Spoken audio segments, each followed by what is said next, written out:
Meng Hao took a deep breath as he sat there cross-legged in his residence. Although he was physically in the Fong clan right now, he didn't have much of a sense of belonging. "This isn't my home," he murmured softly. "My dad and mom aren't here, since they're on Planet South Heaven. Planet South Heaven is my home." At the moment, he was completely exhausted. After spending half a year in the medicine pavilion, and then experiencing the encounter moments ago, he was worn out mentally and in pain physically. Then he thought again about all of the merit points he had basically lost while he was in the medicine pavilion. It was like a knife stabbing through his heart. "Oh, the pain," he thought, clenching his jaw. "Thankfully, I didn't go all the way through. Next time, I'm definitely going to arrange things ahead of time. No merit points, no watching me." Having made this decision, he let out a long sigh and then closed his eyes and rotated his cultivation base to begin his recuperation. 10 days later, he opened his eyes, and they shone with an energetic gleam. He took a deep breath. During the past half year, he had expended a lot of mental energy.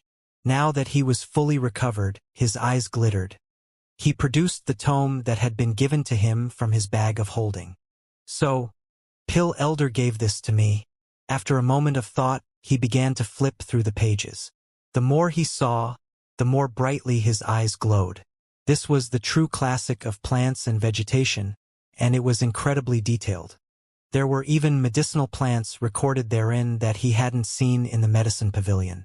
As he skimmed its contents, Meng Hao suddenly realized that his divine sense had experienced growth after his experience in the medicine pavilion. He sent it out into the courtyard, where he saw Fong Shi sitting there abjectly. The parrot and meat jelly were not sitting on his shoulder as usual. They were nowhere to be seen. Meng Hao gaped for a moment. He remembered seeing Fong Shi in the group of 500,000 spectators outside of the medicine pavilion, but he couldn't remember if the parrot and meat jelly had been there. He pushed open the door of his residence, and the sound caused Fong Shi to look up. His eyes were a bit blank, and when he saw Meng Hao, he sighed and rose to his feet. Hanging his head, he bitterly said, "'Cause you need to punish me. It was all my fault. Lord Fifth and Lord Third, they... I..." Apparently, he couldn't finish his thought. "What's wrong?" asked Meng Hao in amazement. "I don't know what happened with Lord Fifth. After you came out of the medicine pavilion, I was going to take him and Lord Third back here. However, something happened to Lord Fifth. All of a sudden, he headed toward Tier 7 alchemist Fang Shuiyen, that old woman. Lord Fifth and her peacock started fighting. There was nothing I could do to stop it. Lord Fifth went crazy. Lord Third couldn't say anything to stop what was happening either, so he eventually just joined Lord Fifth. Fang Shi seemed to be completely out of sorts, and wasn't even speaking coherently. As soon as Meng Hao heard Fang Shi's story, he knew exactly what was going on. He remembered that peacock, and its luxuriant coat of feathers. "Don't worry about it, the parrot was just having some fun with the peacock," Meng Hao said euphemistically. "Having fun?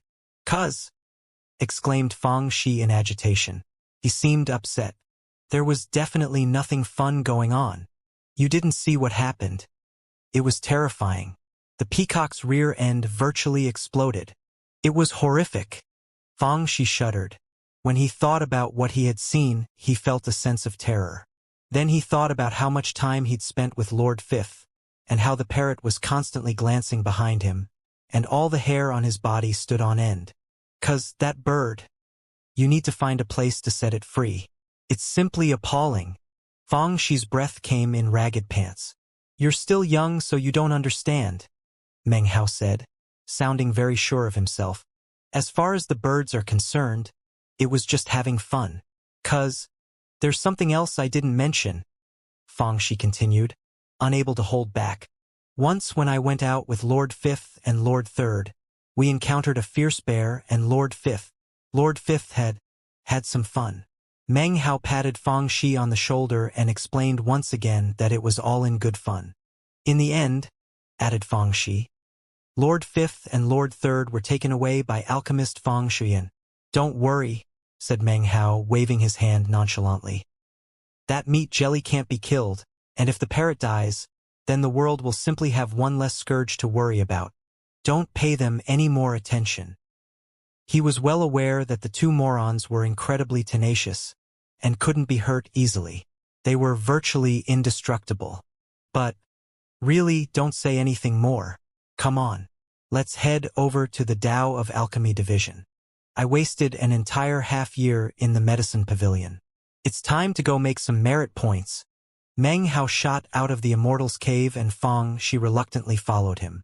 The two of them sped toward the Tao of Alchemy division as fast as possible.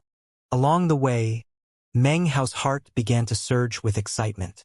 He very much wanted to find out if his tactic of going to the medicine pavilion would solve his problem with the merit points. Hardships prompt changes. Changes bring solutions. Solutions resolve hardships. Before long, the two of them reached the Tao of Alchemy division and entered the outer mountains. Meng Hao was instantly recognized. It's Fang Hao. He's here. Could it be that he'll go to the medicine pavilion again?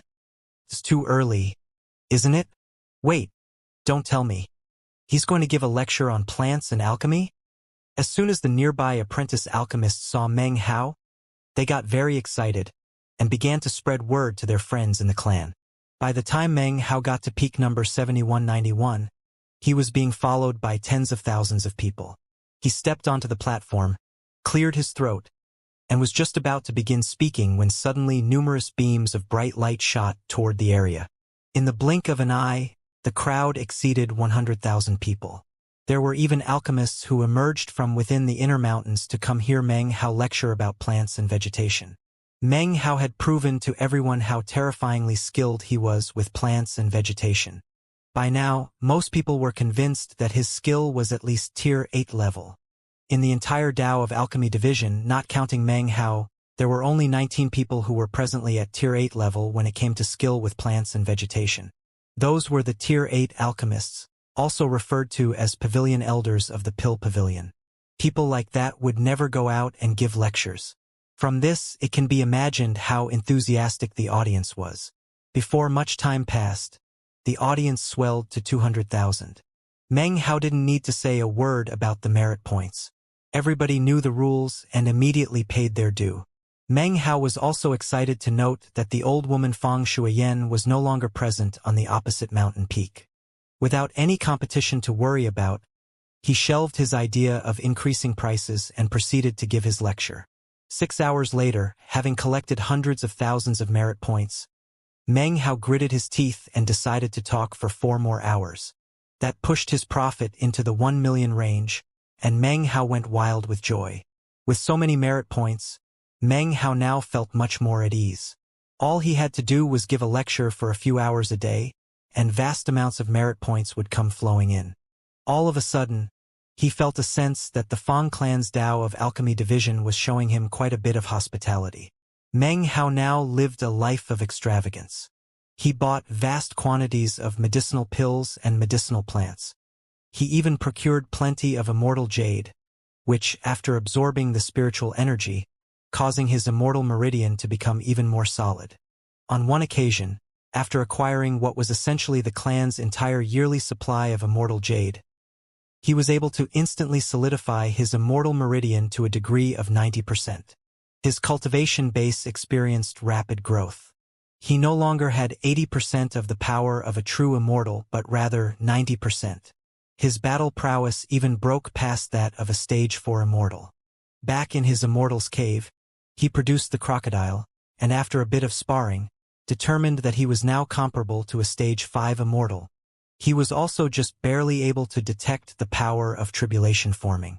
He knew that once he became 100% true immortal, the door of immortality would descend. I've been waiting for a long time for that day to arrive, he thought, eyes glittering with excitement. I've prepared well, so once I step into true immortality, I'm going to absorb huge amounts of immortal chi from the door of immortality. I'm going to open dozens of immortal meridians in one shot. This was the same reason why the chosen of so many sects consolidated their power and waited for true immortal destiny before making their breakthrough. They wanted to burst into true immortality by opening multiple immortal meridians. There were even some chosen who opened 60 or 70 immortal meridians in one shot. Such opportunities were available only when the door of immortality appeared. At other times, it would be impossible to experience such a wild leap in one's cultivation base. At the same time, Meng Hao continued to concoct spirit elixir with increasingly rare plants. The quality of the spirit elixir he was producing had reached a terrifying level. The life force in the nirvana fruits was growing stronger. Of course, his spirit stones were rapidly depleted, and when he finally reached the end of his supply, he started exchanging merit points to get more spirit stones. Unfortunately, after making a few exchanges, he was unable to acquire any more spirit stones. The number of spirit stones that could be doled out to any given person was limited. Actually, few people were aware that such a rule existed. After all, not many people would ever spend as many merit points as Meng Hao had on spirit stones. Meng Hao was shocked by this development and nearly went mad. Right now, he did not lack merit points, he lacked spirit stones. He even thought about selling his merit points for spirit stones, but that was actually a violation of clan rules. Of course, violating the rules didn't bother him, since he didn't care much about the rules to begin with. However, the Fang clan was in a delicate state at the moment. Meng Hao knew that there were quite a few people who were secretly watching him, and even the slightest mistake could be turned into a major issue. There were some areas of the ancestral mansion that Meng Hao had never visited. He had stuck to and risen to prominence in the Tao of Alchemy division. Thanks to his fame and position there, the people who considered him a problem couldn't make a move against him easily. For the most part, he wasn't very familiar with the Fang clan. He wasn't well acquainted with the various relatives from other branches, and didn't even know very many people from the direct bloodline.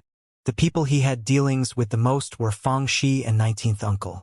He didn't really feel like getting very close with anyone else.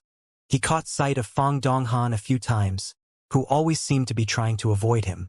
Meng Hao knew quite well that he was a chosen just like Fang Wei.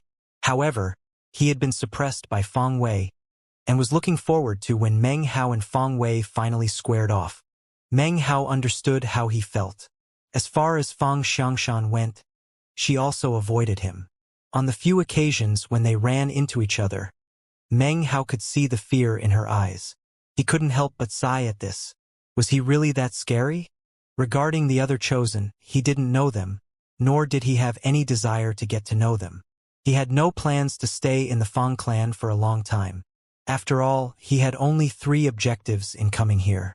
The first was to get his nirvana fruits. The second was to excel for his dad and mom's sake, and make all the chosen of the Fang clan look at him with respect. The third was to reach true immortal ascension. Once he achieved those objectives, Meng Hao would leave the Fang clan. Then, he would use his immortal ancient Tao medallion to join the immortal ancient Taoist rite.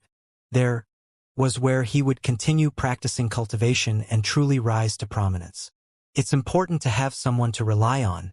I learned that when I was in the Reliance sect. Here in the Fang clan of Planet East Victory, the Tao of Alchemy division is what I have to rely on. Meng Hao took a deep breath, and his eyes glittered. Moments later, though, he grimaced. However, I'm out of spirit stones. What do I do about that? Spirit stones? Spirit stones. Meng Hao's face glowed and he took a deep breath. Fang Kun told me that the Tao of Alchemy division has 3 types of medicinal pills that no one has ever been able to concoct. The clan will give a huge reward to anybody who does. Since I don't have any spirit stones, I might as well go see if I can concoct one of them and get that reward. This was the simplest method he could think of, and he was just about to go try it out when Fang Shi's excited voice could be heard outside his residence. "Cuz, are you there?" Before Meng Hao could even respond, Fang Shi pushed the front door open and rushed in, looking very excited, even entranced. As he ran over, Meng Hao noticed that sky outside looked somewhat different than usual.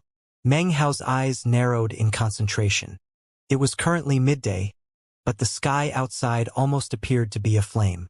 The entire sky was crimson red, yet no sun was visible. It was just barely possible to see that the natural law of a great Tao hung up in the sky. "'Cause I just saw Goddess Fandonger from the 9th Sea God world, and Li Linger from the Li clan, and also some new disciple from the Church of the Blood Orchid." Fang Shi seemed very excited. When he mentioned Fandonger's name, His eyes seemed to gleam with adoration, and he seemed especially enthusiastic when he talked about Li Linger. Lots of chosen have come. Taiyang Zi, Sun Hai from the Church of the Immortal Emperor, Wang Mu from the Wang clan, and Song Luodan from the Song clan. There's even a guy from the Sublime Flow Sword Grotto, someone named Zhou Xian. As Fang Shi spoke, Meng Hao rose to his feet. Eyes shining, he reached out and grabbed Fang Shi's shoulders. Taiyang Zi is here? And Song Luodan? Li Linger? And Sun Hai? Meng Hao started laughing out loud. Just when he started worrying about his lack of spirit stones, a whole throng of people showed up who all happened to owe him money. Over the next few days, even more chosen are going to arrive from the various sects and clans. They're here to watch the East Ascension sun from the East Ascension Pavilion. Fang Shi exclaimed excitedly. Although he felt that Meng Hao was acting a bit strange, he didn't put too much thought into it. East Ascension sun? This was the second time Meng Hao had heard someone mention East Ascension. The first time had been when Fang Hong's group had mentioned it. Every 100 years, the sun outside of the 9 mountains and seas reaches the point in its orbit in which it is closest to planet East Victory. At that time, planet East Victory will experience a brand new rising sun. Taoist magic and natural laws of heaven and earth will appear. Because the sun is so close, if you have the intuition and understanding, then in the moment that the East Ascension sun rises, you can bathe in the resulting boundless sunlight. That sunlight contains a great Tao that can strengthen your fleshly body. 'Cause you definitely have to go watch. When the East Ascension sun appears, all of the clan members under the age of 1000 will fly up to bathe in the sunlight. The higher you fly, and the closer you get to the sun, the more you'll benefit. 100 years ago, Fang Shi continued excitedly, Wu Daozi from the immortal ancient Taoist rite made a breakthrough, and his fleshly body reached a height almost comparable to true immortality. Meng Hao's eyes glittered. His fleshly body was already incredibly powerful, but now that his immortal meridian had appeared, his fleshly body was actually a bit weaker than his cultivation base.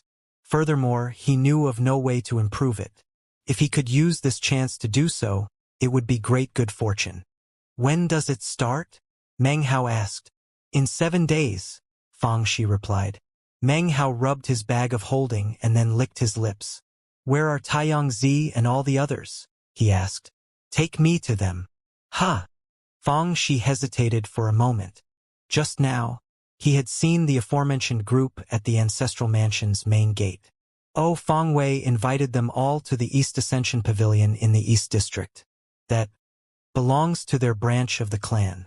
It would be appropriate to go there on the actual day of the East Ascension sun. But right now... Oh, I see. Meng Hao's eyes glittered, and he smiled. Well, never mind, then. I'll just see them in 7 days. First, I need to make a trip to the Tao of Alchemy Division. Why don't you come along? Fang Shi shook his head. Dad wanted me to go find him. I only came here to tell you about the East Ascension Sunday. You go ahead without me. 'Cause. Meng Hao nodded, and he and Fang Shi walked out of the residence, after which they went their separate ways. Meng Hao transformed into a beam of light that shot out of the ancestral mansion and headed toward the Tao of Alchemy Division. Before long, he arrived. Many of the apprentice alchemists were discussing the East Ascension sun, and numerous full alchemists were making special preparations to concoct pills during that time. Condensing the power of the sun into fire-type medicinal pills would significantly increase their medicinal strength. Furthermore, the power of the sun could be used to condense sunlight itself to concoct East Ascension pills.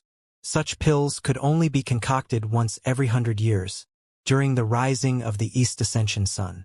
Furthermore, only Tier 7 alchemists or higher could actually concoct such pills. Meng Hao did not go to peak number 7191, but instead went to find Fang Kun. After he explained what he wanted to do, Fang Kun stared back at him in a daze. He had never seen Meng Hao concoct pills. In fact, he wasn't the only one. No one in the entire Tao of Alchemy Division had ever seen Meng Hao concoct pills. Because of that, many people speculated that Meng Hao only understood plants and vegetation, not pill concocting. Others believed that Meng Hao would definitely have an understanding of the Tao of Alchemy, and only wondered what realm his pill concocting was in. When Fong Kun heard that he was going to try to concoct one of the 3 legendary pills that nobody had ever concocted, he stared in shock. A moment later, though, he started to get excited. Nodding his head, he began to show Meng Hao the way. The two of them sped through the Tao of Alchemy Division, straight into the inner mountains. Many apprentice alchemists saw them, and their eyes began to shine. Fong Hao's going into the inner mountains? Could it be that he's heading to the medicine pavilion again? I need to go early this time or I won't get a good seat. Come on, let's follow him. Numerous apprentice alchemists hurried to follow Meng Hao, and soon, he had a crowd of thousands following him. Bright beams of light shot through the air into the inner mountains. Many of the alchemists there sensed what was happening, and immediately joined the crowd. After they realized he wasn't heading to the medicine pavilion, many of them were disappointed. However, it was at this point that people started to realize that he was actually headed to the pill pavilion. The Tao of Alchemy Division had a medicine pavilion and also a pill pavilion. Enshrined within the pill pavilion were vast quantities of medicinal pills. Whenever alchemists concocted pills, they could actually sell them here in exchange for other items that they needed. It was also the location where a huge reward was offered for those 3 sacred pills. He's going to the pill pavilion? Maybe he's going to buy some medicinal pills? No, that isn't right. The pill pavilion doesn't sell pills, it only buys them. Don't tell me he knows how to concoct pills. All of the people following Meng Hao were very curious. Few of them left. Most continued to follow him as he neared the pill pavilion. This pavilion didn't look very different from the medicine pavilion. There were also 2 old men standing guard outside, as well as a huge stone stele that was packed tight with the names of various medicinal pills. Another difference between the two was that the medicine pavilion floated in the air, seemingly held in place by fetters, as if it wished to fly out of the Tao of Alchemy Division into the sky. The pill pavilion did not float in the air. It was held down on the ground by an enormous stone hand, the fingers of which pierced into the pavilion itself. It, too, seemed to wish to fly away, but was forever obstructed by the gigantic hand. The medicine pavilion was obviously snatched from somewhere else and then brought to the Tao of Alchemy Division by the Fong clan's first-generation patriarch, thought Meng Hao. That's why it's held in place with fetters, to prevent it from returning to its original master. As for the pill pavilion, at a single glance you can tell that it was also snatched from somewhere else, and is being held in place to prevent it from going back to its true master. A strange expression could be seen on Meng Hao's face as he looked at the pill pavilion. From the situation of these 2 pavilions, it was possible to see how domineering the first-generation Fong patriarch had been. In front of the pill pavilion were 3 enormous drums, each of which looked ancient, as if they had existed for countless years. On each of the drum heads could be seen ancient characters, glittering with radiant light. Heavenly Thought Pill, Sea-Cleaving Heaven-Defying Pill, Sky Palace Sun Spirit Pill. 3 drums, 3 sets of ancient characters. These 3 medicinal pills had been the life's work of 3 patriarchs of the Fong clan of ages past. And yet, in all the years since, no one else from the Fong clan had been able to concoct them. It was even publicly acknowledged that not even this generation's most powerful alchemist, Fong Yundan, could concoct it. However, some people speculated that, although Pill Elder could not concoct the Heavenly Thought Pill and the Sea-Cleaving Heaven-Defying Pill, he actually could concoct the easiest of the 3 pills, the Sky Palace Sun Spirit Pill. Meng Hao took a deep breath and sent out his divine sense. As soon as it touched the 3 drums, an archaic voice echoed inside of his head. Sky Palace Sun Spirit Pill.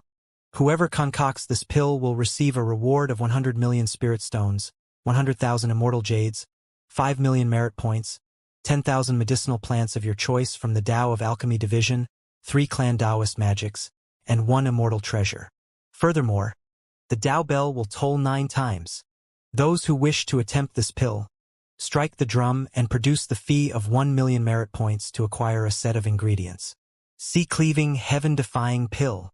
Whoever concocts this pill will receive a reward of 1 billion spirit stones, 1 million immortal jades, 20 million merit points, 100,000 medicinal plants of your choice from the Tao of Alchemy Division, 6 clan Taoist magics, and 1 ancient treasure. The Dao bell will toll 18 times. The ingredient fee is 10 million merit points. Meng Hao's eyes glittered, and he began to pant. He looked at the drums with wide eyes. Heavenly thought pill. Whoever concocts this pill will be the lord of the Tao of Alchemy Division. The prerequisite to attempt this pill is to concoct the previous 2 pills. The ingredient fee is 100 million merit points. Meng Hao's mind reeled. He knew that, considering the rewards that were available, and the fact that tens of thousands of years had passed without anyone concocting the pills, the heavenly thought pill was incredibly difficult to concoct. I don't really need to concoct the heavenly thought pill, he mused. If I can simply concoct the Sky Palace Sun Spirit pill and get that 100 million Spirit Stone reward, that will be enough. Licking his lips, he kept the thought of the reward in his mind as if he had just imprinted it onto his soul. His eyes were completely bloodshot.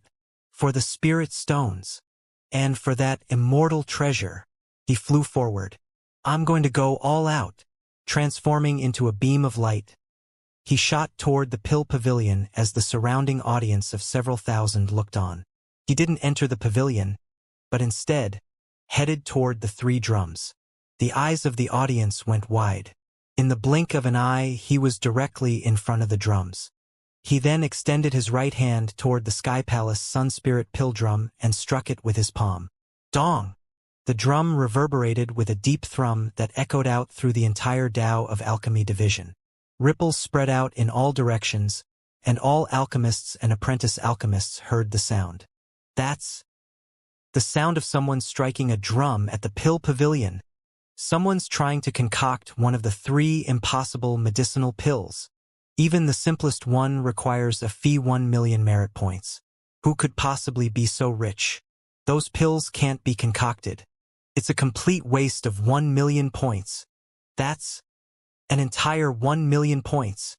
The Tao of Alchemy Division was instantly thrown into an uproar. Many of the apprentice alchemists in the outer mountains were listening to various alchemists giving lectures about plants and vegetation. When the drum echoed out, all of the apprentice alchemists lifted their heads up in shock. When they realized that the sound of the drum came from the pill pavilion, their faces flickered. That's the sound of the drum from the pill pavilion.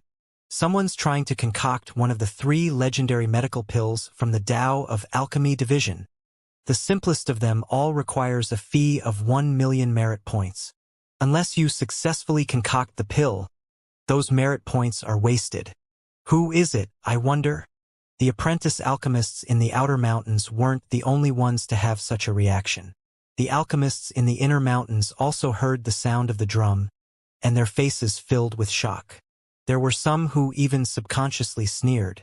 Nobody has tried to concoct one of those pills for years. I wonder which alchemist is going to try. 1 million merit points is such a waste.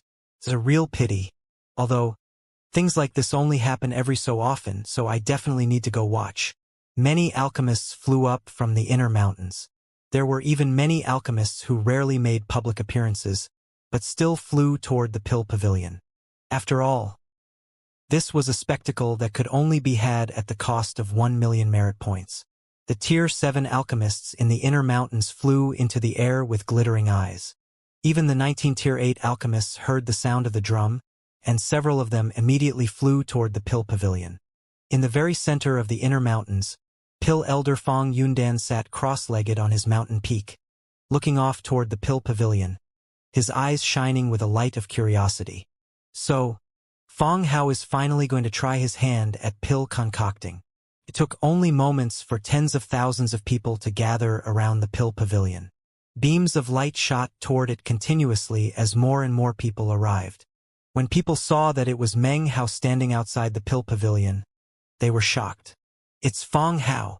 Now it makes sense that someone could afford so many merit points. It turns out to be him. But, can he concoct pills? Even if he can, does he really dare to take on those legendary pills? A challenge that countless people have failed over the past tens of thousands of years. He has too many merit points. I think he's just flaunting the 1 million merit points to attract the attention of the whole Tao of Alchemy Division, and thus gain more fame. That's all. Meng Hao ignored the crowds that were gathering. As the sound of the drum reverberated out, he held out his identity jade medallion, and 1,000,000 merit points vanished. Simultaneously, the sound of the drum seemed to enter Meng Hao's body, and suddenly, a pill formula appeared in his mind. The pill formula was extremely mysterious. He could see it clearly, and yet was unable to commit it to memory. It was also impossible to imprint it onto a jade slip. Apparently, it was protected by some unique restrictive spell. Actually, Meng Hao was not unfamiliar with such a situation. He had experienced similar things in the ancient demon Immortal sect. They want to protect the pill formula in order to make sure it doesn't get leaked outside the clan. His eyes flickered as the head of the drum in front of him suddenly rippled like water, and a set of medicinal plants floated out. In total, there were 13 of them. Each medicinal plant could be considered extremely precious. There were 5 of them that caused a shocking botanical aroma to spread out in all directions as soon as they appeared. Even Meng Hao's pupils went wide because of that. There were 2 plants in particular that he found shocking. One was completely black, with a single delicate flower. It was beautiful, and at a single glance it was obvious that it had an aura of extreme heat circling around it. Surprisingly, the other plant was a sun blossom. Meng Hao took a deep breath. He had thought sun blossoms to be virtually extinct in the outside world. He had never imagined that he would run into one here. Unfortunately, when compared to the sun blossom he had harvested in the ruins of immortality, this sun blossom was damaged and incomplete. However, it was still a sun blossom. Considering all of this, those 1,000,000 merit points were actually worth it, he thought, taking a deep breath. However, he knew that he couldn't simply take these medicinal plants away. He had to use them here and now to concoct a medicinal pill. Meng Hao sat cross-legged in front of the pill pavilion and closed his eyes to analyze the pill formula. Time passed. More and more people arrived, and soon 500,000 people were crowded around. All of them stared at Meng Hao. The sight of someone spending 1,000,000 merit points to concoct a pill was a sight that could only be come across serendipitously. And yet, such a scene was playing out right in front of them. Whether or not Meng Hao succeeded, all of the onlookers were happy to be able to watch this rare scene. For hours later, Meng Hao opened his eyes, and they shone brightly. "This medicinal pill will not be easy to concoct," he murmured. "I've never come across anything like it before. It might not be as difficult as concocting something from nothing, but it's still very challenging. Most importantly, if I fail, the cost will be immense." He frowned. The concocting method actually changes depending on the weather and the time of day. Furthermore, it must absorb yang qi from each of the 12 two-hour periods in the day without interruption. Divine will then comes into being, and it can become a sun spirit. However, that's not all. The first word in the name of the pill Sky Palace is important. It's actually referring to that mythical celestial palace which exists beyond the clouds in the sky. Meng Hao frowned deeply. After a while, he patted his bag of holding to produce a pill furnace. It was pitch black, and a face was just barely visible on its surface, which stared fiercely at Meng Hao. This was the pill furnace Meng Hao had acquired years ago when he became a Violet Furnace Lord in the Violet Fate sect. He tapped the pill furnace, and a clear, crisp sound echoed out. The pill furnace shuddered, and the face's vicious expression suddenly turned into one of fear and respect. When the sound of the pill furnace spread out, the apprentice alchemists didn't think much of it. However, the expressions on the faces of the Tier 5 and higher alchemists all changed. No longer did they look at Meng Hao with scorn, but rather with intense concentration. Whenever masters go to work, the evidence of their foundation can be seen. All of the Tier 5 and higher alchemists could tell that the method with which Meng Hao tapped the pill furnace contained the Tao of alchemy. All pill furnaces need to be warmed up.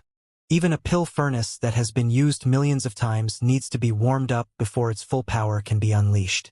But Feng Hao simply tapped the furnace and produced the same result. Ingenious. It's a different technique for warming up the furnace. How domineering. He dispersed the medicinal qi within the furnace, making it easier for the pill to take shape. To accomplish something like that requires incredible skill in the Tao of alchemy.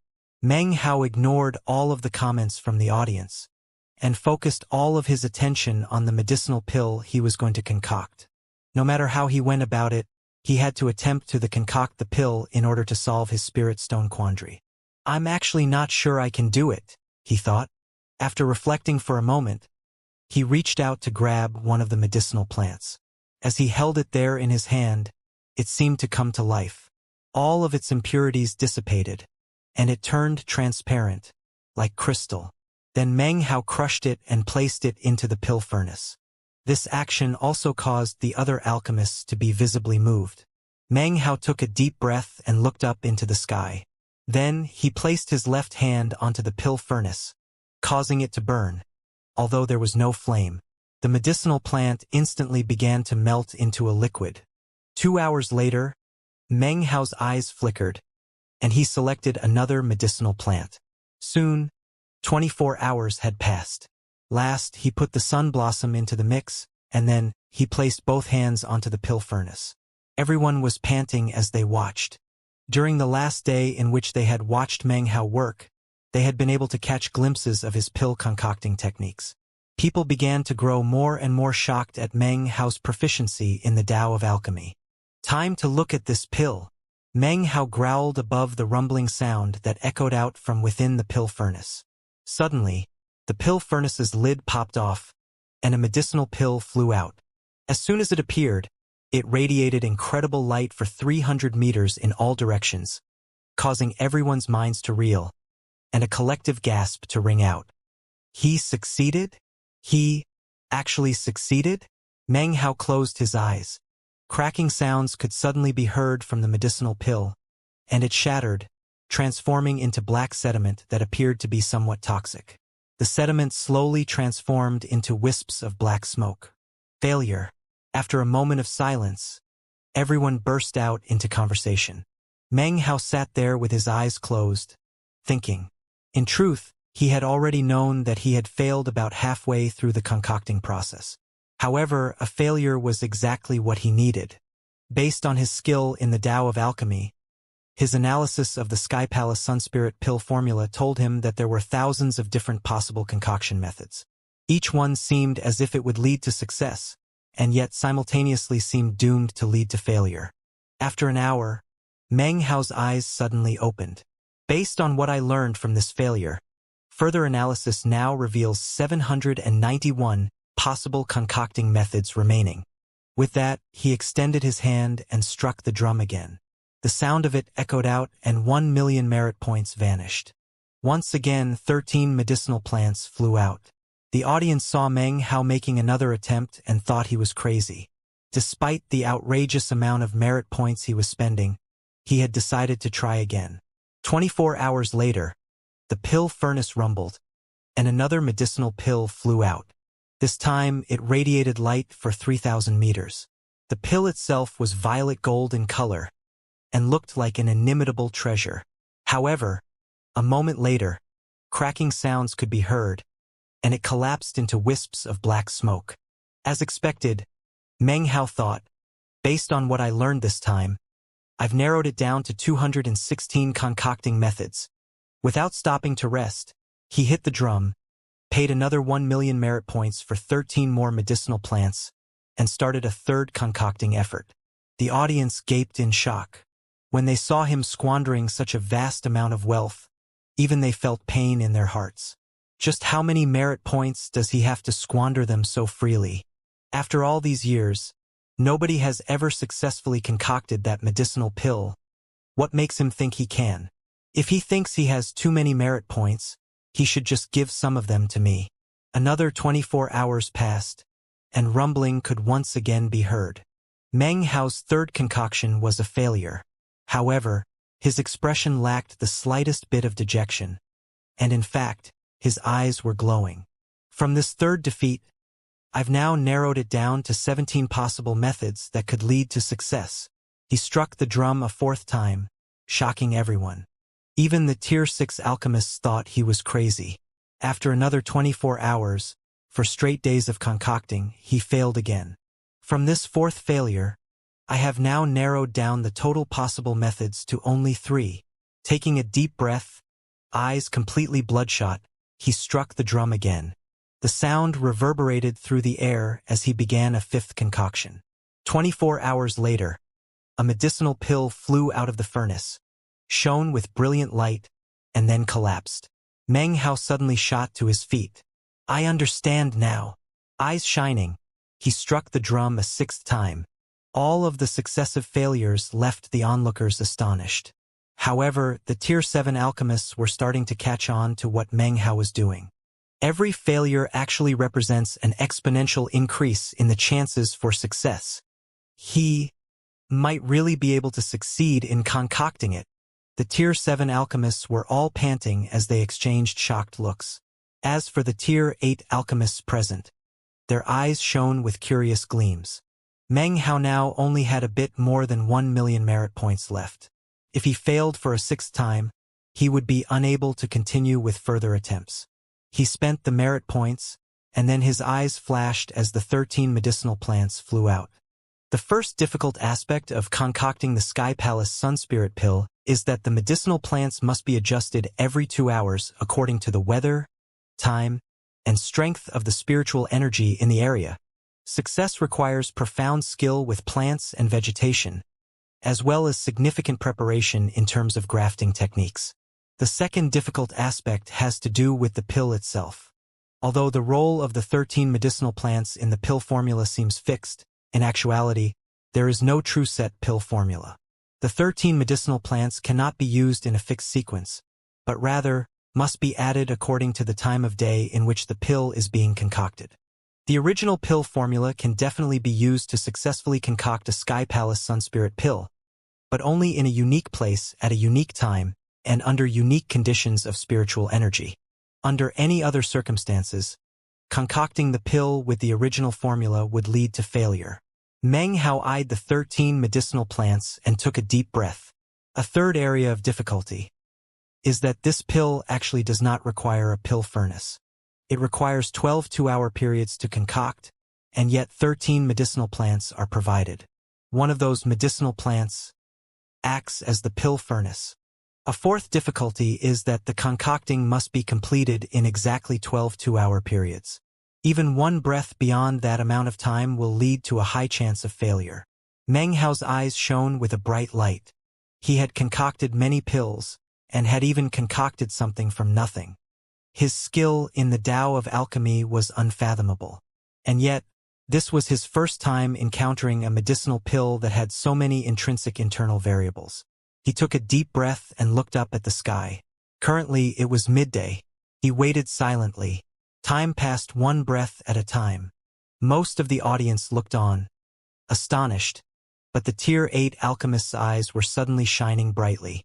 Simultaneously, at the center of the inner mountains, Pill Elder rose to his feet and gazed at the pill pavilion. A glimmer of excitement could be seen deep in his eyes. "He's on to something," murmured Fong Danyun. "Actually, I can also concoct Sky Palace Sun Spirit pills, but only on this mountain, during the middle of the centennial rising of the East Ascension Sunday. That is the only day when I can perfectly concoct it. On any other occasion, my success rate of concoction would be only 1 in 10, and the result wouldn't be of very high quality." Back above the pill pavilion, the sky was now shifting into afternoon. Meng Hao's eyes glittered, and he quickly reached out to grab the sun blossom. All of its branches and leaves were stripped off in the blink of an eye, leaving behind only the flower petals themselves, which spread open into the shape of a bowl. Refine the sun blossom into a pill furnace. In the moment that the sun blossom was successfully transformed into a pill furnace, Meng Hao's eyes flickered with the glow of augury as he mentally analyzed all of the 12 medicinal plants. Then, he reached out to grab one of the medicinal plants, at the same time sending the power of his cultivation base out to transform the shape of the plant. Its medicinal properties were neutralized, and he began to mold it according to the current yang qi and spiritual energy in the area. A moment later, the entire medicinal plant transformed into a drop of shining, golden liquid, which he dropped into the sun blossom. Beads of sweat dotted his forehead by the time he finished with that first drop. He continued to channel heat into the sun blossom, and also meditated to clear his mind. Soon, the second of the 2-hour time periods arrived, and his eyes snapped open. He looked up at the sky, felt the sunlight and the spiritual energy, and then selected another medicinal plant. Following the same method as before, he transformed it into a liquid which he dropped into the sun blossom. The third 2-hour period arrived, then the fourth and the fifth. Time passed. The sun set and dusk fell. 2 moons rose as Meng Hao refined a black flower. His expression was extremely intent, especially during the final 4 2-hour periods. He was clearly expending an incredible amount of mental energy, as much as he had when challenging the medicine pavilion. Every 2 hours, he had to select the appropriate medicinal plant, and then transform it in accordance with the transformations of heaven and earth. This required significant consideration and judgment, and was something that even Tier 8 alchemists would have difficulty with. If it wasn't for the fact that Meng Hao's skill with plants and vegetation was at an incredible level, and that he also had shocking talent in the Tao of alchemy, he would never have been able to accomplish this. The 9th 2-hour period came, then the 10th and the 11th. Noon of the second day arrived as Meng Hao selected the final medicinal plant. He transformed it into a liquid, and then dropped it into the sun blossom pill furnace. Eyes bloodshot, face a mask of exhaustion. He extended both hands and pushed down onto the sun blossom. His action caused the sun blossom to wrap around itself, transforming into a fist-sized flower bud that slowly floated up into the air. As of this moment, the eyes of hundreds of thousands of panting spectators were all fixed on the flower bud. The events of the past 6 days had left everyone shaken, apprentice alchemists and full alchemists alike. Meng Hao's pill concocting was something that exceeded the imaginations of everyone present. Despite having witnessed the matter with their own eyes, it was still something that words could not describe. They weren't even sure exactly what he was doing. The moment had arrived which would reveal whether this concoction was a success or a failure. Meng Hao looked up at the floating sun blossom bud. Suddenly, beam after beam of light began to shoot out from inside.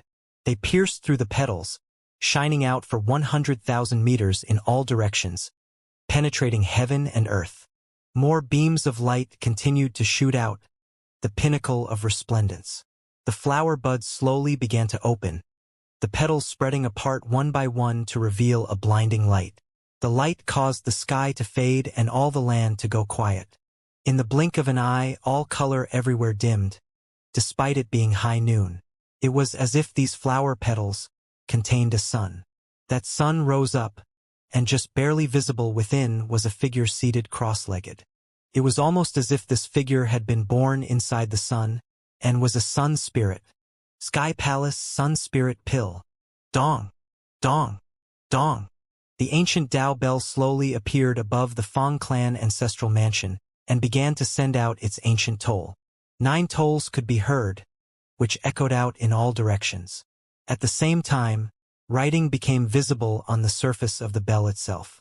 Fong Hao, Sky Palace Sun Spirit Pill Concoction, Success. The words, along with the sound of the bell, were transmitted into the minds of every clan member on planet East Victory. As of that moment, everyone knew exactly what had just occurred.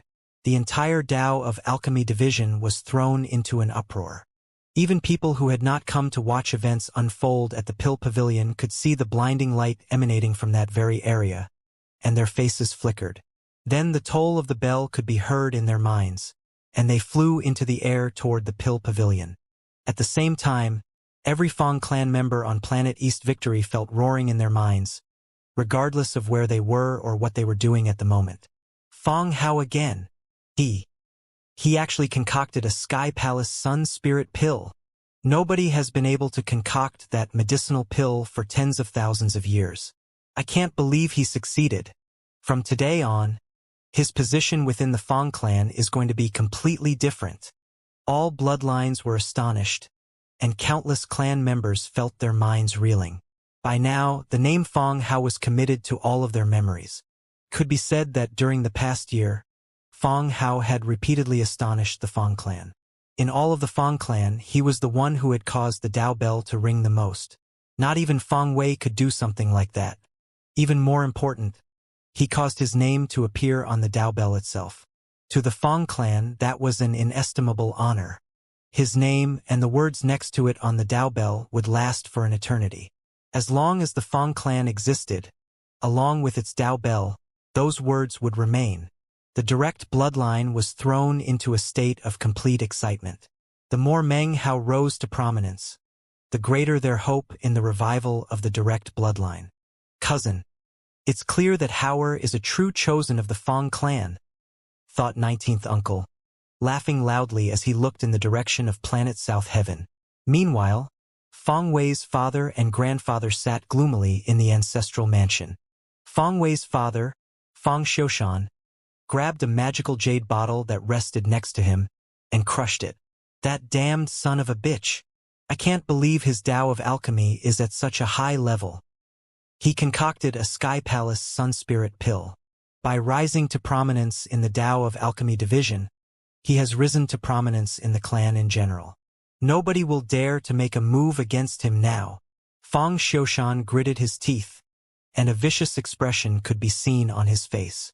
Dad, that son of a bitch must die. For Weir's sake, we need to open the Fang clan immortal world. His father took a long, deep breath, and his eyes flickered with killing intent. That's not something I can do on my own, he said.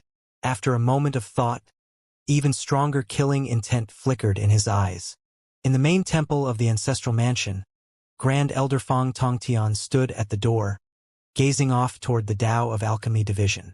On his face could be seen rare look of surprise. Did I do the wrong thing? The Grand Elder suddenly seemed to grow a bit older. No, I didn't. It's all for the clan.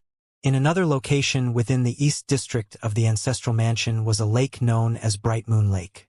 Long ago, an ancient heavenly dragon passed away in this location, making the immortal chi abundant there.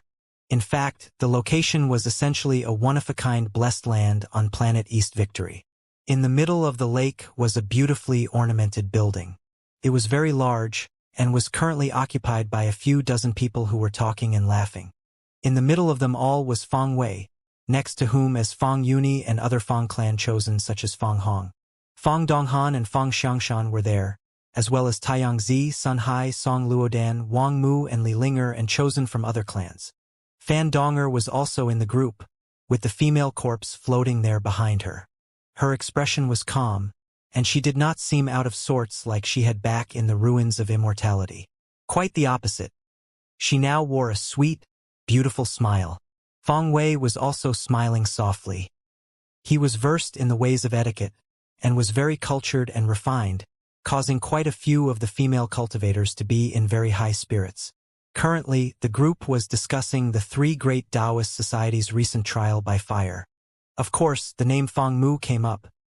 Many people believed that Fang Mu was either not a member of the Fang clan, or was actually Fang Wei himself.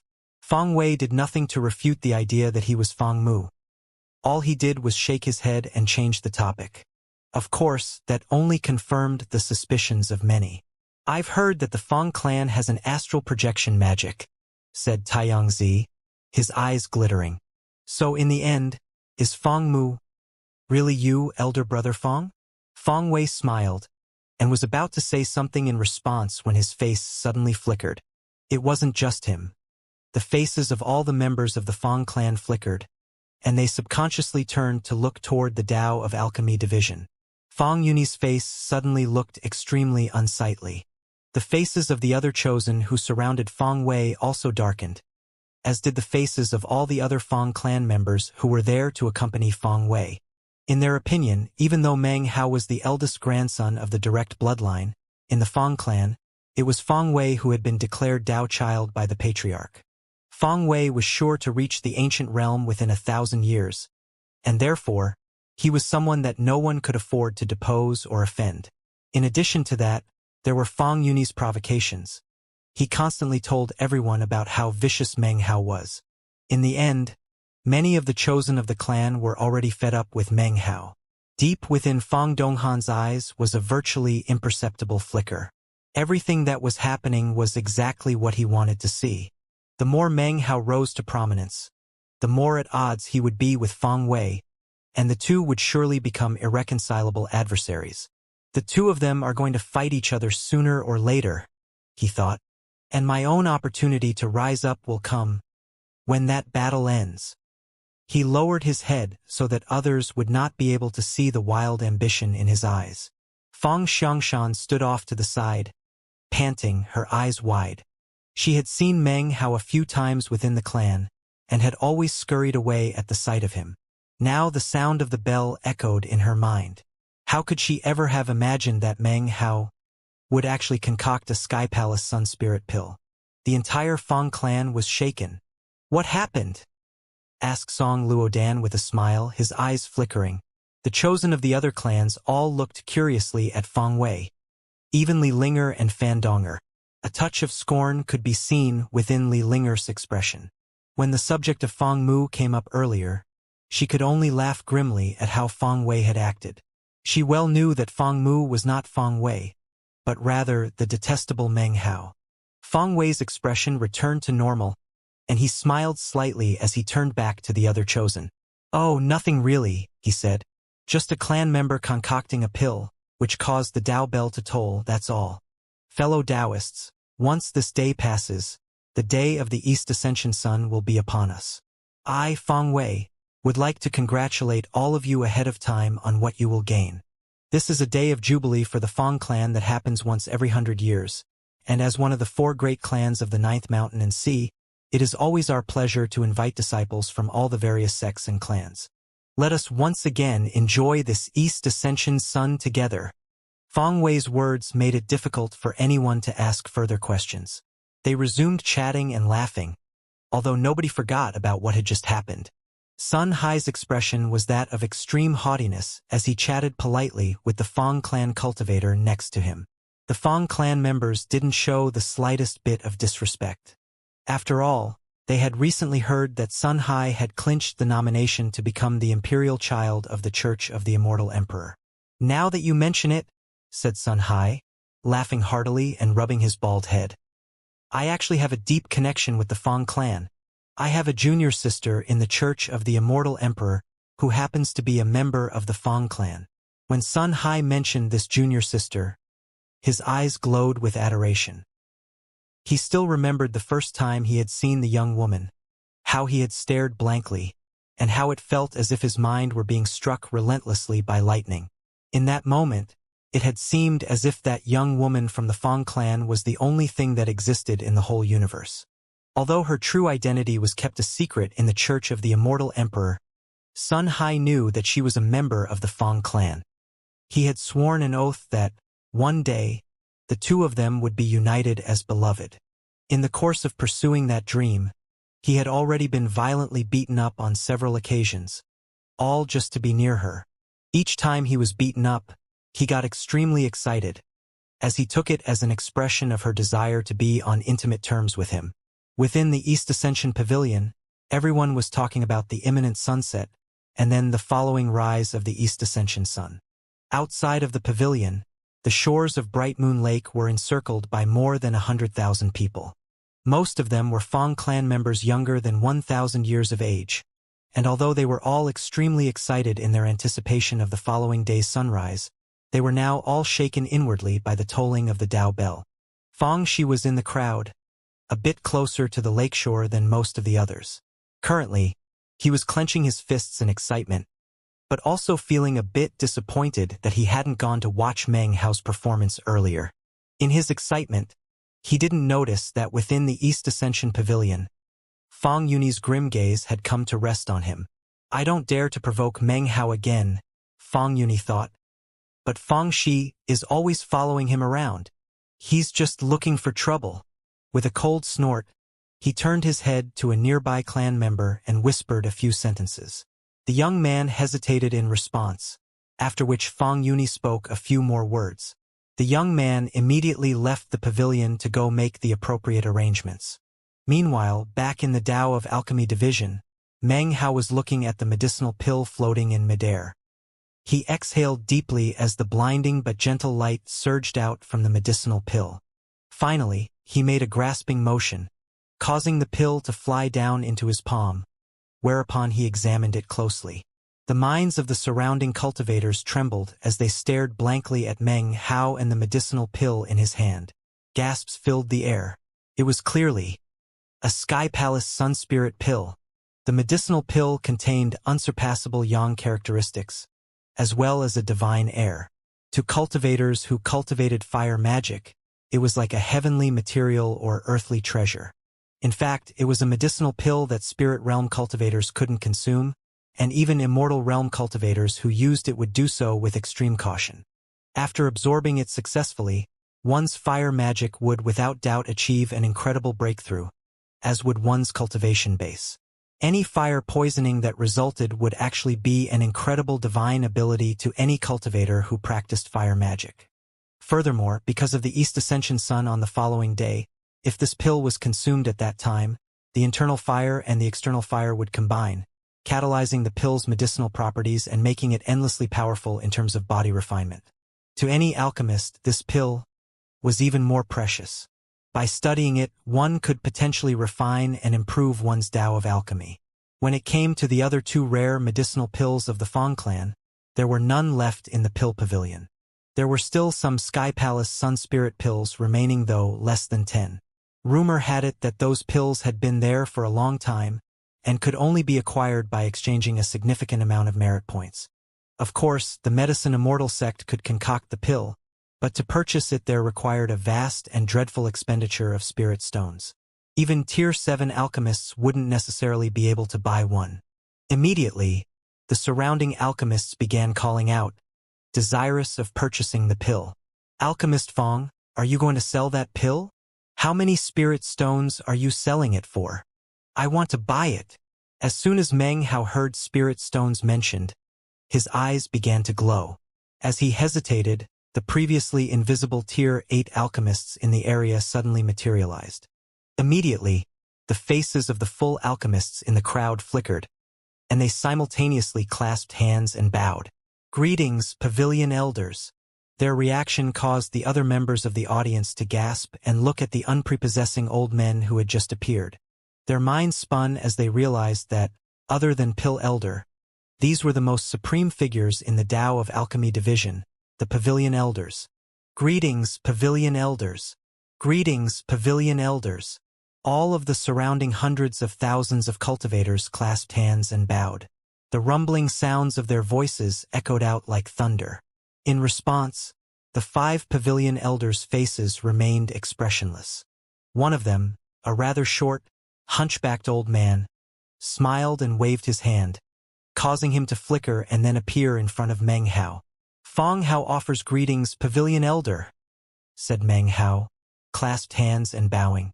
Fong Hao, there's no need to act like this. The Tao of Alchemy Division has a rule that any person who concocts one of the 3 sacred pills will be granted the status of Pavilion Elder. Come, I shall take you to pay a visit to Pill Elder. The old man's face glowed with admiration and approval. The other 4 elders around them, despite their expressionless faces, emanated similar feelings. Meng Hao took a deep breath as he obediently followed them. The entire group transformed into beams of prismatic light that shot further into the inner mountains. They left behind hundreds of thousands of cultivators, all of whose faces shone with envy. As for all of the apprentice alchemists who had listened to Meng Hao's lectures, they looked extremely excited. Since they considered themselves to be followers of Meng Hao, that meant they were the followers of a Pavilion Elder. Off in the distance in midair, the Pavilion Elders looked at Meng Hao's obedient and charming demeanor, and their approval of him deepened. Neither arrogant nor rash, said one of the elders, smiling. Furthermore, you have no flaws of character, and also understand etiquette. You might be a bit greedy, but there's no harm in that. Hauer, you're really remarkable.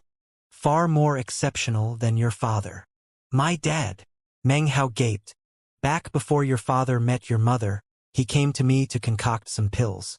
He was extremely arrogant and domineering, and even threatened me. He said that if I didn't concoct the pills for him, he would set up my granddaughter with some junior brother of his. The old man suddenly looked a bit irritated, and he harumphed. Really? Exclaimed Meng Hao, staring with wide eyes. He could hardly believe that his father, who seemed so mighty and solemn, eternally strict, would act like the person this pavilion elder had just described.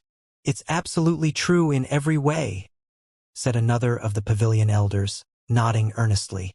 "After he met your mother, your father became much more restrained.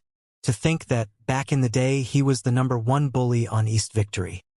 He oppressed all the men and subjugated all the women." The old man sighed. Meng Hao cleared his throat and shook his head, unsure of what to say, and still not quite able to believe what he was hearing.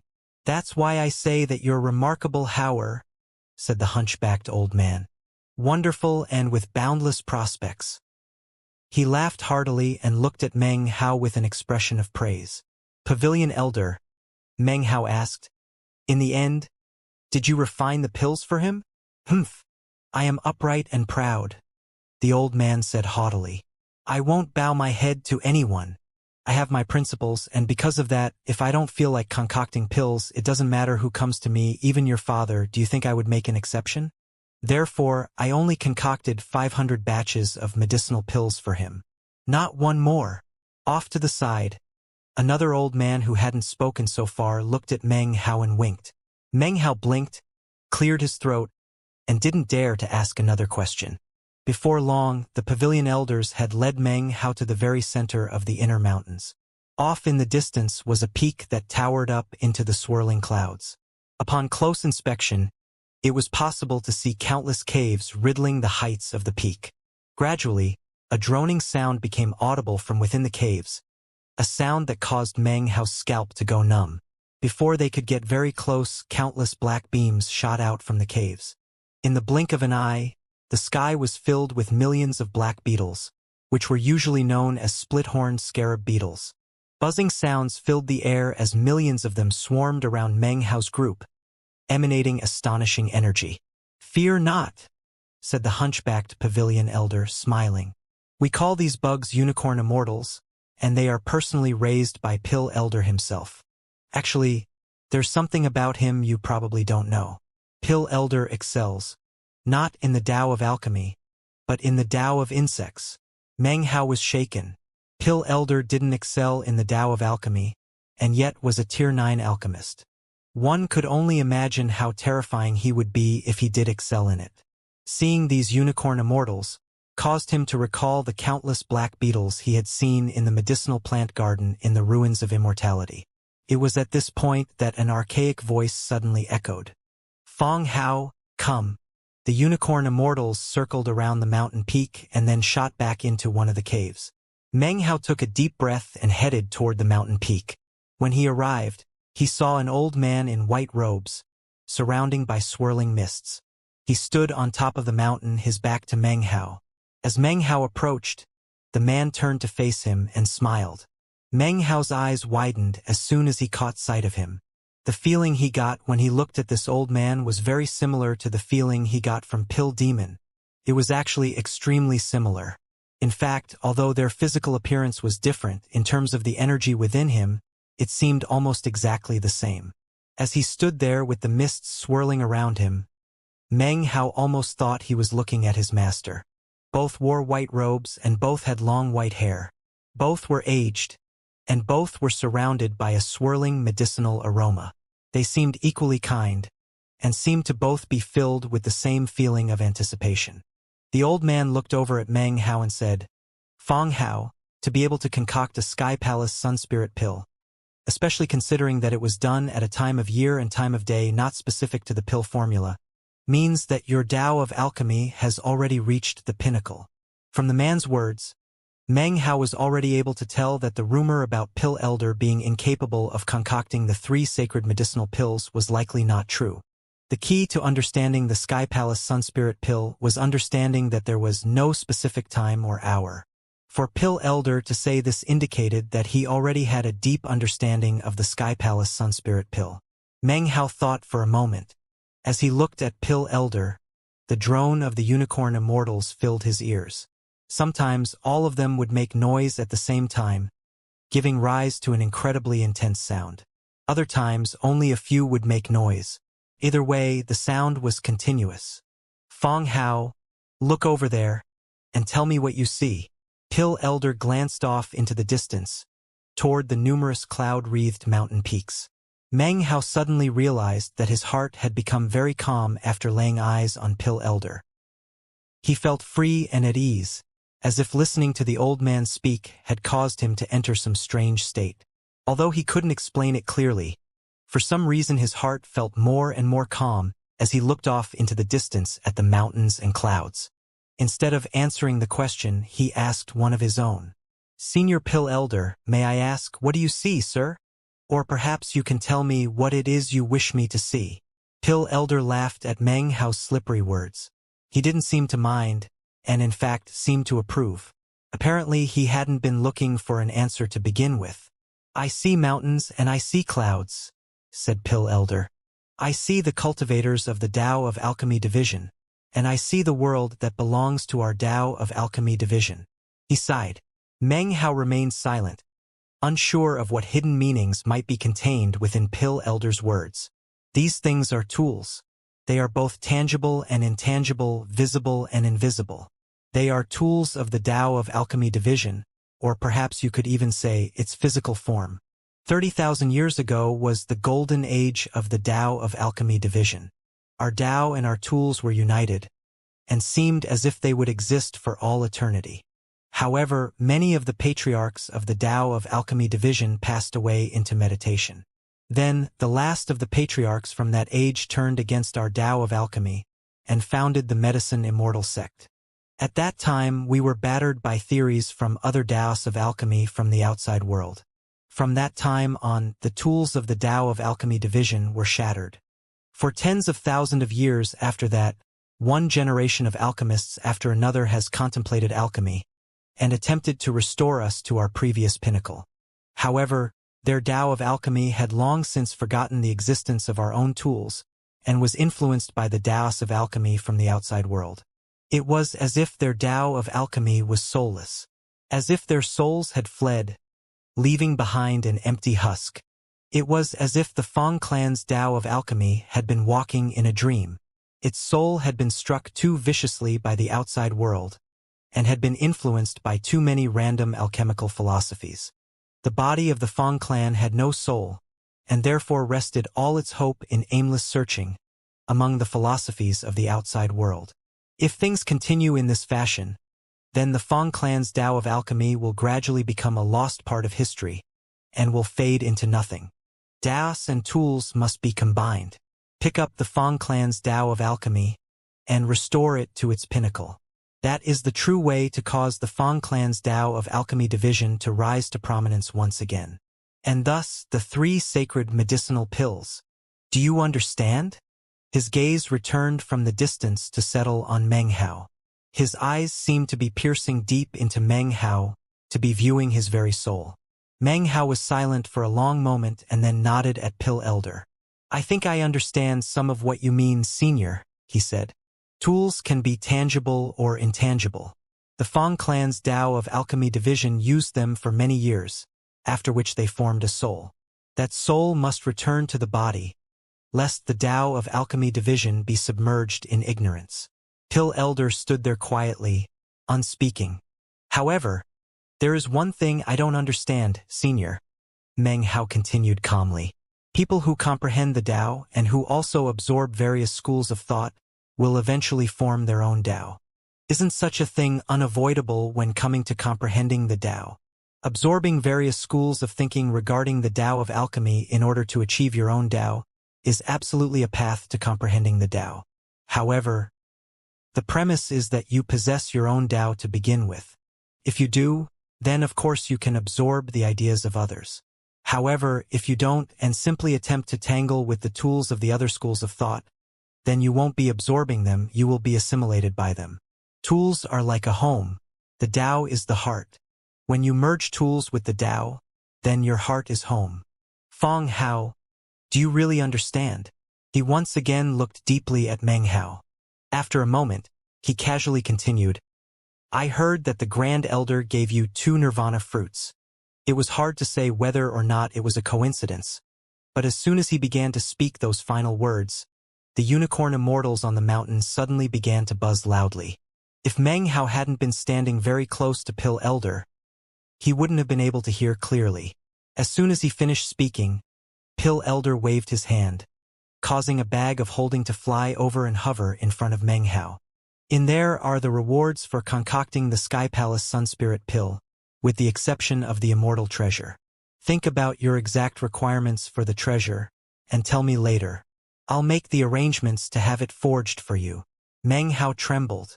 As he thought about the 2 exhortations just given to him by Pill Elder, he had to ask himself if he truly understood what it all meant. Perhaps the deeper meaning in his questions about the Tao of alchemy are a reminder that the nirvana fruits are not mine, he thought. Or could it be that he's indicating that there are still secrets I don't understand about the nirvana fruits? Meng Hao didn't pursue the conversation topic. Instead, after hearing about the immortal treasure, his eyes flickered. After a moment's hesitation, he said, "Senior Pill Elder, I really don't need any immortal treasures. Can I exchange that reward for something else?" Pill Elder looked at Meng Hao for a moment, and then began to chuckle. This was the first time he had actually smiled. "What exact reward would you like to exchange it for?" Meng Hao cleared his throat and decided that he might as well give his idea a shot. "Senior Pill Elder, I think those unicorn immortals are pretty incredible. Would you mind teaching me a bit about the Tao of insects, sir?" "Oh," Pill Elder replied with a smile. "Well, these unicorn immortals have the power of ancestral awakening in their bloodline. I raised them for years before they reached the point where they could be trained. The Tao of insects is a top-secret magic. Even though you're a clan member, you would still need to undergo an assessment before you could start to work with it." Meng Hao's eyes glittered. Considering that Pill Elder hadn't refused him outright, that meant that there was a bit of hope. As soon as he had neared this mountain, those unicorn immortals had drawn his attention.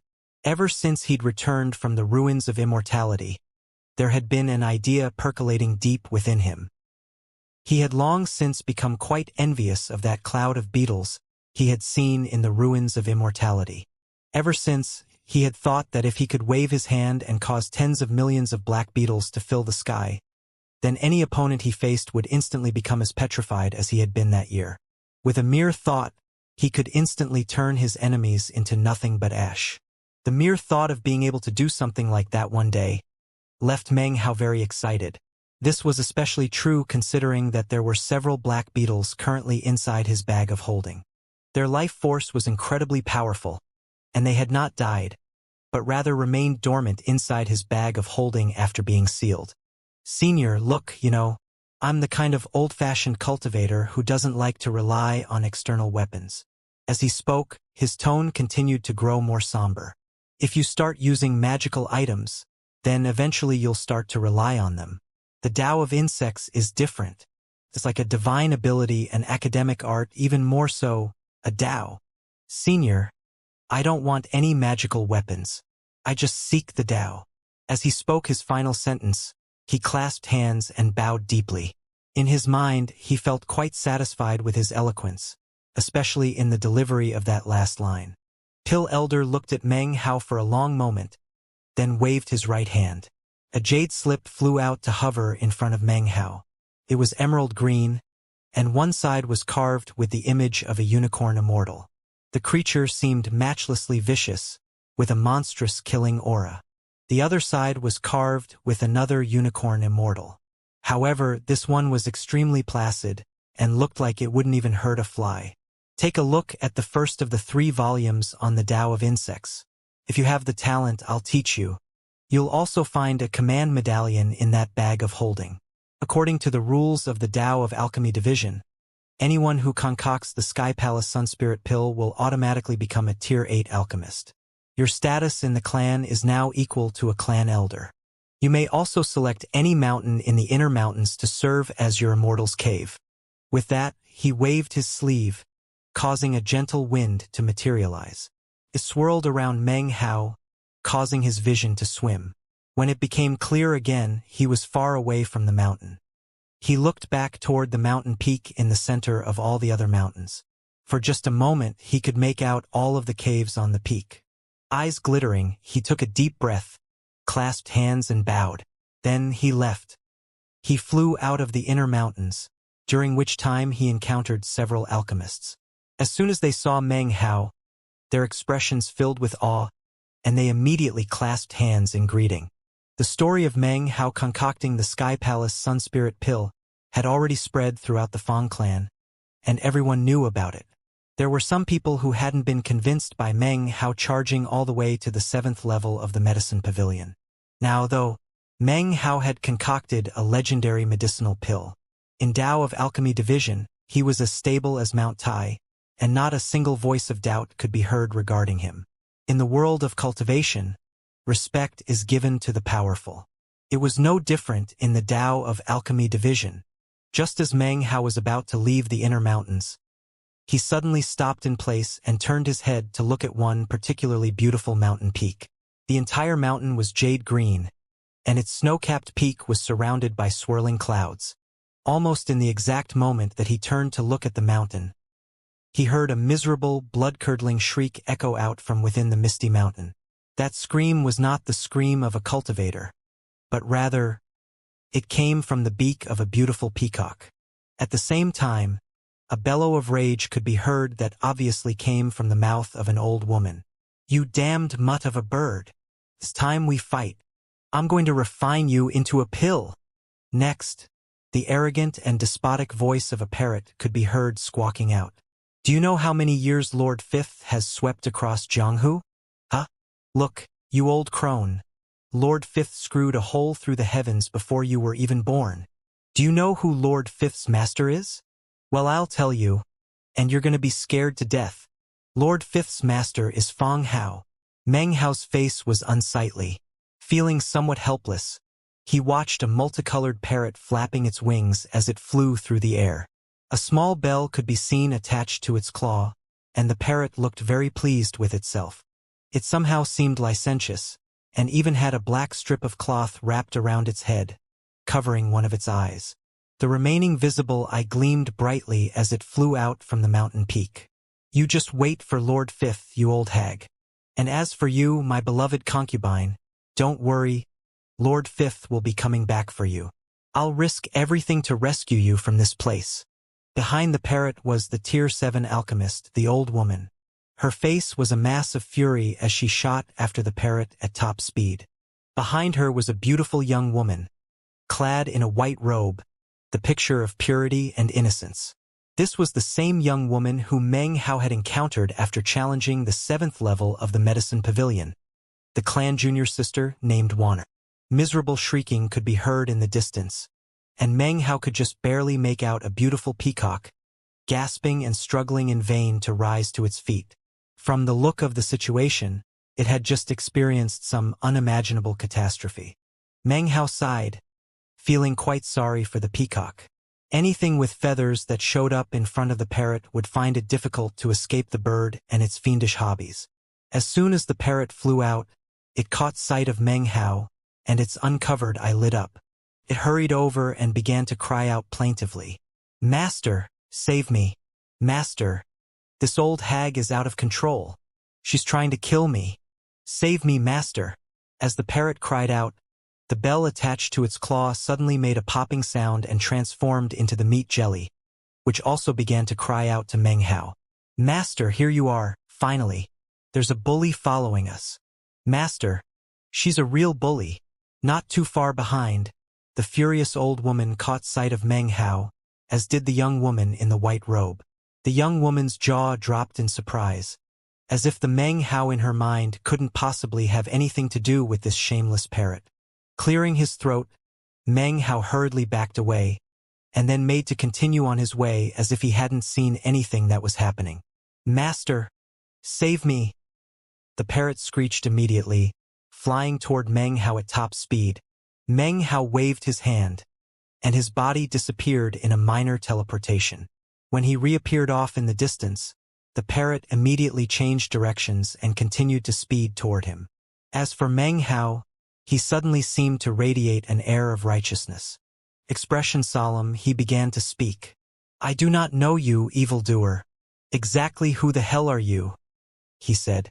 Then a slightly confused expression appeared on his face as he looked at the pursuing old woman.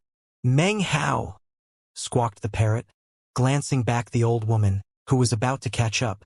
"I have spirit stones." "Hold your tongue, evildoer," said Meng Hao, stopping in place. His face was somber, as if he was the sole representative of justice. "There is no enmity between us, and yet you try to frame me? Well, never mind. I might as well just put you in your place right now." With that, he waved his right hand. Meng Hao didn't even have a chance to unleash a divine ability. Before anything could actually happen, the parrot let out a miserable shriek, and then its body went stiff, as if it had just been seriously injured. Then it shot directly into Meng Hao's sleeve. Meng Hao cleared his throat and inwardly cursed the parrot's unconvincing performance. "Senior," he said to the old woman, cautiously backing up, "this bird is vile and detestable. I'm just on my way back from visiting Pill Elder, after having been fortunate enough to become a Tier 8 alchemist. Junior will help you take care of this bird. Don't worry." The old woman's cultivation base was so profound that Meng Hao couldn't assess it. In the Tao of Alchemy division, alchemy was the true Tao, and one's cultivation base played a mere supporting role. However, because of all the life or death scenarios that Meng Hao had faced, he still edged backward carefully as if guarding against any contingencies, simultaneously flashing his Tier 8 alchemist's command medallion. The old woman looked at Meng Hao backing away and said nothing. Eventually, he transformed into a beam of light that fled into the distance. At that point, the old woman's eyes flashed. The young woman hesitated for a moment, then quietly said, "Grandaunt, that bird." "Just forget about it," said the old woman, turning to head back toward the mountain. The young woman followed. Along the way, the young woman couldn't refrain from asking, "Grandaunt? Feng Hao?" The old woman did nothing other than shake her head. A flash of insight could be seen deep within her eyes. From the moment Meng Hao had challenged the 7th level of the Medicine Pavilion, she knew that he would be a new force coming to the fore of the Tao of Alchemy division. Then he concocted the Sky Palace Sun Spirit pill, which left her shaken inwardly, and also thoroughly convinced that Feng Hao would be a blazing sun of the Tao of Alchemy division. She wasn't sure if he was the type of person to nurse grudges. Because of the level of her cultivation base, she had been aware all along that the parrot and the meat jelly belonged to him. Furthermore, she had intentionally driven them out at the exact moment in which Meng Hao had been passing by. Her entire goal had been to resolve any feelings of resentment Meng Hao might have toward her. She was much higher than him in terms of clan seniority, had a profound cultivation base, and had been famous for many years. Therefore, she was well versed in finding clever ways to resolve problems, and the scene that had played out just now was just the method she had come up with to resolve her issues with Meng Hao.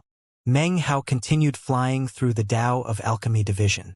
When he realized that the old woman wasn't pursuing him, his eyes flickered. He, of course, understood her intention. As they emerged from the Tao of Alchemy division, the parrot's spirits seemed to lift. It flew out of his sleeve and arrogantly cried, "You just wait for Lord Fifth, you old hag. Lord Fifth will be back." Off to the side, the meat jelly nodded its head vigorously. For the meat jelly to act in such a way was clear evidence of the sufferings these two dunces had endured in recent days. However, as soon as the parrot finished speaking, Meng Hao's right hand shot out, grabbed the parrot, and dragged it in front of him. The parrot's eyes bulged. "What are you doing? What are you grabbing your Lord Fifth for? What did you say just now about spirit stones?" Meng Hao asked coldly. Whenever he and the parrot interacted, it was never with courtesy. "Spirit stones?" The parrot pretended to be confused. "What spirit stones?" Meng Hao glared at the parrot, and then suddenly, a bashful expression appeared on his face. The parrot's eyes immediately went wide, and it began to shiver. The meat jelly gasped and let out a muffled shriek. "It's that expression again. Finished. We're finished." Whenever that expression appears, it means the end is near. The bird is really done for this time. The parrot's eyes filled with fear, and before Meng Hao could even say anything, it fawningly said, "Ha ha ha! I'm just playing around with you. Spirit stones, Ah, spirit stones. That old hag has a whole vein of spirit stones underneath that mountain of hers. Whenever you feel like going to steal them, Meng Hao, I'll help you dig them up. When Meng Hao heard the words vein of spirit stones, his eyes began to shine. He then began to ask about the specifics. One man, one bird, and one meat jelly flew back toward the ancestral mansion, conversing with each other in hushed tones. By now, evening was falling. Off in the distance, the setting sun filled the sky with golden light. When Meng Hao got back to the ancestral mansion, he saw numerous clan members heading toward the East District. Meng Hao looked in that direction and suddenly remembered what was going to be happening in the morning. East Ascension sun. Muttering to himself, he changed directions and flew toward the East District. The parrot perched on his shoulder, and the meat jelly transformed into a bell and attached itself to the parrot's claw. Meanwhile, in the East District's East Ascension pagoda, Feng Wei smiled as he chatted with the various chosen. Not once did he mention the event which had just sent the entire Feng clan astir.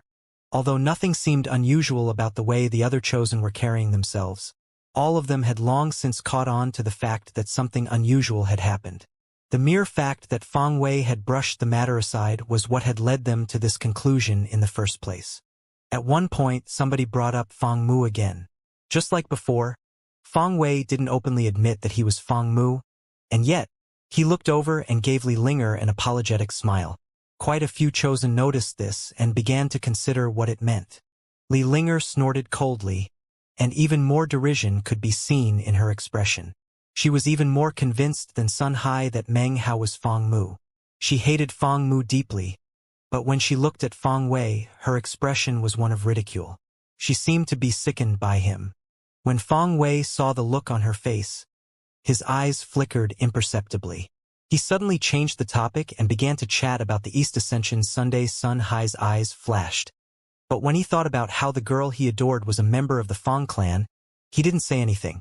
Instead, he pulled another of the Feng clan chosen off to the side and asked whether or not he knew a member of the Feng clan named Feng Yu. The sky was growing dark, and more members of the Feng clan clustered together around Bright Moon Lake. Originally, they had been waiting quietly, but now they were all discussing the matter of Meng Hao concocting the Sky Palace Sun Spirit Pill. Although the Dao Bell had long since ceased to toll, the sound of it still rang within their hearts. I can't believe Feng Hao actually concocted a Sky Palace Sun Spirit Pill. That's one of the 3 sacred pills. I never could have imagined that he would be able to concoct one of them. When Feng Hao returned, I didn't really think much of him. He was kind of quiet. But now he's causing all sorts of waves. Words such as these echoed out constantly. Feng Wei's expression was the same as ever, making it impossible to determine what he was thinking. In contrast, Feng Yunyi's face only continued to grow darker.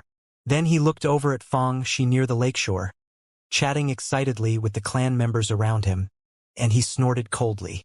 A cold gleam flickered in his eyes, and his lips twitched into an icy smile.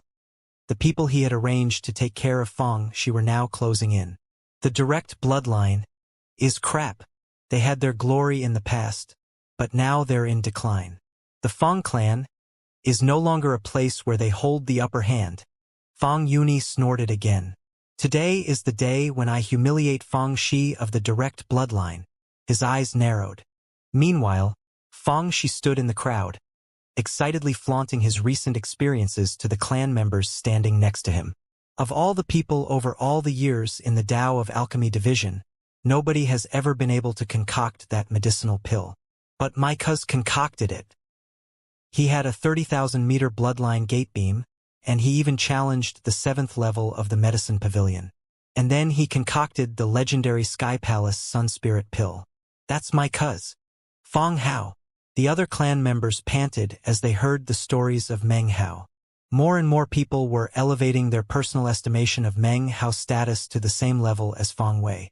About this time, 2 young men appeared nearby, pushing their way through the crowd. Their expressions were icily arrogant as they neared Feng Shi, then rudely waved their hands, causing a burst of wind to materialize. It descended onto Feng Shi, causing his face to flicker. He tried to fight back, but was no match. He made a slight grunt as he was involuntarily shoved backward 10 paces. The clan has ordered that it is prohibited to be loud and disorderly during the rise of the East Ascension sun, said one of the two young men, his eyes cold. Anyone who violates the rule will be stripped of the qualifications to observe. You? Said Fang Shi, looking up with rage in his eyes. However, when he saw who the two young men were, his face fell. The other clan members in the area also looked shocked, and immediately backed up.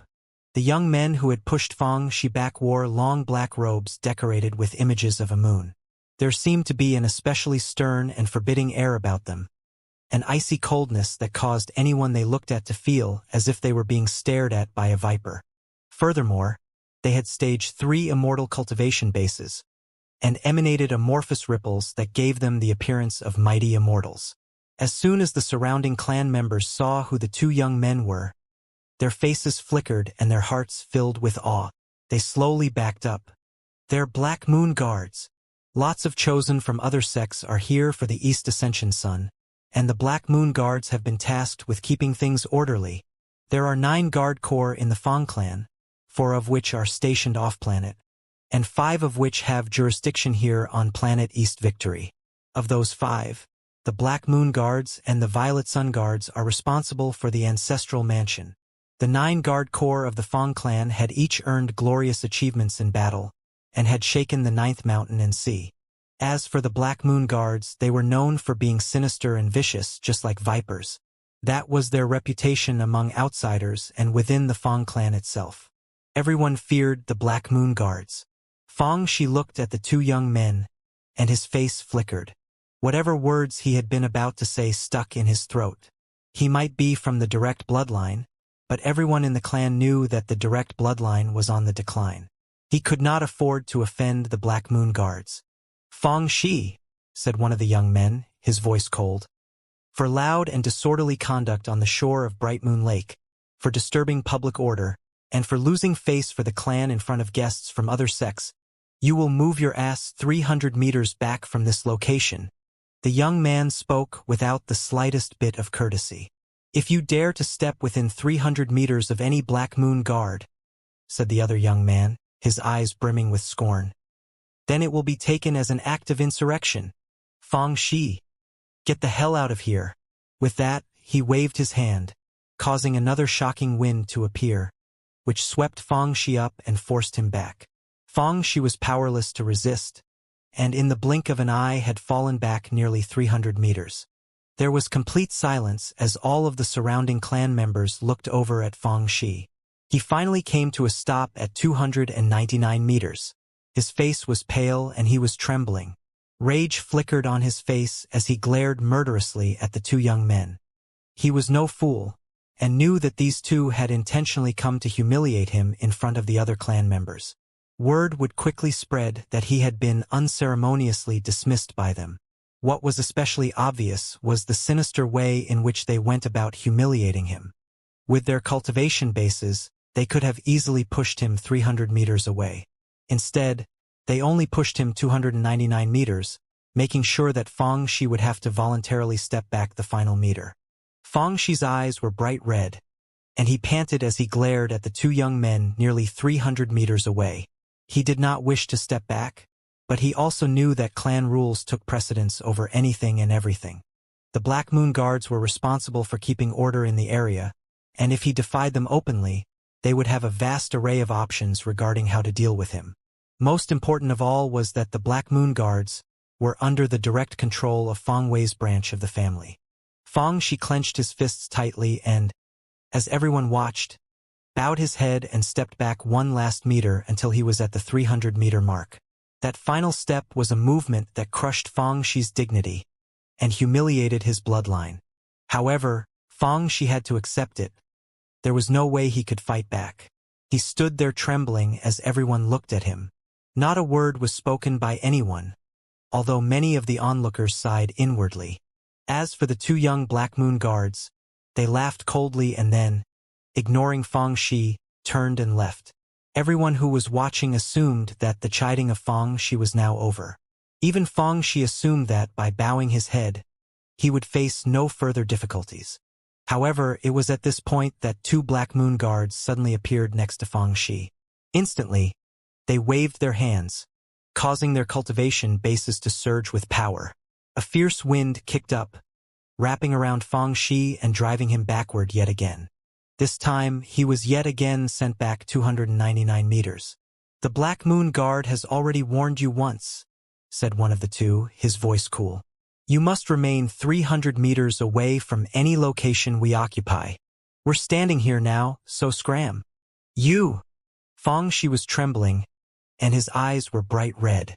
The two Black Moon Guards laughed at Fang Shi's reaction, and their eyes radiated cold glows. It was as if they were just waiting for Fang Shi to fight back. Although they might fear his father, they had received orders under the auspices of Prince Wei. Besides, they were responsible for maintaining order here, so if Fang Shi did anything rash, their backers would shield them from any consequences. Fang Shi was in a rage, and he wanted to cast everything aside and fight back. But then he thought about how often his father sighed about the decline of the direct bloodline. Fang Shi didn't have a strong personality, and in fact, was often gentle. Not wanting to cause any further troubles for his father, he bitterly took another step back. As he stepped back, a hint of dejection could be seen in his eyes. It was at this point that more than 10 Black Moon Guards suddenly appeared. The crowd stepped back, making a wide path for them. The Black Moon Guards stared at Fang Shi with cold eyes. Fang Shi lowered his head and continued to retreat. 300 meters. 1,500 meters. Soon he was almost out of the crowd entirely, a full 3,000 meters away from Bright Moon Lake. The Black Moon Guards stared contemptuously at Fang Shi, who was by now figuratively scarred and battered. "One more step," said the Black Moon Guard closest to Fang Shi, his voice cold. Currently, they were separated by 299 meters. Nothing could be heard but silence. Many of the Fang clan members sighed inwardly, but said nothing. The Fang clan's direct bloodline was on the decline, and Fang Wei's was on the rise. That was current state of affairs. Fang Shi laughed bitterly as he realized that he couldn't stay here any longer. He was just about to turn and leave when suddenly, a hand appeared behind him and patted him lightly on the back, preventing him from taking that final step. At the same time, a calm voice could be heard from behind him. "What's wrong, Fang Shi?" When Fang Shi heard that voice, a tremor ran through him. He turned back to see that Meng Hao was behind him, having appeared there at some undetermined point in time. Perched on Meng Hao's shoulder was the Parrot, who winked at Fang Shi. Meng Hao had appeared without the slightest sound, and not a single one of the nearby clan members had even noticed. All they saw was Meng Hao suddenly standing there, right behind Fang Shi. The more than 10 Black Moon Guards looked over with fiercely glinting eyes. They were shocked because even they had no idea how Meng Hao had appeared there. He had literally shown up in the blink of an eye. His appearance on the scene immediately caused a stir among the Fang clan members. "It's Fang Hao. What a strange way to make an entrance." He didn't make any ripples of displacement at all. Many people felt their hearts beginning to pound. Meng Hao had just concocted the Sky Palace Sun Spirit pill, and had caused the Fang clan's Dao bell to ring. By now, Meng Hao was a person many of the clan members were pondering deeply. "Cuz," said Fang Shi, looking over at Meng Hao. His expression was one of grievance, the kind of look that appears when a dear relative shows up right when you are being picked on. Meng Hao smiled lightly, then patted Fang Shi's shoulder. However, within Meng Hao's heart, icy coldness surged up to monstrous heights. A moment ago, he had been off in the distance, watching Fang Shi being pushed back by the sinister Black Moon Guards. "Fang Shi, you stick with me. Let's see who tries to stand in my way." With that, Meng Hao stepped in front of Fang Shi and then began to walk forward. Fang Shi took a deep breath. Eyes filling with determination, he began to follow Meng Hao. The dozen or so Black Moon Guards watched with various expressions as Meng Hao walked forward. When he had walked about 30 meters toward them, two of the Black Moon Guards snorted and then closed in on him. "You may approach," said one of them. "But Fang Shi disturbed the public peace here, and if he dares to step within 300 meters of us, he'll be punished." In the blink of an eye, the two Black Moon Guards were right in front of Meng Hao. Their words still hung in the air as Meng Hao suddenly lifted his right hand and pushed it out in front of him. Rumbling could be heard as a gale force wind sprang up.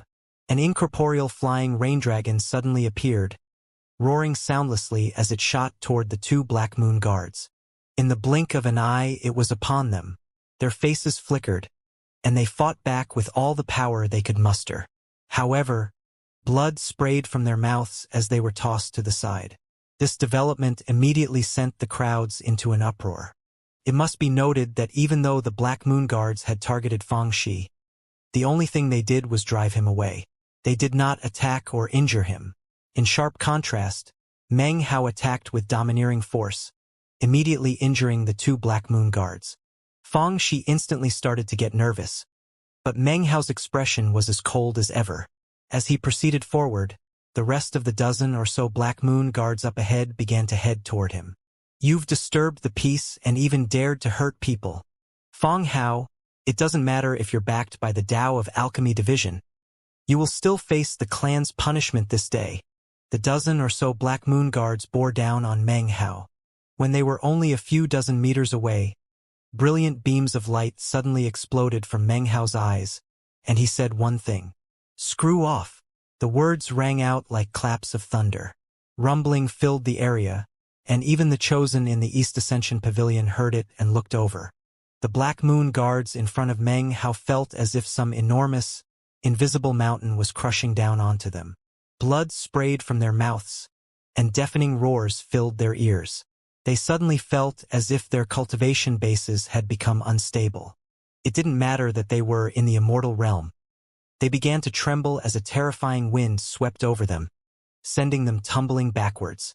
Meng Hao's one sentence caused their minds to reel and sent them flying away. The surrounding Fang clan members were completely shocked. Fang Shi looked on, stupefied, as Meng Hao calmly proceeded to walk forward. The crowds immediately parted, making a path for him that led all the way to Bright Moon Lake. On the island in the middle of the lake, within the East Ascension Pagoda, Fang Wei and the others around him all saw the crowd part as if some sort of immortal divinity had appeared. Meng Hao strode out, back straight, long hair draped over his shoulders like a cloak. His expression was grave and stern, as if his rise to prominence gave him a blinding aura that no one could ignore. When the chosen in the pavilion saw that it was Meng Hao who was walking toward them, a variety of different expressions could be seen. Li Linger's face flickered with hatred as she stared at him. Sun Hai's eyes went wide. He took a deep breath and subconsciously edged backward. Song Luodan and Taiyang Zi saw Meng Hao at the same time, and their eyes shone with piercing light. Then there was Fan Donger, whose gaze turned as sharp as a dagger. In that moment, she had no stronger desire than the wish to chop Meng Hao into tiny pieces. She began to pant, and it suddenly became impossible for her to maintain her previously stoic expression. Meng Hao. Fang Wei's gaze immediately fell onto Meng Hao. His expression was the same as ever, although his pupils constricted. He wasn't surprised to see that Meng Hao had shown up. Back in their initial meeting in the main temple, the moment they looked at each other, Fang Wei could tell that Meng Hao was not a pushover. However, he hadn't paid much attention to him, and had in fact disregarded him. It wasn't until Meng Hao rose to prominence in the Tao of Alchemy Division that he had been forced to take him seriously. That was especially true now, when he was suddenly acting so aggressively. Fang Wei snorted coldly. A moment later, his expression was seemingly as placid as ever, without any hint of disturbance. Wang Mu was also there in the East Ascension Pavilion. When he saw Meng Hao, his eyes shone with a sharp light, and his desire to do battle increased. Fang Yuni stood there as well, looking venomously in Meng Hao's direction, a cold smile twisting the corners of his lips. The crowds surrounding Bright Moon Lake were in an uproar. They made way for Meng Hao as he strode slowly forward, Fang Shi in tow, who was both excited and nervous. The Black Moon Guards were one of the 9 guard corps of the Fang clan, and were responsible for maintaining peace. They would most certainly not respond kindly to Meng Hao provoking them. "'Cause," he whispered. Suddenly, whistling sounds could be heard as more than 30 figures closed in on Meng Hao from all directions. These were more Black Moon Guards, the keepers of the peace. As they flew toward Meng Hao, their cultivation bases roared with power. Shockingly, all of these cultivators were in the immortal realm. 2 of them were even stage 5 immortals, and as they all closed in at high speed, they unleashed divine abilities and magical techniques. Brilliant light shot out in all directions, exerting intense pressure. How brazen! You dare to attack the Black Moon Guard? You dare to sow public chaos? It doesn't matter who you are. Kneel now and prepare to be sent to the dungeon to be tortured.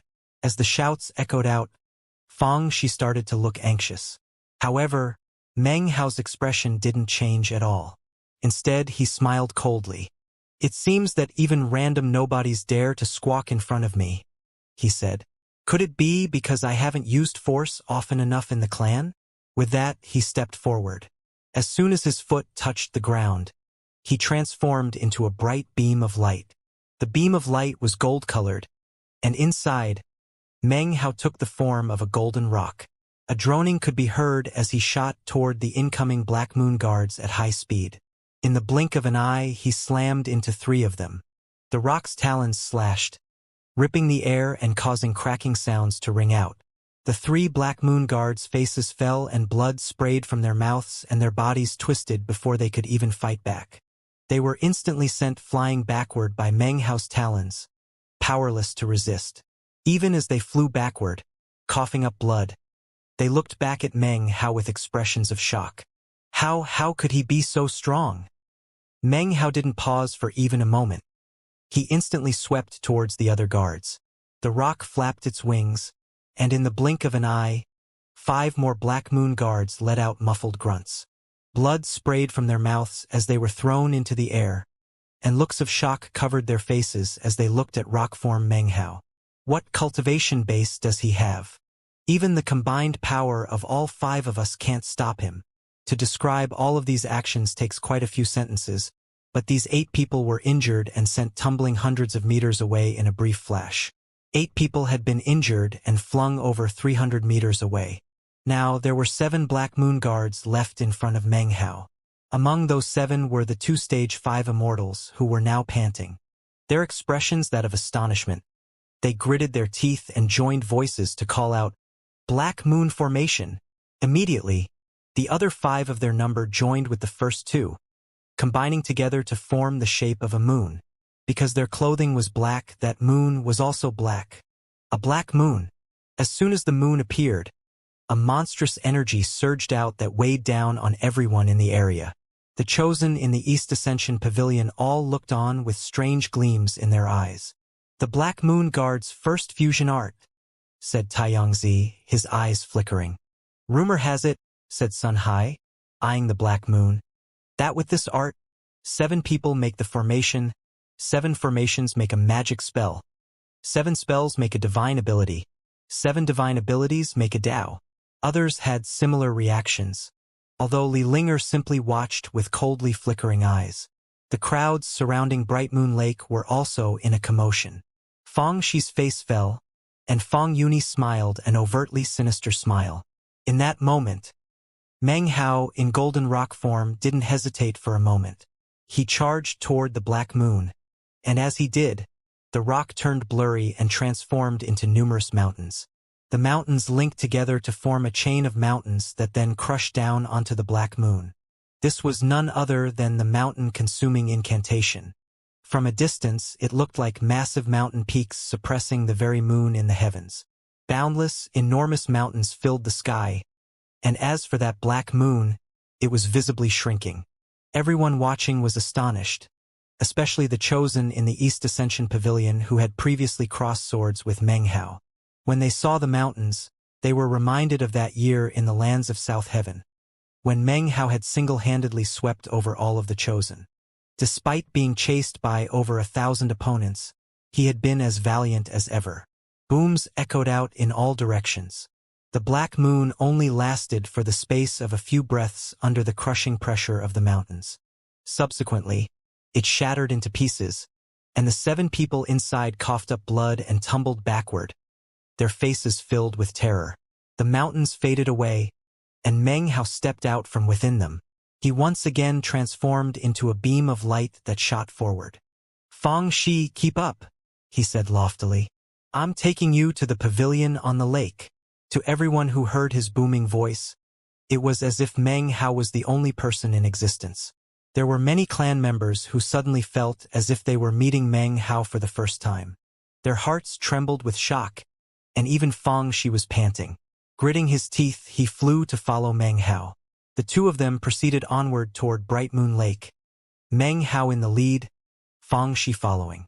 In the East Ascension Pavilion in the middle of Bright Moon Lake, the various chosen were all looking at Meng Hao, regardless of whatever conflicts they had with him. As of this moment, all of them had no choice but to admit that Meng Hao was a blazing sun. Fang Wei stood there quietly, his eyes icy. Fang Yuni, on the other hand, had an expression filled with incredible venom. Fang Hong was already in awe of Meng Hao and subconsciously stepped backward, as did Fang Xianxia. Fang Donghan was secretly excited. This outcome was exactly what he wanted, a fight between Meng Hao and Fang Wei. As everyone watched Meng Hao nearing the edge of Bright Moon Lake, all of a sudden, a person appeared on the shore. It was a middle-aged man wearing a black robe embroidered with 2 moons. He had the flourishing cultivation base of a stage 6 immortal. "You ignominious fool," the man said coldly. "Back down." This stage 6 immortal was the leader of the Black Moon Guards in this area. He stood there, brow furrowed, doing nothing to conceal his loathing of Meng Hao. Even as he spoke, he pushed his hand out in front of him, causing shocking pressure to roil out. At the same time, an enormous, illusory hand appeared that shot toward Meng Hao. "I'm from the direct bloodline of the Fang clan," Meng Hao replied. "I'm the eldest grandson of this generation, with a supreme status in the clan. You're the one who'll be backing down." Instead of slowing down, he sped up.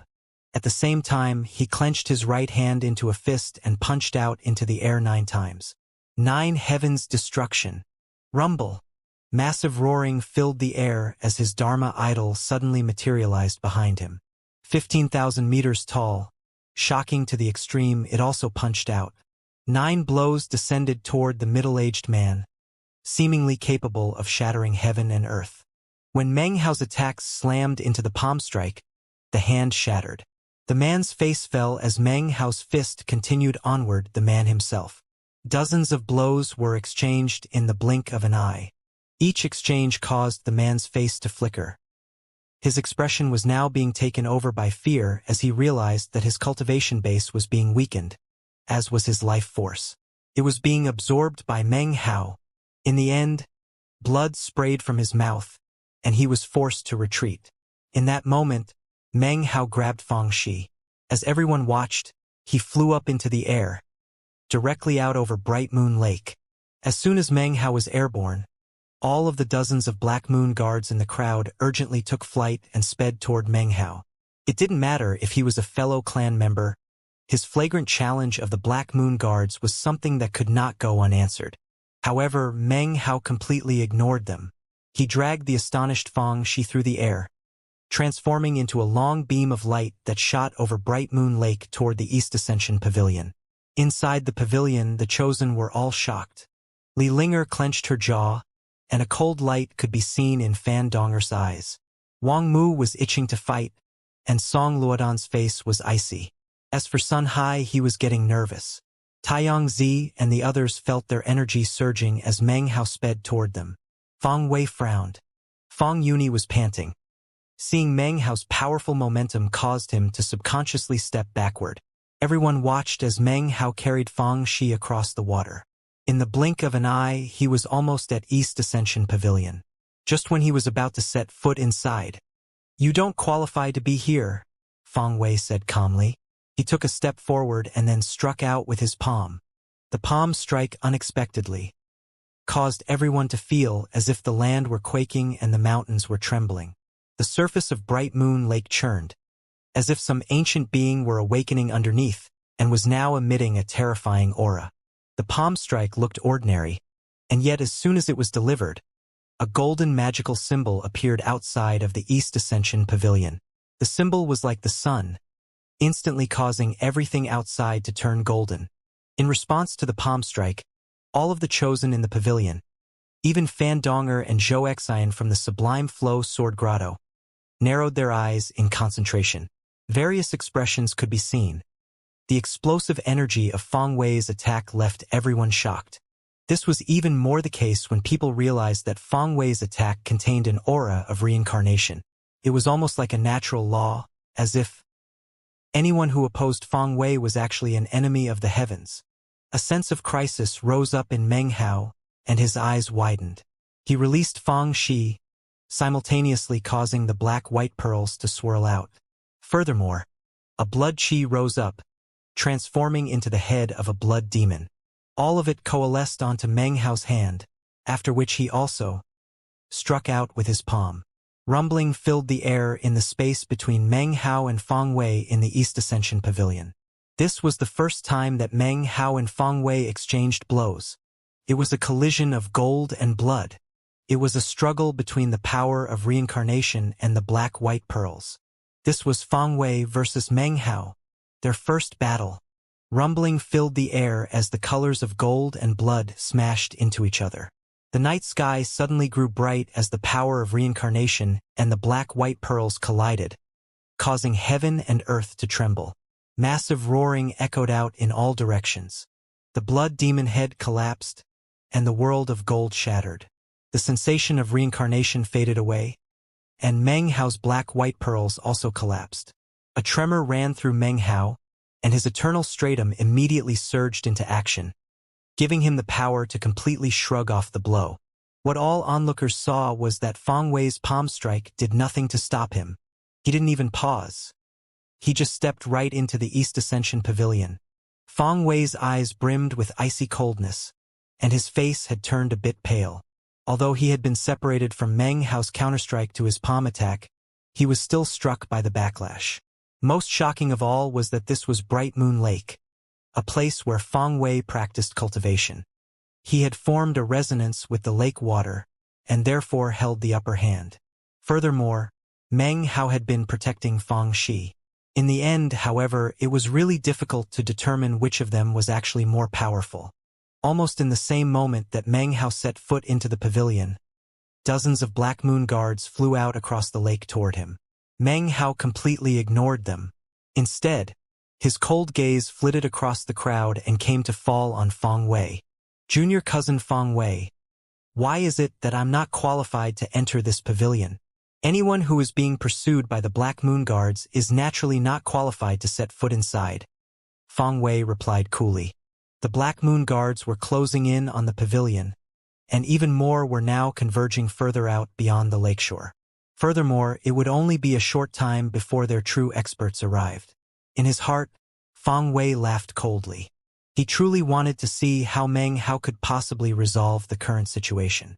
Feng Shi's face was ashen as he stood there next to Meng Hao, panting.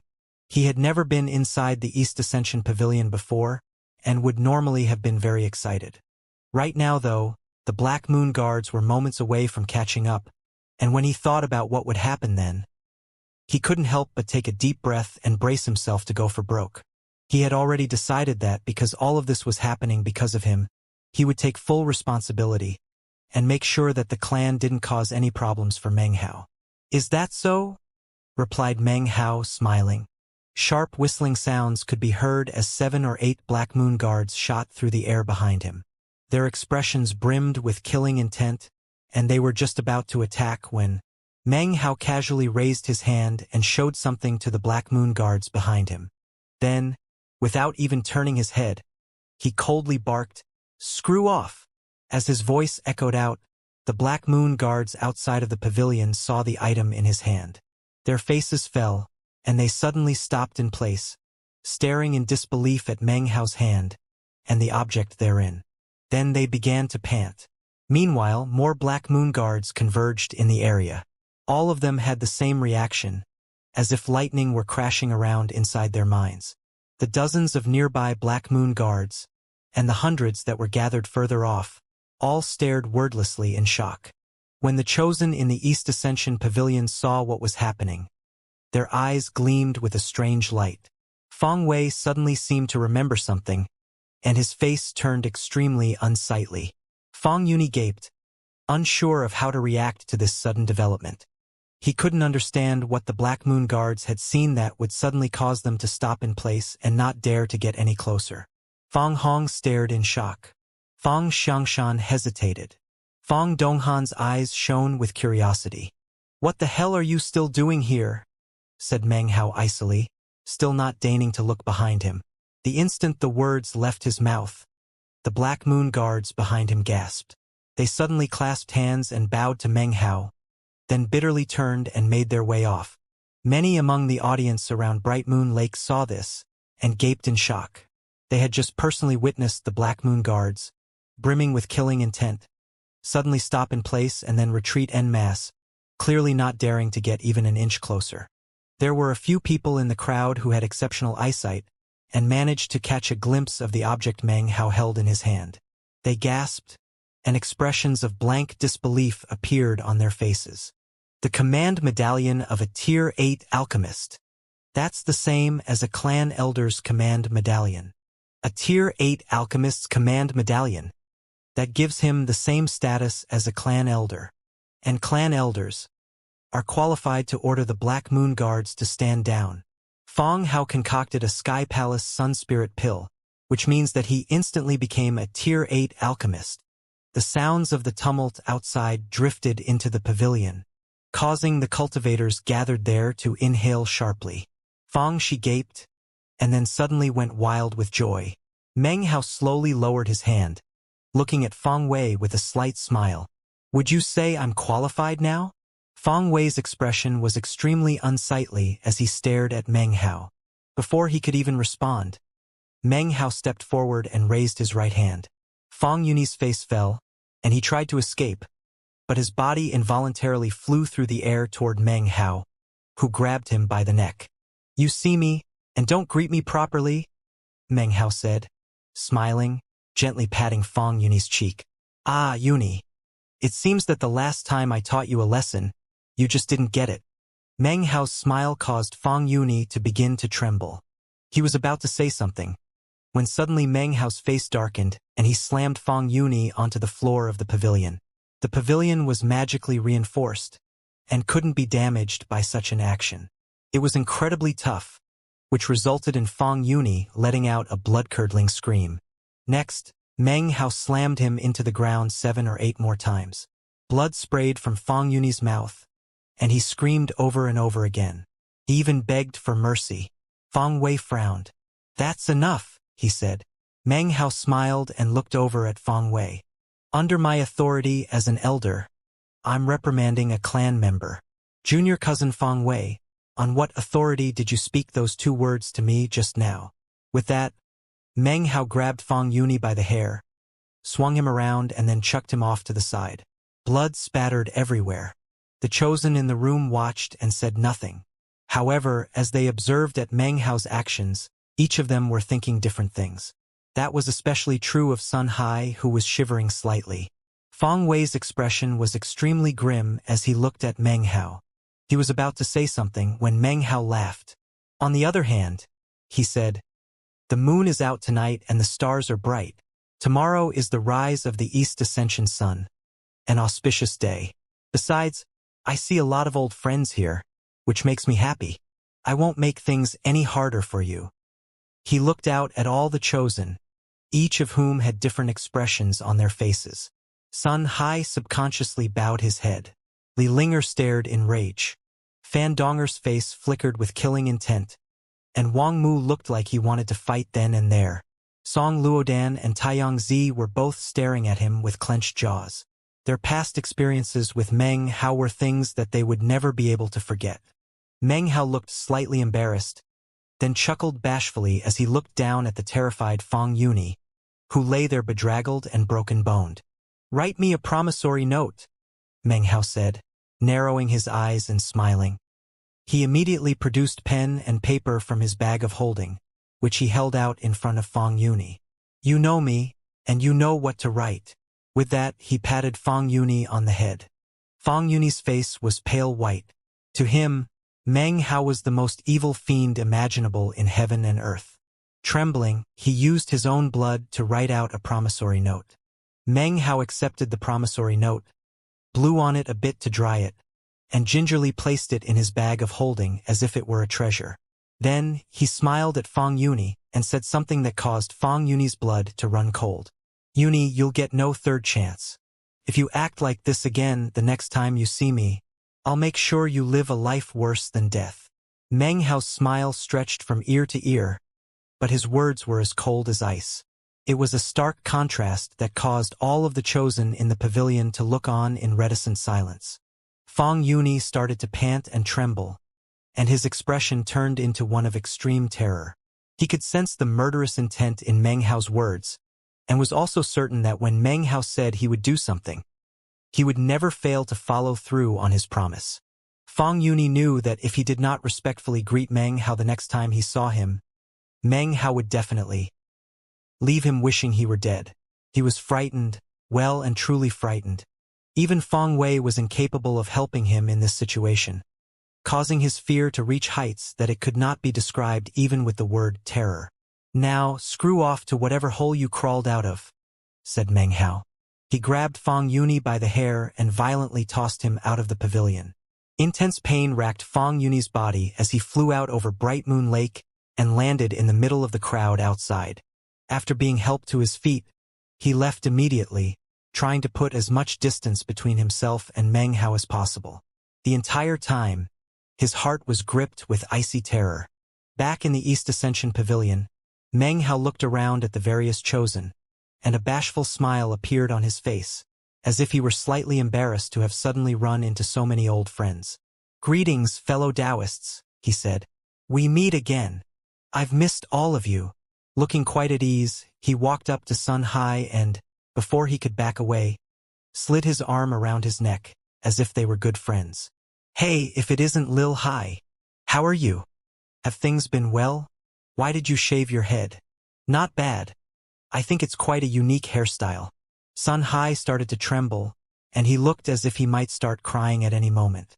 Meng Hao's shadow lurked perpetually in his heart, a point that could be seen clearly from his cleanly shaven head. Meng Hao rubbed Sun Hai's shiny head and patted it a few times. Sun Hai choked with silent fury, feeling frustrated to the extreme. At this point, Meng Hao's gaze came to rest on Li Linger. Subconsciously, he couldn't refrain from looking at Li Linger's curvaceous rear end. "Aya, little sis Linger, I haven't seen you for so long. You're even prettier than before. Your rear end looks really nice." He cleared his throat. "Hey, don't look at me that way. You know, now that I think about it, we were actually engaged as children." Li Linger's expression was extremely dark as she stared at Meng Hao. Her chest rose and fell as she panted, and she looked like she was on the verge of exploding. Were it not for the fact that she knew she wasn't a match for Meng Hao, and that they were also in the Fang clan, then she would definitely go all out to fight him. Seeing that Li Linger was on the verge of bursting, Meng Hao quickly looked away, turning his attention to Fan Donger. Instantly, his eyes brightened. Inky, you're here too. Little sis Donger, I've already loaned you Inky for quite a while now. When will you be giving her back to me?" Fan Donger's eyes blazed with rage, and she raised her right hand. Cracking sounds could be heard as two violet flying daggers suddenly appeared. Mysterious flames hissed up from the daggers, and they emanated terrifying auras. "I dare you to say one more word," she said through gritted teeth. Her words overflowed with killing intent, as if a single inappropriate word would lead to a fight. Meng Hao blinked and then coughed lightly. Keeping his arm wrapped around Sun Hai, he looked around at some of the others. "Well, if it isn't Song Luodan and Taiyang Zi. Wang Mu, you're here too. Wonderful. You're all here. Well then, when are you going to be paying back the money you owe?" Meng Hao's handful of sentences instantly provoked a reaction from the various chosen in the East Ascension Pavilion. Some burst out angrily, others glared at him furiously, and some had bloodshot eyes. "Shut the hell up. Shut your trap. Meng Hao, you're pushing people too far. Meng Hao, if you dare to insult me one more time, we're going to have a blood feud the likes of which has never been seen before." When Fang Shi saw all of this happening, He stared at Meng Hao in blank shock. Then he looked at the enraged Chosen and took a deep breath. He had no idea what Meng Hao had done to provoke such widespread indignation, to cause these Chosen to be so wrathful. Fang Shi was even more thunderstruck by the words exchanged between Meng Hao and Li Linger, as well as Fandonger. Actually, Fandonger was the celestial goddess of Fang Shi's dreams, and yet, in the blink of an eye, that celestial goddess had summoned deadly weapons. Any rapturous illusions Fang Shi had about her were instantly dispelled by her vicious wrath. Fang Shi wasn't the only shocked one. Fang Hong also stared with wide eyes. She couldn't imagine what disputes Meng Hao had with these people to make them act in this way. Apparently, Meng Hao's brief words had stabbed deep into their hearts. Even Fang Wei was at a loss as to how Meng Hao could be so familiar with these people. Only Fang Xiangshan and Fang Donghan truly knew of the inspiring and tragic connection between all of them, and how world-shaking those events had been. The surrounding Fang clan members stared in shock at Meng Hao and the Chosen, their minds reeling. Meng Hao's appearance in the pavilion made him the complete center of attention. Even Fang Wei was somehow surpassed. The Chosen's response to his words caused Meng Hao's face to suddenly darken. Before he could even say anything though, the Parrot, which had maintained silence up to this point, rolled its eyes and then glared at all the people. "He who owes shall repay," it squawked. "This is a principle of heaven and earth. You shameless bunch had better repay what you owe immediately. If you have no money, then find some furred or feathered beasts for Lord Fifth. If Lord Fifth is satisfied, then he'll help you pay back the debt. What do you say?" Meng Hao snorted coldly and glared at the crowd. Then he slapped his bag of holding and produced a stack of promissory notes. He began tapping his finger on the notes, and then looked up. White paper and words written in blood. "The handwriting is very clear, yes? Do you people really dare to renege on your debts?" Meng Hao was clearly incensed. He was well aware that concocting the Sky Palace Sunspirit pill had temporarily resolved his spirit stone quandary. However, according to his calculations, what he had earned still wouldn't be enough. Now, his joy at finding so many people who owed him money was turning into fury. In the instant that Meng Hao pulled out the stack of promissory notes, Fang Shi gasped. Fang Hong's eyes went wide, and even Fang Wei stared in shock. All of the surrounding members of the Fang clan stared blankly in disbelief at Meng Hao standing there, tapping his finger on the promissory notes. This image of Meng Hao was now deeply ingrained in their hearts. How many promissory notes does he actually have? Didn't Fang Hao come from planet South Heaven? How could there be so many people who borrowed money from him? What exactly does this guy do? Is he a cultivator? How come he just doesn't seem like a cultivator to me? The Fang clan's Chosen gaped as their minds filled with buzzing thoughts. "Sun Hai," said Meng Hao, sounding very displeased. "Why don't you start first?" He patted Sun Hai's head. "Don't think that because you're bald now that I can't grab a hold of you. There's always going to be some place on your body that has hair, right?" Upon hearing these words, the Parrot's eyes suddenly shone brightly, and it stared at Sun Hai with interest. Sun Hai began to quiver. He gritted his teeth and was about to protest, when Meng Hao's words suddenly reminded him of his nightmarish experience on planet South Heaven. Finally, he scowled. Can I pay back a little less than I owe?" Meng Hao was instantly pleased. "All right," he said, eyes shining. "Let's start with the interest. How about that?" Sun Hai grimaced, clenched his teeth, and then slapped his bag of holding, producing some spirit stones that he handed over to Meng Hao. Meng Hao quickly collected them up, licked his lips, and then eyed Sun Hai's bag of holding. "Considering how rarely we run into each other, why don't you repay a bit more than that?" "I really can't," said Sun Hai. I actually came to the Fang clan to buy something particular. Well, I know this girl from the Fang clan and I really want to buy her a gift. Hey, you never know, we might end up being family." "Oh, so that's how it is," said Meng Hao. "Why don't you repay a bit more of your debt, and I'll put in a good word for you." He smiled and patted Sun Hai's head. He suddenly realized that patting Sun Hai's head actually felt very good, so he patted it a few more times for good measure. Lil Hai, don't worry. Pay back those spirit stones and I'll help you out. In the Fong clan, the highest elders and the lowliest branch members all have to give me face. Sun Hai hesitated for a moment. He knew that Meng Hao was the eldest grandson of the direct bloodline. Even though the direct bloodline was in decline, Meng Hao's father was still alive, and Meng Hao had certainly been throwing his weight around the clan recently. Based on his earlier inquiries, none of the other chosen in the clan were familiar with the girl he liked, which was making Sun Hai anxious. Now that he saw how domineering Meng Hao was, he figured he might as well give Meng Hao's suggestion a shot. I wonder if he'll really put in a good word for me, Sun Hai thought, gritting his teeth. He was thoroughly entranced with this Fong clan girl, to the point where he wasn't even acting rationally. Finally, he slapped his bag of holding and passed an even larger sum of spirit stones over to Meng Hao. When Meng Hao saw them, his eyes shone with brilliant light. Lil Hai, don't you worry. You leave everything to your big bro. Meng Hao put the spirit stones away, and before Sun Hai could say anything more, began to walk over to Li Linger. She stared at him, furious, her expression icy. He hesitated for a moment, then glanced down at her rear end. Sighing, he thought about his actions as Fong Mu, and realized that there was an 80% certainty that Li Linger had recognized him. Therefore, he couldn't push her too far. He turned to look at Fan Donger, but when he saw the deadly-looking violet flying daggers swirling around above her hand, his expression turned somber, and he turned to walk toward Taiyang Zi and the others. Taiyang Zi, Song Luodan, Wang Mu, he barked. All of you owe me money. It's time to pay up. Taiyang Zi and the other two glared back at Meng Hao, flames of rage flickering in their eyes.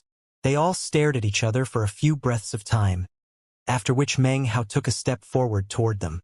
At this exact moment, Taiyang Zi and the others attacked simultaneously. Booms echoed out as all four of them flew out of the pavilion and began to fight. Rumbling filled the air as Meng Hao transformed into a golden rock that slashed its talons toward Taiyang Zi. At the same time, a chain of mountains rumbled out next to him, crushing down toward Song Luodan. A moment later, he flapped a wing, causing the air to shred as power shot toward Wang Mu. Booms echoed out in all directions. Even though it was late at night and very dark, the light of magic filled the air, and all of the Fong clan members down below stared up to watch. When they saw Meng Hao single-handedly battling three amazing chosen, their minds trembled. That's Song Luodan from the Song clan, and Taiyang Zi from the 5 Great Holy Lands. The last one is the Wang clan chosen, Wang Mu. All 3 of them are in the process of rising to be true immortals. Once they do, they'll definitely be even more famous than they are now. I can't believe Fong Hao is fighting all 3 of them at the same time. Booms echoed out as the 4 of them fought back and forth constantly. Meng Hao clenched his fist and then punched out, unleashing the 9 heavens' destruction. Blood sprayed from Song Luodan's mouth. As for Wang Mu and Taiyang Zi, one of them called wind and summoned rain, while the other transformed into blinding sunlight. Even as they closed in on Meng Hao, he snorted coldly. A blood demon head appeared, which head-butted Wang Mu.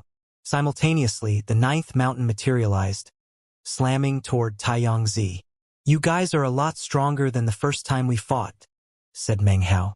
Unfortunately for you, I could put you in your place last time, and I can do the same thing today. His cultivation base surged with power, and he extended his hand. Rumbling filled the sky as numerous mountains descended, cutting off all avenues of escape for Taiyang Zi and the others. Roaring, the 3 of them materialized their Dharma idols. Meng Hao responded in kind. The Dharma idols belonging to Taiyang Zi and the others all bore visible traces of immortality illumination vines. As they fought, Taiyang Zi and the others were continuously forced to retreat. Finally, a boom could be heard, and blood sprayed from their mouths as they tumbled backward. Meng Hao's eyes glittered, and he prepared to rush forward in pursuit. However, it was at this point that an archaic voice rumbled out from the ancestral mansion. Magical battle is prohibited during the rise of the East Ascension Sunday. If anyone makes another attack, their right to bathe in the sunlight will be revoked. As the voice echoed out, two ancient figures noiselessly appeared in midair around the East Ascension Pavilion. Massive pressure radiated out, separating Meng Hao from Taiyangzi and the others. These two old men were elders of the Fang clan. They looked over at Meng Hao, frowned, then looked at Taiyangzi and the others. All of you get back into the pavilion. Sunrise is almost upon us. Taiyangzi and the others took deep breaths. Then they clasped hands and bowed to the two old men. Glaring angrily at Meng Hao, they flew back into the pavilion. Meng Hao glared back at them, then headed back to the pavilion himself. "Still won't pay me back?" he said with a cold smile. "From now on, any time I run into you, I'll definitely put you in your place." After setting foot back into the pavilion, he looked around until he saw Fang Shi and Sun Hai, after which he walked over to Sun Hai. As time passed, most everyone in the pavilion sat there cross-legged. Fang Wei remained quite subdued. After Meng Hao returned to the pavilion, he remained mostly silent. His expression did not reveal anything either, as if the previous clash between the two of them didn't matter to him at all. In fact, when Meng Hao had fought with Taiyangzi and the others, he had taken one glance and then looked away as if he didn't care. Soon, everything quieted down. Daybreak was nearing. Eventually, it reached that darkest of pre-dawn moments in which everyone knew that the East Ascension sun was about to rise. Meng Hao's eyes shone with a strange light, and he took a deep breath. It was at this point that Sun Hai hesitated for a moment, then quietly began to speak. "Meng Hao, about that thing you promised earlier. Don't worry, I'll take care of it," said Meng Hao, yawning. "Oh, right. How far along are you in your relationship with this girl?" Sun Hai's face reddened, and he lowered his voice even more. "I'm not really sure," he said. "She always beats me up." When Meng Hao heard this, he suddenly perked up. "Well, that won't do," he said. "What's her name? Is she here in the pavilion? Of all the nerve! How could she dare to beat people up?" "Oh, it doesn't matter," Sun Hai hurried to respond. "Every time she hurts me, I actually feel very happy. She's not here now, though. She's a disciple of the Church of the Immortal Emperor. Her name is Fang Yu." It was now the moment before daybreak. Everything was pitch black, and all eyes were fixed on the east. It wasn't just the group inside the East Ascension Pavilion who were staring eastward. All of the Fang clan members on the shores of Bright Moon Lake, throughout the rest of the Ancestral Mansion, and even on all of Planet East Victory were now waiting. However, back in the East Ascension Pavilion, Meng Hao heard the name Fang Yu, and his expression instantly changed. His eyes went wide, and he turned to look at Sun Hai. Sun Hai looked a bit embarrassed. Whenever he said Fang Yu's name, he felt happy, and an expression of longing would appear on his face. "Did you just say that the girl you like is named Fang Yu?" asked Meng Hao. He was starting to pant, and he suddenly had a very bad feeling. "Yeah, that's right," Sun Hai replied, nodding his head. "Her name is Fang Yu. She's a member of the Fang clan, but also a disciple of the Church of the Immortal Emperor." The happiness he felt grew stronger, and as of yet, he hadn't noticed the change in Meng Hao's facial expression. "Elder brother Meng, it's all up to you now," he continued. "However many more spirit stones you need, as long as I can get my hands on them, I'll give them to you. Elder brother Meng, please put in a good word or two for me." Meng Hao's expression changed again. Now he was staring blankly. Unwilling to accept the truth, he asked another question. "That Fang in her name, is it the same Fang as from my Fang clan? And the Yu, is it the same character that means beautiful jade?" "Yeah, that's right," said Sun Hai, looking somewhat intoxicated. "She's none other than Fang Yu, as beautiful as a piece of fine jade." Meng Hao's heart started to pound. "Did she join the Church of the Immortal Emperor less than 2 years ago?" he asked, still hardly capable of believing what he was hearing. How did you know?" "That's right. She just joined the Church of the Immortal Emperor a little less than 2 years ago. However, Junior Sister Fang's latent talent is shocking. It's impossible to say clearly what her future prospects are." Sun Hai sighed. "You!" Blue veins had popped out on Meng Hao's forehead, and he was staring wrathfully at Sun Hai. Sun Hai gaped as he finally noticed Meng Hao's strange expression. Surprised, he quickly said, "Elder brother Meng, don't worry. Sun Hai will never forget this kindness. If Feng Yu and I ever get married, I'll definitely invite you to the wedding banquet." Meng Hao's mind filled with roaring as he thought about the explosive temper of his older sister Feng Yu. If she knew about what he had promised to do for Sun Hai, it would be impossible to say how many times she would beat him up the next time she saw him. All of a sudden, he felt like the biggest idiot in the entire world. He had actually sold his older sister off.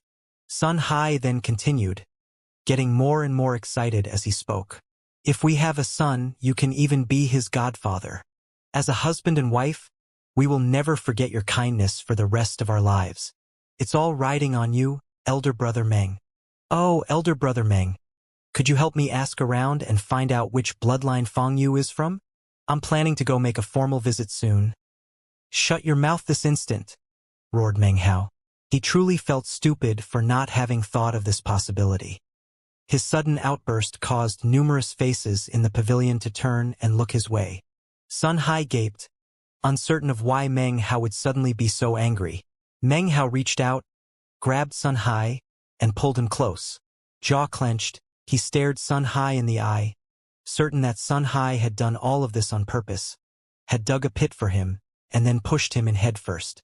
Yes, it was definitely on purpose. "Do you have a younger sister?" Meng Hao asked through clenched teeth. Sun Hai was momentarily struck dumb. From the feeling he got at this moment, Meng Hao seemed to be on the verge of flying into a rage. Yeah, I have a younger sister. Who's more of a bitch, you or your sister?" Meng Hao interrupted loudly. "You joker. I can't believe you have the gall to con me." His eyes were bloodshot, and his heart pulsed with rage. All his life, he had been the one to con others, and had never imagined that somehow Sun Hai would manage to pull a con on him. That was especially true when he remembered that he had promised to act as a go-between. Meng Hao couldn't help but sigh inwardly. There was no way that he would dare to have anything to do with his sister's love life. Any time he thought of her violent temper, he would feel his head starting to ache. "I didn't con you," said Sun Hai, looking confused. "I really do have a younger sister. Her name is Sun Chan." Meng Hao's flare of temper was really strange to him. Moments ago, everything had been going smoothly. Then he flew into a rage in the blink of an eye. All of a sudden, Sun Hai had the feeling that Meng Hao and Feng Yu were very similar in some ways. Meng Hao burned with anger, and was just about to say something else when light appeared in the darkness outside. The light swept out instantly, shredding the darkness into pieces. Sunlight expanded in all directions, a mighty power that instantly suppressed all the dark of night. In that instant in which darkness and light intersected, where white and black clashed, all eyes in the world seemed to be locked on the east, which was the source of all the beams of light. "It's here. The East Ascension Sun. The East Ascension Sun rises every 100 years. The 100-year cycle reaches its culmination now. This is when the sun is at its closest point to planet East Victory. If you bathe in the light of the East Ascension Sun, your fleshly body can reach a point of incredible power."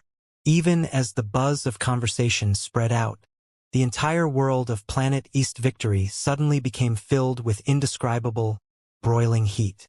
It was almost as if the whole planet had been wrapped in fire. Black smoke rose from the ground, and steam ascended from bodies of water. The land seemed to ripple, as if the heat was affecting the entire planet. The East Ascension Sun was rising. Even Meng Hao forgot about his plans to cause trouble for Sun Hai, and looked up. The sight immediately sent his mind spinning because the sun was clearly rising up from the east, and according to how things would normally go, it should rise up slowly. However, in the instant that Meng Hao glanced over, what he saw was the noon sun. It was as if the process of the sun rising up from the horizon into the middle of the sky took only the space of a few breaths. Actually, this was not the movement of the East Ascension Sun, but rather the movement of planet East Victory.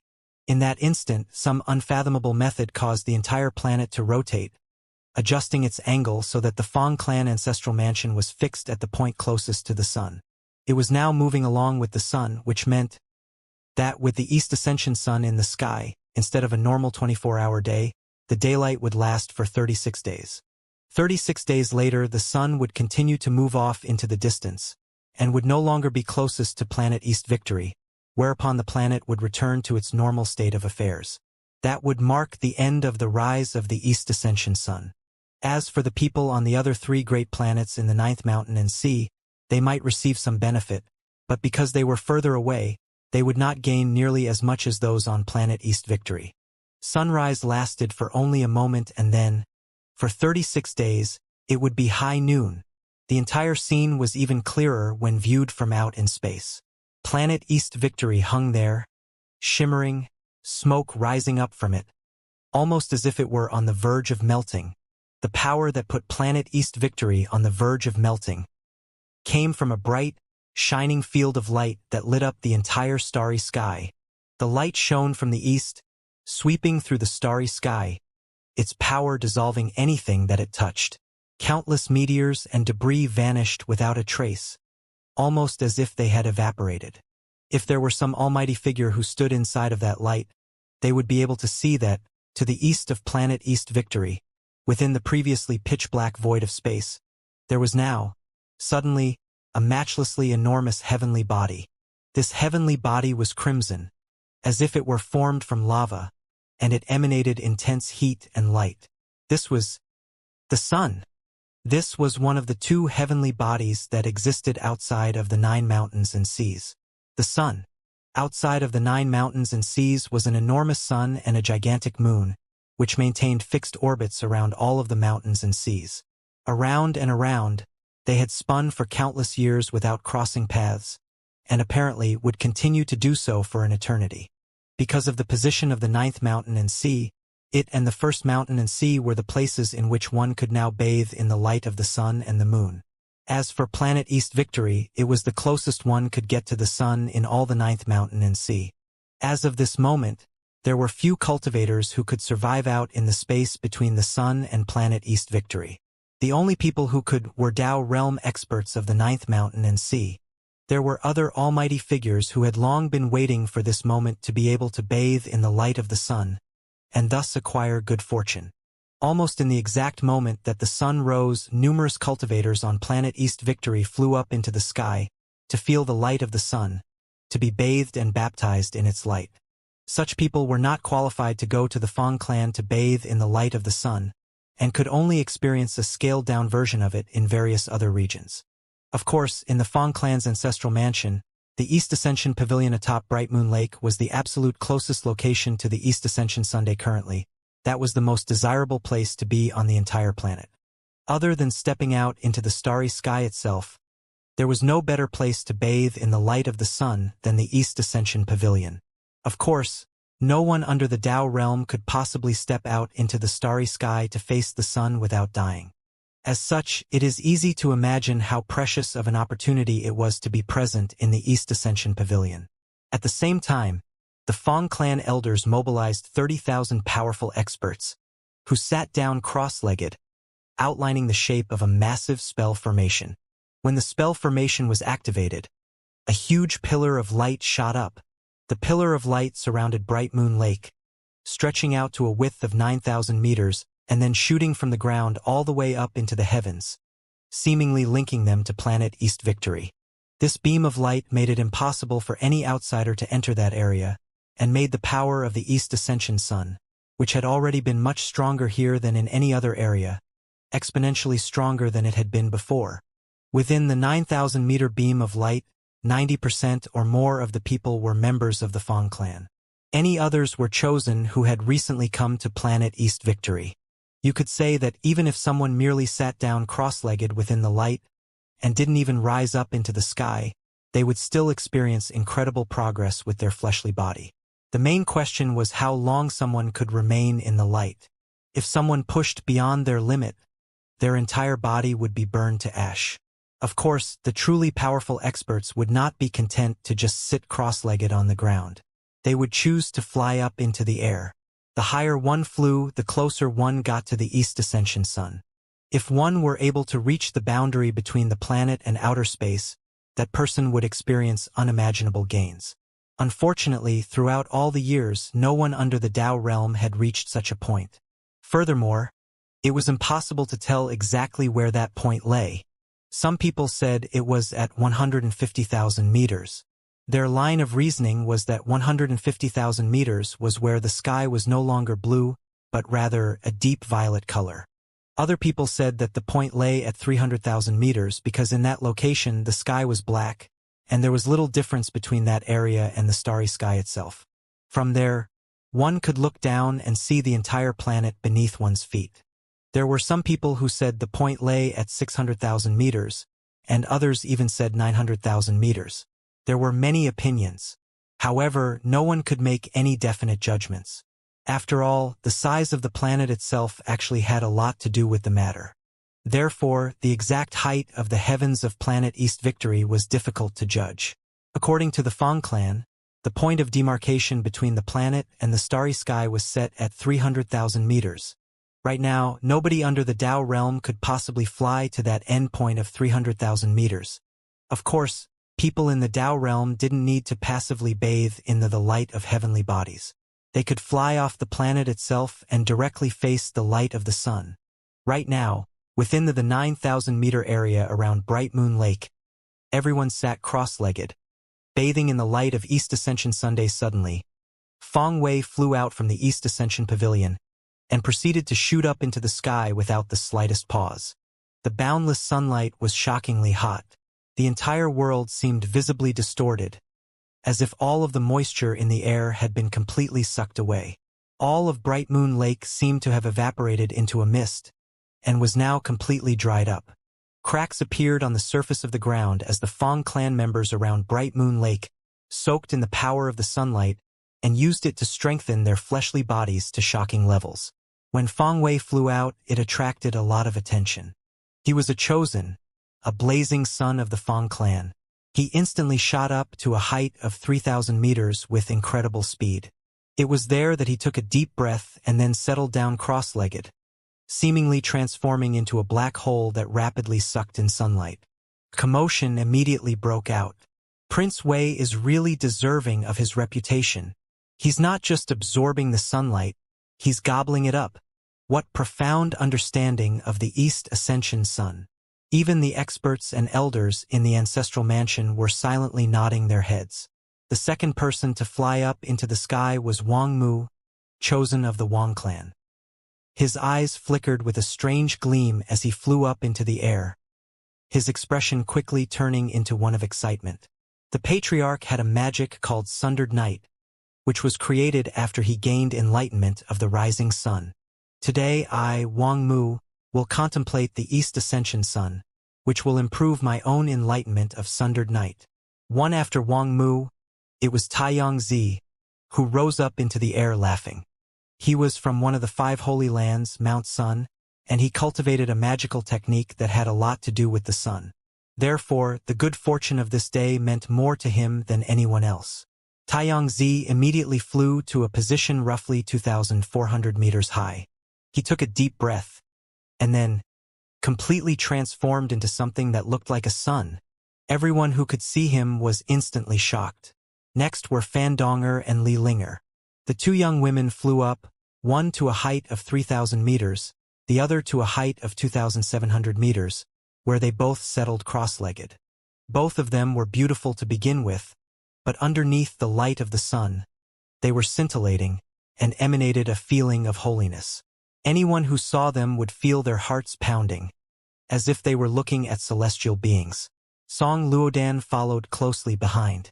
After him were the other Fong clan chosen, among whom Fong Donghan was the swiftest. He came to a stop at a position roughly 1,800 meters high, astonishing many clan members. Meng Hao released Sun Hai, whose expression was somber as he stepped forward, and then flew up to a height of 2,100 meters. He emanated the energy of an emperor, causing vast quantities of sunlight to build up around him. Of all the chosen who flew out from East Ascension Pavilion, none stopped at a position lower than 1,200 meters. Even Fang Shi managed to make it to 1,200 meters, where he began to meditate. There were quite a few other clan members in that same position, most of whom flew up from positions surrounding Bright Moon Lake. Meng Hao didn't fly up. He remained sitting cross-legged in the pavilion. The heat from the outside penetrated into his body, making him feel as if he had caught fire. It caused beads of sweat to begin to roll down his face, all of which were pitch black. It was as if there were impurities within his body that were now being forced out. At the same time, he began to absorb some of the heat, strengthening his qi passageways, toughening his bones, and increasing the power of his blood and flesh. East Ascension Sun, he thought, taking in a deep breath. The heat battered his face, pouring into his body, which began to tremble. After some time passed, he finally flew out of the pavilion. The instant he appeared outside, he could hear the clamor of voices. People weren't talking about him, though. They were focused on Fang Wei. 21,000 meters. I can't believe Prince Wei reached 21,000 meters. It's only been an hour, and he's already at 21,000 meters.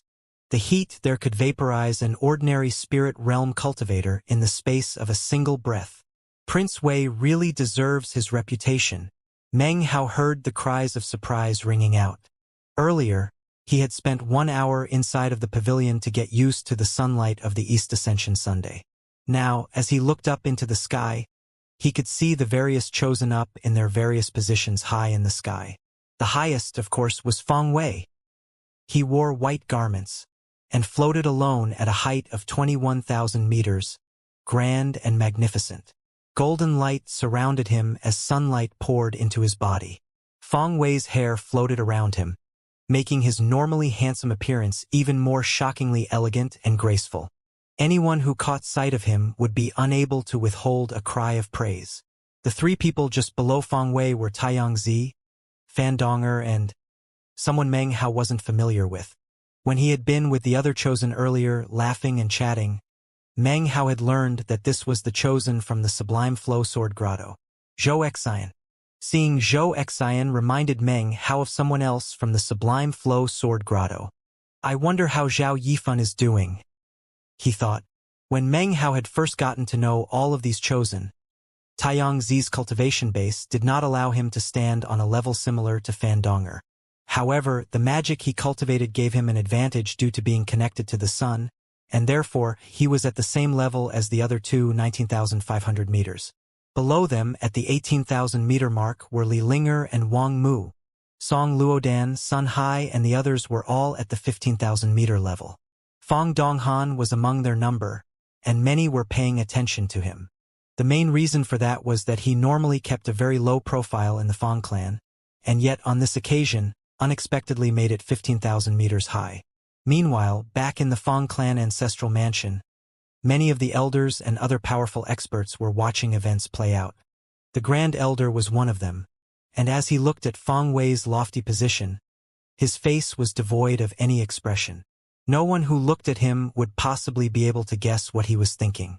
Fang Wei's father and grandfather sat some distance away from the Grand Elder. Both of them were smiling. Weier has been preparing for years, building up resources, all with the goal of reaching a height of 300,000 meters. If anyone can do it, it's Weier. Outside of the East Ascension Pavilion, Meng Hao watched as everyone, including Fang Wei and the other chosen, slowly climbed higher and higher. As they did, the good fortune they acquired increased. Meng Hao's eyes glittered. I haven't kept a low profile at all in the Fang clan, and today will be no different. Moreover, this sunlight will greatly benefit my fleshly body. In fact, it's possible that I can take my fleshly body to the level of true immortality. Meng Hao took a deep breath and then began to rise into the air. In one simple movement, he reached 3,000 meters. He stopped there for a moment to take a breath. The sunlight distorted as it engulfed him, and was then sucked into his mouth. Because of the massive amounts of sunlight that Meng Hao was absorbing, a rumbling sound suddenly echoed out. It was a sound created from light containing natural law being accelerated to a high speed in the process of being absorbed. It was a strange sound that first sounded like rumbling, but then, if one listened closer, sounded like an enraged roar. As the sound spread out, it immediately attracted quite a bit of attention. That's Fong Hao. What was that sound just now? It's coming from around Fong Hao. The rays of light are distorted. He's gulping them up just like Prince Wei did. Meng Hao ignored the buzz of conversation. His body felt like it was about to burst into flames. He trembled for a moment, then closed his eyes, relishing the feeling of becoming like an incarnation of flame. His fleshly body was on fire, and because of it was in the midst of transforming. Wonderful, he thought, opening his eyes. Flames danced within his pupils. He threw his head back and laughed, then proceeded on higher. He was now at the 6,000-meter position. As soon as he arrived, the other clan members at the 6,000-meter position looked over at him. Fong Shi was there, and when he saw Meng Hao, he started to get excited. Meng Hao took a second deep breath, sucking in more sunlight. The intense temperatures around him turned into a whirlpool, and he was completely inundated by sunlight. Yet again, that strange noise emanated out. Next, Meng Hao laughed and then proceeded on a third time, then a fourth, then a fifth. 9,000 meters, 12,000 meters, 15,000 meters. The shocking sound echoed out yet again. 3 times. Ruum Bluel. Everything in the area shook, and the clan members sitting cross-legged on the ground, bathing in the sunlight, began to look up, startled by the sound. When they saw what was happening, their expressions flickered with shock and astonishment. They weren't the only surprised ones. All of the people at the 15,000-meter position were shaken as they personally watched Meng Hao approaching at top speed. Every time he moved, he rose 3,000 meters and creating massive rumbling sounds. 5 steps to get 15,000 meters. Fong Hao isn't just astonishingly skilled in the Tao of alchemy. His fleshly body is incredibly powerful. It takes a strong cultivation base to bathe in the sunlight, but even more important is a strong fleshly body to support you. Without that, if you climb too high, you'll be instantly killed. In the ancestral mansion, a strange gleam could be seen in the Grand Elder's eyes as he watched Meng Hao. Fong Wei's father and grandfather were frowning. As for all the direct bloodline clan members, they were starting to get excited. Fong Shi's father, 19th uncle, was laughing happily. Meng Hao took a deep breath as he hovered there at the 15,000-meter position. He took a moment to experience the shocking temperature and the sunlight that was apparently capable of refining his body. He felt as if his entire person were being refined inside of some sort of furnace of heaven and earth. With heaven and earth as the furnace, pills can be refined, and so can people. Meng Hao moved onward. To the shock of the other clan members at the 15,000-meter location, it only took one movement for him to shoot another 3,000 meters to the 18,000-meter position. By this time, Fong Wei had reached 27,000 meters. Taiyang Zi, Zhou Xian, and Fandonger were at the 24,000-meter position, and Li Linger was only 3,000 meters away from Meng Hao's current location. By now, all of them had noticed Meng Hao. Of course, none of them were surprised to see him climbing so high. Deep in all of their hearts, they had long since begun to consider Meng Hao to be chosen just like them. This was especially true of Li Lingar, who knew that Meng Hao and Fong Mu were one and the same. Seeing him below her, she clenched her teeth and pushed on higher. Fong Wei, at the 27,000-meter position, wore the same facial expression as usual. When he looked down at Meng Hao below him, a flicker of scorn could be seen in his eyes. He didn't care that Meng Hao was rising higher. He chose to disregard him the way he always had. "My goal is 300,000 meters, Fong Wei murmured. "I don't need to compare myself to others. As I continue to advance on my path, I will surpass everyone and leave them in my dust. I will be the person that everyone tries to catch up to. Fong Hao, your goal is most likely to outdo me. Well, you'll have to work a bit harder. Don't get left too far behind."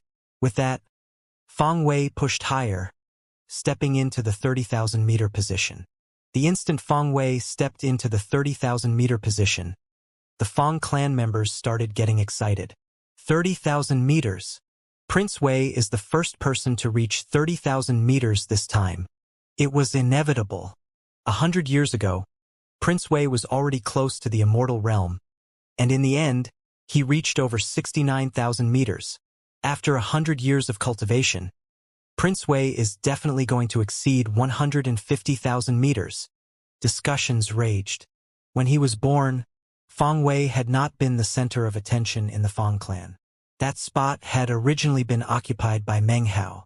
However, in the hundreds of years after Meng Hao's parents took him away from Planet East Victory, Feng Wei slowly became the focus, and eventually the leader of his generation of the clan.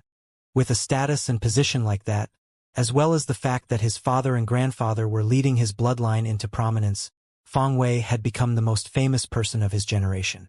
After reaching the 30,000-meter mark, Feng Wei took a deep breath. Cracking sounds could be heard from his body as the boundless sunlight washed over him. When he looked down, he saw everyone beneath him, and although his expression was the same as ever, in his heart, he felt as if he were trampling on the world, proudly placing everyone beneath his feet. From up here, they look like ants. It is destiny. I am the first person to reach 30,000 meters.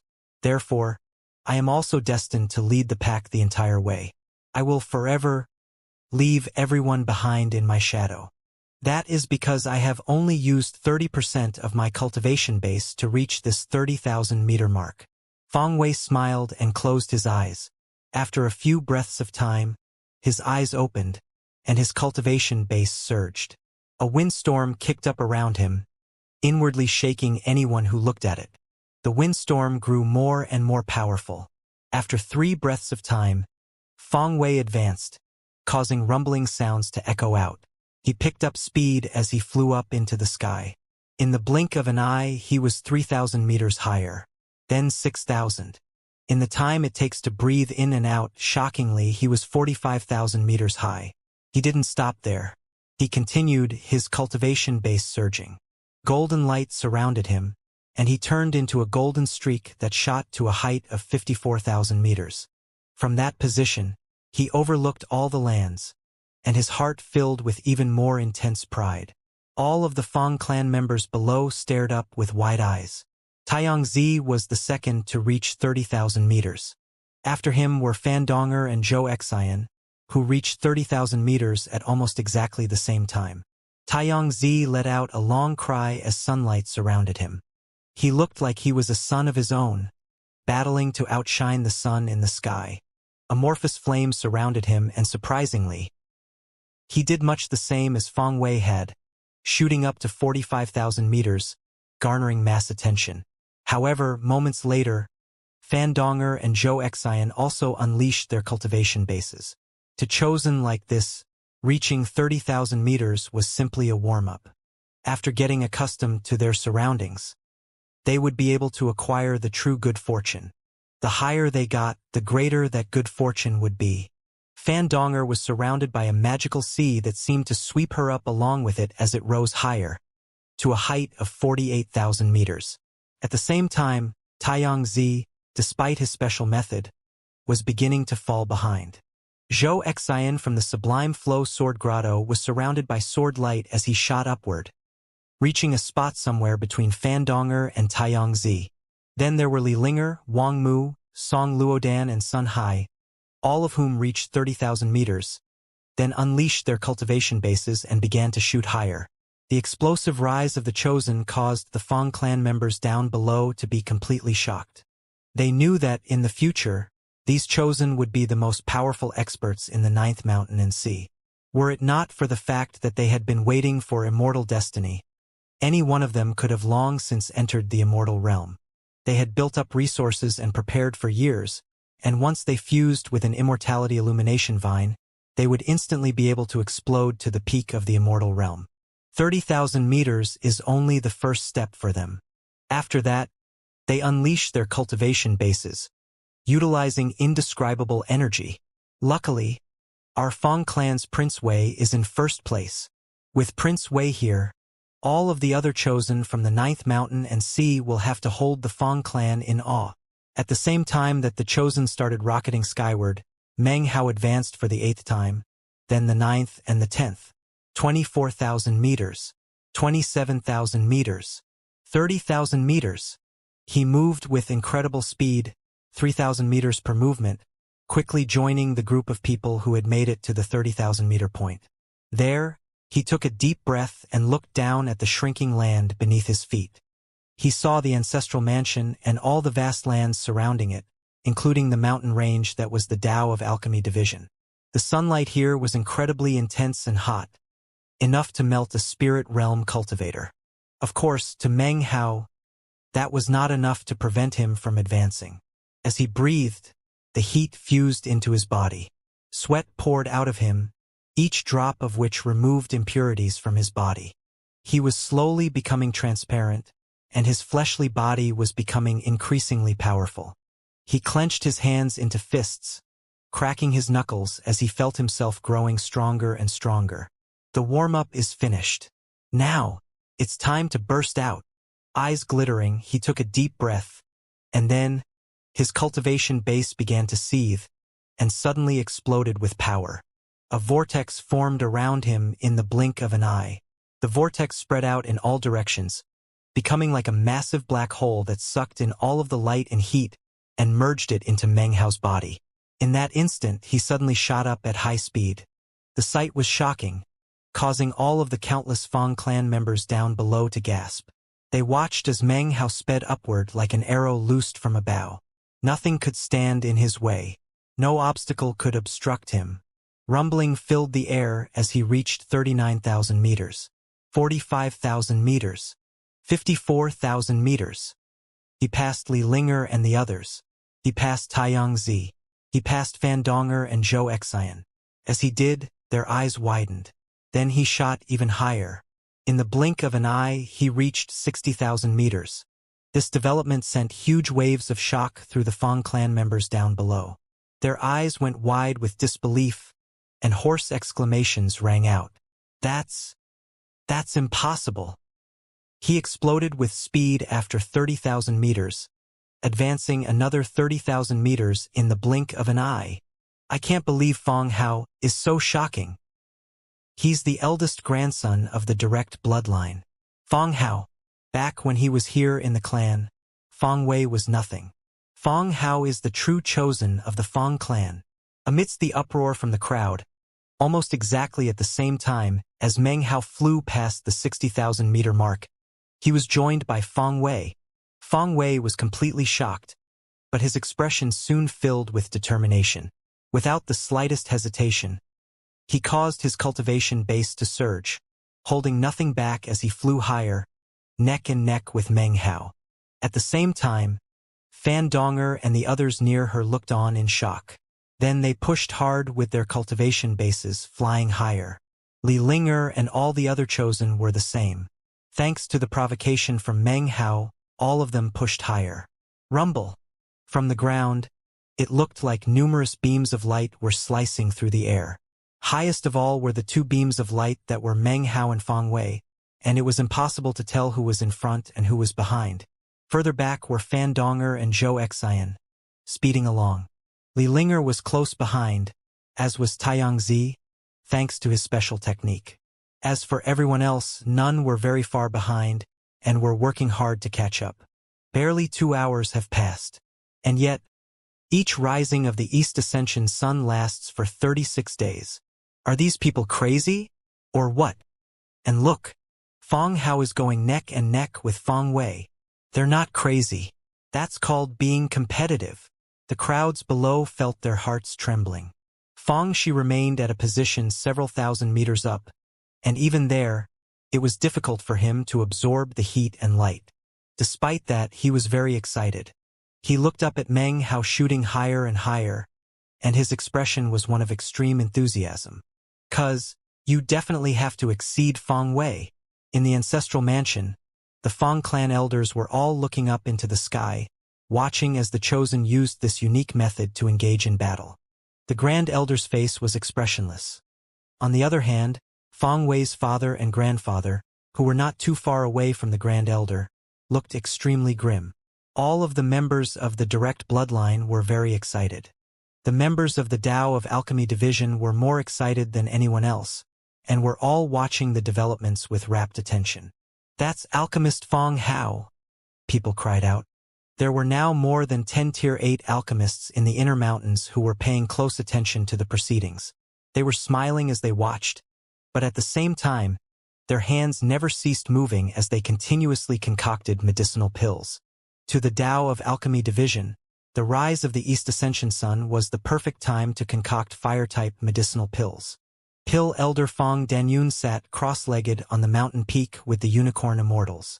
Shockingly, a 7-colored flame could be seen in the palm of his hand, within which a medicinal pill was beginning to form. If Meng Hao were there, he would instantly recognize the pill that was being concocted. It was none other than a Sky Palace Sun Spirit pill. High up in the sky, the sunlight was extremely intense. The higher one got, the more capable it was of burning away anything and everything.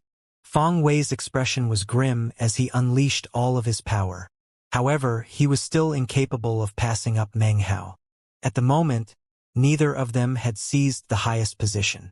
66,000 meters, 72,000 meters, 78,000 meters, 84,000 meters. It was at that point that Fong Wei snorted coldly. His body trembled for a moment, and then he suddenly exploded with golden light. Within that golden light, he seemed to turn completely golden. Simultaneously, his Dharma idol appeared behind him, and he suddenly shot up with incredible speed. "I will always be the person you hope to exceed," he said. Even as Meng Hao heard his words, Fong Wei shot past him. In the space of a few breaths of time, Fong Wei reached the 90,000-meter mark. But then, Meng Hao's Dharma idol appeared behind him as well, and his speed also increased dramatically. He also shot up to 90,000 meters in exactly the same way Fong Wei had moments before.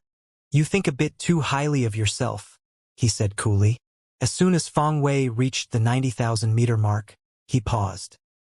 He looked deeply at Meng Hao for a moment, then ignored him and settled himself cross-legged to meditate. Meng Hao's expression flickered as he realized that the sky at 90,000 meters was not blue, but almost violet. Furthermore, the sunlight here was also violet. Apparently, 90,000 meters was a line of demarcation. Meng Hao hesitated for a moment, then crossed his legs and began to breathe deeply. A vortex formed around him as he began to absorb the indescribably hot, violet sunlight. His fleshly body was now becoming even more powerful. Soon, he would reach a critical point, the threshold of a true immortal fleshly body. The violet sunlight contained shocking heat. It was like a violet sea of flames that submerged Meng Hao inside of it, burning him inside and out.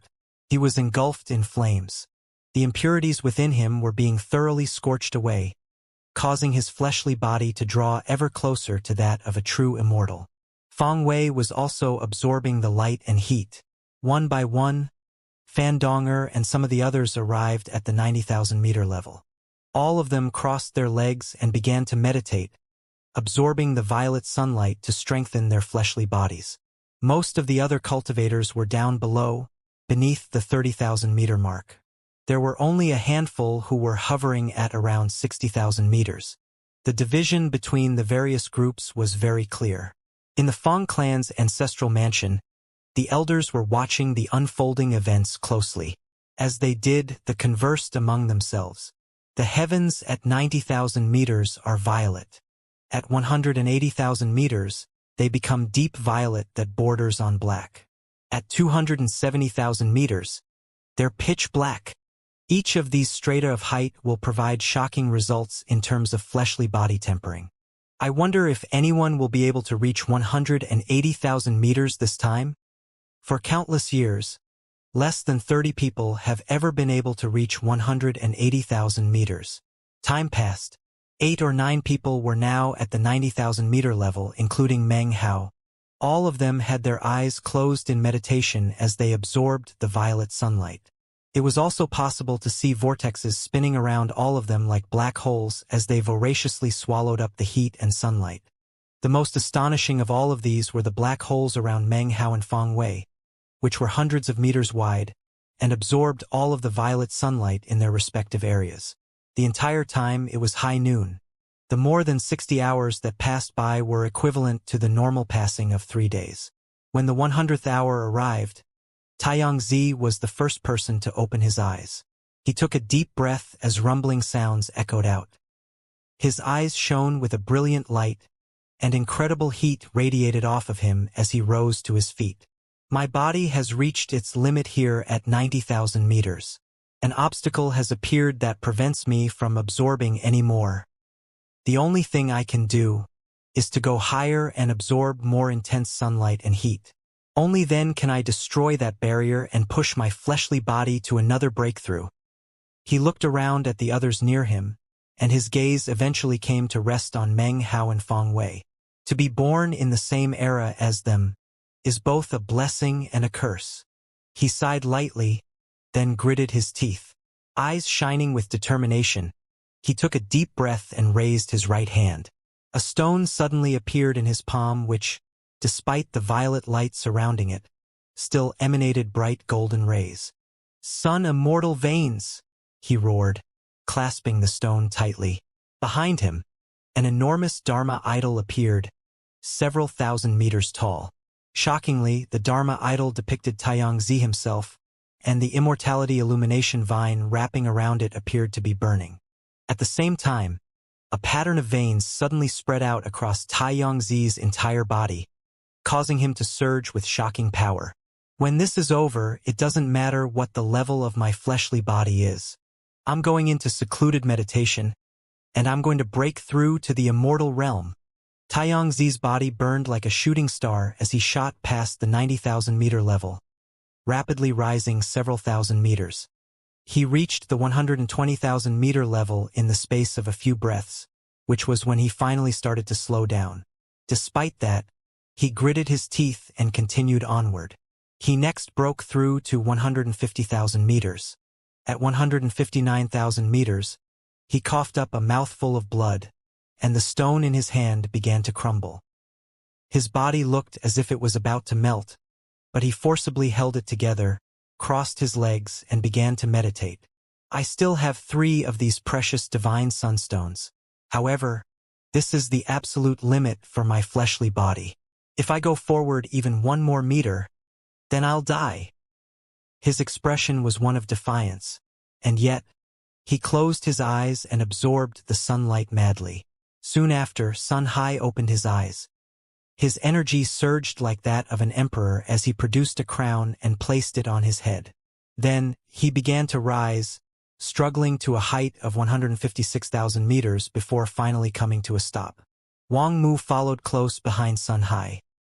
His cultivation base roared as a strange aura appeared around him that seemed to contain elements of the rising sun. In his hand was a jade slip that seemed able to dispel any darkness of night that he might perceive around him. Shockingly, he rose to a height of 162,000 meters. When the 126th hour arrived, Li Linger opened her eyes. At the same time, so did Song Luodan. Neither of them looked at the other, and yet they simultaneously produced objects from within their robes. Li Linger pulled out a magical bottle that rose to float above her head. Occasionally, drops of liquid would seep out. When they splashed onto Li Linger, they transformed into steam that she then absorbed. Song Luodan pulled out a feng shui compass composed entirely of translucent crystal, which emanated a pulsating qi that he breathed in through his nose and mouth. Similar to Xianxia, these two were using items prepared especially for them by their respective organizations, treasures useful in resisting sunlight. Their energy surged, and they shot higher up at almost the exact same time. They're chosen, but so am I, thought Song Luodan. Only by trampling them beneath my feet can I succeed in treading my path. Immortal destiny has appeared, and I have an immortality illumination vine, thought Li Linger. I can see my path to immortality, and I will succeed. 120,000 meters. 150,000 meters. At 165,000 meters, Song Luodan coughed up a mouthful of blood. His body was wreathed in flames, and he finally had no choice but to stop. Li Linger held on until 174,000 meters before stopping, her face pale. Blood oozed out of her mouth, which instantly transformed into a bloody steam. Song Luodan chuckled bitterly, closed his eyes, and began to absorb sunlight. Li Linger said nothing. She looked at the 180,000-meter position, only a few thousand meters away, and sighed inwardly. Her current position was the absolute limit for her fleshly body. Time passed. When the 200th hour arrived, Zhou Xian from the Sublime Flow Sword Grotto and Fandonger both opened their eyes. They, too, produced sun-resisting treasures and flew up at high speed. They passed everyone, reaching 177,000 meters before their faces went pale and they started to slow down. However, they still managed to force their way to a height of 180,000 meters before they each coughed up 3 successive mouthfuls of blood, then trembled and settled down cross-legged, their bodies wreathed in flames. This scene caused all the observing Fang clan members to tremble inwardly with shock. They really deserve to be called chosen. All of them are fighting with all of their might, for their own Tao, for the path they wish to tread.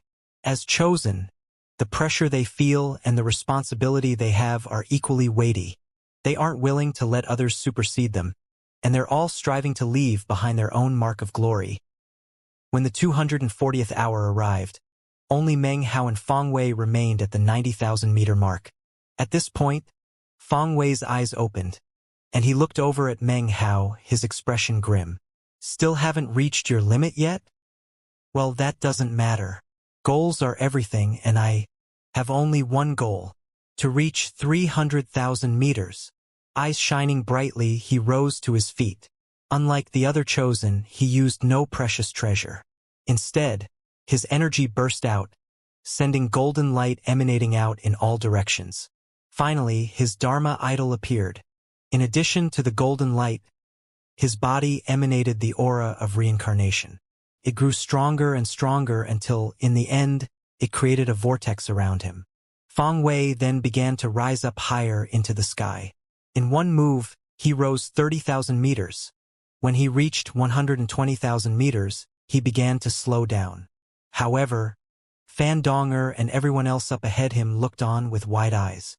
He's not using any magical items. He's relying only on his cultivation base and his fleshly body. He's using a unique divine ability. That's the aura of reincarnation. That must be one of the Fang clan's special magics. One thought reincarnation incantation. Everyone in the Fang clan was watching as Fang Wei reached the 120,000-meter mark, including the elders in the ancestral mansion. Reincarnation's second life, roared Fang Wei. Immediately, the aura of reincarnation that surrounded him exploded out. Rumbling could be heard as, shockingly, a second Dharma idol appeared behind him. This Dharma idol didn't look like his first Dharma idol. It was blurry and unclear. As soon as the second Dharma idol appeared, Fang Wei's body flickered, and he continued to advance, quickly reaching a height of 150,000 meters. A hubbub of conversation rose up from down below, and shock filled the hearts of Song Luodan and the other chosen. Reincarnation, third life, Fang Wei cried out. As his shocking call echoed about, a third Dharma idol appeared behind him. His cultivation base roared to monstrous heights as he advanced a third time. Rumbling could be heard as he instantly reached a height of 180,000 meters. He planned to put everyone beneath his feet. All the crowds were in an uproar. Actually, not everyone in the Fang clan could actually see 180,000 meters into the sky. Only the most powerful experts could do so. However, those who could see were incredibly excited, especially the members of Fang Wei's bloodline, who were elated. The reincarnation incantation can reincarnate for lives. Prince Wei's latent talent is so shocking that he's already refined 3 lives. He isn't even in the immortal realm yet. Once he breaks through, he'll definitely be a 90 meridian peak immortal. With a chosen like that, our Fang clan is destined to last throughout the ages. Fang Wei hovered at a height of 180,000 meters. From this vantage point, he could see the arcing curvature of the planet and almost seemed to be floating in the starry sky. He did not cough up any blood as he looked down at the other chosen with their varied expressions, and at Meng Hao. When he looked at Meng Hao, he realized that Meng Hao's eyes were not closed. Instead, he was staring back at Feng Wei with an abstruse look in his eyes. Meng Hao had actually opened his eyes earlier, when Feng Wei had begun to fly up. The instant their eyes met, Feng Wei could see a piercing glow in Meng Hao's eyes and a smile on his face. Next, Meng Hao's lips moved slightly, and although he didn't speak, Feng Wei instantly knew what he was saying. "Are my nirvana fruits working well for you?"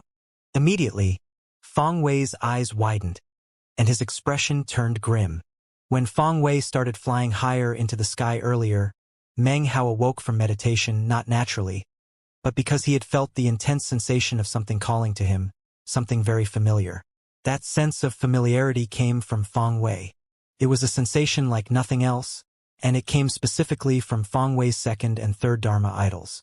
It was now obvious that they were calling out to Meng Hao's blood. He had felt that there was something familiar about Feng Wei's aura from the very beginning. He'd had his speculations, but it wasn't until now that those speculations were validated. From Feng Wei's second and third Dharma idols, Meng Hao got the feeling that they actually belonged to him. They were manifestations of his nirvana fruits. Now that the truth had presented itself in front of Meng Hao, he was unexpectedly calm. The entire clan had witnessed the Grand Elder giving him his nirvana fruits, so bringing up the subject would be useless. Meng Hao smiled, a cold smile that contained no anger, but rather calmness. He slowly stood up, then began to fly upward, relying on no magical items to resist the sunlight and heat. He put the matter of the nirvana fruits aside for now, and instead focused on a Taoist incantation. Withering Flame Demon Magic True Self Tao. Flame Character Incantation. A blistering heat rose up inside of him that rapidly spread throughout his entire body. The heat turned into a sea of flames that spread out from Meng Hao, raging up to merge with the violet sunlight and absorb its heat. His Dharma idol appeared behind him, and it was also surrounded by a sea of flames, making it look incredibly shocking. In that moment, his fleshly body seemed to be on the verge of making a breakthrough as he madly absorbed all of the intense heat around him. Within his mind was not just the flame character incantation. He also had the withering character incantation and the self-character incantation. These three Taoist incantations all seemed to merge together inside of him.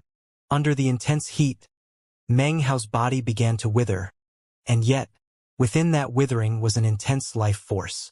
In fact, as he withered, more violet sunlight and even more intense heat were incited by the flame character incantation, causing his body to recover. The withering was then focused inside of him, transforming into a true black hole. Meng Hao's flame character incantation rapidly solidified as it absorbed the vast amounts of violet sunlight, causing the incantation to become thoroughly completed. The Withering Flame Demon Magic True Self Tao contains 7 incantations, Meng Hao murmured.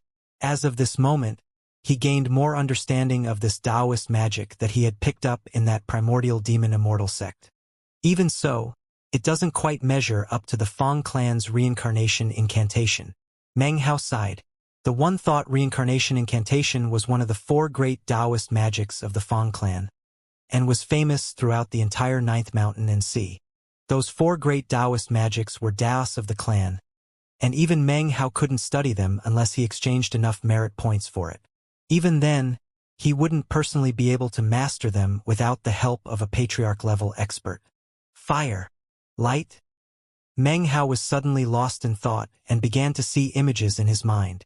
Within the vision, he saw a spherical mass of fire and light that was like a sun or an eye.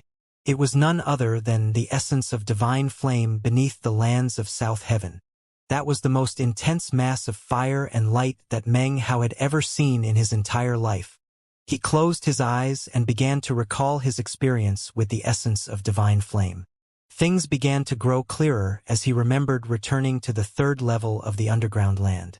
In the moment that he had acquired some of that essence, what he had seen was not the light of a sun, but rather the flaming eye formed by the essence of divine flame. In the same moment that Meng Hao was experiencing this vision, back in the lands of South Heaven, in the 3rd level of that underground land, a place guarded by all the bizarre beasts, within a world of flames, the eye of the essence of divine flame suddenly opened, The moment that the eye opened, it seemed to form a resonance with the image of the essence of divine flame that existed in Meng Hao's mind. Rumbling sounds could be heard, and Meng Hao's energy level suddenly began to rise. At the same time, the sea of flames around Meng Hao suddenly turned black.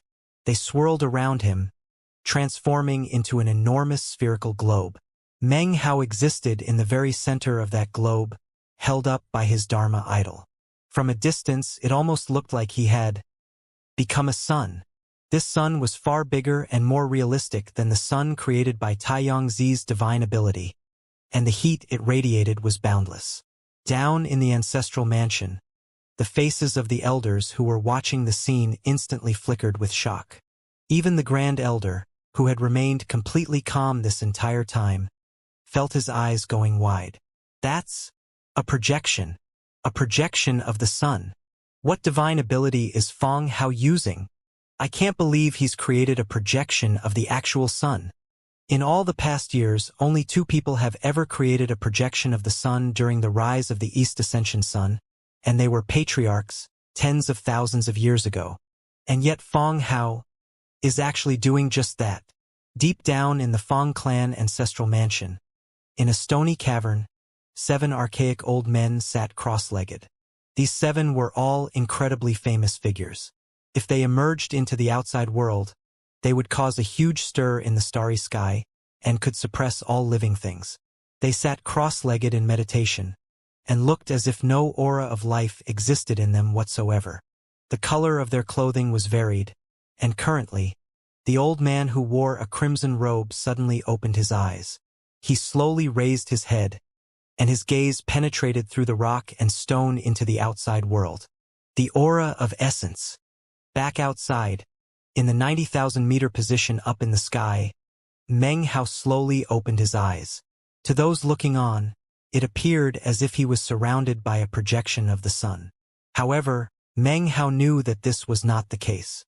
Instead, he had used his memories of the essence of divine flame, as well as the flame character incantation, to borrow the power of the sun and copy its image.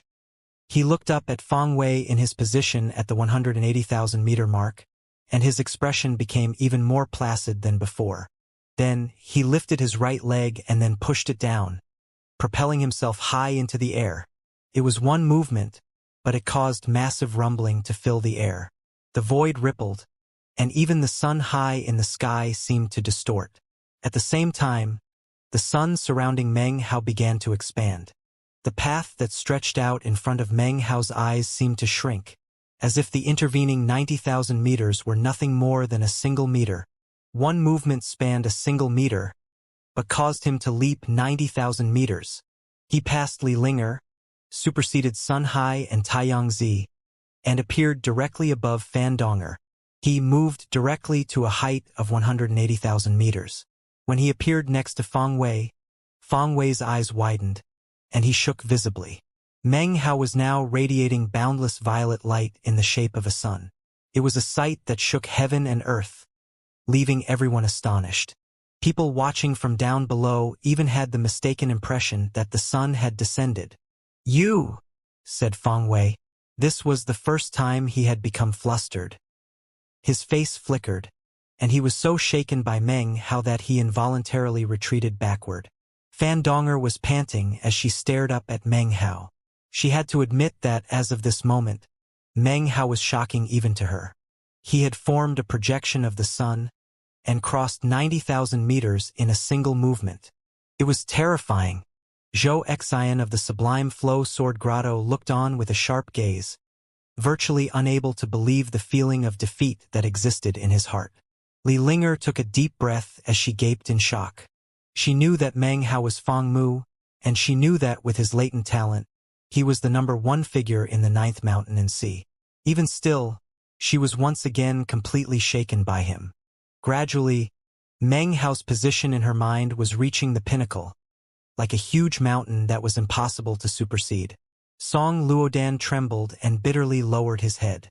Taiyangzi stared blankly for a long moment before sighing. It is a blessing to be able to live in the same age as him, and thus bear witness to his actions. It is a curse, because his brilliance casts everyone else in shadow. Wang Mu's fists were clenched tightly, and deep inside, he wanted to fight. His gaze was defiant as he repeatedly told himself that his surname was Wang, and that the surname Wang had a very special meaning. To be a chosen of the Wang clan meant that you didn't lose to anyone. Sun Hai was shaken and chuckled bitterly. He actually had no desire to compete with Meng Hao, and yet he still sighed. Meng Hao hovered at the 180,000-meter position. Here, the sky was deep violet, almost black. It was so dark that only by looking closely could you pick up the violet hues. In addition, the sunlight was vastly more powerful than at the 90,000-meter position, so much so that it seemed capable of melting the body. Even magical items would be instantly transformed into a liquid that would quickly become nothing more than steam. However, Meng Hao's expression was calm. He was like a black hole, furiously absorbing the sunlight and heat. The sun that surrounded him looked just as magnificent as the sun that hung up above in the heavens. Meng Hao turned to look at the grim-faced Feng Wei. "Feng Wei," he said calmly, "do you want to have a little competition? Let's see who can go the highest." Feng Wei's eyes widened as he stared at Meng Hao. "We don't even need to bet anything specific," Meng Hao said with a slight smile. "However, the winner will get to punch the loser once. It's just that I really feel like punching you." Feng Wei snorted coldly, declining to say anything in response. Instead, he responded with action. The 3 Dharma idols behind him suddenly exploded with power, and he himself shot high up into the sky. Meng Hao's expression was the same as usual. As soon as Feng Wei flew up, he followed, and the two of them turned into bright streaks of light that shot upward. In the blink of an eye, they had reached 210,000 meters. Meng Hao's entire body was covered in flames. The sun which surrounded him was still in place, despite the fact that the light and heat here was 10 times as powerful as it had been at the 180,000-meter position.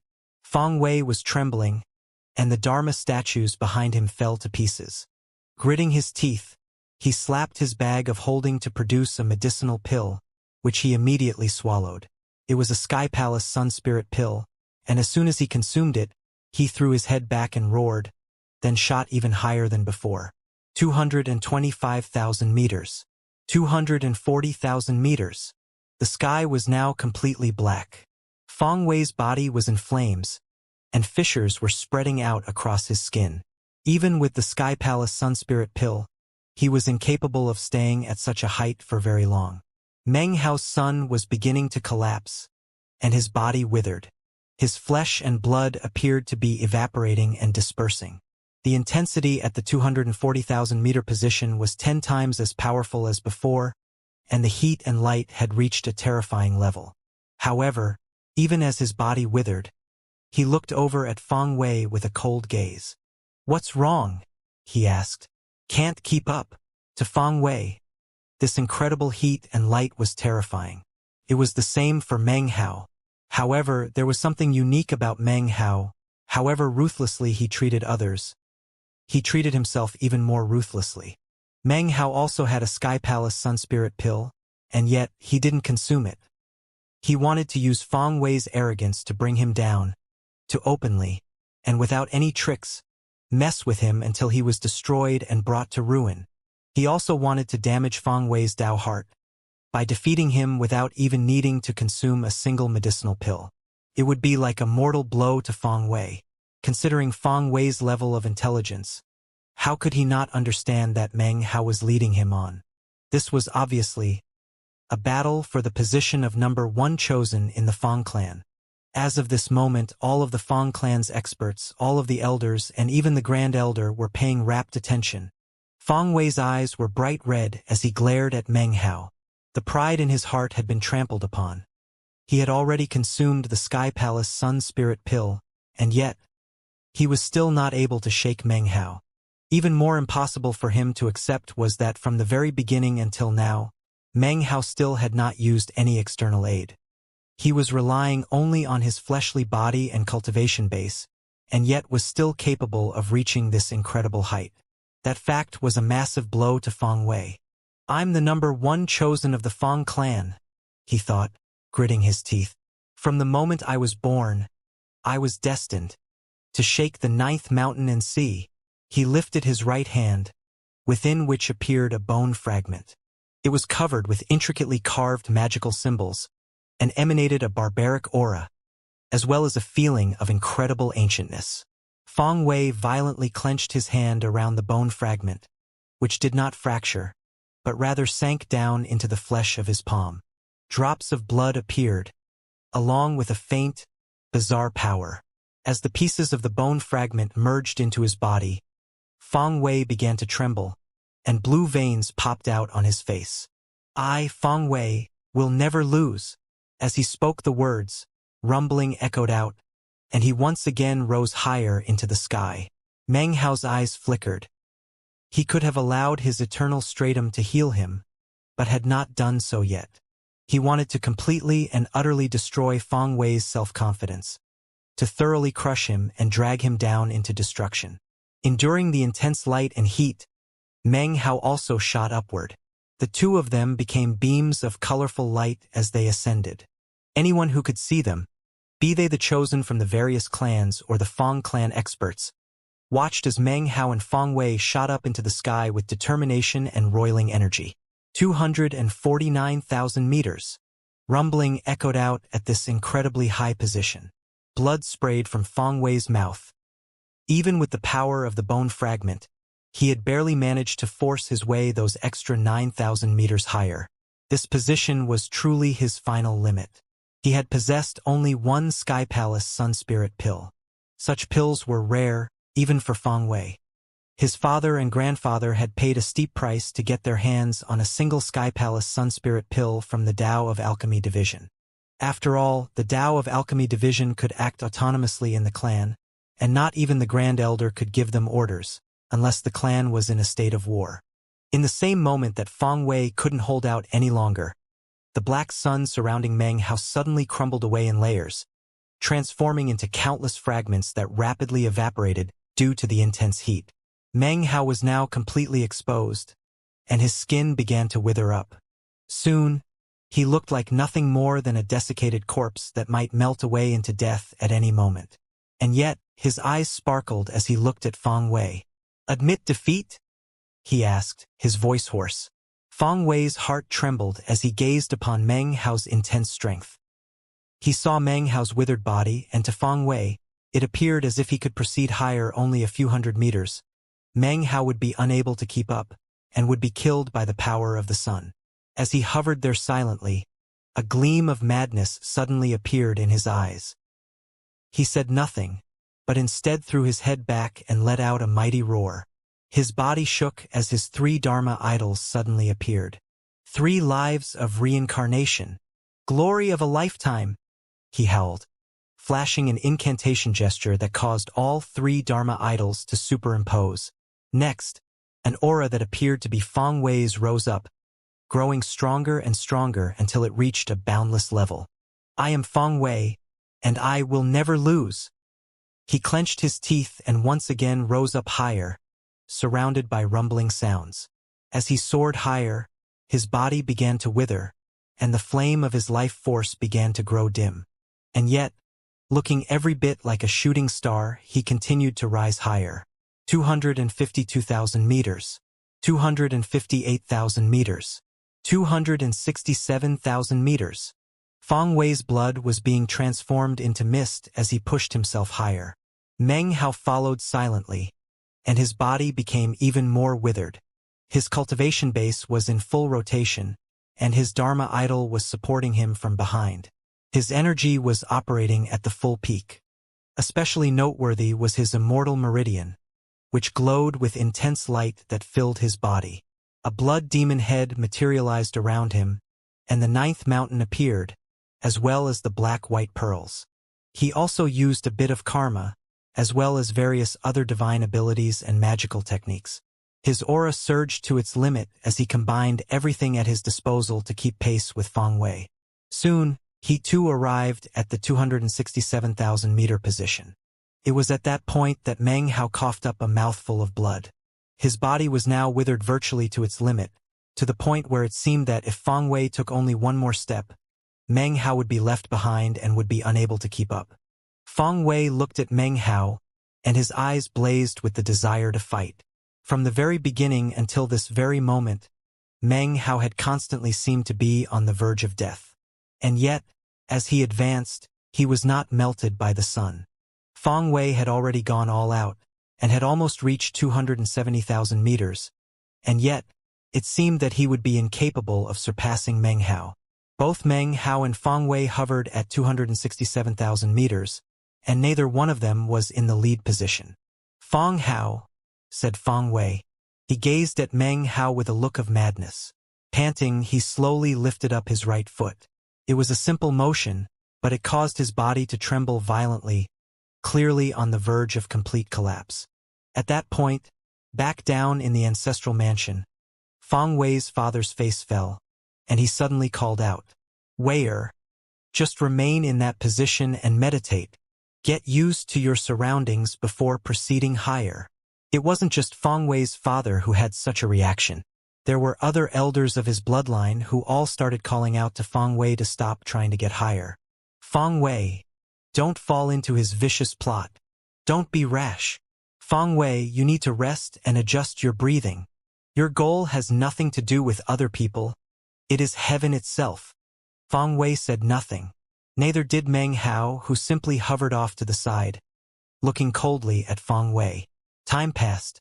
After the space of several breaths had passed, Feng Wei's eyes suddenly filled with determination, and he stared at Meng Hao.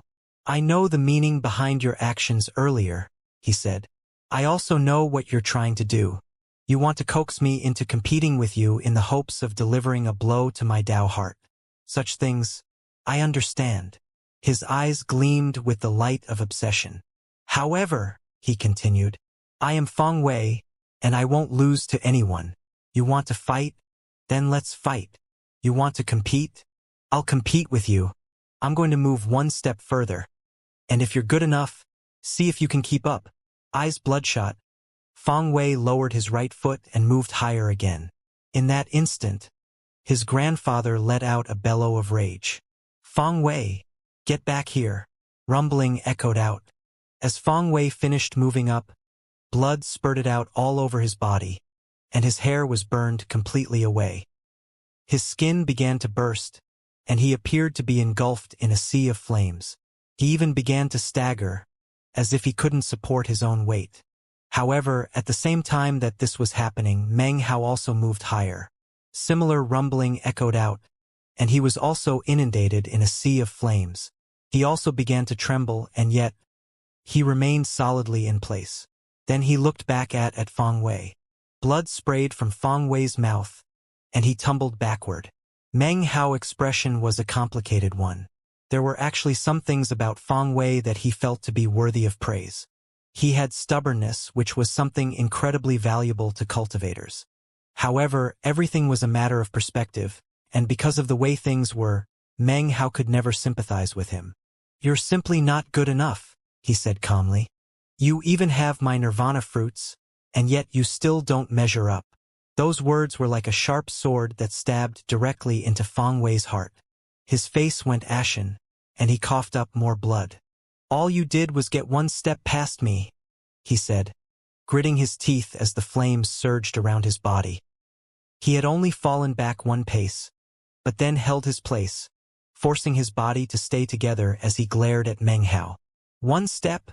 said Meng Hao softly. It was at this point that he unleashed his eternal stratum. It exploded out, and in the blink of an eye, Meng Hao's withered frame began to heal. His hair grew out long, and his skin shone with a gleaming luster. All of his injuries were now completely restored. This development caused Feng Wei's face to fall again. His mind reeled, and the blood drained from his face as he tumbled further backward. "Impossible! This. Why do you think it's impossible?" Meng Hao said coolly. With that, his body flickered, except instead of moving up higher, he appeared directly in front of Feng Wei. "You lose," he said, and with that, he punched out toward Feng Wei. Feng Wei's 3 Dharma idols reappeared as Meng Hao's the punch descended, and the aura of reincarnation exploded out. He went all out to resist Meng Hao, and yet, at that moment, Meng Hao said 4 words. A bit of karma. Boom! One devastating punch slammed into Feng Wei, sending him hurtling from a height of 270,000 meters in the sky all the way down toward the ground. One devastating punch shattered 2 of Feng Wei's 3 Dharma idols. Those Dharma idols had been formed from Meng Hao's nirvana fruits, and by forming ties of destiny with them using a bit of karma, they were instantly shattered and sealed. The deeper the karma, the more intense the power.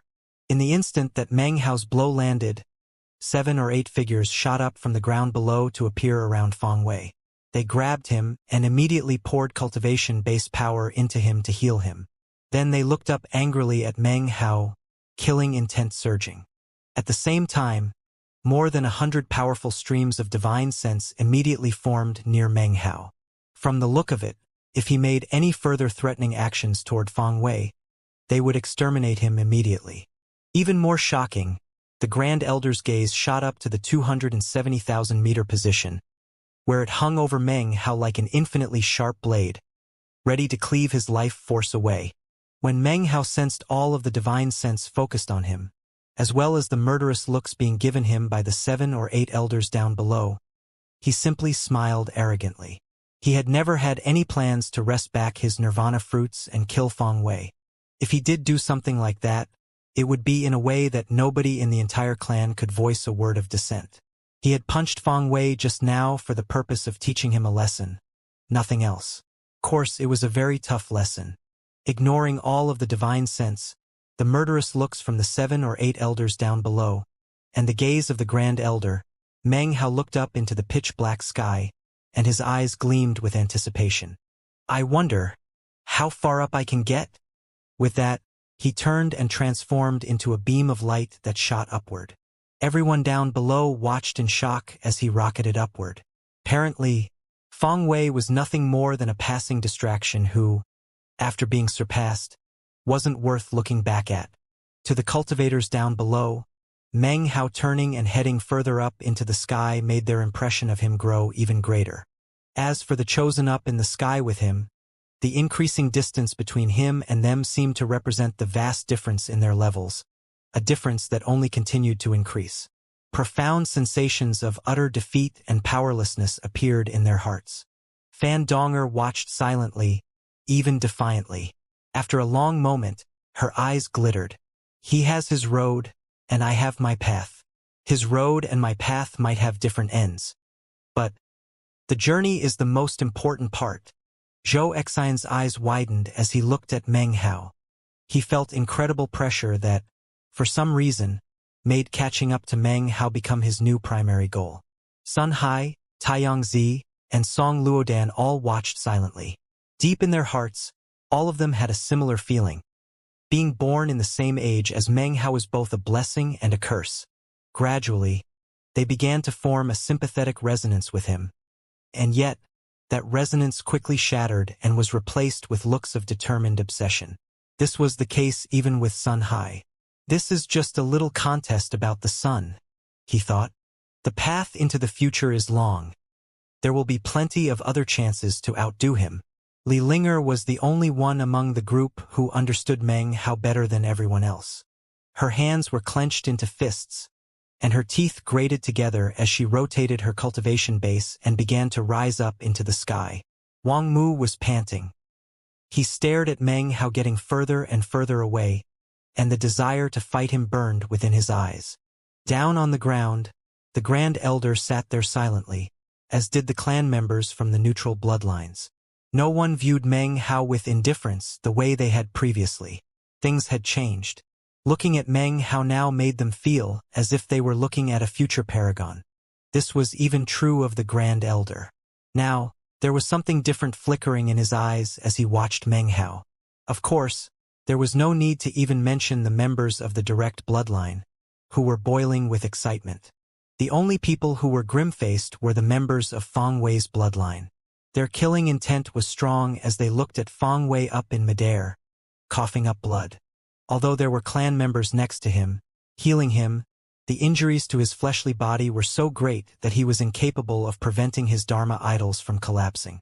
That collapse seemed to contain the power of some sort of natural law, as if something had been indelibly branded onto Feng Wei's soul.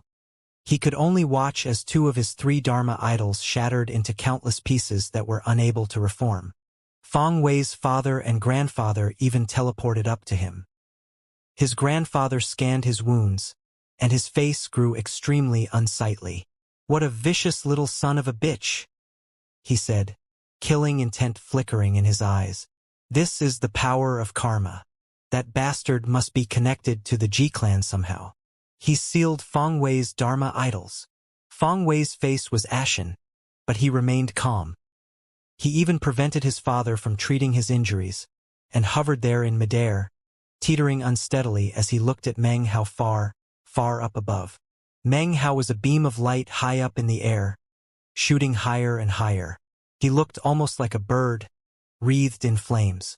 He was not living within those flames, but being consumed by them, an undying phoenix with burning wings that soared high into the sky. As he soared through the air, the essence of the flying rain dragon that had existed inside of him for so long suddenly surged into action, causing a gentle power to spread throughout his body. 270,000 meters, 276,000 meters, 282,000 meters. Even when he reached that position, he continued to go higher. The determination in his eyes increased, and the flames that burned his body raged into a peak of intensity. Even with the healing of his eternal stratum, he would soon be completely destroyed. However, the impending failure of his eternal stratum didn't cause Meng Hao to hesitate. He immediately pulled out the Sky Palace Sun Spirit pill that he had personally concocted. This would be his first time consuming the pill, and the first time he would rely on its power. As soon as the pill entered his mouth, his body filled with rumbling, and a boundless life force exploded out from within him. It was fiery, and contained a light and heat which stemmed from heaven and earth, from plants and vegetation, from the 12 two-hour time periods in a day. That light and heat then transformed into a flame of life force. As that flame surged inside of him, it caused his eternal stratum to suddenly roar to life. 285,000 meters, 291,000 meters, 297,000 meters. He flew like a phoenix reborn from within the flames, as if he had been born with the will to soar, as if he was a sovereign of the sky, a flying rain dragon. As the Sky Palace Sun Spirit pill dissolved and spread through his body, not only did it fill him with a boundless life force, it also caused his fleshly body to grow even tougher than before. It was as if a sun now existed inside of him, a sun that radiated an ever-burning light and heat. It even made it so that Meng Hao seemed to form a resonance with heaven and earth, and with the sun that existed outside of the starry sky. That resonance caused Meng Hao to suddenly be partially enlightened regarding certain natural laws, although they were vague and he couldn't quite grasp them. He could sense that these natural laws contained the Tao of the sun, a Tao that became clearer the closer one got to the sun itself. If I had one more Sky Palace Sun Spirit pill, he thought. His eyes glittered as he used the power of the pill to begin to push himself through the final stretch to reach 300,000 meters. Rumble! He rose up like a blazing sun, the focus of all attention as he passed the 300,000-meter mark. Throughout countless years, and all the generations of chosen, no one in the immortal realm or under had ever reached this height. From his position, Meng Hao could see the vast majority of Planet East Victory. All of the other chosen in midair stared with wide eyes. All of the other powerful experts of the Feng clan were completely silent for a moment before bursting into conversation. He flew up to 300,000 meters. From ancient times until now in the Feng clan, nobody in the immortal realm or under has ever reached 300,000 meters. Feng Hao is the first. Unheard of. This Feng Hao has suppressed all of the other chosen, even Prince Wei. He's now the complete center of attention. As the conversations buzzed in the ancestral mansion, the elders' eyes filled with strange gleams. Of course, the elders were able to keep themselves under control much better than everyone else. Meng Hao really was the first person in the immortal realm or under to ever reach 300,000 meters. However, there were in fact a few ancient realm cultivators who could accomplish this same thing. And yet, this trial by fire of fleshly body tempering was good fortune set aside for members of the younger generation. The clan experts of the ancient realm held their training sessions in other places. Feng Wei stared fixedly at Meng Hao's receding figure. Watching him reach a height of 300,000 meters felt like having a massive fist slam ruthlessly into his chest. Blood oozed out of his mouth, and his expression darkened. Inside, he was nearly going mad with defiance. I should be up there, not him. As everyone was shaken mentally, Meng Hao hovered at 300,000 meters. It was impossible to breathe this high up, but with Meng Hao's cultivation base, he didn't need to breathe. He hovered there like a peerless paragon. Because of his eternal stratum, his fleshly body was very close to that of a true immortal. Furthermore, he tread a path that was different than everyone else. A path that even exceeded Pill Demon and his true immortal destiny. His path was to become a true immortal among true immortals. His was a path in which he relied only on himself. He needed no immortal destiny. He would move directly into true immortality. In fact, among the few people who tread such a path, his was unique. He already had an immortal meridian inside of him, an immortal meridian, from a primordial Taoist right temple. All of these things were reasons why he now hovered above 300,000 meters. Here, the light and heat surrounded Meng Hao in a strange way. He couldn't see the light or feel the heat. He existed inside of the light and was being smelted in the heat itself. He slowly looked up and began to tremble as his fleshly body was tempered to an even greater degree. Up ahead of him was the boundless starry sky, and then beyond that, he could see the actual true sun. It was an enormous crimson sphere, seemingly in the depths of the starry sky, illuminating everything. When Meng Hao looked at it, he could sense the Tao of the sun, much more clearly than before. However, it still wasn't clear enough. Even flying up 300,000 meters left the sun too far away. My fleshly body is just a hair away from a breakthrough. His eyes filled with determination. Everyone believed that he had reached the ends of the sky and could go no further. However, he charged onward, using the power of his cultivation base, his fleshly body, and the sun of the Sky Palace Sun Spirit Pill to support him as he flew. 303,000 meters. 309,000 meters. 315,000 meters. His flight speed was not incredible. Time went by, and he continued higher. Everyone down below was in a complete uproar. I can't believe he's still going. 300,000 is an end mark. Going any further vastly increases the danger. At a certain point, he's going to step into the starry sky. That's a place where only Tao realm experts can enter. What is he doing? Chosen. Clan members. Everyone was astonished.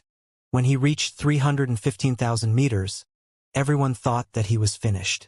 But then, the constant cyclical interchange between his eternal stratum and the light and heat caused his fleshly body to begin to emit rumbling sounds. A white light then exploded out from inside of him. As soon as the light appeared, anyone who could see it gasped. Even the chosen who felt so separated from him were instantly shocked. That white light! That's immortal light. That's a type of true immortal light of heaven and earth that only appears right before the fleshly body reaches the true immortal level. Fan Donger and all the other chosen felt their minds reeling. The elders of the Fang clan, and other members of the clan who could see the light, were all trembling inwardly. Feng Wei saw the light, and an expression of disbelief appeared on his face. Even his father and grandfather felt as if they were being struck by lightning, and gaped in shock. Many people immediately flew out from within the ancestral mansion to look up into the sky. Their expressions were first that of astonishment, then disbelief, and finally, amazement. Immortal light! The Grand Elder was struck speechless, something that rarely happened. I can't believe he's forming immortal light. In the stony cavern deep beneath the ancestral mansion, the withered old man in the crimson robe was watching with a gaze that blazed like fire. Could it be that someone from the Fang clan, we'll finally be able to look down on the entire ninth mountain and see? After all these years, will there be another rarely seen, fleshly body true saint? Cultivators in the immortal realm who had true immortal fleshly bodies were called saints. Saints are victorious, so the term itself implied that they were unrivaled in the immortal realm. If a true immortal cultivation base was then added on top of that, then that person would be a true immortal and a true saint at the same time. That was a paragon. That was an invincible paragon of the immortal realm. All of that would be preceded by light. Immortal light. Before the true immortal fleshly body appeared, white light would shine out. Immortal chi would naturally exude from within that light, creating a unique color, which was none other than that unique immortal light. Only when a true saint fleshly body appeared, would it be possible to see that light. Within the light, Meng Hao trembled slightly. He could feel the dense immortal chi in the light around him. A chi that did not come from the outside world, but rather had grown inside his body. It was as if it had been hidden in his blood vessels, concealed in his soul, obscured within his life force. When the immortal light appeared, it came with dense immortal chi. Meng Hao's fleshly body began to emanate rumbling sounds as it rose madly toward the state of being a true immortal fleshly body. A flame burned deep inside of Meng Hao's eyes as an incredible power surged up within him. In that moment he began to fly. He had long since stopped paying attention to the flow of time. From the moment he had flown out of the pavilion until now, more than half of the East Ascension Sun's 36 days had passed. By now, only 15 days remained. And yet, Meng Hao had not stopped moving. 318,000 meters. 324,000 meters. 330,000 meters. The light surrounding him grew stronger and more intense. There was more immortal chi, and the light and heat that existed in the blackness of space had turned into something like a cocoon, wrapping around Meng Hao, waiting to be broken open to reveal new life. The cocoon also nourished him, making Meng Hao's new life force grow even stronger. His eyes glowed with an obsession to become more powerful. Therefore, he didn't stop, but instead pushed onward. A soaring phoenix circled around him, which was the manifestation of the will of his soul. He roared like a flying rain dragon, which was caused by the will of the sovereign of the skies that nestled inside of him. Rumble. 333,000 meters. Still not enough, thought Meng Hao, squinting his eyes against the blinding light around him.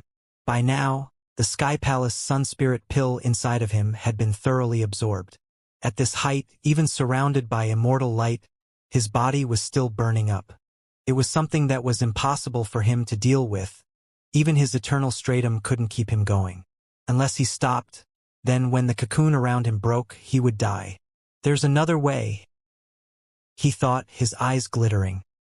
He suddenly extended his hand, causing a black flame to appear in his palm.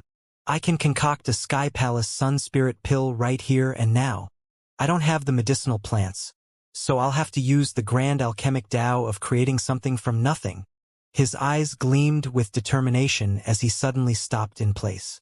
Enduring the incredible scorching heat, he held out his hand, causing the flame to grow. At the same time, the Sky Palace Sun Spirit pill formula suddenly appeared in his mind. Creating something from nothing was using one's imagination to materialize a real medicinal pill. That pill could not be consumed by anyone else, nor could it be sensed by others. Only the person who concocted it would be able to see it and consume it.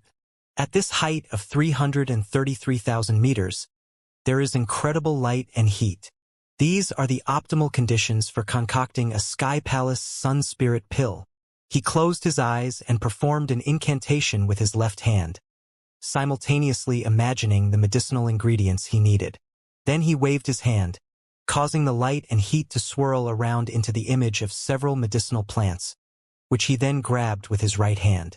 His right hand was like a grand furnace of heaven and earth, blazing hot and bright. All of his energy was focused on the medicinal pill. He relied on the immortal chi that swirled around him, on his mind, on his soul, on his will. He almost seemed to be having an out-of-body experience as he focused himself fully on creating something from nothing. He could not fail, and he would only have one chance. He could stay here for a maximum of 12 two-hour periods. If his pill concocting failed, he would have no other choice than to break out of the cocoon into his true immortal fleshly body. But that was an outcome he couldn't accept. He knew that if he could get even higher, his fleshly body breakthrough would be even more incredible. This was a chance, a good fortune that he was willing to fight for. At this height, his actions weren't visible to most of the people down below. However, everyone who could see clearly was now staring in shock, unclear as to what exactly he was doing. Only the most powerful experts gradually began to put the pieces together and to speculate as to what was going on. Their speculations led to disbelief. It was a prospect that none of them dared to believe. He's actually concocting pills? I don't see any medicinal plants, and yet he really is concocting pills. I once heard Pill Elder talk about a legendary realm of the Tao of alchemy. They call it creating something from nothing. The Fong clan elders' faces all flickered with shock. The Grand Elder was panting as he looked high up into the sky. His expression was that of terror. Meng Hao had repeatedly and continuously shocked him with his actions and achievements. Meanwhile, in the Tao of Alchemy division, the dozen or so Tier 8 alchemists suddenly stopped concocting pills and slowly looked up, as if they were reacting to the sensation of Meng Hao's alchemy. In the space of a few short breaths, their expressions completely and utterly changed. That aura! That's creating something from nothing. Within the Tao of Alchemy division's inner mountains, on the mountain filled with unicorn immortals, Pill Elder stood there, looking up into the sky. Slowly, a smile spread across his face, a smile that grew wider until he started laughing. The chosen from the various sects were flabbergasted. How could they have ever imagined that Meng Hao was able to concoct pills himself?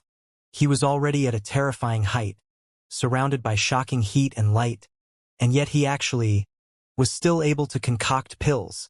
These chosen had been groomed by their sects and clans for years, and had seen many things. Some of them suddenly thought of that legendary realm of pill concocting. How is this possible? Thought Li Linger, gaping at Meng Hao with wide eyes. The only thing she could hear was her own heart pounding in her chest. Fan Donger, Zhou Xian, Sun Hai, Taiyang Zi, all of them were gaping with wide eyes. Is there anything he can't do? Thought Wang Mu, his heart filling with a sense of profound defeat. Then there was Fang Wei, within whose expression could be seen a touch of blank confusion. Time passed. Soon, the 12 two-hour periods had passed. Meng Hao was trembling, and his body was withering. His energy was rapidly fading away. He was now thoroughly immersed in pill concocting. Despite being in the middle of the rise of the East Ascension sun, in which there were 36 straight days of noon, alchemists were naturally able to measure the passage of time through their body senses. Most importantly, he was already incredibly familiar with the Sky Palace Sun Spirit pill. He was able to adjust the pill formula based on his environment. So when the 13th two-hour period arrived, scintillating light exploded out from the palm of his hand into the darkness that surrounded him. The only thing that any observer could see was that resplendent light. However, what Meng Hao saw was a medicinal pill resting in the palm of his hand.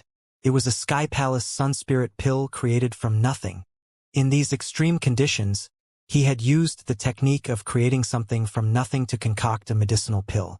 The result was that he appeared to be on the verge of collapse. Although this was not his first time creating something from nothing, it was the most exhausting. In fact, he had the feeling that if he attempted to duplicate this attempt, he would fail. The creation of the medicinal pill marked his absolute limit. He looked at the pill laying there on the palm of his hand, radiating light like some magnificent treasure of heaven and earth. Without the slightest bit of hesitation, he took the Sky Palace Sun Spirit pill that no one else could see and placed it into his mouth. As soon as the medicinal pill entered his mouth, it exploded, transforming into a brilliant sun inside of him that generated boundless light and heat. It transformed into life force that in turn caused the immortal light around him to become even more shocking. He succeeded. One by one, the Tier 8 alchemists in the Tao of Alchemy division rose to their feet. Pill Elder's laughter once again echoed out from the inner mountains.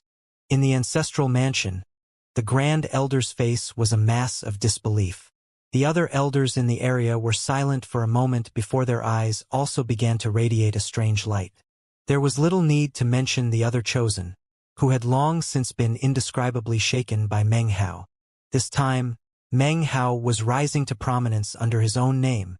He was truly stepping into the cultivation world of the Ninth Mountain and Sea. Bolstered by the power of the medicinal pill, Meng Hao looked up, and his eyes burned with decisiveness. "True immortal fleshly body," he said. His body rumbled, and blinding light shot out of him as he climbed higher into the sky. Days passed as he went higher and higher and higher. 348,000 meters. 354,000 meters. 360,000 meters. 369,000 meters. 378,000 meters. 387,000 meters. When he reached that shocking height, the immortal light around him exploded out in all directions, enveloping the entire area. It was also in that moment that Meng Hao's fleshly body broke through the bottleneck. A distinct shattering sound could be heard that rapidly transformed into a boom like rolling thunder. At the same time, he completely absorbed all of the immortal chi and immortal light, and his body suddenly surged with earth-shattering power. The swirling immortal chi transformed his body into something like a precious treasure. Every bit of his flesh and blood was like a true immortal magical item. His bones became strong to an astonishing degree, and his chi passageways opened wide, allowing terrifying power to flow through them.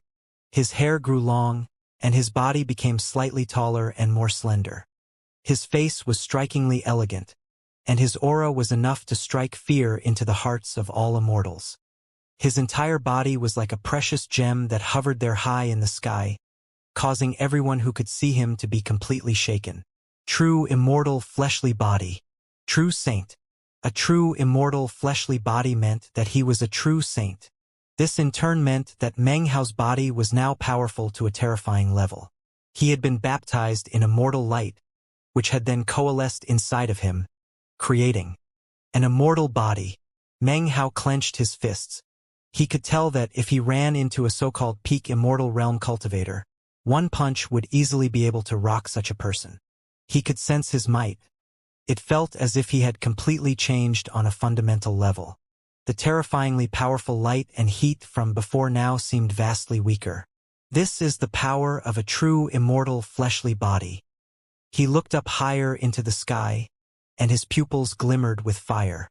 Now it's time to find out how high the heavens really are. Rumbling could be heard as he climbed relentlessly up into the sky. Even at this height of 387,000 meters, the light and heat were no longer something that Meng Hao felt incapable of enduring. He rose up from planet East Victory in a piercing beam of light. Meng Hao was now so far up that few down below could see him. The only thing most people could see was a long streak of prismatic light that seemed to be on the verge of rattling the heavens and the starry sky, rising higher and higher. Meng Hao was surrounded by flames as he soared higher at top speed. If you were close up, you wouldn't be able to see them, but from down on the ground, the clan members could see them clearly. Meng Hao seemed to exist inside a scorching sea of flames, within which he could live eternally. The chosen up in midair were shaken. To them, Meng Hao seemed as if he were a mighty mountain. Subconsciously, they all simultaneously reached a similar conclusion. Perhaps they would always be behind Meng Hao in this lifetime. Perhaps they would never have a chance to outdo him, never have a chance to catch up to him. Perhaps they would only continue to fall further and further behind.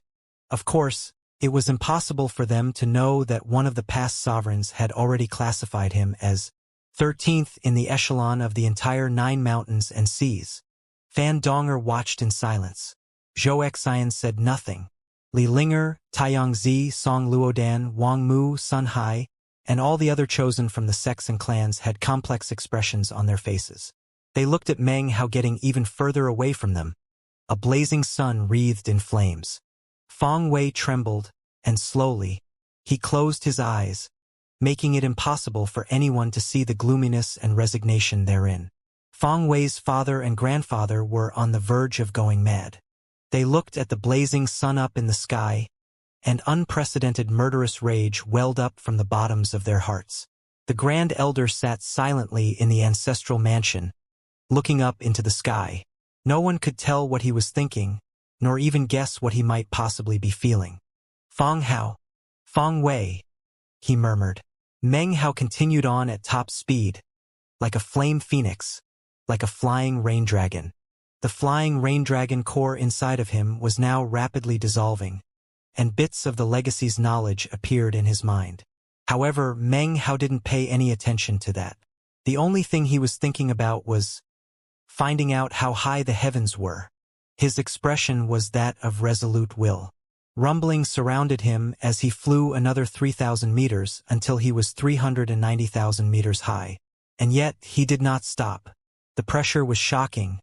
The transforming light and heat was petrifying. But Meng Hao did not decrease his speed at all, nor did he pause for even a moment. He was as unimpeded as his Tao heart, seemingly untouched by any impurity. 1 day, 2 days, 3 days.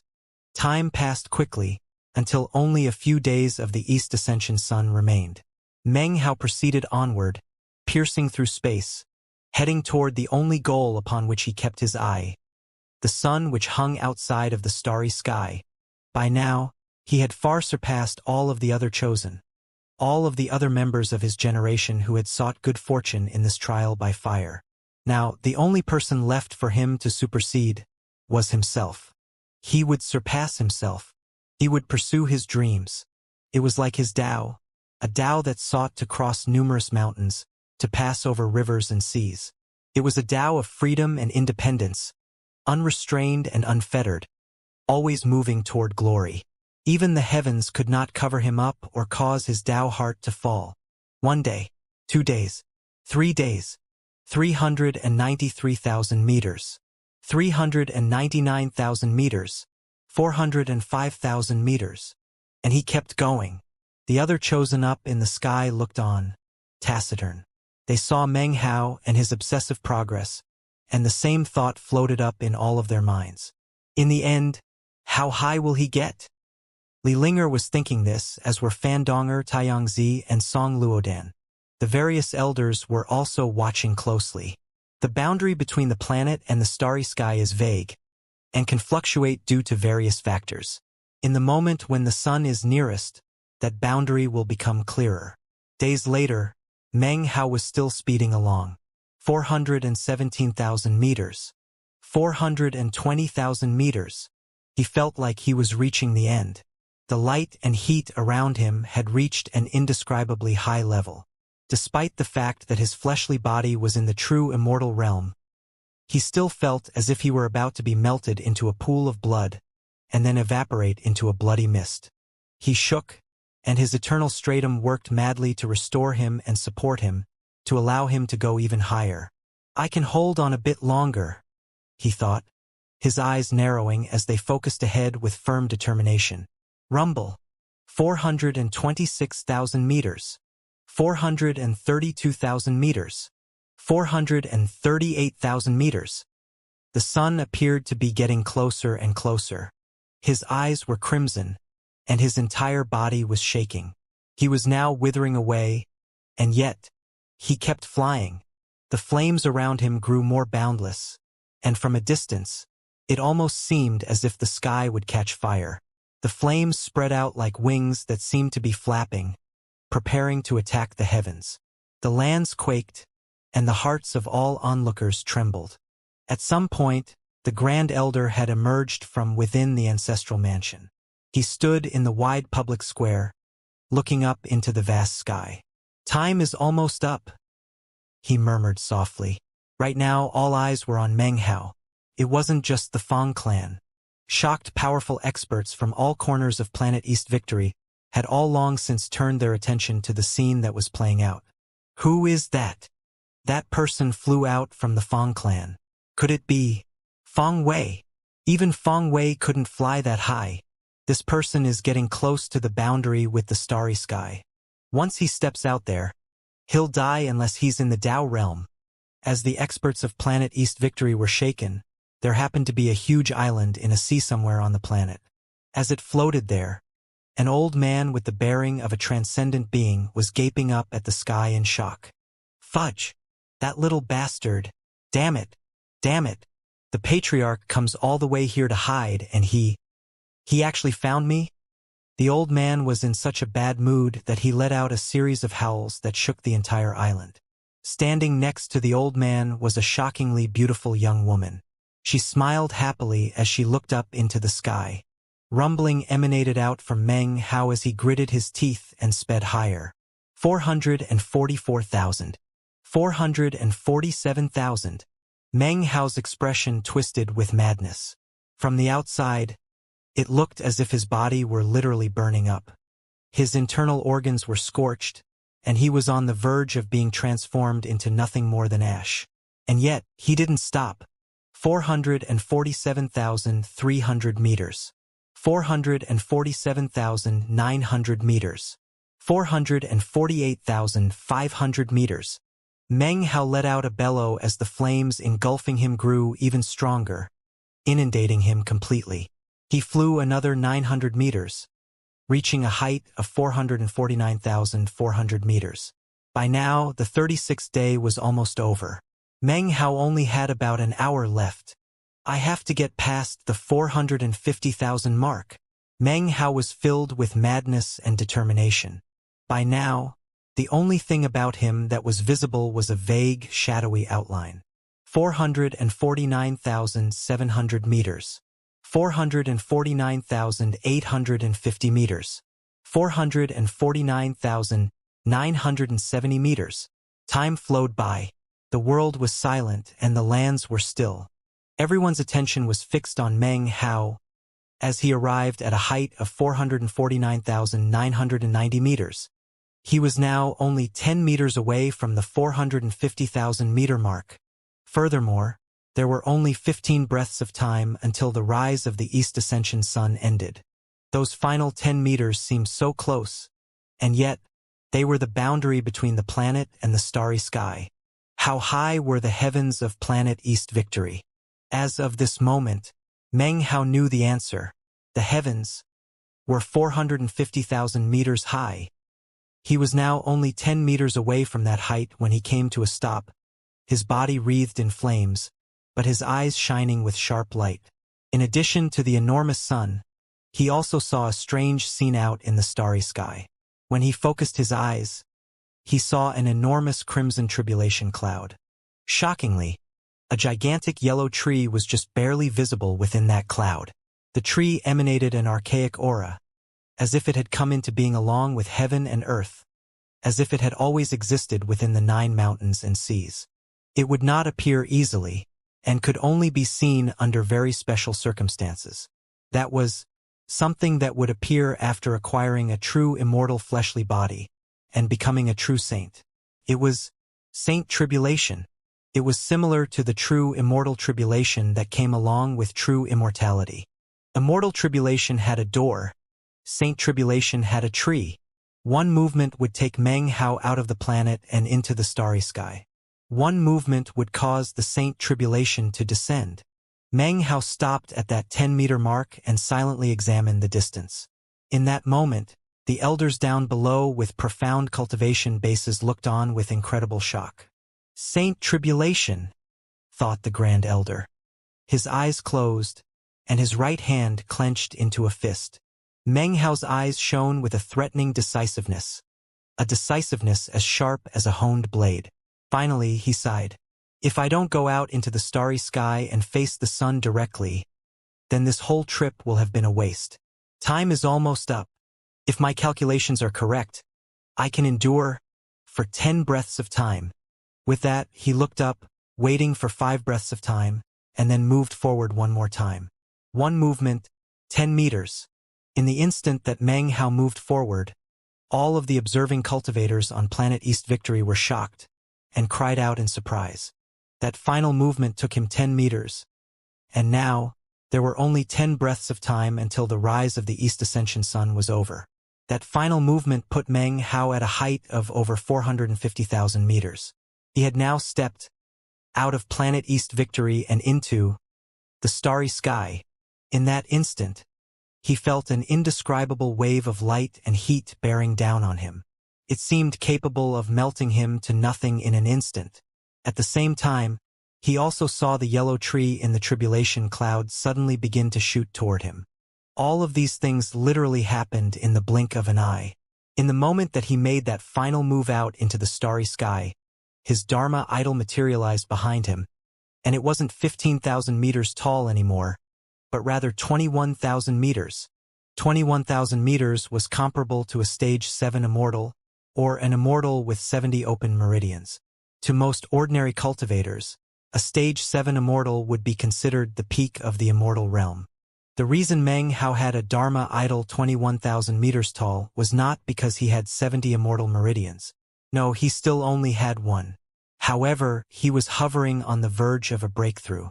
Now that he had a true immortal fleshly body, his aura had been stimulated significantly, which caused the immortal meridian to be further solidified.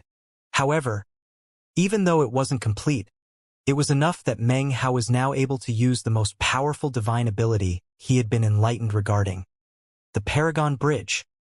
He had begun to contemplate enlightenment of this divine ability in the ruins of immortality. The Paragon Bridge. Many people had seen the manifestation of the divine ability, so if he used it now, his identity as Feng Mu would be revealed. However, he had prepared beforehand, so when he unleashed the Paragon Bridge, it did not look like a bridge but rather a huge tree. The huge, ancient tree that appeared around Meng Hao was in fact the Paragon Bridge. As it materialized, it exploded with a supreme level of energy. That burst of energy dispelled the light and the heat, and then rumbled toward the tribulation cloud. When it struck the cloud, Meng Hao's entire cultivation base surged, pouring all of its power into the tree-form Paragon Bridge as it went all out in attack. Boom! A huge explosion resulted when the two massive trees collided. The tribulation cloud's tree trembled and then unexpectedly collapsed, layer after layer, eventually shattering into fragments. Simultaneously, the Paragon Bridge shook and then faded away. The Paragon Bridge was powerful, but Meng Hao's cultivation base currently wasn't powerful enough to be able to use it to full effect. However, by going all out with every bit of power he could, even to the point of adding in the power of his life force and soul, he destroyed the tribulation cloud completely. Meng Hao trembled and coughed up a mouthful of blood. It was a completely and utterly shocking event to witness. Never before had anyone fought back against immortal tribulation by destroying it completely. Furthermore, the boundless power of the Paragon Bridge was incredibly domineering.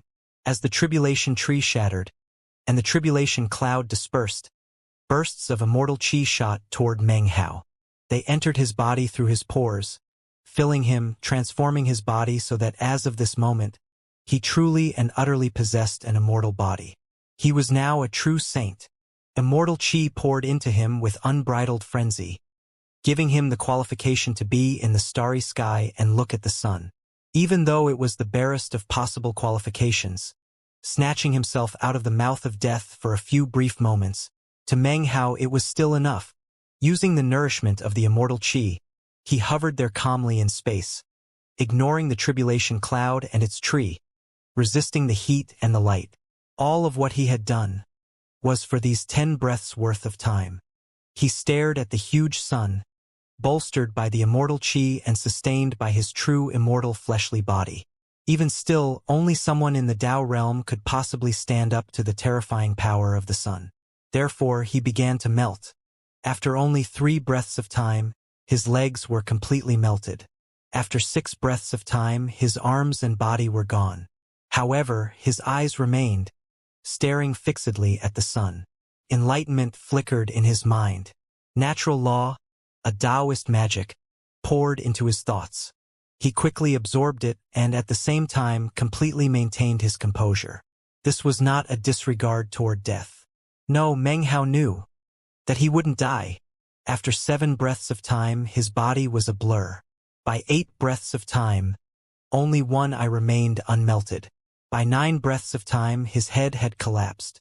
In the moment of death, he only had one eye left, which continued to stare fixedly at the sun.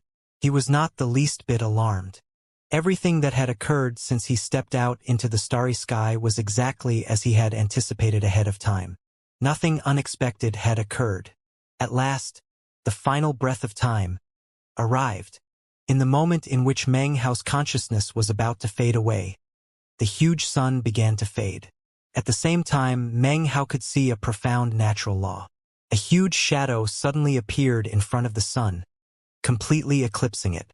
The shadow obscured the sun, causing everything in the starry sky to go pitch black.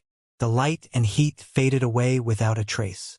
The deadly, scorching heat that surrounded Meng Hao was gone. His eternal stratum immediately began to restore him, and in the space of a few breaths, his body once again appeared in the starry sky. He looked up, his expression the same as it had been the entire time, calm and unruffled. He looked out into the darkness of the starry sky, and, although he saw nothing, he could sense the sun's presence. "The 9th mountain just eclipsed the sun," he murmured. In his mind, he recalled the scene of the sun being covered up, and the natural law of the sun that he had been contemplating during those 10 breaths of time. Finally, he closed his eyes, gathered together the fragmented images of what had just occurred, and then settled himself cross-legged. In that same moment, numerous figures suddenly flew up from planet East Victory. Fang Shi's father was among a group of over 100 individuals, each and every one of whom was a powerful expert from the direct bloodline. Their expressions were that of excitement, and as they neared Meng Hao, they realized what he was doing, and they were shocked. "He's contemplating enlightenment. Only Dao realm experts can face the sun in the starry sky, but this kid was able to do it, even with his cultivation base. It was only 10 breaths worth of time, but to him, such good fortune is astonishing. We can't let anyone disturb him." The direct bloodline elders immediately took positions around Meng Hao to act as Dharma protectors. Soon, other direct bloodline members approached in excitement and also took positions as Dharma protectors. Amidst rumbling, planet East Victory resumed its previously halted rotation.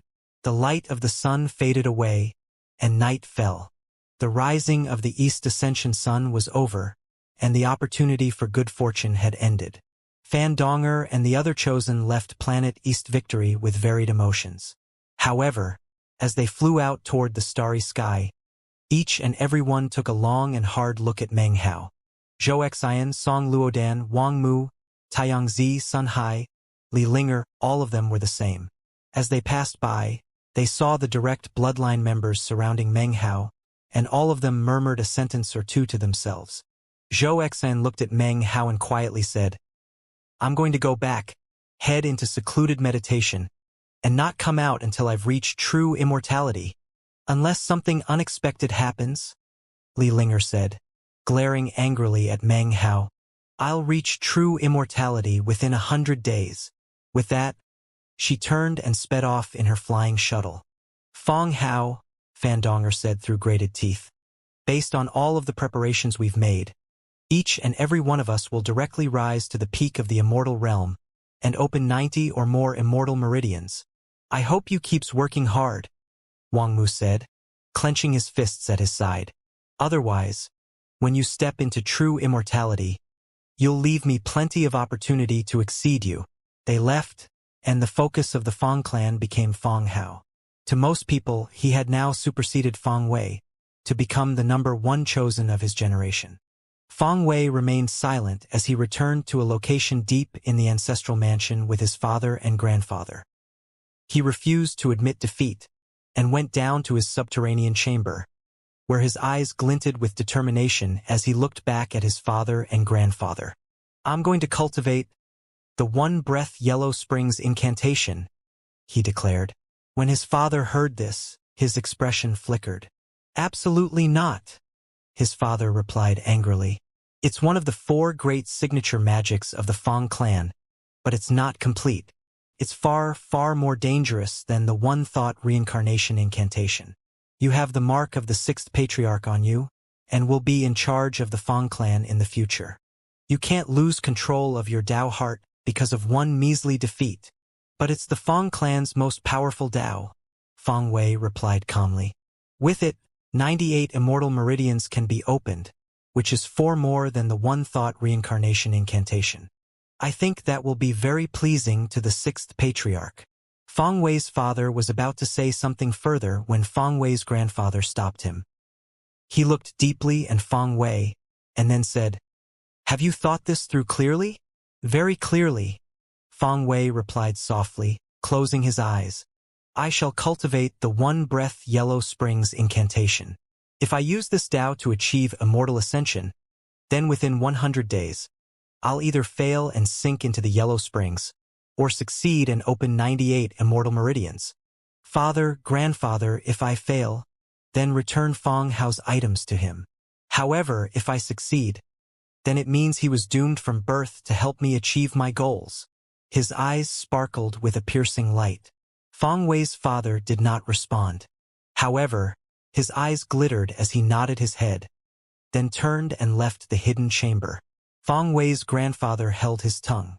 Seeing Fang Wei's determination, he sighed. At the same time, his heart surged with the desire to slay Meng Hao. It doesn't matter whether Wei'er succeeds or not, he thought. Fang Hao, you won't live past 100 days. Face dark, he turned and left. Time passed. After the end of the rise of the East Ascension sun, all of the chosen in all of the various clans and sects of the 9th mountain and sea began to go into secluded meditation. It was time for them to break through to the true immortal realm. 7 days later, planet East Victory had returned to its usual state. The rising of the East Ascension sun was now a thing of the past. However, because of the amazing display of the acquisition of good fortune, the name Fang Hao rose to new heights. All of the Fang clan was talking about Fang Hao, and the name also began to spread to the rest of planet East Victory. He had a 30,000-meter bloodline gate beam. He dominated the medicine pavilion all the way to the 7th level. He concocted one of the 3 sacred pills, the Sky Palace Sun Spirit pill. He had a true immortal fleshly body. He stepped out into the starry sky to face the sun.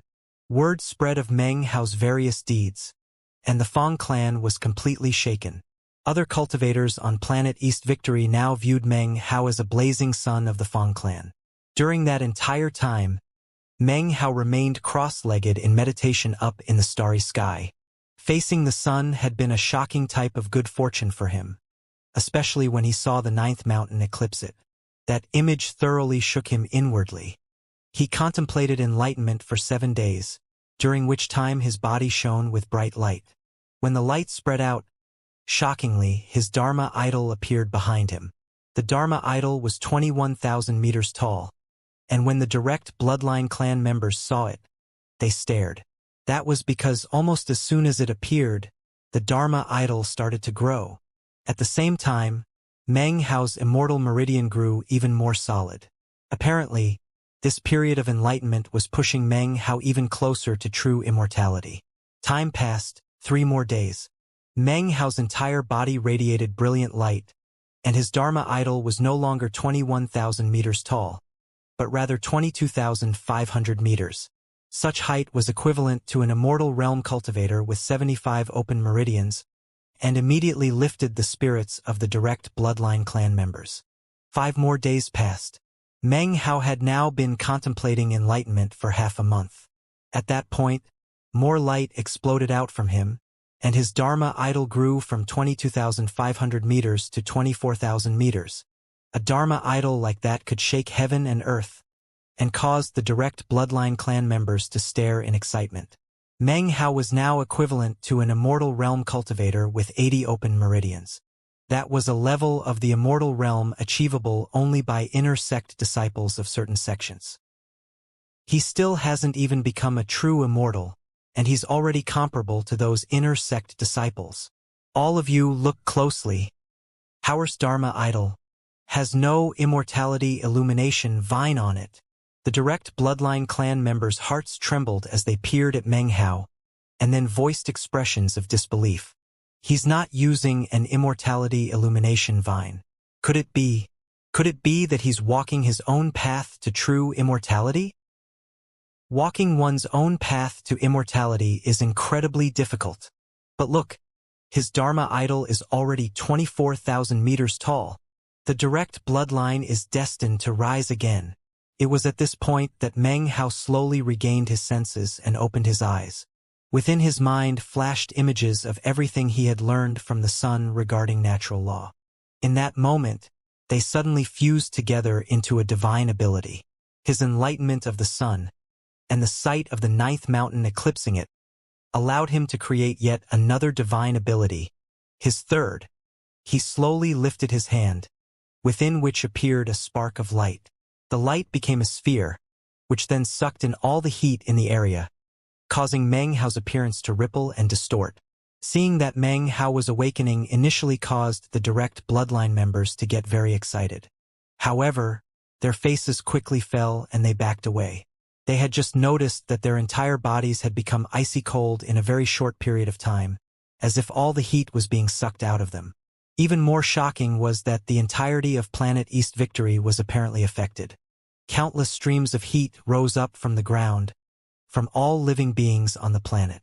The amorphous heat caused everything to distort as it shot toward Meng Hao. His expression was calm as he observed the scene. From the look in his eyes, it seemed that he was still sunk in contemplation. The sphere of light in his hand continued to suck in the heat, faster and faster. In the end, he raised his hand, and the sphere reached a size of 30 meters. Within the sphere circulated brilliant light that emitted a shocking aura. The aura seemed to increase in strength as it absorbed heat until it even began to absorb light. The sphere grew larger and its aura grew more intense. All of the light and heat around Meng Hao was being absorbed, leaving everything ice cold. Down below on planet East Victory, the effects were even more noticeable.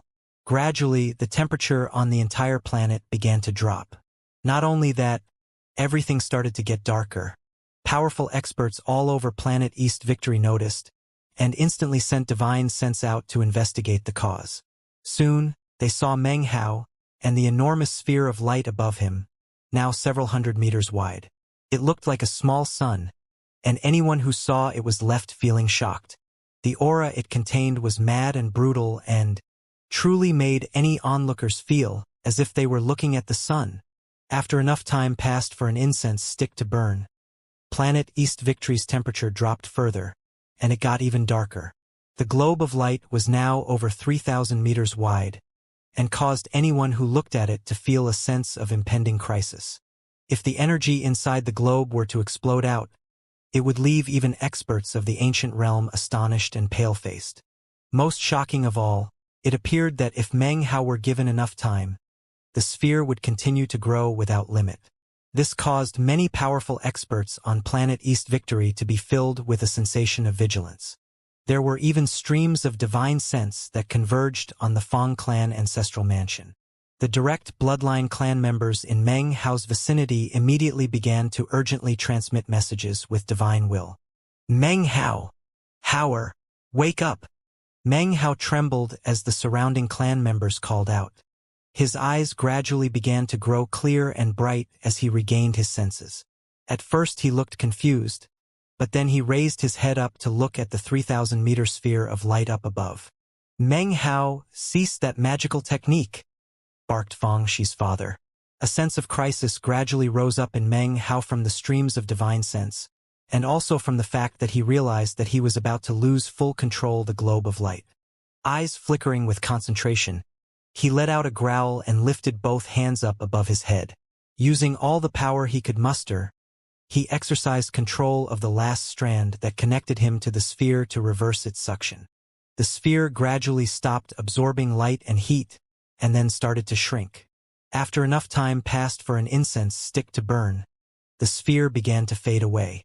Sweat poured down Meng Hao's forehead. He utilized all of the energy in his body, and knew that even the slightest lapse in concentration would result in the sphere exploding.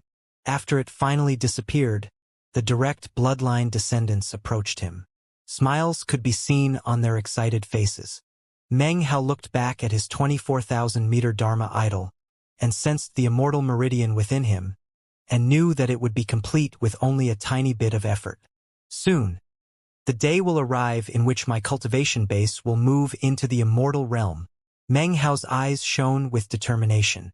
"How?" said one of the direct bloodline elders, smiling. "What magical technique was that?" "It's a divine ability I created after being enlightened regarding the sun," said Meng Hao, turning to clasp hands to the elder. He had now created 3 divine abilities. One was a writ of karma, the other was the Paragon Bridge, and the third was the Sphere of Light. "I'll call it supernova magic," he said, his eyes shining brightly. "Supernova magic. Power. This divine ability of yours is powerful. It's able to absorb a virtually limitless amount of heat and light and create a copy of the sun, and depending on how much it absorbed, the force of its explosion would be inestimable." The elder gazed deeply at Meng Hao. "However, it has a fatal flaw. It would be easy to interrupt you while you use it. Furthermore, it takes too long to prepare. It only reached 3,000 meters in the time it takes an incense stick to burn. To reach 30,000 would take several hours. In addition, I could tell that you were not in complete control of it. If it had grown any larger, you would likely have lost control completely. You need to analyze this magic thoroughly before you use it again." It only took a few sentences for the old man to analyze the magic's strengths and weaknesses. Meng Hao nodded, then clasped hands and bowed deeply to all of the direct bloodline clan members who had stood as Dharma protectors for him. He felt very grateful toward them, and the sensation of being their blood relative grew even stronger. Soon, the group of them turned into prismatic beams of light that shot back toward the surface of planet East Victory. As they neared, Meng Hao saw numerous clan members flying out of the ancestral mansion, their faces filled with respect. "Greetings, Prince Hao." This term of address caused Meng Hao to stare in shock.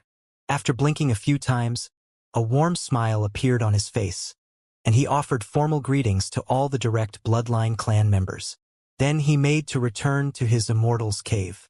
It was in that moment of departure that the elder who had pointed out the flaws in his divine ability moments ago transmitted a message with divine will. "Be careful of Fang Xiushan." Meng Hao's expression was the same as ever. He knew that Fang Xiushan was Fang Wei's father, so he nodded in response and then left. After returning to his residence, he sat down cross-legged to meditate. After some probing, he came to the conclusion that his immortal meridian was now more than 99% complete. "Just a bit more," he thought. "In less than 100 days it will be perfectly complete," and then, his eyes glittered with cold light. "I will become a true immortal. As far as my supernova magic is concerned, it has some flaws. However, once my cultivation base gets high enough, I can fix them, and then I'll have another trump card to use in battle." He lifted his hand, and a sphere of light appeared in his palm. As it grew larger, the Fang clan suddenly got colder. Meng Hao did nothing at first, allowing it to grow larger for a certain period of time. Then he cut off the absorbing power. "I gained a lot during this rising of the East Ascension Sunday. My Dharma idol grew to 24,000 meters, and I gained enlightenment of the sun. Plus, my fleshly body finally had a breakthrough and reached true immortality. I wonder how strong I'll be when my cultivation base has the same breakthrough." Meng Hao's expression flickered with anticipation. Several days later, Meng Hao emerged within the clan.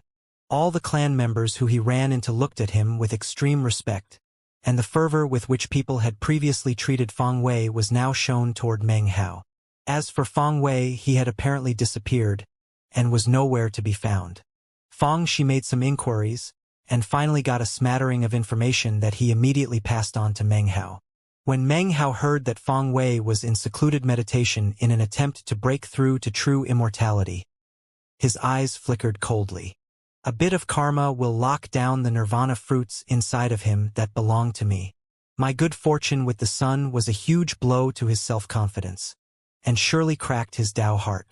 And yet, he stood up tall after all of that. He thought about their interchange high up in the sky for a moment, and sighed. Meng Hao was displeased with Fang Wei, but all told, he was not guilty of any terrible crimes. In fact, Meng Hao knew that if he looked at things from Feng Wei's perspective, Feng Wei hadn't done anything wrong. The ones who are wrong are certain other people in this clan, he mused. As he thought back to everything that had happened since he had returned to the clan, he was struck with the increasing sensation that there was some vast conspiracy afoot. It was a mystery involving Feng Wei, and also had something to do with the Grand Elder. Perhaps even a patriarch. That was why the Grand Elder had been acting so strange. That was why everyone maintained silence regarding Feng Wei. Apparently, a patriarch had appointed Feng Wei to a position of authority years ago, although Meng Hao wasn't completely sure of the truth behind it all. It was as if the entire matter was taboo. No one dared to speak of it. Do you understand? That was what Pill Elder had said to him on the mountain peak. Was he warning me that there was something wrong with the nirvana fruits the Grand Elder gave me? Or was he hinting at something else? Meng Hao frowned. After considering that matter for a bit longer, he began to duplicate some spirit extract which he placed onto the nirvana fruit. Meng Hao had already decided that once he fully restored the nirvana fruit, he would definitely absorb it. He had the feeling that the benefits it would provide him would be immense, and would help him begin to unravel the enigma of the Feng clan. That feeling stemmed from his confidence in his ability to analyze and judge matters, as well as his keen intuition. Nobody has ever been able to absorb the first-generation patriarch's nirvana fruits. I wonder what miracles will result if I succeed.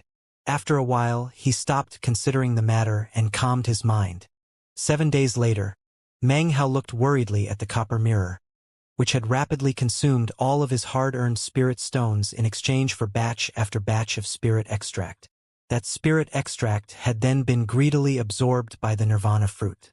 As he nourished the nirvana fruit with the spirit extract, it seemed to be gradually awakening, as if it were almost completely restored. As the copper mirror consumed all of the spirit stones he had acquired from concocting the Sky Palace Sun Spirit Pill, as well as what he had gotten from Sun Hai, stabs of pain filled Meng Hao's heart.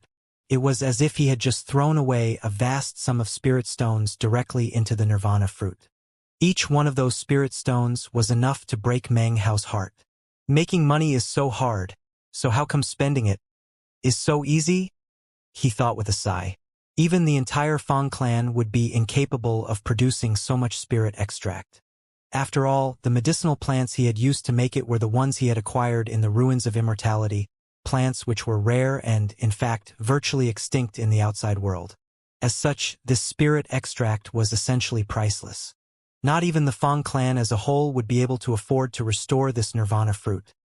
Only Meng Hao, with his copper mirror, could manage it. Damn it! He thought, gritting his teeth and then letting out a long sigh. I need to think of yet another plan to make some more spirit stones. He sat there with furrowed brow for a long time before finally clenching his jaw. Those sacred pills are not easy to concoct. They will be my last resort. I still haven't finished the 7th level of the medicine pavilion. I should take advantage of the fact that I'm so famous in the Feng clan right now. Maybe I can strike it rich in one fell swoop. Having made up his mind, he called Feng Shi over and the two of them spent some time discussing the matter. Finally, Feng Shi left in excitement to enact the plan. It only took a few days for word to spread through the clan like storm winds. Did you hear? Tomorrow, Prince Hao is going to the Tao of Alchemy Division to challenge the Medicine Pavilion. Last time he went to the Medicine Pavilion, he completed every level perfectly. It caused a huge sensation in the Tao of Alchemy Division. From ancient times until now, it's been easier to find a phoenix feather or a Qilin horn than to find someone who can make it through the 9th level of the Tao of Alchemy's Medicine Pavilion. Each and every one is a grandmaster of the Tao of Alchemy. I heard that Prince Hao's goal is just that, to make it through the 9th level. News about Meng Hao challenging the Medicine Pavilion quickly spread through the clan, and especially through the Tao of Alchemy Division.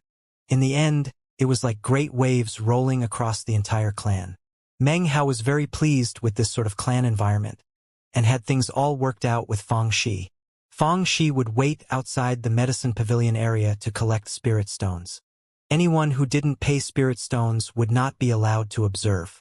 Before, it would have been difficult for Meng Hao to pull something like that off. However, after the rising of the East Ascension sun, he was the #1 chosen in the Fang clan, and his every word and deed was the subject of widespread attention.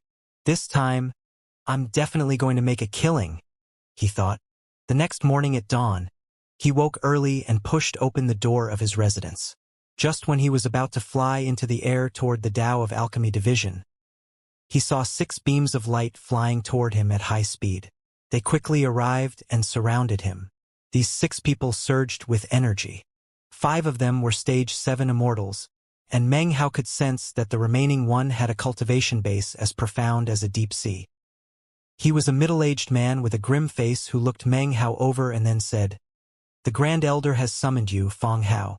Come with us." Meng Hao frowned at the 6 men and then coolly replied, "Understood. I'll go over a bit later." With that, he strode forward and prepared to fly past the men. When the middle-aged man heard Meng Hao's response, his face tightened with displeasure.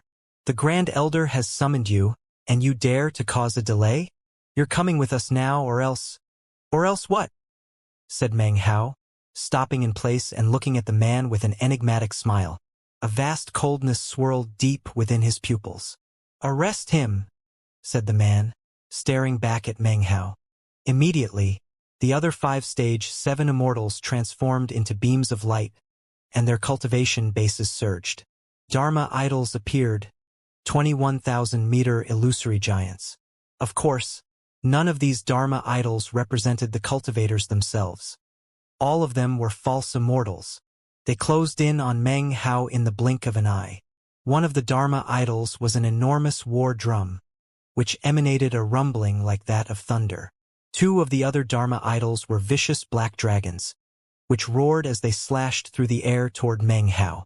Of the final 2 Dharma idols, one was a 3-headed 6-armed statue, and the other was an enormous crimson python with a forked tongue and sinister eyes. The 5 men all attacked simultaneously, and it didn't look like they were trying to arrest Meng Hao. Instead, killing intent flickered in their eyes, although it was faint and well concealed.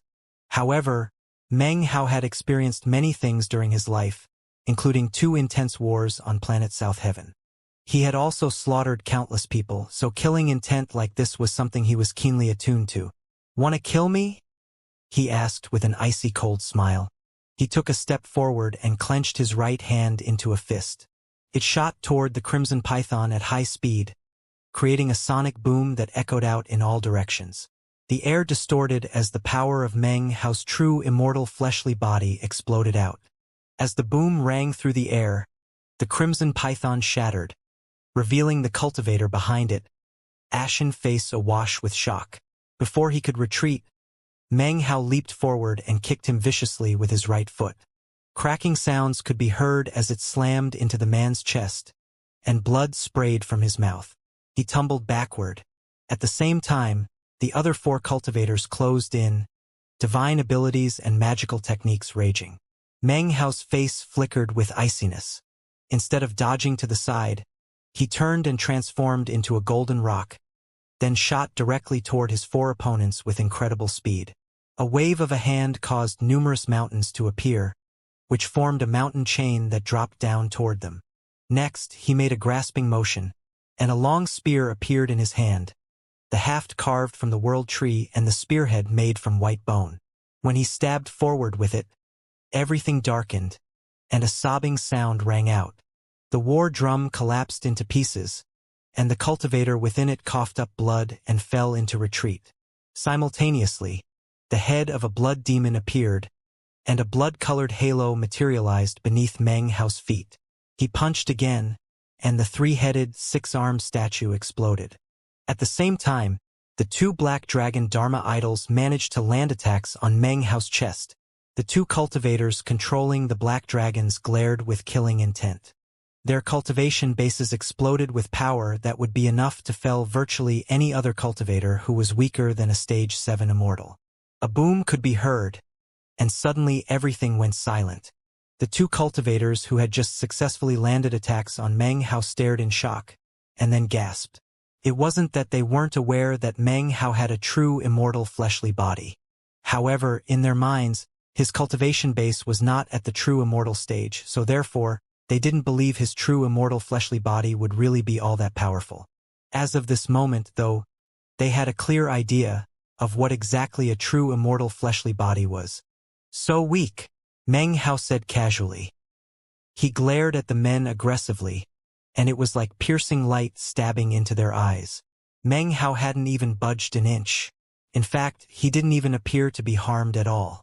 At the same time, the two men who had just attacked him felt a powerful counterattack surging toward them, and suddenly, blood oozed out of their mouths. The two men were scared witless, and were about to retreat when Meng Hao reached out and grabbed one of them, then lifted him into the air and shook him back and forth.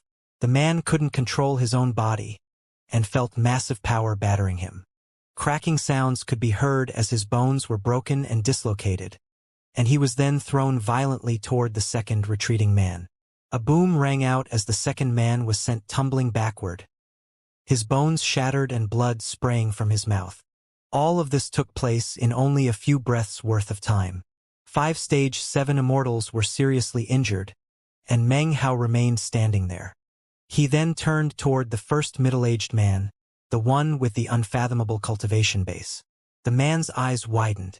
He had never imagined that a true immortal fleshly body would be so shockingly powerful. It was an exceedingly rare thing for a cultivator to have a fleshly body develop to this level, and was in fact something he had never seen before. As the two of them faced off, Meng Hao's Dharma idol appeared, 24,000 meters tall.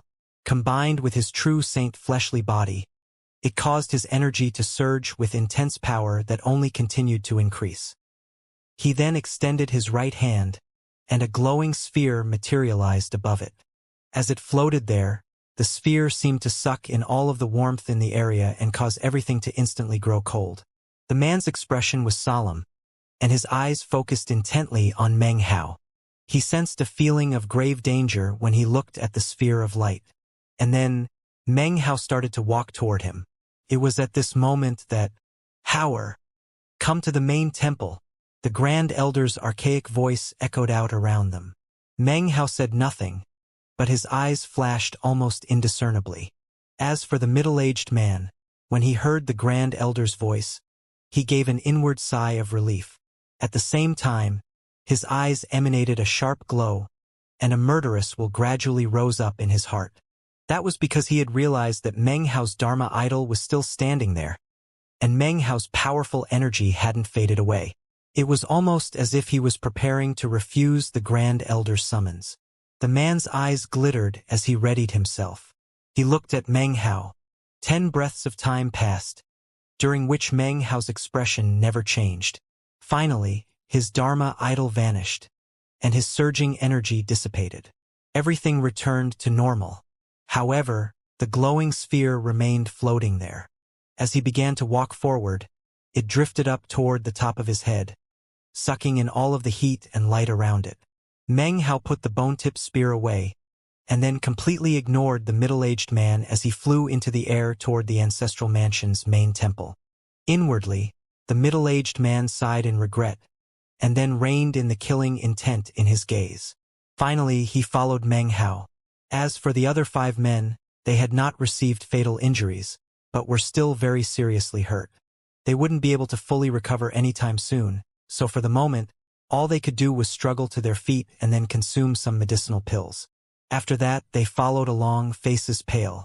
Meng Hao flew the entire way, followed by the 6 men. Quite a few clan members saw him.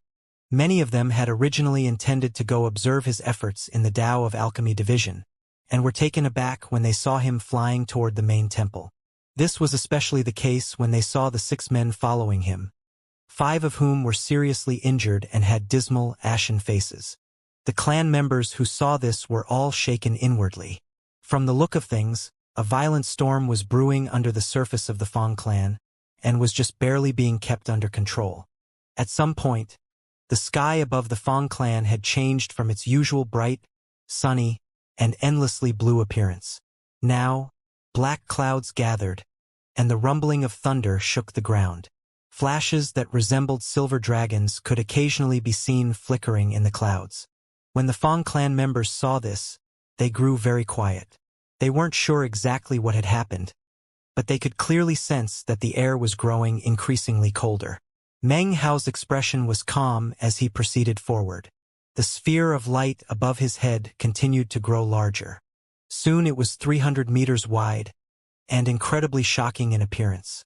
The 6 Fang clan guardsmen behind him looked on with tingling scalps, completely astonished. No one else understood why the sky had changed color and the air was growing cold. But they knew. It was all caused by the glowing sphere of light above Meng Hao's head. As Meng Hao headed toward the main temple, the sphere of light continued to absorb all the heat and light around him. This is the divine ability he created when he faced the sun, thought the leader of the group of 6 men. His eyes widened, and despite the level of his cultivation base, he still felt fear growing inside of him. It didn't take long before the sphere of light was 600 meters wide. Meng Hao was now outside of the main temple. The first thing he noticed was the Grand Elder, sitting there inside. There were also numerous elders sitting in the enormous seats that filled the temple hall. Each one of them wore calm expressions, and none of them spoke, which actually caused the temple hall to be filled with enormous pressure. Sitting near the Grand Elder were Fang Wei's grandfather and father. Both of them looked over icily at Meng Hao. Killing intent flickered deep within Fang Shoshan's eyes. Meng Hao's expression was as calm as ever. Without any hesitation, he stepped into the middle of the temple hall. As for the 600-meter sphere of light, Meng Hao left it floating just outside of the temple, where it continued to absorb light and heat. Because of the sphere, Meng Hao's entrance into the temple hall was accompanied by icy coldness. The light even began to fade, and frost began to appear on the ground. The surrounding elders' facial expressions did not change, but they had long since sent their divine sense out to inspect the sphere of light hovering outside the temple. Fang Hao extends greetings to the Grand Elder and other elders, he said. His voice neither haughty nor humble as he clasped hands and bowed deeply. He was clearly following the clan rules down to the letter. The Grand Elder's face was expressionless as he looked at Meng Hao. "How'er," he said slowly. "You displayed shocking talent during the rise of the East Ascension Sunday. You flew up higher than any member of the junior generation of the clan has ever flown throughout our countless years of history. You stepped off of the planet and into the starry sky, you faced the sun for 10 breaths of time, and you received significant good fortune and enlightenment. All of these things make me very happy for you." Although he spoke words of praise and encouragement, his expression was completely emotionless the entire time. Meng Hao stood there silently and scanned the crowd. He remembered the words of that direct bloodline elder who had warned him about Fang Shoshan. Half a month had already passed since then, and from what Meng Hao could tell, this summons could not be a good thing for him. That was especially true when he noticed the anxiety within the eyes of the direct bloodline elders who were present in the temple. Furthermore, Fang Shi's father was present, and was looking nervously at Meng Hao. "The elders have all proposed that you be rewarded for your actions," the Grand Elder continued. "And after much thought, I have come to the conclusion that I agree. Your reward will come in the form of access to the clan's ancestral land, which was created by the first-generation patriarch. At one time, our ancestral land was part of the ruins of immortality. However, the patriarch cut that part of the ruins away and brought it here." When Meng Hao heard this, his eyes narrowed. He knew that the Fang clan possessed deep resources, but he hadn't been aware that the first-generation patriarch was so strong that he could take away part of the ruins of immortality and bring it back to the clan to serve as an ancestral land. The divine abilities and magical techniques of the Fang clan were not all simply handed down by the first-generation patriarch, the Grand Elder explained. Instead, for generation after generation, members of our clan have entered the ancestral land he left behind. After thoroughly searching it over and over again, the various magics of the Fang clan have slowly been collected together. However, there are still many magical techniques that have yet to be discovered. To find them is a matter of chance and good fortune. Furthermore, for countless years, any Fang clan member who reached the Tao realm and did not perish off-planet chose to be buried in this ancestral land when it came time for them to return to the dust. There, They would leave behind their cultivation magic and other secrets, where they remain, just waiting for a predestined successor to go in and acquire them. As for the first-generation patriarch's 5 great Taoist magics, 4 of them have been located. However, the most powerful of them all, the one-thought stellar transformation, has never been found. In addition to all that, there are also medicinal plants and pill formulas in the ancestral land. There are even immortal ancient Taoist treasures, all just waiting for their destined person to come along and take them. As the Grand Elder spoke, his cold voice echoed throughout the temple hall. Meng Hao listened to everything, his face as still as stone. Opening the ancestral land requires a significant expenditure of resources. Generally speaking, we only open it once every 1,000 years. However, even though the appointed time has not arrived, we are going to make an exception and open it for you. However, it was at this point that the Grand Elder suddenly paused and looked deeply at Meng Hao for a long moment before continuing. Great danger lurks inside. That danger exists in the form of trials by fire left behind by the first-generation patriarch for his successors. The ancestral land is a bizarre place, in which various strange beings can arise. Therefore, to someone like you, the ancestral land might be a place of good fortune, but it can also be extremely dangerous. Although not many people have actually died in the ancestral land over the years, some have. You may consider whether or not you wish to take advantage of this reward. The Grand Elder's final words caused Fang Xiushan's and Fang Wei's grandfather's expressions to flicker almost imperceptibly. Without even thinking about it, they glanced over at the Grand Elder. Fang Xiushan's brow furrowed. According to their previous agreement with the Grand Elder, when the ancestral land was opened, Meng Hao would be forced to enter it whether he wanted to or not. He was not to be given a choice in the matter.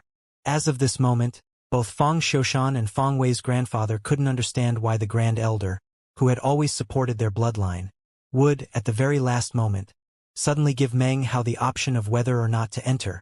As the two of them hesitated, the Grand Elder waved his finger, causing a vortex to appear in midair in the middle of the temple. The vortex spun out, growing to dozens of meters in size. It was filled with swirling mists, within which slowly appeared the image of another world. Gradually, that world grew clearer and clearer. Meng Hao's face was calm as he looked at the Grand Elder. The fact that he had been given a choice was somewhat strange. After a moment of thought, he glanced over at the direct bloodline elders, and could see that they were also hesitating. He was now being given an opportunity that he would be hard-pressed to come across in any other situation. At the same time, he was facing imminent danger. "Howard," said Fang Shi's father, 19th uncle, "you really need to consider the matter carefully. I suggest that you don't enter the ancestral land. Wait until you're in the immortal realm. In another few hundred years, then you can go into the ancestral land. That would be much better. There's really no reason for you to enter now. Howard, consider things carefully."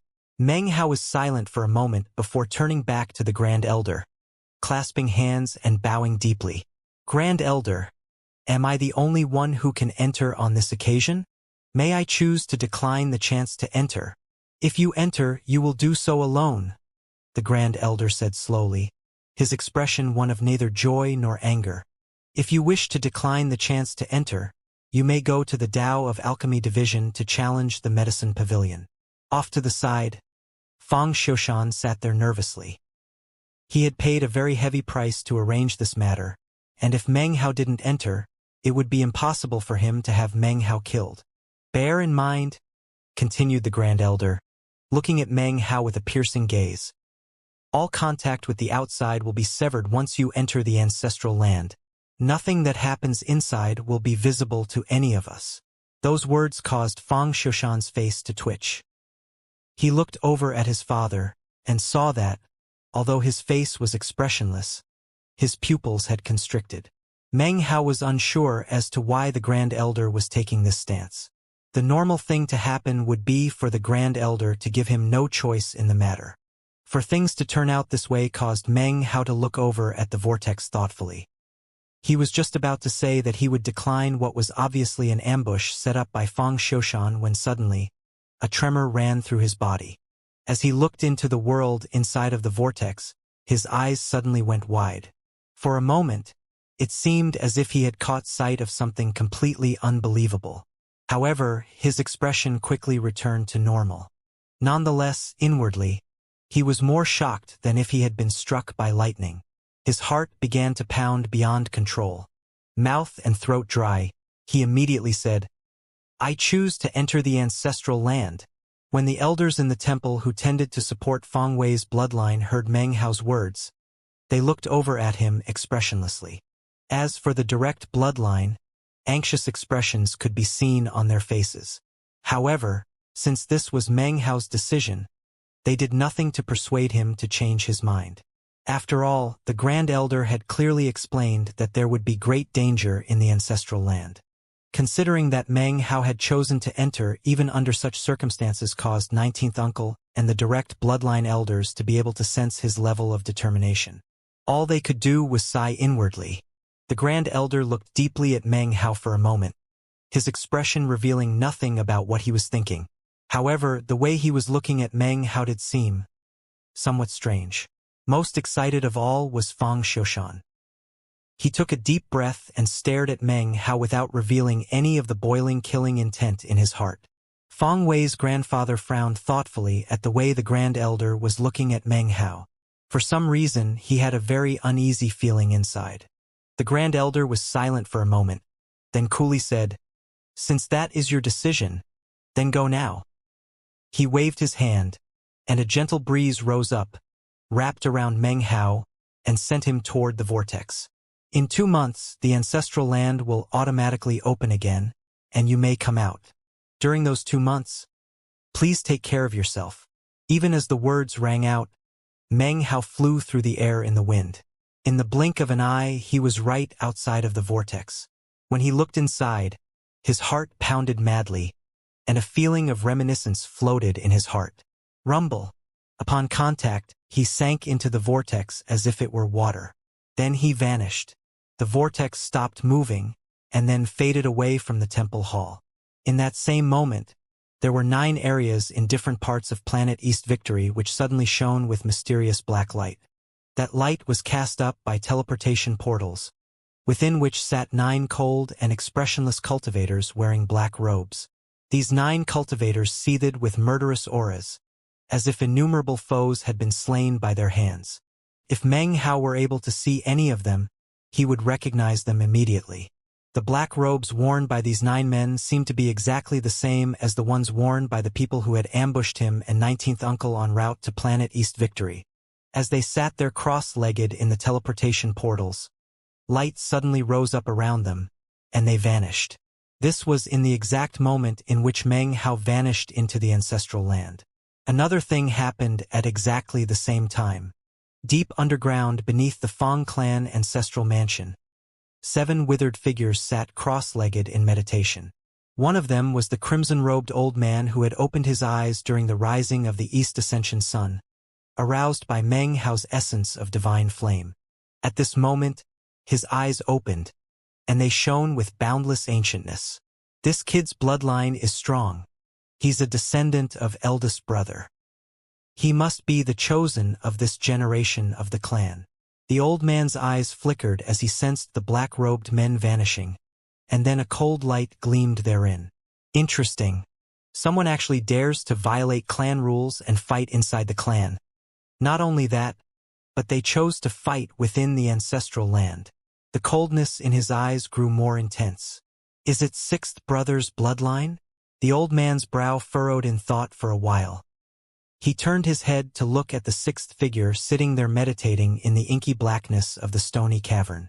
There were a total of 7 people inside this underground lair. Originally, the old man in the crimson robe should have been asleep, and should not have awakened in this age. According to the clan rules, it was the 6th patriarch who was supposed to regain consciousness in this millennium. However, Meng Hao's essence of divine flame had stimulated his aura during the rise of the Eastern Ascension sun, reviving him. Afterward, he had planned to return to meditation, but had then changed his mind. 6th brother is in an astral projection. His soul is no longer in his body. He thought for another moment. Sixth brother has already cultivated the reincarnation incantation Taoist magic to the pinnacle. But was it worth it? The old man closed his eyes. This closing of the eyes was not a return to a state of inactivity. Instead, he quietly sent out some divine sense, which transformed into a stream of divine will that made its way through the earth, toward the ancestral land.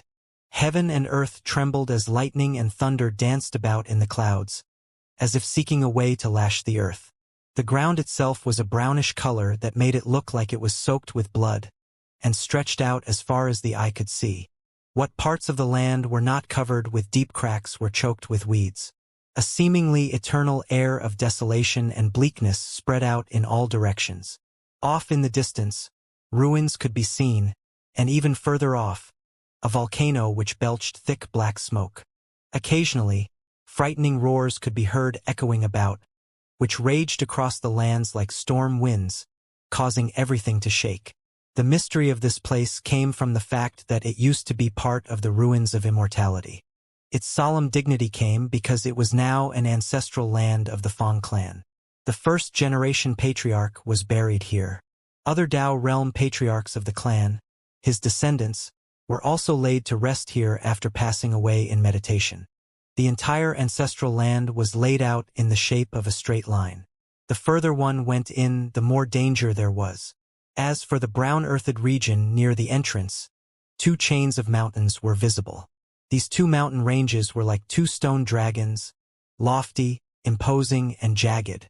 Between the 2 mountain chains was a path, so far down from the peaks of the mountains that the sky was almost like a sliver up above. It was like a great door leading into the ancestral land, although there was no actual door present, only an enormous statue larger than the mountains themselves. This statue looked as if it were inseparably connected to the mountains. It was pitch black, and wore a heavy suit of armor. Its 2 hands rested on the pommel of a great sword, and the statue itself seemed incomparably ancient. The sword was dozens of meters wide, and was thrust down into the earth. Ancient magical symbols were engraved onto its surface, which seemed simple and almost crude, and yet contained profound meaning that was impossible to decipher. The statue's eyes lacked any expression whatsoever, making the statue itself seem completely lifeless. It almost seemed to be a mere decoration standing guard over the ancestral land. However, from a distance, it was possible to see that the statue was looking up into the sky, staring off into the distance as if it was waiting for something. Any Fang clan member who had been to the ancestral land knew about this statue. According to the legends, the origins of the statue were a complete mystery. Supposedly, it had flown here from somewhere out in the starry sky, the same year that the Ji clan changed the heavens and took over the 9th mountain and sea. From then on, the statue had remained in this spot, apparently guarding the ancestral land. Over the years, rumors began to spread that the statue was not just there to guard the ancestral land, but actually, all of the Fang clan's bloodlines. Years and years passed, and eventually the rumors and stories died out. In every generation of the Fang clan, there would be many people who came and laid eyes on the statue. However, they never called to mind the absurd stories of the past. After all, they were simply legends. As for the reason why the statue held its head up as if it were waiting for something, people had long since stopped wondering about it. No one had any idea why this statue had come here to the Fang clan on its own, nor what it was waiting for. It emanated the aura of a powerful expert, an intense aura that was strong enough to shake heaven and earth. When Meng Hao looked at it, the feeling he got was so intense that not even the Grand Elder could compare. This statue was so strong that in the past, Meng Hao wouldn't have been able to even identify how powerful it was. Now, though, when he looked at the statue, he understood. This statue's aura was almost like that of a paragon. Meng Hao stood in the vast land between the 2 mountain chains. This was the location that he had appeared in upon entering the ancestral land. Currently, he was standing there stock-still, looking thoughtfully at the statue. He was well aware that this trip to the ancestral land was an ambush. He also knew that the best choice had been to not come here, but instead take advantage of the opportunity given him by the Grand Elder. In fact, originally he had no plans whatsoever to enter this place. However, after looking into the vortex and seeing this enormous statue, his heart had filled with roaring. The roaring had soon inundated him completely, tugging at him, pulling him into distant memories. He trembled, and his eyes flashed with reminiscence. He couldn't even control himself as he walked forward to stand in front of the statue. He came to a stop in front of its foot, after which he reached his hand out and patted it gently. His hand shook, and after it touched the statue, his whole body started trembling. He slowly looked up at the enormously tall statue, and then started to float up into the air. He moved slowly, as if he wanted to take a clear look at the entire statue. Eventually, he reached its head and looked into its eyes. It was at this point that tears appeared in his own eyes. "Terracotta soldier," he murmured softly. Finally, the tears began to roll down his cheeks and fall to the ground. He remembered this terracotta soldier being about 3 meters tall. Even though it was now much bigger than before, he would never forget this terracotta soldier with whom he had such a connection. The only reason he had chosen to enter this ancestral land despite all the danger was because of this statue. Back in the temple, when he had looked into the vortex and seen the statue, he almost couldn't believe it. How could he have forgotten about this statue? How was it even possible? This was one of the 2 terracotta soldiers that had been created for him in illusory world of the second plane of the ancient demon Immortal sect, by his foster father Kuyun. He would never, ever be able to forget the life he had lived as Kujusi back in the ancient demon Immortal sect. "Father," said Meng Hao, tears streaming down his face. His entire body shook, and as he looked at the statue he wept. All of the memories of the ancient demon Immortal sect flooded into his mind. All of a sudden, Kuyunhai's stern and yet loving face appeared in his mind. The 99 bell tolls from that year seemed to echo in his ears once again. He had long since assumed that he would never see the 2 terracotta soldiers again. He had searched for them in the 3rd plane of the ancient demon Immortal sect in the real world, but hadn't found them.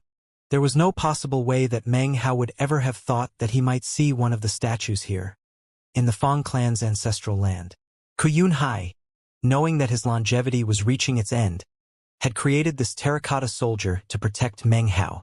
It was only because of it that Meng Hao had unhesitatingly entered the ancestral land, despite knowing of the dangers. It wouldn't have mattered if the danger was exponentially greater than it was.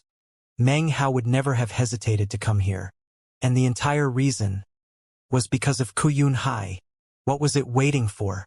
This was a question that no one in the Fang clan had been able to answer for generations.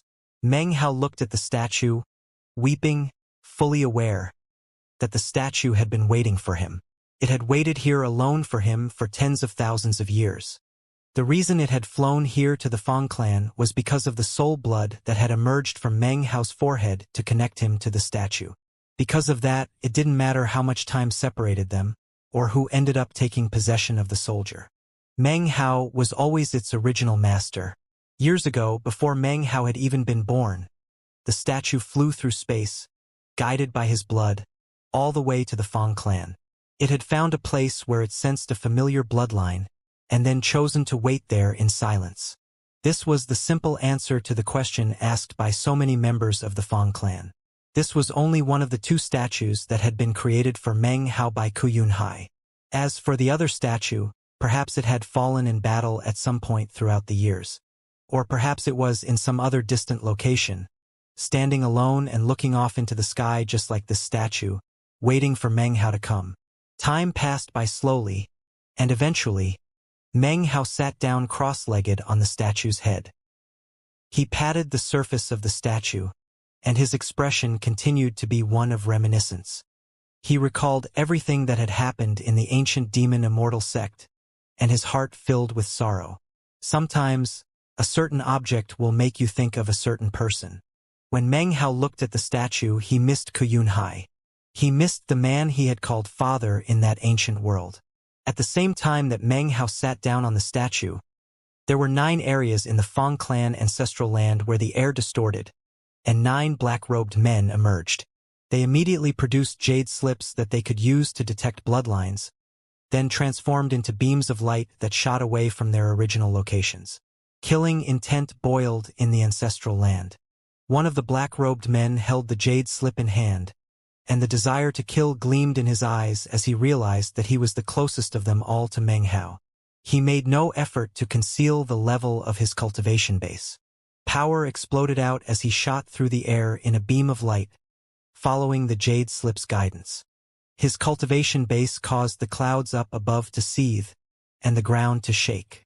This was an ancient realm cultivation base, and as he sped through the air, it was possible to see 9 lamps behind him. They were wooden lamps that burned with green flames. 8 of the lamps were lit, 1 was extinguished. They began orbiting around the man, and they pulsed with the power of a natural law of heaven and earth. The ancient realm is also called the ancient soul. Based on the accumulations and preparations made in the immortal realm, a minimum of 9 soul lamps will appear upon breaking through to the ancient realm. More can appear depending on the profundity of the cultivator's cultivation base. To proceed through the ancient realm, the lamps must be extinguished one by one. The extinguishing of each lamp counts as a deadly test, and if the cultivator can extinguish all of the lamps and remain alive, then they will be qualified to step into the Tao realm. However, to do so is incredibly hard. The more soul lamps one possesses, the harder it is to break through, and the greater the chance of death. At the same time, though, the more soul lamps one has, the more shockingly powerful they will be if they succeed in breaking through. That was so much so that there were some people with 10 or more soul lamps who, after reaching the late ancient realm, were qualified to fight with someone in the Tao realm. In any given clan or sect, a cultivator with 1 extinguished soul lamp would be considered to have the status of an elder. The single stamp of a foot could shake everything. Just one such person would be enough to slaughter Meng Hao, but Fang Xiushan was obviously uneasy about the situation. It was impossible to say what vast price he had paid, for he had actually hired 9 almighty ancient realm cultivators, each of them with 1 extinguished soul lamp. Clearly, he wanted no mishaps or accidents in having Meng Hao exterminated. Meanwhile, a vague image appeared high up in the air where it was impossible for anyone to see. An old man hovered there, looking down at Meng Hao, who was still sitting on the statue's head. This image was none other than the divine will of the 7th patriarch from the subterranean cavern beneath the Fang clan. When he saw Meng Hao sitting there abjectly on top of the statue, he gaped in shock. "What's the kid doing?" he thought. Meng Hao sat there atop of the statue for a while before raising his head and looking off into the distance, where he saw a figure speeding toward him like an arrow piercing through the roiling clouds. The figure moved with incredible speed, bursting with astonishing energy that seemed capable of splitting heaven and earth. This was a power that Meng Hao could never fight against. Behind the figure were 9 lamps, 8 burning and 1 extinguished, which emanated a primordial will that cast strange colors into the sky. Meng Hao's eyes widened.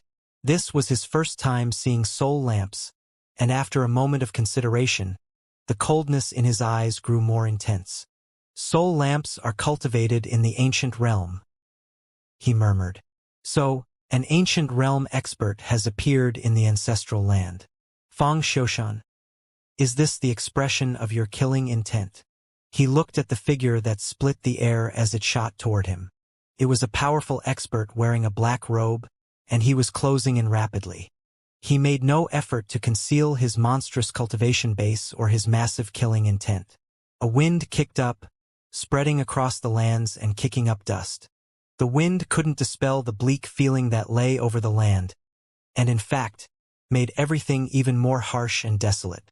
The moment Meng Hao saw the black robe, killing intent flickered in his eyes. He immediately thought back to how he had fled from deadly pursuit in the starry sky. "So, I guessed correctly," he thought. "It was Feng Wei's bloodline who tried to prevent me from making it back to the clan alive." His face was calm as he faced the wild wind. His robes and hair flapped in the wind, and yet, he continued to calmly pat the statue's head. The 7th patriarch's divine will image floated in midair, astonished. In his opinion, Meng Hao was now facing an ancient realm expert with 1 extinguished soul lamp. For him to be acting so calm left the 7th patriarch in a state of wonderment. Let's see what kind of trump card the kid has to get him out of this deadly situation, thought the seventh patriarch, smiling and paying close attention. He had already decided that he would take action in the moment before Meng Hao would actually be killed. The reason he had come here, though, was not for Meng Hao, but rather for those people who had dared to violate the clan rules. Screaming wind filled the air as the black-robed man shot toward Meng Hao. He was middle-aged and very skinny. His expression was calm, without the slightest bit of excitement visible. To him, killing a member of the junior generation who wasn't even an immortal was far too simple of a task. It didn't matter if his target had a rare true immortal fleshly body. To him, Meng Hao was merely a member of a younger generation.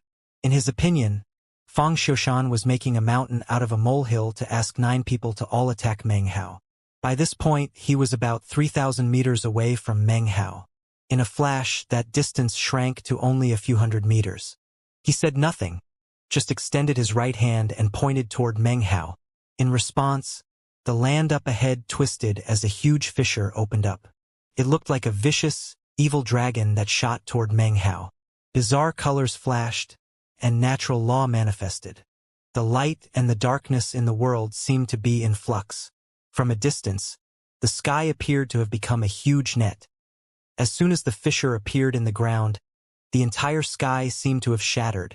Meng Hao's pupils constricted. The man's arrival made it seem as if a stifling pressure were weighing down on the entire area, like heavenly might. The pressure caused his blood to seethe, and his cultivation base to begin to shatter.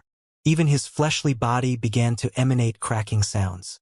So this is an ancient realm expert, huh? A strange light gleamed in Meng Hao's eyes as the air ripped apart in response to the man's waving finger. This man's manipulation of the natural law of heaven and earth had already reached the acme of perfection. Apparently, if this man wanted the air to rip apart, then the air would absolutely do just that. An intense sensation of deadly crisis rose up in Meng Hao. However, as that fissure snaked toward him, Meng Hao's lips twisted up into a smile of ridicule. In that moment, he did not move. What moved was the statue beneath him. The statue's eyes had previously been blank, without the slightest sign of life. But now, they suddenly began to shine with bright light that turned into consciousness. The face now flickered with expression, and its aura roiled out. It was nothing more than an aura, and yet it caused heaven and earth to tremble, and the fissure that was extending rapidly toward Meng Hao suddenly vanished into nothing. The massive net up in the sky also collapsed. Rumbling sounds echoed out in all directions, and the ground quaked. The mountains themselves shook as Meng Hao's statue seemed to wake up from a slumber that had lasted for tens of thousands of years. It was as if it were being resurrected from the dead. Its aura grew stronger and stronger, growing infinitely close to the level of a paragon. This type of paragon was not the same type of paragon as the title held by that white-robed woman who had appeared in that year in the 3 great Taoist societies' trial by fire. This was the quasi-Tao realm, which was referred to by the title paragon in the 9 mountains and seas. As for why exactly it was referred to in that manner, there was a specific reason. The terracotta soldier's eyes were growing brighter and clearer, and its energy was surging to monstrous heights. It was as if the statue was now rising up to accomplish the mission assigned to it by Yunhai all those years ago. Its mission was to protect Meng Hao for all time, to eternally act as his safeguard. It was to never allow Meng Hao to come to any harm, to never experience grief, and most definitely to never be killed. That was the statue's mission, and the entire purpose why Yunhai had created it. Meng Hao sat on top of the statue, and he saw Yunhai in his mind's eye. His face was stern, but his eyes were filled with love. Yet again, tears appeared in Meng Hao's eyes. Once again, he felt Yunhai's fatherly love. This time it was manifested in the real world. Cracking sounds could be heard, and everything shook. Fissures appeared in the mountain chains and then spread out in all directions. The middle-aged man's face flickered with disbelief and astonishment, and his mind reeled. He subconsciously stopped in place, and his eyes widened. He was also a member of the Fang clan, and what he was seeing left him stupefied. He watched with his own eyes as the legendary protector of the ancestral land and the Fang clan itself, that enormous statue which had never budged over countless years, suddenly moved.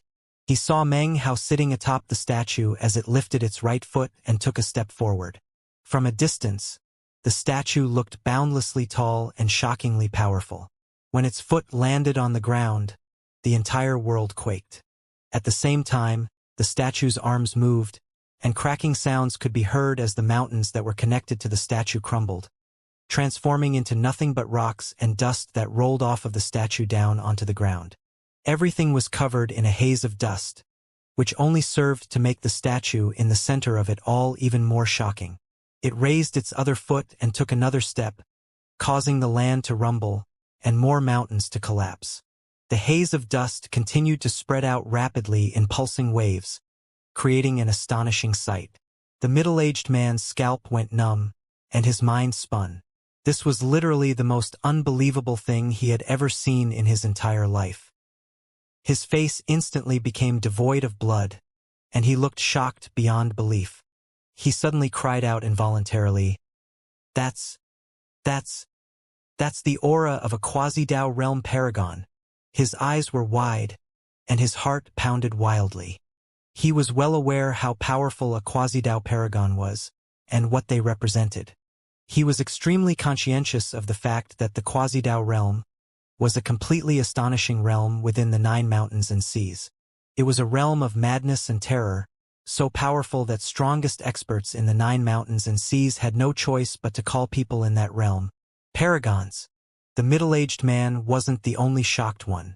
The old man up in midair, the manifestation of the 7th Patriarch's divine will, was watching with wide eyes and open mouth. He was completely astonished, and could scarcely believe what he was seeing. "How is this possible?" he thought, panting, his mind spinning. "The Dao guardsman is actually moving." He suddenly looked at Meng Hao sitting on top of the statue's head, and viewed the look of sorrow on his face in a new light. For an instant, the rarely shocked 7th Patriarch's scalp went numb. The ground quaked and mountains crumbled. A massive rumbling sound filled the air, and the haze of dust churned as boulders crashed down. The weeds in the area were blown flat by the wind, and cracks appeared in the surface of the ground, although it was all rapidly covered over by the dust. Up in the air, the 7th Patriarch was panting as he stared mutely at the statue. As for the skinny man, he couldn't be more shocked. His mind reeled as he looked at the earth-shaking statue. He could sense the aura emanating out from it, and it turned his face ashen. Without another moment's hesitation, he fled. This unexpected turn of events was something he couldn't handle. From his perspective, killing Meng Hao should have been as simple as turning over his hand. Moments later, though, everything was completely reversed. He suddenly realized why Fang Xiushan would hire 9 experts like himself to kill a mere member of the junior generation. Although the conclusion he reached was actually fallacious, in his mind, it was the obvious answer. Damn it! How could things turn out like this? Fang Xiushan, you bastard, you conned me. Why you sent me with 1 extinguished soul lamp in here to kill a cultivator protected by a quasi-Dao paragon? Why didn't you tell us ahead of time that this inhuman Fang Hao could actually bring the Dao guardsman back to life? The man retreated with all the speed he could muster. However, in the moment that he began to flee, the statue's gaze stabbed through the haze of dust like a beam of light to land directly on the man. In the instant the statue's gaze locked onto him, a sound like thunder rumbled in the man's mind. An intense sense of deadly crisis rose up, and he let out a bellow. He instantly spit out blood and unleashed a secret magic to try to flee. He was scared. As an ancient realm expert, he did not often encounter frightening situations, but as of this moment, he was afraid. In fact, he was terrified all the way down to his bones. He knew exactly how terrifyingly powerful a quasi-Dao paragon was. Years ago, he had actually personally witnessed the wild and devastating power of just such an individual. There was no way he couldn't feel terror. The awakening of the statue shook his mind, and caused him to think back to the legends he had heard regarding the statue. I have provoked a truly inhuman monster. I can't believe this is happening, He felt incredible regret and swore that, if he managed to live through this, he would make things very difficult for Fang Xiushan when he got out of the ancestral land. However, it was at this moment that the huge statue's hands tightened on the enormous greatsword that was thrust into the ground. Rumbling and cracking sounds could be heard from the ground as fissures spread out from the sword in all directions.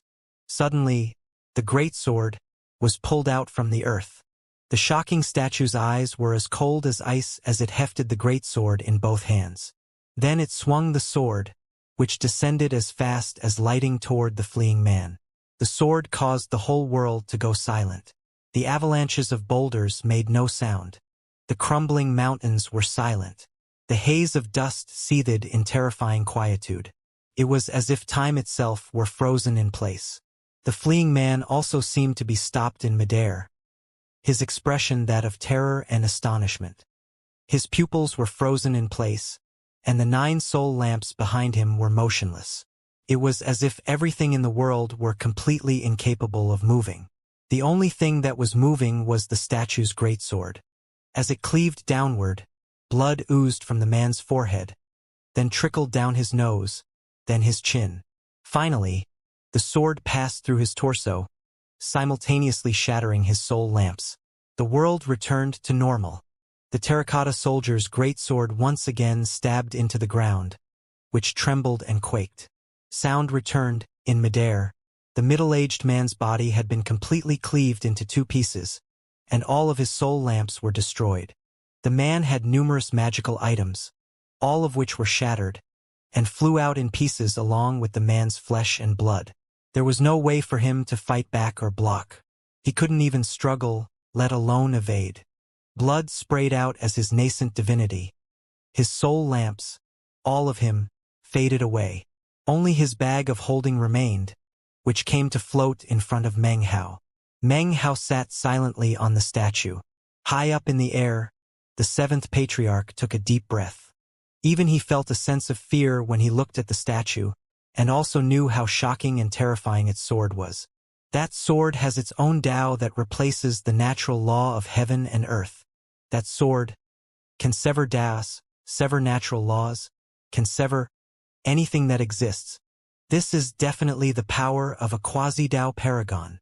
However, it's obviously nothing more than a statue. If a statue could be so powerful, then whoever created that statue must be even more terrifying.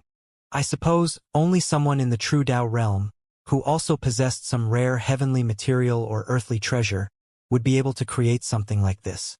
But with such a treasure, it would make more sense to craft some other item, something that would be of more use to a Tao realm cultivator.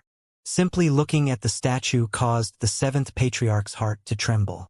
He knew that quasi-Tao realm cultivators were a maniacal bunch. They were madmen who could ignore anybody. They were people who nobody dared to provoke. They were people who had prepared for years, who had transcended one deadly soul lamp tribulation after another, who had reached the peak of the ancient realm filled with hope. But after extinguishing their final soul lamp, they were unable to enter the Tao realm, and would exist forever half a step away from it. Their lifespans had crumbled away, and they would be left with only a few dozen years of life. People like that were in the quasi-Tao realm.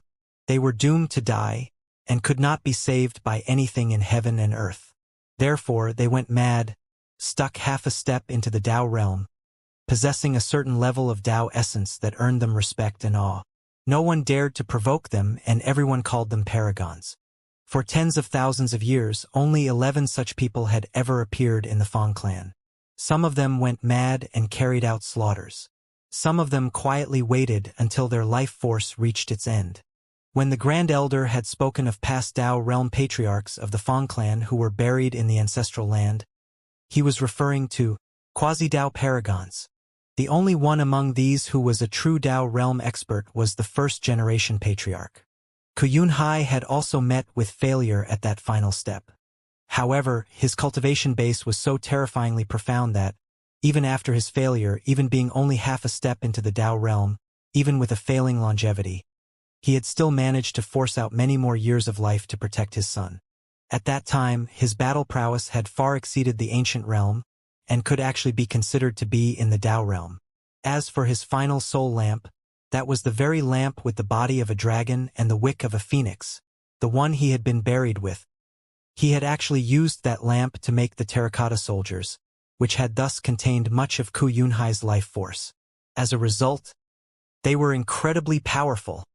The seventh patriarch was panting as he looked at the statue in fear. He himself was not in the Tao realm, he was only in the ancient realm. However, he had summoned 15 soul lamps, and to date had managed to extinguish 13 of them. Only elder brother, the Earth Patriarch, could suppress that statue with his Tao realm cultivation base. Nobody else could. Not even Old Second and Old Third with their 14 extinguished soul lamps. They only have one more lamp each to extinguish, but they still wouldn't be matches for this statue. After all, they're still merely in the ancient realm. Most shocking of all to him was that this Tao guardsman of the Fong clan was actually protecting Meng Hao. This kid actually managed to get the Tao guardsman to move. How did he pull it off? Why was he able to do it? The fact that he was so confident before shows that he was sure ahead of time that the statue would fight for him and protect him. This is absurdly unbelievable. The seventh patriarch took an incredulous breath as he looked down at what was happening. There was no way for him to explain what was going on, and if his divine will wasn't here to personally witness it, then, if he had been told the story later, he would have called it nonsensical ravings. And yet here he was watching it happen. Shocked, Meng Hao patted the statue's head. Gradually, the land around him quieted down. The dust faded away, and everything returned to normal. Meng Hao looked up and returned the precious memories of Ku Yunhai to the depths of his heart. Sometimes a certain object will make you think of a certain person. His memories filled him with grief that he couldn't somehow undo the death of Ku Yunhai. He closed his eyes for a long moment before opening them again. He looked down at the statue. To him, it was no mere terracotta soldier, but rather a precious memento left to him by Ku Yunhai. "Let's go," he said softly. "Come with me to take a look around this ancestral land of the Fong clan." The statue's eyes shone brightly as it flew into the air and took Meng Hao further into the ancestral land. That simple action almost caused the seventh patriarch's eyeballs to pop out of his head. He very nearly cried out in shock. He gasped, and a look of disbelief covered his face as he stared at the statue taking Meng Hao off into the distance. He was well aware of the difference between Meng Hao getting the statue to protect him and getting it to carry him around. They were two completely different things. One required passively responding, the other required taking action. He can actually control the clan's Tao guardsmen. The seventh patriarch was panting. Now that he knew the full situation, his mind spun, and he completely forgot about any rule-violating members of the clan. He looked at Meng Hao with shining eyes, and couldn't help but be filled with the growing notion that Meng Hao would be a future pillar of the clan. As Meng Hao proceeded along, he opened up the bag of holding that had belonged to the man who had just been killed. He scanned its contents with divine sense, finding a good quantity of spirit stones and immortal jade. There were also a lot of medicinal pills and even some jade slips. One of those jade slips was black, and Meng Hao's face grew frosty as soon as he picked it up and scanned it. He was an elder of the Fong clan, he murmured. The command medallion he held in his hand was a token of authentication provided by the clan, and revealed that the man from moments ago was definitely one of the clan elders. After all, this was the Fong clan's ancestral land. Fong Xiushan wanted Meng Hao dead more than anything, but he still wouldn't dare to allow outsiders into the ancestral land. He wouldn't have been able to bear the consequences of that. In his estimation, when it came to killing Meng Hao, reducing the risk and aftermath was only a matter of using his bloodline status in the clan a bit cleverly. After grabbing the identity medallion from the bag of holding and tossing it aside, Meng Hao pulled a jade box out. It glittered with bright light and emanated strong immortal qi. After opening it, he began to pant, and his eyes shone brightly. Inside the jade box was a tiny bell made completely of jade. It was exquisitely beautiful, and immortal qi swirled around it. Meng Hao instantly recognized that it was an immortal treasure of the highest quality. It was definitely no ordinary object. He picked up the tiny bell and held it in his hand. Then he sent some immortal chi from his immortal meridian into the bell, which caused it to emit a droning sound. It flew up into the air above his head, growing to a size of 3 meters and rotating around him, emitting countless magical symbols at the same time. An intense pressure immediately spread out. Meng Hao's eyes shone, and he took a deep breath. As far as immortal treasures are concerned, this bell is definitely of an extremely high quality. He could sense the immortal might emanating off of the bell, and his eyes glittered as he opened his mouth and breathed in. In response, the bell shrunk and then turned into a beam of light that shot into Meng Hao's mouth and came to rest inside of his immortal meridian. Immediately, his entire body filled with the echoing toll of a bell. The bell began to emit bright light, and at the same time, his immortal meridian grew more solid. Meng Hao's spirits were instantly lifted. What he didn't know was that this immortal bell had been a gift prepared by Fang Xiushan for that clan elder. Although it wasn't an ancient treasure, it was an extremely high-quality immortal treasure, and with a bit of refining could have been turned into something similar to an ancient realm treasure. Ancient treasures were rare, and were something that many ancient realm experts didn't even possess. Even though the man had been a Fang clan elder, he had only extinguished one soul lamp, and therefore didn't qualify to acquire ancient treasures from the clan. Actually, Fang Xiushan had expended quite a bit of resources a few years back to acquire the tiny bell. However, for the sake of having Meng Hao killed, he had employed everything at his disposal. He was a clan elder, and all he had was this one magical item? Meng Hao seemed a bit skeptical, but then he remembered all of the magical items that had shattered in the moment of his death. There seemed to be many unique aspects to the ancient realm, he thought. He scanned the rest of the jade slips in the bag of holding, and then suddenly, his eyes came to rest on one of them. After further scanning, his face darkened. This jade slip was a bloodline tracker. He could clearly see 9 dots of light, one of which represented himself. The other 8 were spread out in various directions, and were all heading towards him. The nearest one wasn't very far away. So, you actually sent 9 people to kill me. Meng Hao's eyes were like ice as he sent out some divine will that caused the terracotta soldier to stop in place, then change directions. Suddenly, it began to speed off in the direction of the dot of light closest to Meng Hao. "There's no need to come looking for me," said Meng Hao. "I'll come to you." He sat there cross-legged atop the statue, his eyes boiling with murderous intent. His pupils shone with an intense light like that of a razor-sharp blade. As of this moment, his entire person seethed with the desire to kill. He wouldn't dare to kill anyone inside the Fang clan itself. That was a violation of clan rules. However, in this place, he had no compunctions whatsoever.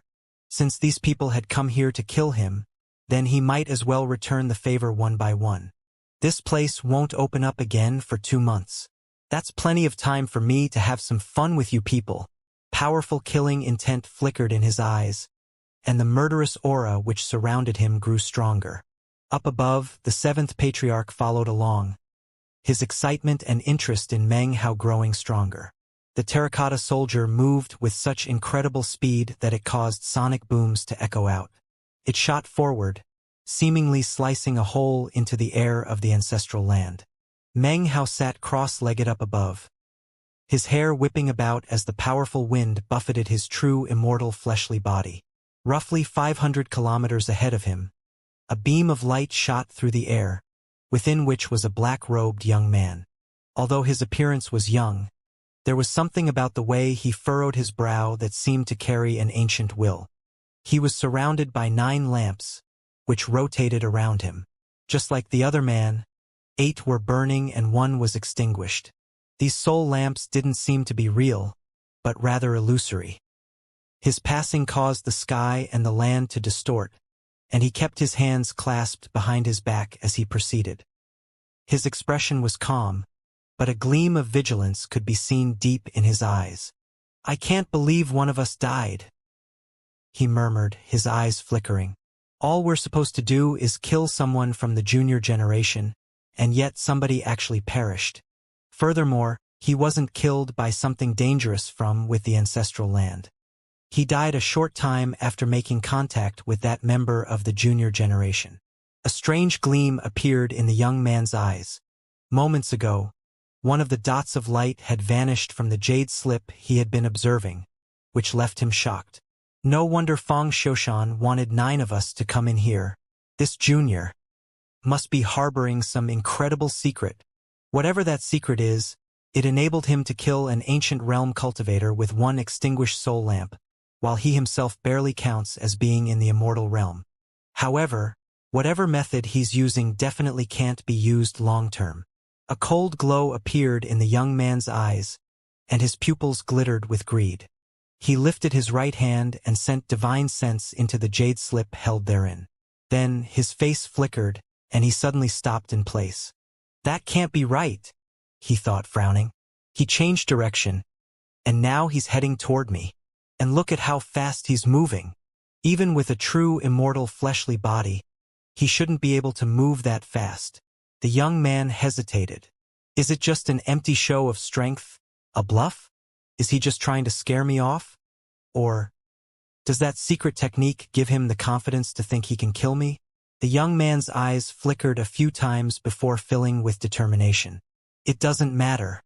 I can just check the situation out from a distance to see whether or not he's just putting on a show.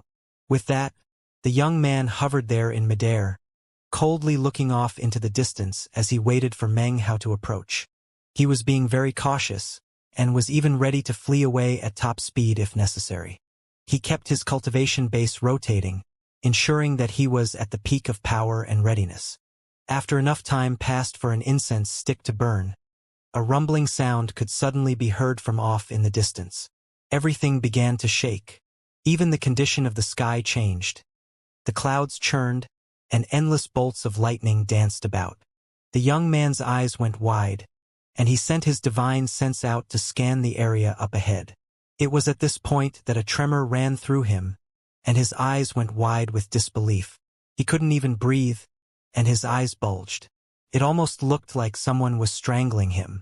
His mind filled with a buzz, as if someone has struck him hard on the top of the head. He staggered backward, panting, face pale. That's. He almost didn't dare to believe what he was seeing. What is that? Tens of thousands of meters up in the sky, the clouds parted as an enormous statue appeared. It was thousands of meters high, and caused the clouds to surge away from it as it descended. Its energy was shocking and virtually impossible to describe. Its speed was incredible, causing flames to lick the air around the terracotta soldier. It was like a shooting star.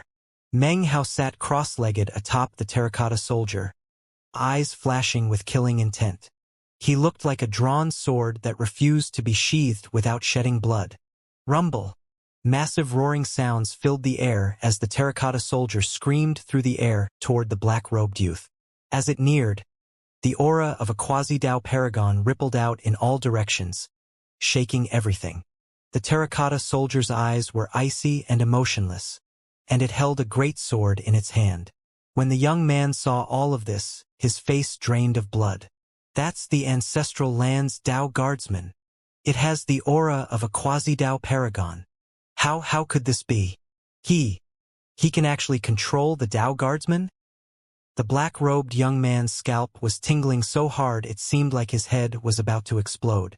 Flabbergasted and scared witless, he didn't even have time to think. He immediately turned and employed all the power he could muster in a mad dash to flee. As of that moment, he cursed the fact that he had only extinguished 1 soul lamp. He cursed the fact that he couldn't flee fast enough. He cursed the fact that he had been conceited enough to just stand there waiting for his opponent to arrive. He suddenly understood why that other ancient realm elder had died. Damn you, Feng Xiushan.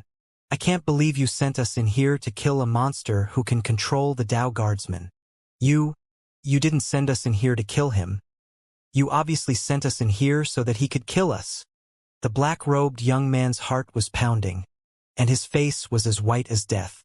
Nearly frightened out of his mind by the sense of deadly crisis, he roared, spitting out blood and using all the secret magics he knew to try to get away. No one outside could see the things that were happening in the ancestral land. Neither the Grand Elder nor Feng Wei's father and grandfather could see anything at all. The Grand Elder hadn't been lying when he had explained that point.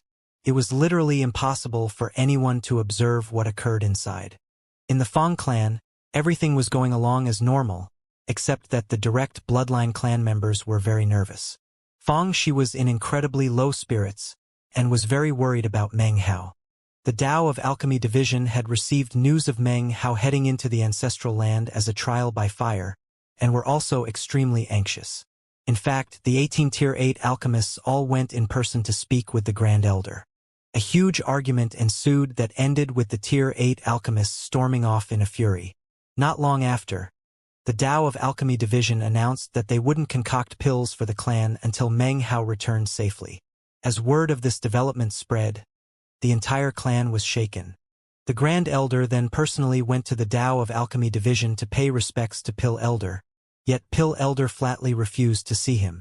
It was at this point that Feng Wei's bloodline was starting to realize that Meng Hao had firmly rooted himself within the clan, and had built up such a level of power that even they were beginning to feel fear rising up inside of them. The Tao of Alchemy Division was definitely Meng Hao's bastion of reliance within the clan. The whole matter was a major slip-up on the part of Feng Xiushan. The only thing he could do was spend vast resources to placate the anger and dissatisfaction of the elders in his own bloodline regarding the losses they had suffered. However, Feng Xiushan still had hope. As long as Meng Hao died, then the Tao of Alchemy Division wouldn't fight against the clan over a corpse. Everything would be resolved, and his own son, Feng Wei, would once again be the #1 chosen in the clan, and his bloodline would finally be able to supersede the current direct bloodline. However, his hope was rapidly unraveled because of what happened next. Feng Wei was currently sealed in secluded meditation in his secret chamber. Feng Xiushan sat cross-legged outside, his face a mass of disbelief as he looked at a crystal he held in his hand. Within the crystal was an image of the Feng clan's life slip hall. There, countless jade slips that represented the lives of Feng clan members were on display.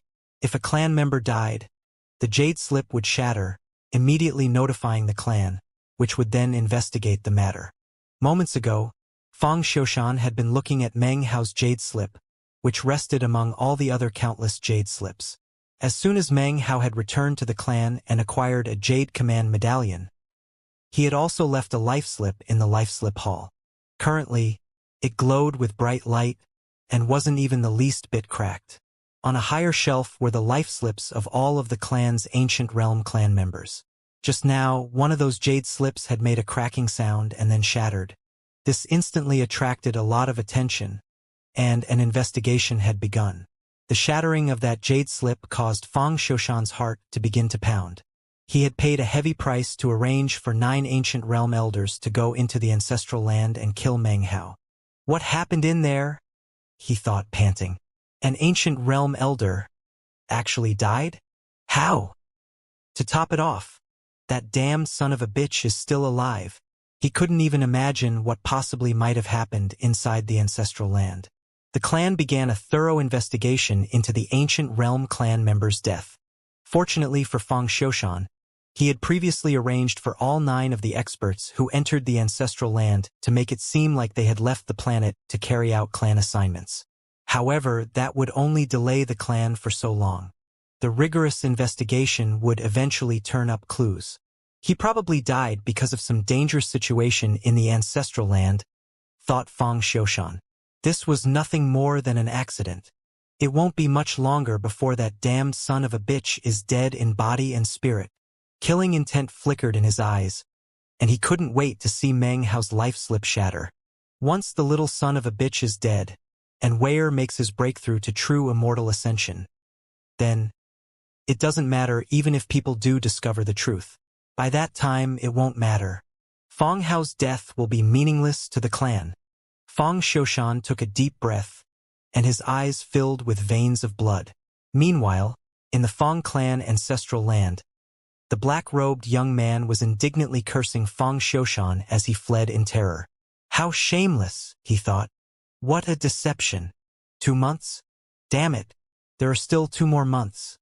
before this place will open up and I can get out of here. What do I do?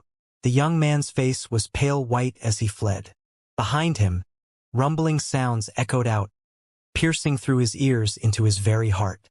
Further back, Meng Hao's statue was wreathed in flames as it shot after the young man.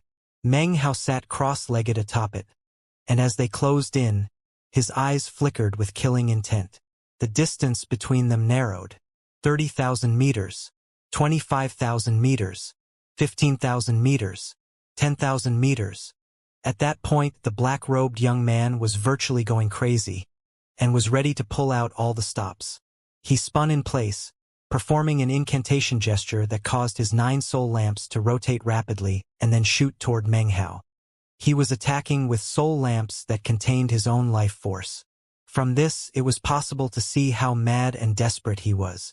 When the 8 lit and 1 extinguished soul lamps neared Meng Hao's statue raised its greatsword, and the explosive aura of a quasi-Dao paragon exploded out. "Leave him alive," Meng Hao suddenly said.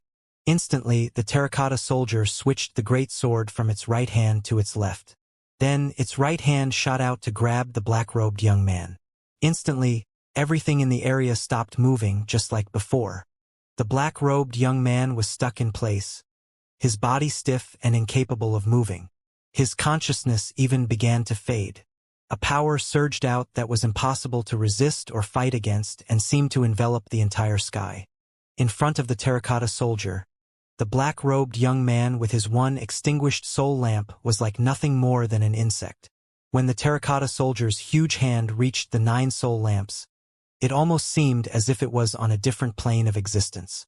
It passed directly through them and, to the astonishment and despair of the black-robed young man, closed around him in the blink of an eye. As the hand tightened, cracking sounds could be heard as many of the young man's bones were crushed. After grabbing and retrieving him, the world returned to normal.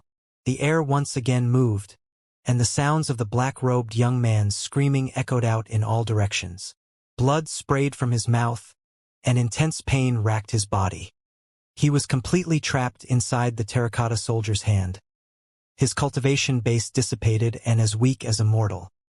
He trembled, and hopelessness filled his eyes, along with the fear of dying. "Fang Xiushan," he screamed. "I won't let you off for this even if I become a ghost." At the moment he hated Meng Hao, but he hated Fang Xiushan even more. "And you, Fang Hao," he raged. "If it weren't for our clan's Dao guardsmen, I'd kill you. It would be as easy as crushing a chicken to death." Blood oozed from his mouth, and his eyes shone with hatred for Meng Hao. "At the moment," said Meng Hao, his face calm, "I could crush you to death much easier than crushing a chicken." Eyes flickering, he performed a strange incantation gesture with his right hand. Suddenly, numerous magical symbols appeared on his hand. The magical symbols flickered, some of them white and some of them black. It almost looked like his hand had turned black and white. A bizarre aura appeared around him, seemingly forming a stream of chi that converged on his hand and then merged with the magical symbols. Soon, everything in the area looked black and white. Meng Hao's hand trembled, although no onlooker would be able to tell, not even the 7th patriarch up in midair. All he could sense was that the black and white magical symbols on Meng Hao's right hand contained the aura of some sort of essence. This was the 6th demon sealing hex. Meng Hao had acquired it from the sword in the ruins of immortality, which contained the aura of the 6th hex. He had continuously contemplated enlightenment of the hex, and was now attempting to use it. However, the magic was too difficult, and although he could complete its casting, he had never successfully used it. Much of this had to do with his lack of appropriate targets to practice on, and right now he had just such a living target in front of him. His eyes shone with a strange light as his right hand suddenly stabilized, and he pointed at the black-robed young man. Instantly, the black and white magical symbols merged together and shot toward him. The man's eyes went wide, but he was incapable of resisting. The magical symbols flickered as they slammed into his forehead, and then began to bore into his body. Meng Hao watched closely for the space of a few breaths. The black-robed young man's face distorted, and veins popped out on his forehead. He then let out a miserable scream. The sound of that scream even caused the seventh patriarch to wince. Indescribable pain racked the young man. It felt like his soul was being consumed and his body was being ripped away. Soon, his screams turned into something that sounded like the shrieks of an animal. It lasted for the space of about 5 breaths before the young man's body suddenly exploded into a haze of blood and gore. He was dead in body and in spirit. Up in midair, the seventh patriarch gasped. As his solemn gaze came to rest back on Meng Hao, his eyes gradually began to fill with admiration. Quite ruthless, he thought. In his opinion, Meng Hao's temper was actually very similar to his own. Meng Hao frowned and then sighed. Another failure. Maybe I'm not using it correctly. He thought back to the way the 6th-generation demon sealer had used the life-death hex, and how all the people he had hexed suddenly had their control of their own life or death taken away from them. Those people had essentially become like puppets in the hand of the 6th-generation demon sealer. In the same moment that the young man died, Fang Xiushan was sitting in his place back in the Fang clan's ancestral mansion. His face was pale as he saw another of the life slips shatter. Impossible! This is impossible. The ancestral land is just too perilous. Fang Xiushan was trembling, and his eyes were bloodshot. In the moment that the young man died, a sharp cracking sound rang out in the Fang clan's life-slip hall in the ancestral mansion. The sound immediately attracted the attention of all the elders in the ancestral mansion. As beams of light began to shoot through the air, Fang Xiushan took a deep breath and forced himself into a state of calm. Then he also flew into the air. It didn't take long for multiple elders to arrive at the life-slip hall. Grand Elder Fang Tongtian was already there, hands clasped behind his back as he studied the shattered life slip. His expression gradually grew darker and darker. People began to crowd into the hall, and agitated expressions appeared on their faces when they saw the shattered life slip. The crowd began to converse in low tones. Another one. That's 2 life slips that have shattered in the past few days. I can't believe 2 elders have perished. Something strange is going on. The strangest thing of all is that it was impossible to determine where exactly the first one died. Finally, the Grand Elder turned around and looked out at the crowd. His gaze lingered on Fang Xiushan for a moment. Fang Xiushan's heart thumped, but his expression was calm. 2 elders have died in succession, the Grand Elder announced in a dignified voice. And yet it has been impossible to use the power of their life slips to determine where exactly they died. Where did they go? An elder stepped out of the crowd, clasped hands and bowed. According to my investigation, both of them went out alone on assignments from the clan. Assignments? Do you really believe that? Looking irritated, the Grand Elder flicked his sleeve and started to walk out. Continue the investigation. Find out exactly how many elders have gone out on supposed assignments. Furthermore, find out who gave them these assignments. I want all the details. Every single scrap of information. The Grand Elder's voice continued to echo out in the hall even after he was gone. Fang Xiushan felt incredible pressure as he departed along with the rest of the crowd. Suddenly, the Grand Elder's icy voice sounded out in his ear, transmitted via divine will. In our clan, nothing is more important than the clan rules. Therefore, I will be sure to shield Fang Wei from any trouble.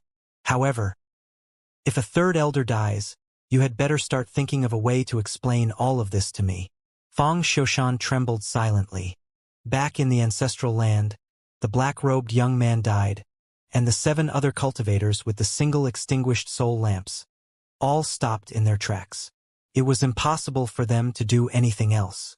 All of them had a bloodline jade slip, and had clearly seen the other 2 suddenly die as soon as they got close to Meng Hao. The first one could be chalked up to an accident, but 2. If any of these 7 still believed that to be an accident, then they didn't deserve to be called ancient realm experts. The faces of all 7 men flickered with shock. They couldn't imagine what had happened, why 2 of their group who were supposed to kill a member of the junior generation were instead themselves killed. Their hearts were shaken, and fear of Meng Hao gradually began to build inside of them. All of a sudden, the dot of light that represented Meng Hao seemed strange and mysterious. Suddenly, the situation on Meng Hao's jade slip changed, and his mouth twisted into a cold smile. The 7 dots of light were no longer closing in on him. In contrast, they were now speeding away from him in different directions. I bet you people are also stuck in here for 2 months. There will be plenty of time for us to have a little game of cat and mouse. Meng Hao patted the terracotta soldier again, which turned and flew off into the distance with him. Meng Hao's eyes gleamed as he looked at the lands speeding by below, and gradually, a bashful expression appeared on his face. Since I'm here, I need to get my hands on some of this ancestral land's good fortune, no matter what. Up in the air, the 7th patriarch saw the gleam in Meng Hao's eyes, and then nodded to himself. Based on the gleam in his eyes, it seems he's going to go searching for some of the good fortune in the ancestral land. Good. This is what a descendant of the Fang clan ought to do. Stroking his beard, he smiled. The kid looks a bit dainty. Although he slaughters enemies ruthlessly, he's also pure and charming. I wonder what kind of good fortune he's destined to get here. This was the first time the old man had ever seen a gleam like that in Meng Hao's eyes, and also the first time he had seen him act bashfully. Whenever I visit a place, I scrape it clean, Meng Hao thought, justifying his actions to himself as best he could. With this terracotta soldier to accompany me, if I let this place off any easier than usual, I would definitely regret it in the future. With that, the gleam in his eye grew brighter. Under Meng Hao's control, the terracotta soldier flew off into the distance. The ancestral land was laid out in a long strip, and Meng Hao's current location was at the very beginning. After some time passed, and he had a chance to survey the lands up ahead, he sent some divine will into the terracotta soldier. The terracotta soldier stopped, and Meng Hao rose to his feet and stared down at the ground. There below was a field of huge boulders. The surface of each boulder was carved with various images that contained natural law. Meng Hao leapt off of the terracotta soldier and floated down into the field of boulders. As he looked around, his eyes began to shine brightly. Up in midair, the 7th patriarch nodded to himself. Excellent. This area is nothing extremely special, but is actually very well suited to him. To gain enlightenment of some magical techniques would still count as good fortune. The 7th patriarch began to smile, but then quickly gaped in astonishment and then in confusion. Down below, Meng Hao had backed up a bit, then sent his divine will out. Next, the terracotta soldier descended and used both of its hands to reach down and pluck a boulder out of the ground. Meng Hao's eyes shone brightly as he quickly stored the boulder in his bag of holding, then sent the terracotta soldier to another boulder. It didn't take long before the dozens of boulders in the area were all pulled from the ground and placed into Meng Hao's bag of holding. Afterwards, Meng Hao flew back up and sat down on the terracotta soldier's head, then proceeded onward excitedly. Up in midair, the 7th patriarch still hadn't recovered from his shock. He stared at the dozens of holes in the ground left behind by Meng Hao, then gazed blankly at Meng Hao making his way off into the distance. What is he doing? He murmured. Didn't he come here to contemplate enlightenment? To gain good fortune? Meng Hao's actions left him thoroughly shocked. Time passed. Meng Hao caught sight of a rather small lake that looked like a mirror. As the sun glinted off of its surface, magical symbols rose up from the water. Meng Hao waved his hand, and the terracotta soldier chopped down with its great sword. After a few slashes, it managed to slice all of the ground surrounding the lake.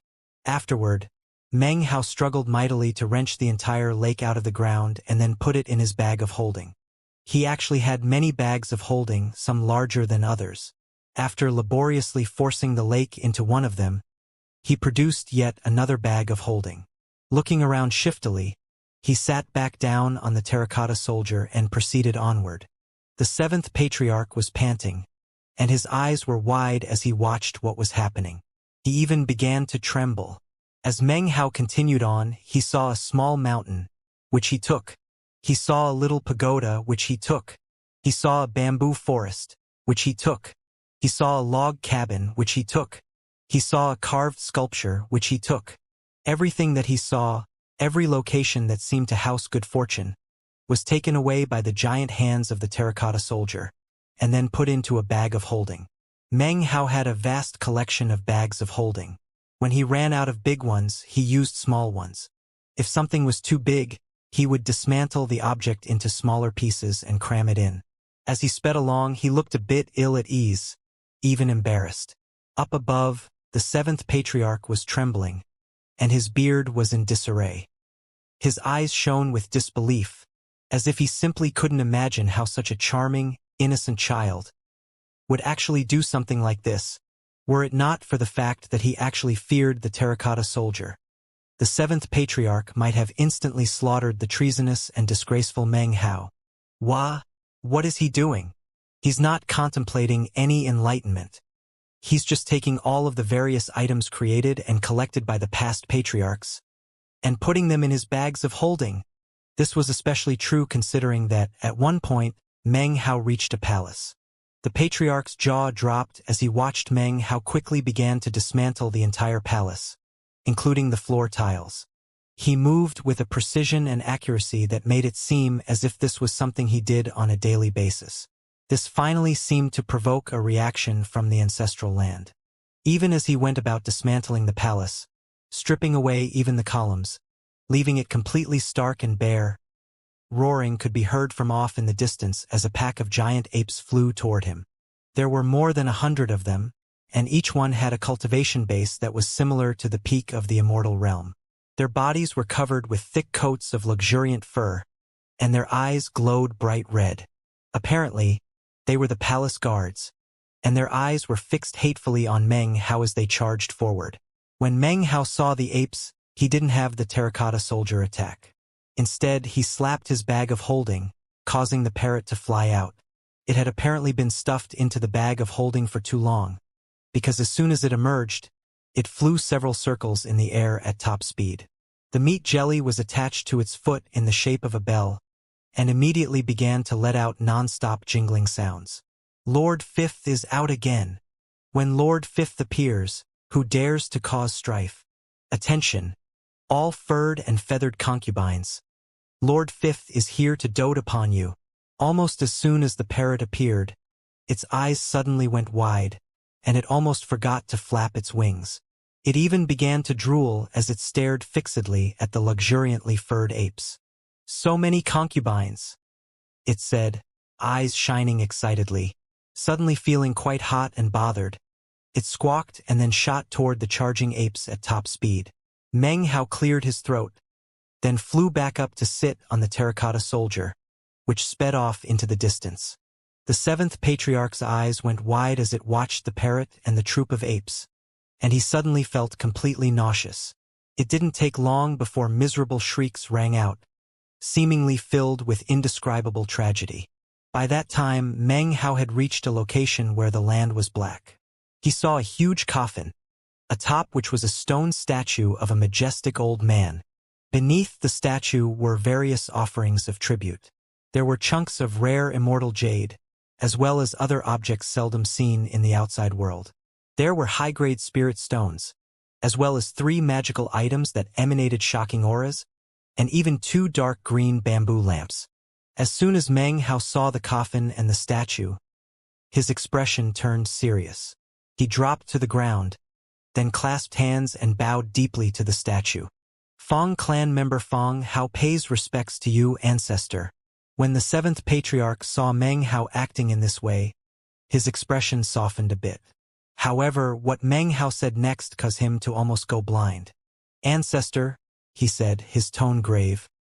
I'm not sure which generation patriarch you are, sir, but I can't believe the other Fong clan members behaved so shockingly. How incredible that none of the previous clan members ever exchanged any of these offerings for new ones. Look, sir, these offerings are all dusty. They've clearly been sitting here for far, far too long. Patriarch, don't you worry. I'll help you to switch them out. As a member of the junior generation, this is something I simply must do. Over many generations, clan members who came to this place would prostrate themselves in front of this coffin and statue with the utmost respect. None of them had ever even thought of having designs on the offerings. Meng Hao was the first. His expression was somber as, after bowing deeply, He swished his sleeve in a way that made it seem like he was truly and wholeheartedly performing a service for the patriarch. He walked up to the offerings without the slightest hesitation. He couldn't help but let out a long sigh when he looked at the fist-sized chunk of immortal jade. Patriarch, those other clan members who came to visit in the past were truly disloyal descendants. I can't believe they let so much dust pile up on this immortal jade. To leave it sitting here for so many years is really shocking. Shocking! Meng Hao truly seemed angry as he stooped over and picked up the immortal jade. In that same instant, a powerful aura suddenly shot out from the 3 magical items enshrined there. Meng Hao didn't seem to be fazed in the least. He actually ignored the magical items completely. He was the type of person who dared to snatch items directly from that immortal pavilion in the ruins of immortality, so how could he possibly be scared of these 3 magical items? He quickly put the large immortal jade away, and then produced a fingernail-sized piece of immortal jade to replace it. He carefully placed it onto the tribute dais. Patriarch, look. This piece of immortal jade is sparkling and crystal clear. It's beautiful and lacks even the slightest speck of dust. Only a piece of immortal jade like this is befitting of a patriarch like you. Meng Hao cleared his throat, then looked toward the other offerings and spirit stones with shining eyes. It was at this point that the auras of the 3 magical items exploded out, causing incredible pressure to weigh down on the area. "Beat it!" roared Meng Hao, glaring at the magical items. "I'm from the Fong clan, and I have Fong clan blood in me. If I want to tidy up the patriarch's grave by replacing some of the tribute items, then do you magical item spirits dare to stop me?" The auras emanating from the magical items suddenly stopped in place. In that instant, Meng Hao employed the fastest speed he could muster to quickly place the items and spirit stones into his bag of holding. How shocking! These spirit stones are all covered in dust. As a junior member of the clan, I simply can't tolerate such a thing. He immediately produced some fingernail-sized, low-grade spirit stones which he somberly placed onto the tribute dais. Outrageous! They only placed some bamboo lamps in front of this Fong clan patriarch's grave? That won't do. As a member of the junior generation, it is my duty to exchange these for iron lamps. He looked at the 2 bamboo lamps, which glowed with mysterious light, and licked his lips. He was just about to grab them when the auras of the 3 magical items exploded out again, filled with intense killing intent, seemingly incensed. It was as if they felt Meng Hao had committed an offense against morality itself. Apparently, if Meng Hao dared to touch the bamboo lamps, the 3 magical items would slay him where he stood. Meng Hao stopped, then cleared his throat in embarrassment and slowly pulled his hand back. "What are you getting so excited for?" he said quietly. "It's not that big a deal. I'm acting in good faith." He eyed the 3 magical items covetously, then thought for a moment. Eventually, he gave up on the idea of using karma to force a destiny connection with them. After all, this wasn't that immortal pavilion, in which the items had no connection to a particular master. These 3 magical items were clearly objects that had belonged to the fallen patriarch, and the spirits inside of them were charged with protecting this place. Meng Hao might be greedy, but he had principles. "Fine then. You're clearly very loyal to the patriarch. I have to admire that." Sighing deeply, Meng Hao took a few steps back. Face solemn, he clasped hands and bowed low. Up above in midair, the 7th patriarch was now in a rage. Seeing Meng Hao switching out the offerings, and then hearing his words, left the 7th patriarch stamping with fury. How could the Fong clan bloodline possibly produce such a shameless scoundrel? He said through gritted teeth.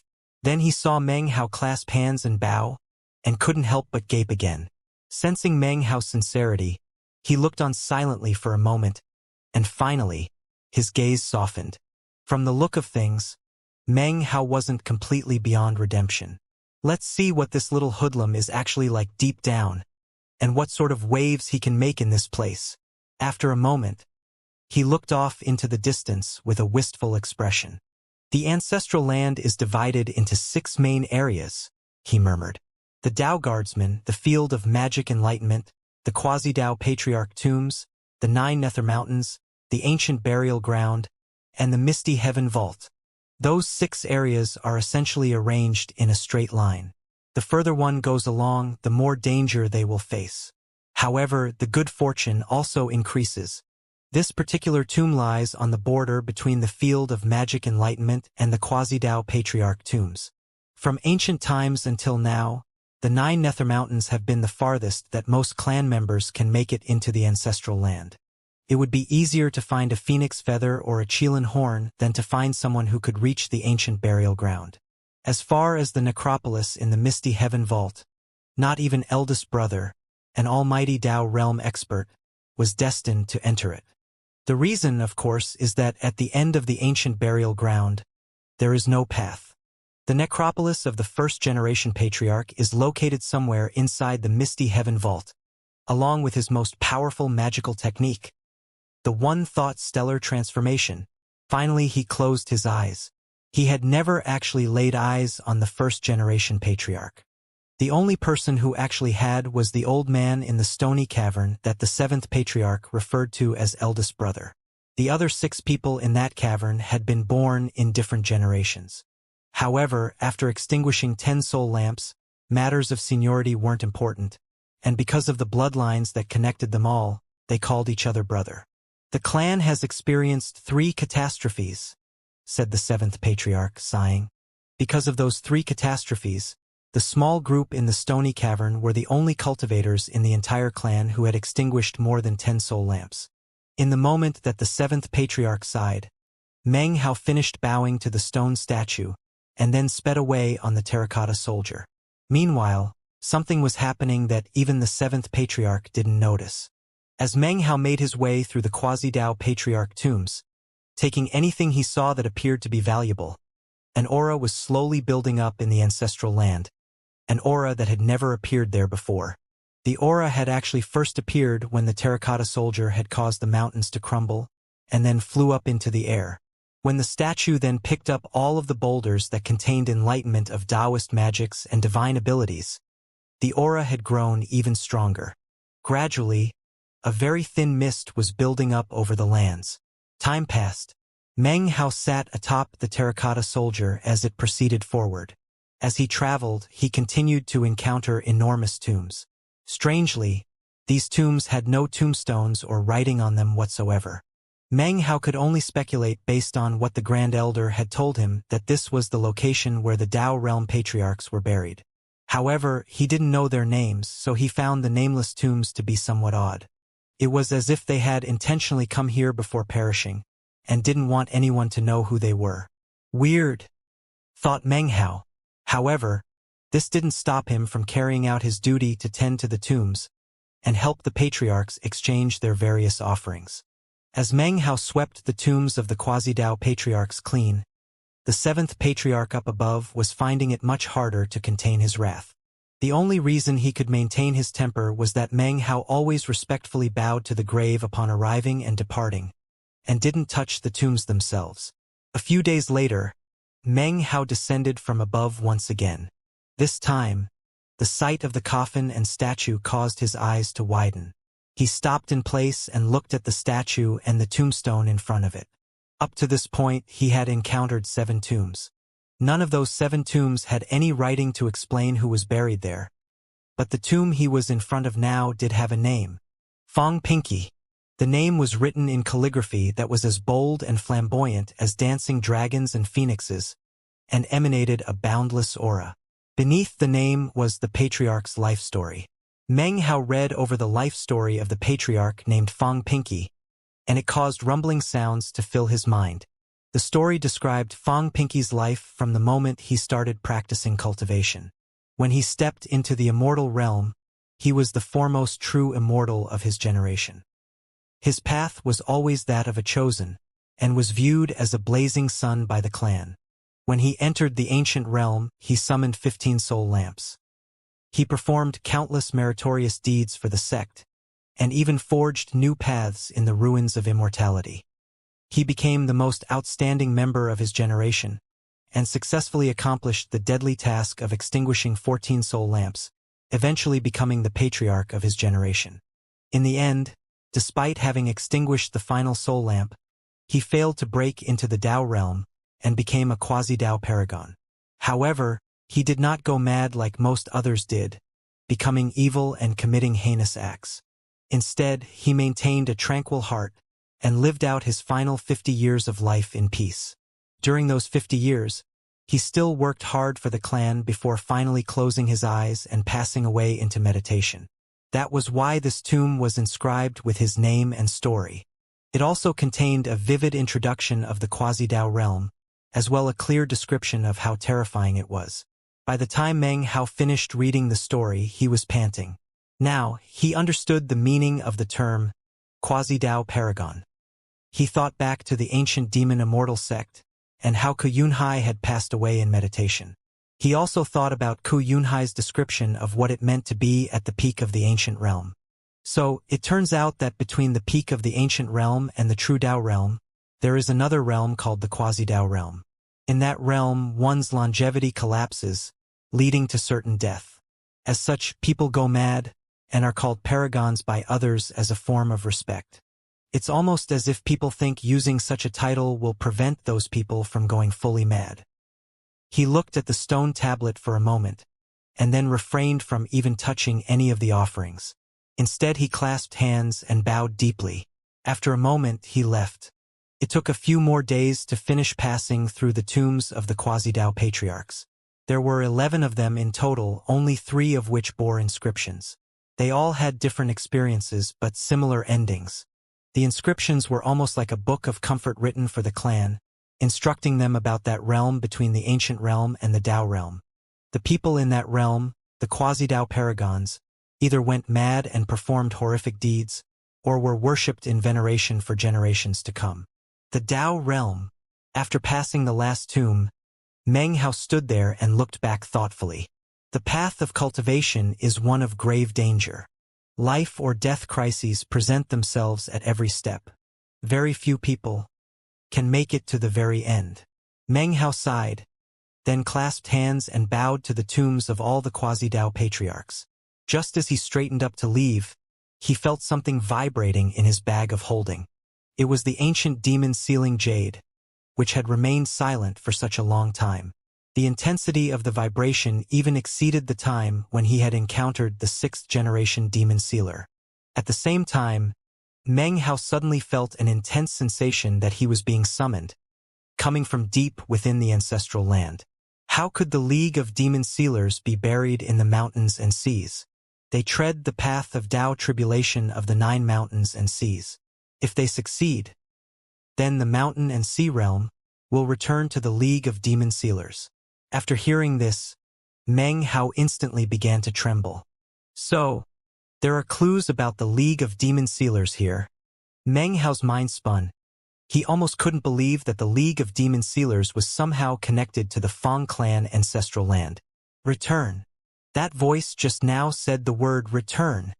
Meng Hao began to breathe heavily as the ancient voice of the demon sealing jade faded away. However, the summons that came from deeper within the ancestral land only continued to grow stronger. That summons was the type he felt when encountering another cultivator from the League, and it was something that only other members of the League of Demon Sealers would be able to feel in this place. Suddenly, a new voice could be heard echoing in Meng Hao's ears. This voice was not ancient, but rather sounded like that of a young man. The 9 demon sealing hexes, the mountain and sea realm, the 9 hexes united as one. A concept unknown in all the skies. Meng Hao's heart began to pound uncontrollably, and the aura around him suddenly changed. It was as if countless streams of demonic chi were shooting toward him, accompanied by the roars of innumerable greater demons. After a while, the voice faded away, but Meng Hao could feel the summons growing stronger. Panting, he eventually turned and looked further into the depths of the ancestral land. Far off in the distance, he could just barely make out 9 enormous mountains. The summons was coming from somewhere beyond those 9 mountains. Meng Hao's eyes flickered as he thought about the similar summons he had felt in the ruins of immortality, and he felt somewhat unsettled. There was far too much about the League of Demon Sealers that he didn't understand. As the 9th-generation demon sealer, he wanted to know What was the actual origin and purpose of the League of Demon Sealers? He thought back to what the sixth-generation Demon Sealer had told him, and about the terrifying events in the ruins of immortality that had led to him being named 13th in the echelon by the white-robed woman. There was something very strange about how that woman had looked at him. Meng Hao would never be able to forget that. He had the feeling that the League of Demon Sealers was wrapped up in some heaven-shaking, world-shattering secret, something that defied description, a secret that was connected to all of the 9 mountains and seas. After standing there silently for a bit, Meng Hao managed to settle his thoughts. His eyes shone with determination and he gazed deeply in the direction of the summons. Finally, he turned and once again bowed deeply to all of the ancestral tombs behind him. Up in midair, the 7th Patriarch could not hear the call or feel the summons, nor could he sense the demonic chi that swirled around Meng Hao. However, he could tell that something strange had just happened, and despite being unable to see what it was, it left him feeling shocked. The aura just now on this member of the junior generation. A profound gleam appeared in his eyes.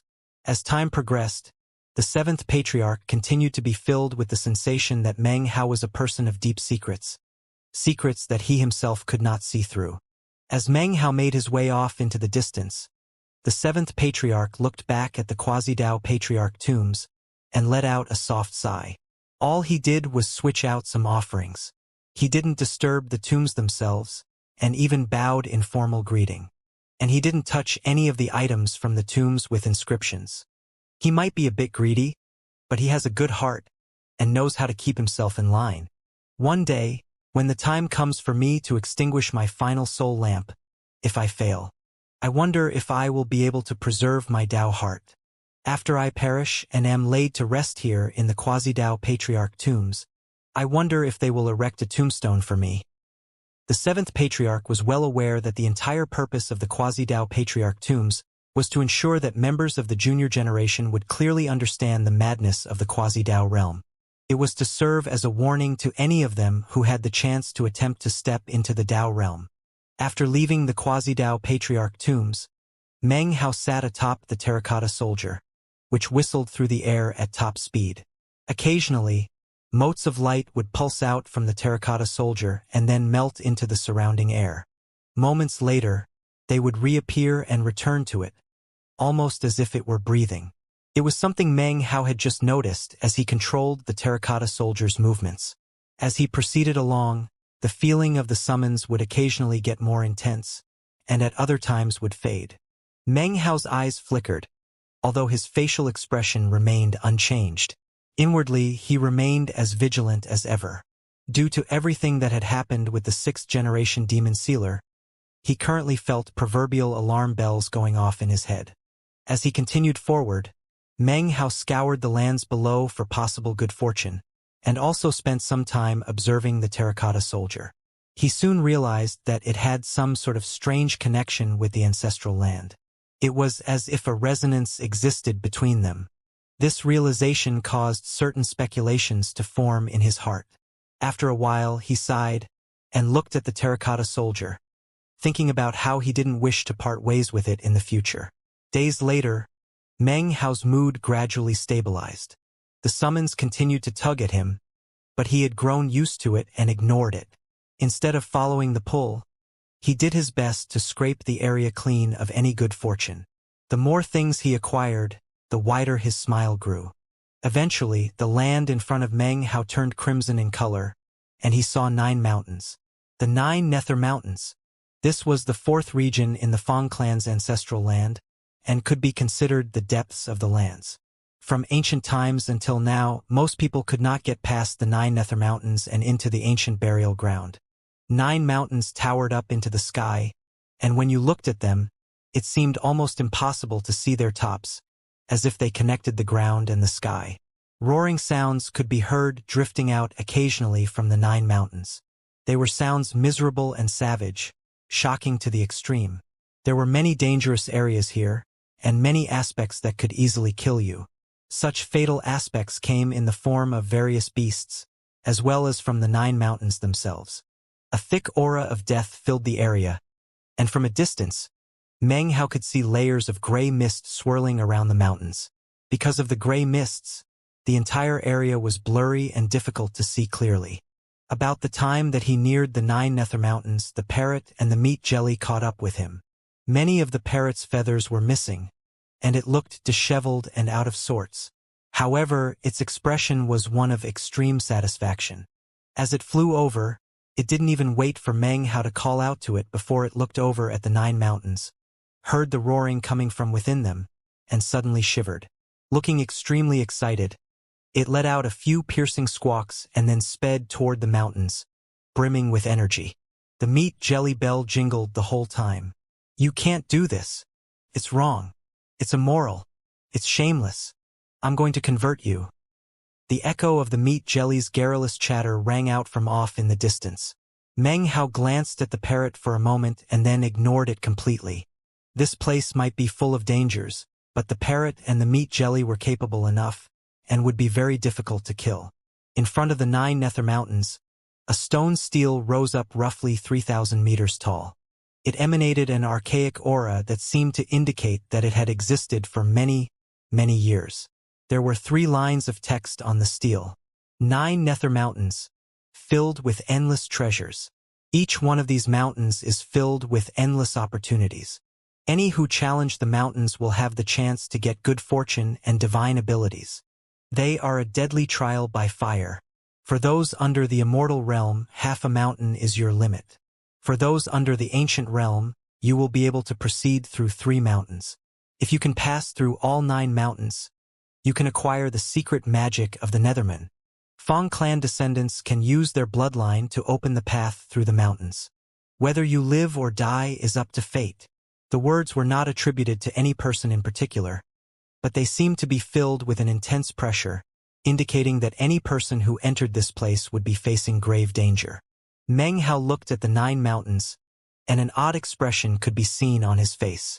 Gradually, his eyes began to shine, and he licked his lips. He glanced down at the terracotta soldier, which then began to shrink rapidly. In the blink of an eye, it was only about 3 meters tall. This ancestral land really is a blessed land for me. To other clan members, it was a place of extreme danger. To him, though, these weren't 9 dangerous mountains, they were 9 treasure mountains. He slapped his bag of holding, producing the bloodline jade slip. After scanning it with divine sense, he smiled. The 7 Dao realm elders had all scattered in different directions. One of them was inside of the 9 nether mountains. Obviously, he had tried to acquire some of the good fortune therein, but had ended up trapped and unable to extricate himself. Well, no need to get anxious. Just wait for me to track you down. Meng Hao's eyes began to shine brightly, and he cleared his throat. Immediately, the terracotta soldier began to walk forward into the mountains. Meng Hao quickly flew up to sit on the statue's shoulder as it began to charge forward. Challenge 1 mountain at a time, and then clear all 9 of them of treasure. These thoughts immediately filled him with excitement. As the terracotta soldier sped along, the 7th patriarch sighed and looked on helplessly. When he saw the light shining in Meng Hao's eyes, he began to murmur to himself. To him, these really are treasure mountains. The little scoundrel has the Dao guardsmen to protect him, leaving him free to do whatever he wants. Now that I think about it, if I had the Dao guardsmen to protect me when I came here for the first time, how could I possibly have left any of the treasures in these mountains to be passed on to anyone else? There was nothing he could do, so the 7th patriarch calmed himself, looked at Meng Hao charging into the mountains with the terracotta soldier, and sighed. Time passed. Meng Hao sat on the terracotta soldier's shoulder, which wielded its great sword the entire way as they charged into the first mountain. When they encountered restrictive spells, they would simply break through them. When they encountered beasts, they would put them down. When they encountered obstacles, they would smash them to pieces. Nothing could stand in their way and nothing could stop them. Things weren't thrown into absolute chaos, but suffice to say, the first mountain was filled with miserable shrieks and roars. Whoa! That boulder actually has a carving of a magical technique. Pretty nice. I'm taking it. Who could be so immoral as to leave a bunch of immortal jade laying around in this place? I'm taking it. So many spirit stones. Hey, slow down, Onyx. Let me pick these things up. Then we can keep going. Meng Hao's eyes continued to grow brighter, and he quivered with excitement. He had collected quite a bit of immortal jade and spirit stones so far, as well as a good collection of magical items. A deafening roar could be heard as he neared the mountain's peak, heralding the approach of a two-headed giant. The giant held an enormous cudgel in its hand, and was clearly the mountain's boss, tasked with guarding the mountain peak. When it leapt out, roaring, the terracotta soldier's aura surged.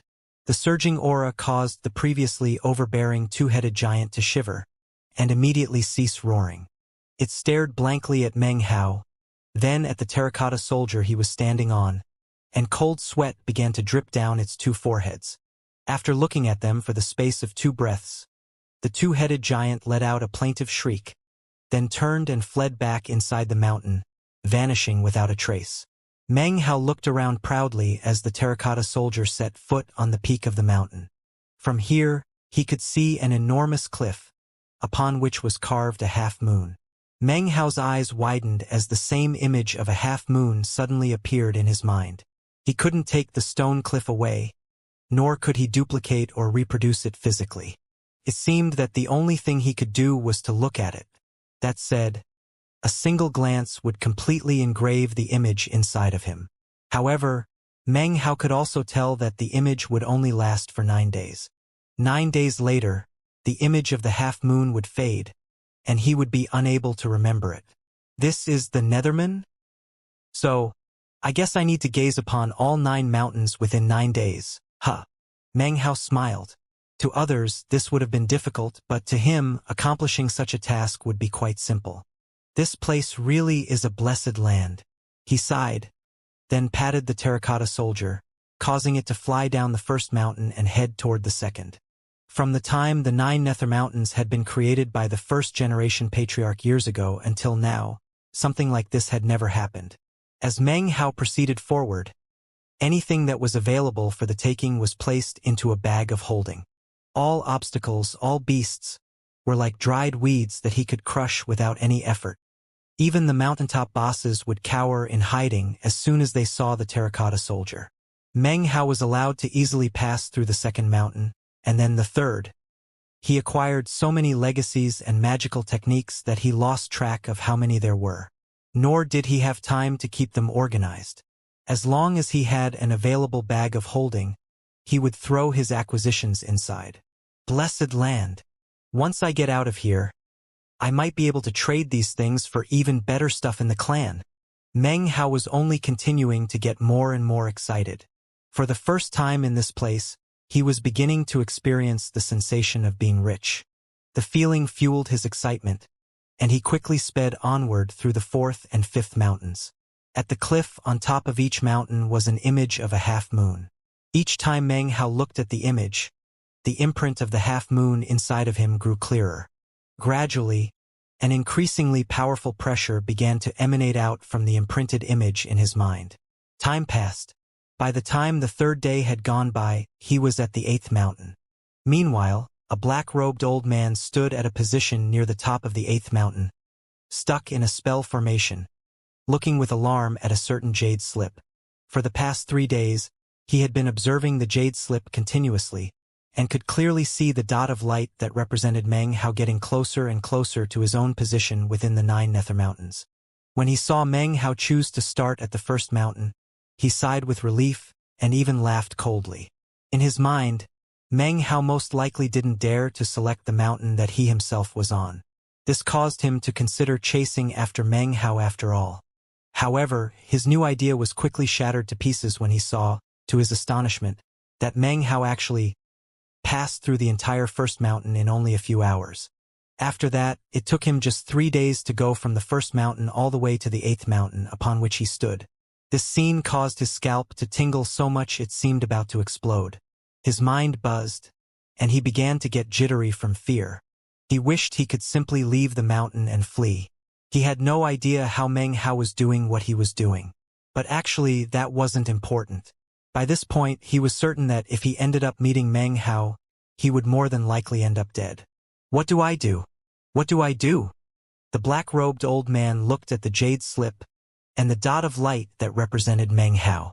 It was now heading toward him with terrifying speed, causing the old man to begin to pant with alarm. After several hours passed, he could see Meng Hao barreling toward him from further down on the mountain. Then he saw the terracotta soldier Meng Hao was sitting on. The old man let out a cry of alarm. That's the aura of a quasi-Dao paragon. This. As soon as the old man saw the statue, he understood everything. Then he realized that the statue looked very familiar, and it only took a moment for him to realize what it was. At that point, his legs suddenly grew weak, and the shadow of death spread out across his entire body. He began to pant as hundreds of thoughts ran through his mind. After a breath of time passed, Meng Hao and the terracotta soldier were closing in. The old man took a deep breath. Then, expression somber, clasped hands and bowed deeply toward Meng Hao. I am Feng Daohong, he gushed. Greetings, Prince Hao. Prince, you must be quite shocked to run into me here. That contemptible and shameless Feng Xiaoshan made a lot of promises to me to convince me to come here and kill you, honorable prince. However, Feng Xiaoshan was unaware that I am actually upright and not given to flattery, and have always admired the exalted Feng Xiufeng. How could I possibly give aid to a villain like Feng Xiaoshan? Therefore, I accepted Feng Xiaoshan's proposal. However, my true goal was to come here and protect you, Prince. Prince Hao, when you were small, I actually held you in my arms. Even as Feng Daohong spoke, the terracotta soldier came to a stop directly in front of him. It was 9 meters tall, not gigantic, and yet it emanated a certain pressure, as well as a quasi-Dao aura, that caused the old man to tremble. He swallowed hard, then forced a smile onto his face, trying to make himself look as harmless as possible. Meng Hao sat on the terracotta soldier, looking down at Feng Daohong. You held me when I was a baby? Meng Hao asked calmly.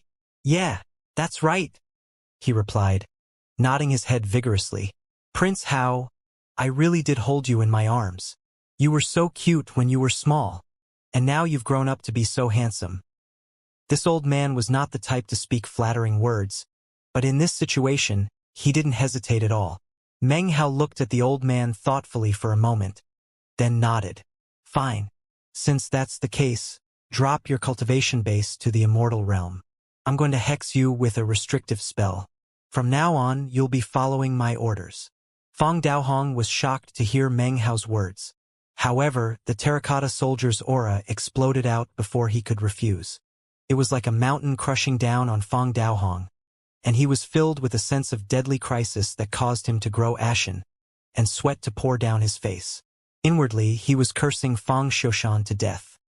His hatred for Feng Xiaoshan had reached an indescribable level, and he was also filled with deep and profound regret. Then he saw the cold gleam in Meng Hao's eyes, and his heart seized.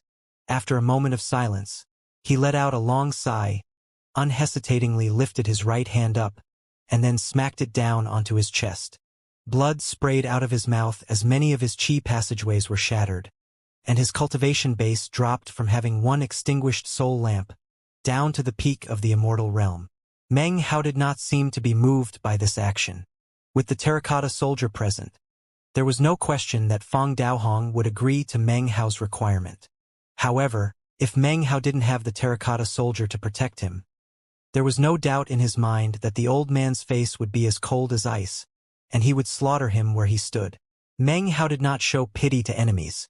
Sparing the man's life was more than enough kindness.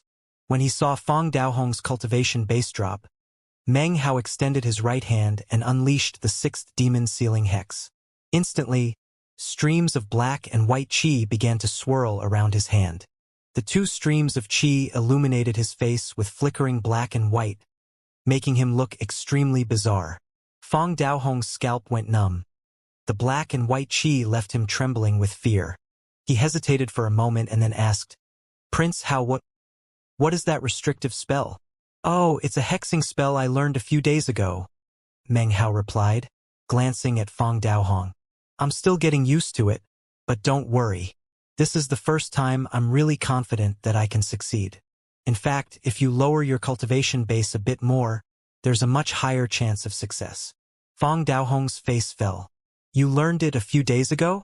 Still not used to it? This is the first time you felt confident in using it.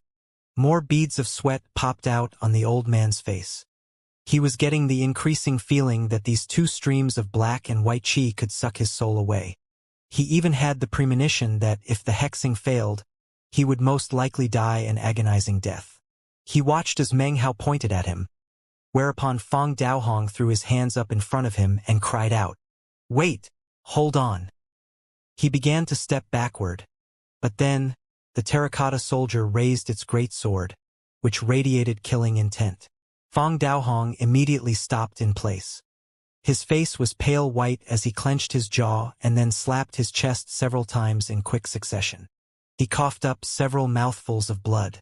The severe self-inflicted injury caused his cultivation base to drop from the immortal realm down to something equivalent to the Tao-seeking stage.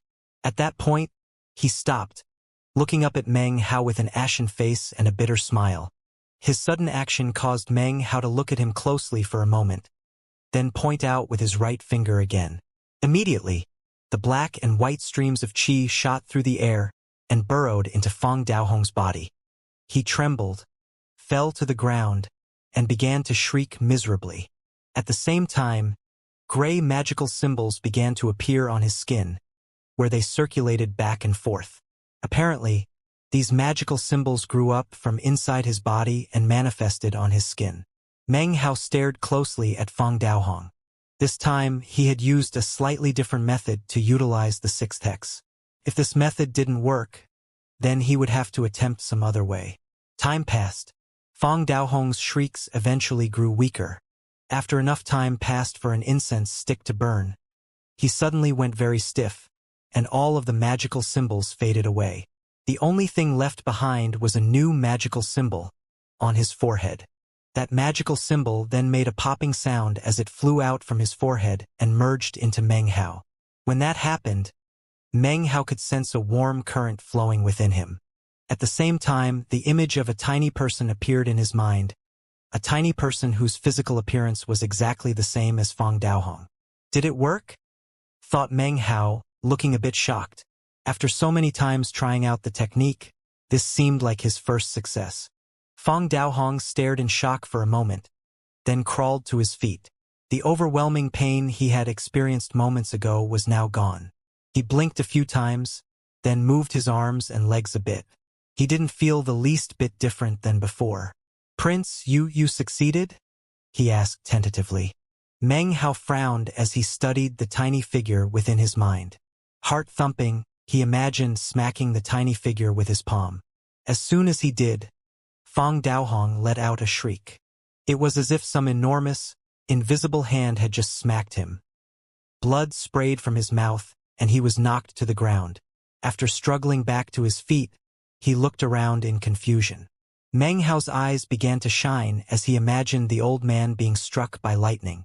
Nothing visible happened, and yet, Fang Daohong screamed as if he were being struck by lightning. Meng Hao's eyes shone even brighter as he imagined the old man being burned, drowned, trampled, crushed by a mountain. Fang Daohong shrieked miserably as he felt his hair burning, his body being submerged in water, his muscles bruised, and, in the end, he lay pinned on the ground as if he were being crushed by some gigantic object. All of these things caused him to look at Meng Hao with terror. He knew of all sorts of hexing magics and restrictive spells, but he had never heard of anything as unbelievably terrifying as this. He suddenly had the sensation the Meng Hao was going to toy with him until he died. So this is the sixth hex, huh? The life-death hex is absolute control. He took a deep breath and then smiled. His smile caused Fang Daohong to shudder. The sense of humiliation he felt at that moment was intense, and that caused his hatred of Fang Xiushan to seep down into his bones. The eighth hex was the hexing of the body, and could even be called bodily cultivation hexing. The seventh hex was karmic hexing. The sixth hex was life-death hexing. The three demon-sealing hexes that Meng Hao had learned spun in his mind. Each hex had its own unique features, and each could be considered a powerful secret magic. The League of Demon Sealers was terrifying, and as of this moment Meng Hao could say that he had experienced it personally. In fact, he got the feeling that it was very likely the Ji clan's karmic severing had actually been created by imitating the seventh hex. I wonder what type of hexing magic the fifth hex is? Meng Hao's eyes glittered, and he took a deep breath. Ignoring Fang Daohong, he sent some divine will into the terracotta soldier, causing it to leap into the air and head toward the mountain peak. As for the spell formation that Fang Daohong was trapped in, the terracotta soldier shattered it casually. When Fang Daohong saw that happen, he trembled inwardly, and suddenly realized that the decision he had just made was definitely the correct one. Without any hesitation, he began to follow Meng Hao. After reaching the mountain peak, Meng Hao saw the half-moon carved into the cliff face, and once again, the image imprinted in his mind grew clearer. Furthermore, the image of a half-moon was now visible on his forehead. Netherman's secret magic, gasped Fang Daohong. Suddenly, he recalled how Meng Hao had charged through the 7 other mountains, and then his eyes began to fill with envy. Is the Netherman magic powerful? Meng Hao asked. Fang Daohong immediately began to explain. The first-generation patriarch left behind 5 great Taoist magics and 3 secret magics. The Netherman magic is one of those 3 great secret magics. The Netherman magic becomes more destructive the higher your cultivation base gets. It can alter the sun and the moon, and can unleash power exponentially greater than your cultivation base. It's an excellent trump card in battle. Back in the clan, the only way to get the Netherman's secret magic is to pay a huge amount of merit points. In fact, there are only a handful of people in the entire clan who have mastered it. The look of envy in his eyes was becoming more and more obvious. Meng Hao's eyes flickered, and he chuckled. He looked over at the 9th Nether Mountain with anticipation. The terracotta soldier then began to speed toward the 9th mountain, with Fang Daohong flying close behind. Fang Daohong panted the entire way. Finally, he understood how Meng Hao had been able to move so quickly from the 1st mountain all the way to the 8th. The clan's Dao guardsmen could sweep through anything and everything. It didn't matter what appeared up ahead. It was easily crushed. Several hours later, Meng Hao reached the 9th Nether Mountain. What he saw was a large group of luxuriantly furred beasts. They were in miserable condition, and their eyes were bright red as they chased the parrot. The parrot soared through the air, occasionally letting out a mighty squawk. It appeared to be incredibly excited, and every so often it would transform into a colorful beam of light that shot back into the group of beasts. When it emerged, it appeared to be incredibly satisfied, and would let out loud whoops of triumph. The parrot's enthusiastic demeanor caused Meng Hao to feel a bit bad for the beasts of this 9th mountain. However, considering that the parrot had essentially cleared the mountain of beasts, Meng Hao was able to proceed through it very smoothly. At the peak of the mountain was the final cliff, and the final image of the half-moon, which caused Meng Hao's mind to tremble. The half-moon on his forehead glittered brightly and then faded away. However, even though it wasn't visible, the half-moon seemed to be eternally imprinted into his memory. Flashes of enlightenment also appeared in his mind. After some time passed, Meng Hao opened his eyes, and his aura seemed different than before. He lifted his left hand up, and the half-moon appeared on his forehead. At the same time, a black half-moon floated above his palm. The sudden appearance of the moon caused an emotional look to appear on Fang Daohong's face. However, moments later, his eyes went wide when he suddenly saw a sphere of light also appear above Meng Hao's hand. The sphere was white and looked like a sun. Its light reflected off of the black surface of the moon as the two of them circulated around each other above his palm. Black and white, the sun and the moon. At this moment, they let off a shocking pressure. Even Fang Daohong could feel it, and was astonished. A unified magical technique, he thought. I can't believe that he actually combined 2 magical techniques. Only people who have extinguished multiple soul lamps, who can grasp essence transformations, and who have the image of a great Tao within them, could possibly combine magical techniques and create such powerful transformations. And yet he actually combined them. He isn't even in the immortal realm. How can he have the image of a great Tao in his heart? Fang Daohong almost couldn't believe it. To create a combination of magical techniques in this way was a very complicated matter, and even he didn't understand much about it. All he did know was that it had something to do with the image of a great Tao, as well as the legendary essence. Meng Hao looked at the sun and the moon floating above his hand, and muttered to himself thoughtfully. It was at this point that suddenly, a tiny mountain appeared next to the sun and the moon. This was none other than the projection of the ninth mountain, which Meng Hao had seen during his dreamlike voyage on the boat that year. The image of the ninth mountain might seem incredibly powerful, but actually, it was already too weak to be useful to Meng Hao in his current state. However, its appearance now seemed to be in accord with some sort of natural law. As the sun and the moon rotated around it, it surged with even greater energy than before. The powerful energy caused Fang Daohong to gasp, and his face to flicker. THTH, that's another sequential combination. What kind of monster is this kid? Even with such a low cultivation base, he managed to perform 2 combinations of magical techniques. How many images of great Daos does he have? Fang Daohong took a deep breath. He knew that images of great Daos required mysterious enlightenment. Even he, who was in the ancient realm, had only ever had a single great Tao appear within him. And yet, he had just personally witnessed one great Tao image after another appear in Meng Hao's hand. It was unbelievable. Even more shocking to him was the threatening feeling he got when he looked at the ninth mountain and the sun and moon. Fang Daohong was panting, and he looked on with wide eyes. However, it was at this point that a thoughtful expression appeared on Meng Hao's face, causing Fang Daohong's heart to start pounding. Could it be that he's going to make a 3rd consecutive magical technique combination? The mere idea of this virtually blew Fang Daohong's mind. Even as the thought entered his mind, 2 pearls appeared outside of the ninth mountain and the sun and moon. The pearls were black and white, and they began to circulate noiselessly around the ninth mountain and the sun and moon. The ninth mountain was in the center, around which rotated the sun and moon, with the 2 pearls orbiting in an outer ring. They didn't interfere with each other, and in fact rotated in harmony, creating a resplendent image. An even more incredibly powerful aura then exploded out. It only lasted for the space of a single breath before the black-white pearls faded away. The ninth mountain collapsed, and the sun and moon went dark. Meng Hao frowned and muttered to himself for a moment.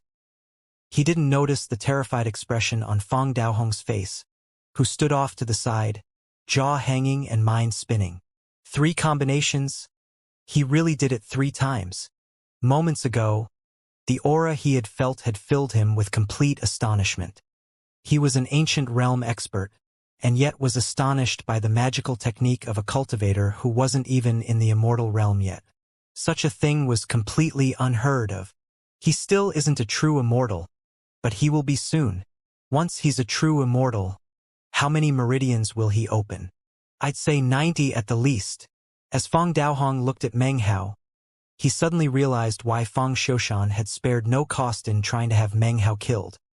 He's not even human. Meng Hao was just about to make another attempt when suddenly, the summons from the League of Demon Sealers flared inside of him with incredible intensity. He dropped his hand and looked out from his position on the peak of the 9th Nether Mountain. From where he was standing, he could see a vast region that stretched out below the mountain in front of him. The ground was pitch black, and the sky seemed to be split in 2. Everywhere else it was the middle of day, but this one region lay in the darkness of night. The area where it was night was actually the center of the region of Black Earth. Sitting there cross-legged was a young man with a pale face and a head of long hair which floated around him. He wore a long robe, and was surrounded by innumerable corpses whose faces were twisted and distorted, as if they had experienced indescribable suffering before they had died. There were men and women, and there were cultivators.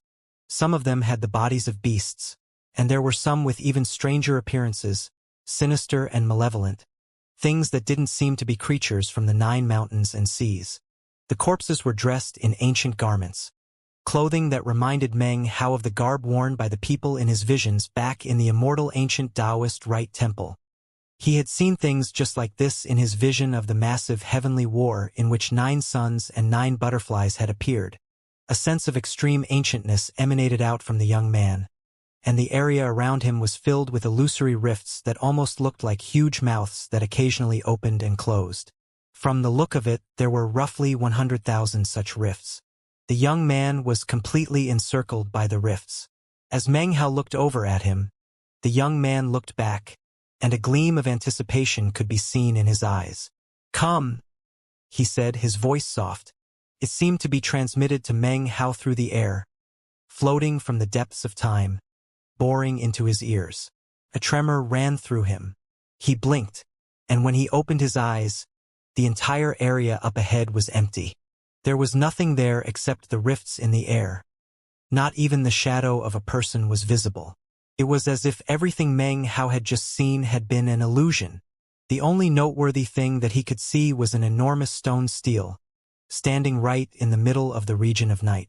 Although it was very far away, Meng Hao could still sense the stele's majestic aura, and could also clearly see that it seethed with demonic qi. The reason that this region was different was due to the influence of this dense demonic qi, which ensured that it was a land of perpetual night. Meng Hao stood there silently for a moment, then looked over to make sure that Feng Daohong had not been able to see the images he had just seen. He continued to stand there in contemplation for the time it takes half an incense stick to burn before a look of determination appeared in his eyes. Without any further hesitation, he sent out a stream of divine will. The terracotta soldier's eyes gleamed as he carried Meng Hao forward. Rumbling filled the air as it transformed into a shooting star that sped forward at top speed. Feng Daohong followed along as they proceeded forward. Several hours later, the region of night was getting closer. Meng Hao could clearly see the area filled with the 100,000 rifts up ahead. He stood at the border of the entire region, and it felt like he was standing on the edge between night and day. With a single step forward, he would be in the dark of night. The sound of wailing rose and fell within the darkness. Almost at the same moment that he came to stand on the border between night and day, the feeling of the summons rose up again within him. It was as if a huge hand had plunged into his chest and grabbed a hold of his heart. Panting, he looked up at the illusory rifts ahead, and once again caught sight of the young man sitting there in the middle of everything. It was impossible to see the young man's face clearly, but his voice echoed out within Meng Hao's mind. "Come, successor of the League of Demon Sealers. Come. I am the 5th generation Demon Sealer." Few people ever made it to the ancient burial ground region of the clan's ancestral land. For most people, the 9 Nether Mountains were the limit. Over the ancestral land's countless years of existence, even the few people that did make it to the ancient burial ground had been unable to proceed any further. It wasn't that nobody had ever passed this stage before. However, of the very few of those who had successfully challenged this region, none were able to pass the final region, the Misty Heaven Vault. Even for those in the Dao realm, none could progress more than a few steps into it. Meng Hao stood at the border of the ancient burial ground, looking at the darkness of night up ahead. A strange gleam flickered in his eyes, and after a moment of contemplation, he sent out some divine will, causing the terracotta soldier to stride forward and enter the darkness of the ancient burial ground. In the moment that they entered, all of the illusory rifts suddenly opened wide, like huge mouths. Instantly, the entire area was surrounded. Meng Hao could see different worlds inside the rifts, each of which appeared to be some sort of trial by fire. There was also an incredible pressure that emanated out of them. Some of these rifts seemed to have auras similar to the terracotta soldier. He could sense numerous terrifying auras that caused his eyes to flicker. This was the first time he had encountered an environment that would pose a danger to him, even considering the presence of the terracotta soldier. This place is like a maze, huh?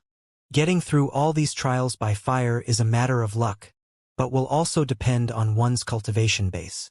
Meng Hao's eyes shone with determination, whereas the terracotta soldier's glittered with a cold light. It strode forward, selected a rift, and stepped in.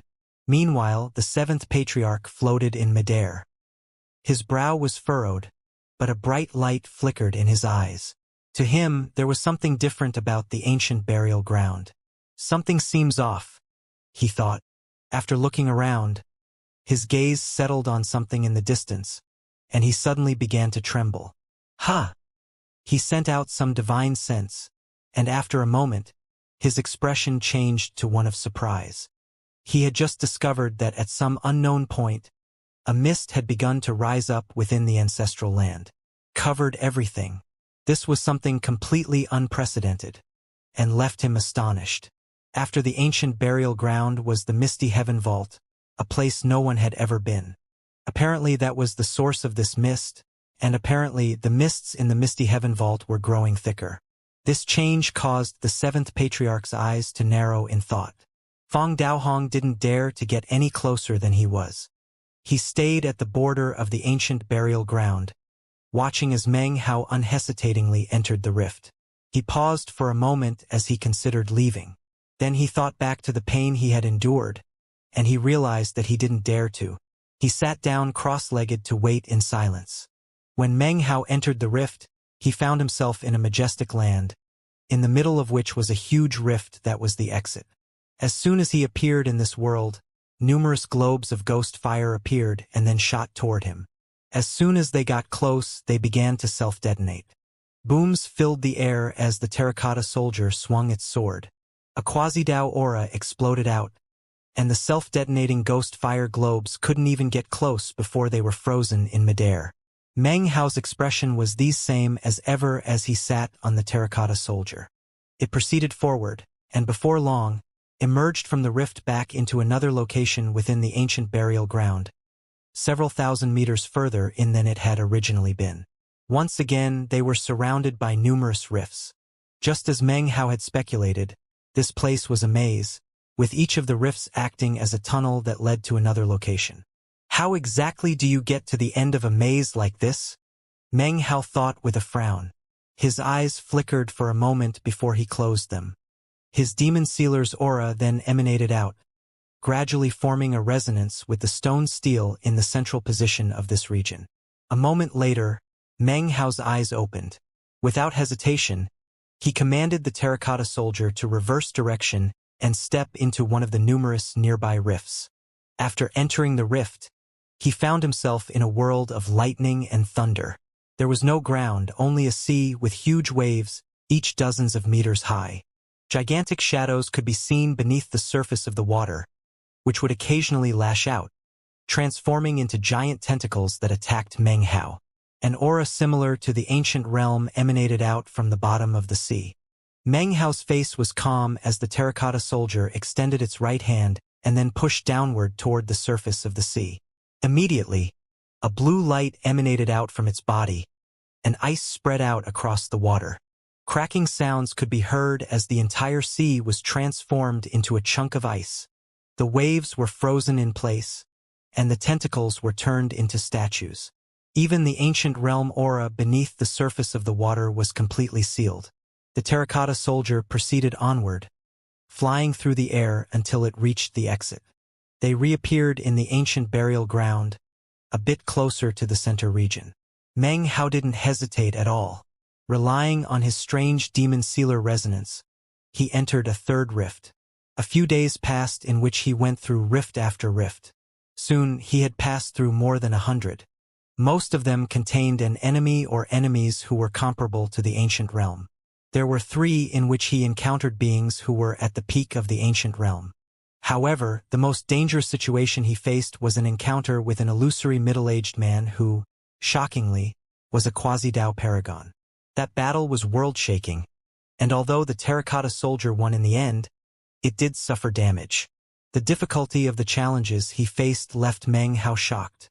Without the terracotta soldier and relying only on his own power, he would never have been able to reach this point. Fundamentally speaking, this good fortune simply did not belong to Meng Hao. Meng Hao might have thought that what he was doing was quite a challenge. But as for Fong Daohong, who was still waiting at the border of the ancient burial ground, he was flabbergasted yet again. As an elder of the clan, he was well aware of how terrifying this place was. There were 100,000 rift worlds, none of which were fixed in place. They could change at any time, and inside of each world, there could be enemies of the spirit realm, the immortal realm, the ancient realm, and the quasi-Dao realm. There were even some terrifying beings of the actual Dao realm. Their appearance within the worlds was completely random, making passage through them extremely difficult. This place had been constructed by the first-generation patriarch in his later years, and was a place of bizarre mysteries. He's gotten through more than 100, and each time it seems like he picks the right one and gets closer to the center. It wasn't just Feng Daohong who had made this judgment. The seventh patriarch was also watching Meng Hao's progress through the rifts with silent astonishment. The little hoodlum somehow knows which path to follow? No, that's impossible. There is no path to follow. It's just that his luck is way too good. Not a single choice he made is a waste. Every step he takes brings him closer to the center. As Feng Daohong and the seventh patriarch looked on in shock, Meng Hao entered another rift. He continued forward relentlessly until, the following day, he emerged from a rift and found himself in the exact center of the ancient burial ground. Directly in front of him was an enormous stone stele, rising tall up into the air, emanating a mysterious light. To Meng Hao's eyes, though, this was not a stone stele, but rather, a young man wearing a long robe, sitting there cross-legged. As Meng Hao approached, he looked up. Their eyes met, and Meng Hao's mind filled with roaring. At the same time, the ancient demon sealing jade in his bag of holding began to vibrate. When the young man spoke, his voice was soft. For you to be able to stand in front of me indicates that your cultivation base is probably at the peak of the ancient realm, only a hair away from the Tao realm. You probably already have a profound understanding of the essence. Years ago, when I left the mountain and sea realm, someone told me that I should leave a stream of divine sense behind, to give some hope to future generations of the League of Demon Sealers. Therefore, I left my Taoist magic behind, sending it throughout the mountain and sea realm for people to acquire. Throughout the great 9 mountains and seas, my magic created numerous ancient burial grounds. Each and every one of those ancient burial grounds contains my magic, but only members of the League of Demon Sealers can receive my true legacy. What you are looking at now is just one of these locations. Throughout the 9 mountains and seas, there are a total of more than 90,000 such locations. Anyone can be enlightened regarding my magic, but the legacy can only be passed on 4 times. After that, the divine will that I left behind in the ancient burial grounds will disperse amidst the mountains and seas, never to be seen again. Currently, this is the 4th time my legacy is being passed on. I am not a cultivator from the mountain and sea realm, and only arrived here by accident. I became the 5th generation demon sealer due to a mishap, a chance occurrence, you might say, and was only able to stay in the mountain and sea realm for 1,000 years. My hex is called Inside and Outside. The countless rifts around you are like the surface of a mirror. The concept of being inside or outside of that mirror is a concept which also exists in your own heart. There are 100,000 rifts here, and this is my 5th demon sealing hex. Inside-outside hexing. With that, he lifted his right hand, and a tiny rift opened up in his palm, which began to rotate. At the same time, the surrounding 100,000 rifts began to spin around. A bizarre scene that caused the 7th patriarch and Feng Daohong to stare with wide eyes and reeling minds. This is the essence of inside and outside, the young man said coolly. When I say inside, heaven and earth can be consumed. At this point, all of the rifts opened wide, causing the entire ancient burial ground, as well the rest of the ancestral land, to twist and distort. Simultaneously, outside in the Feng clan, twisting distortions could also be seen on planet East Victory. It was as if some invisible, terrifying force were about to swallow up the whole planet. A terrifying hexing magic like this caused Meng Hao's mind to reel. How could he ever have imagined that the 5th hex would actually be so powerful it could shake heaven and earth? Then the young man spoke again. When I say outside, the heavens are released. All of the rifts suddenly shrank, sealing up. The ancient burial ground, the ancestral land, the Feng clan, and planet East Victory all returned to normal in the blink of an eye. All of these strange transformations happened so incredibly quickly that most people didn't even notice them. However, deep beneath the Feng clan ancestral mansion, in the stony cavern, the Feng clan patriarchs who had been asleep suddenly trembled and then began to open their eyes. Furthermore, in the deepest recesses of the cavern, the Earth Patriarch of the Fang clan slowly opened his eyes. The sky faded, and the lands trembled. Inside and outside, consuming and releasing. This is my hex. Sit in front of me and contemplate this hexing magic. In the League of Demon Sealers, when the 9 hexes are combined, the mountain and sea realm will be returned to the Demon Sealers. If you are destined to leave the mountain and sea realm, and I, Tian Pingzi, am still alive, then you can seek me out.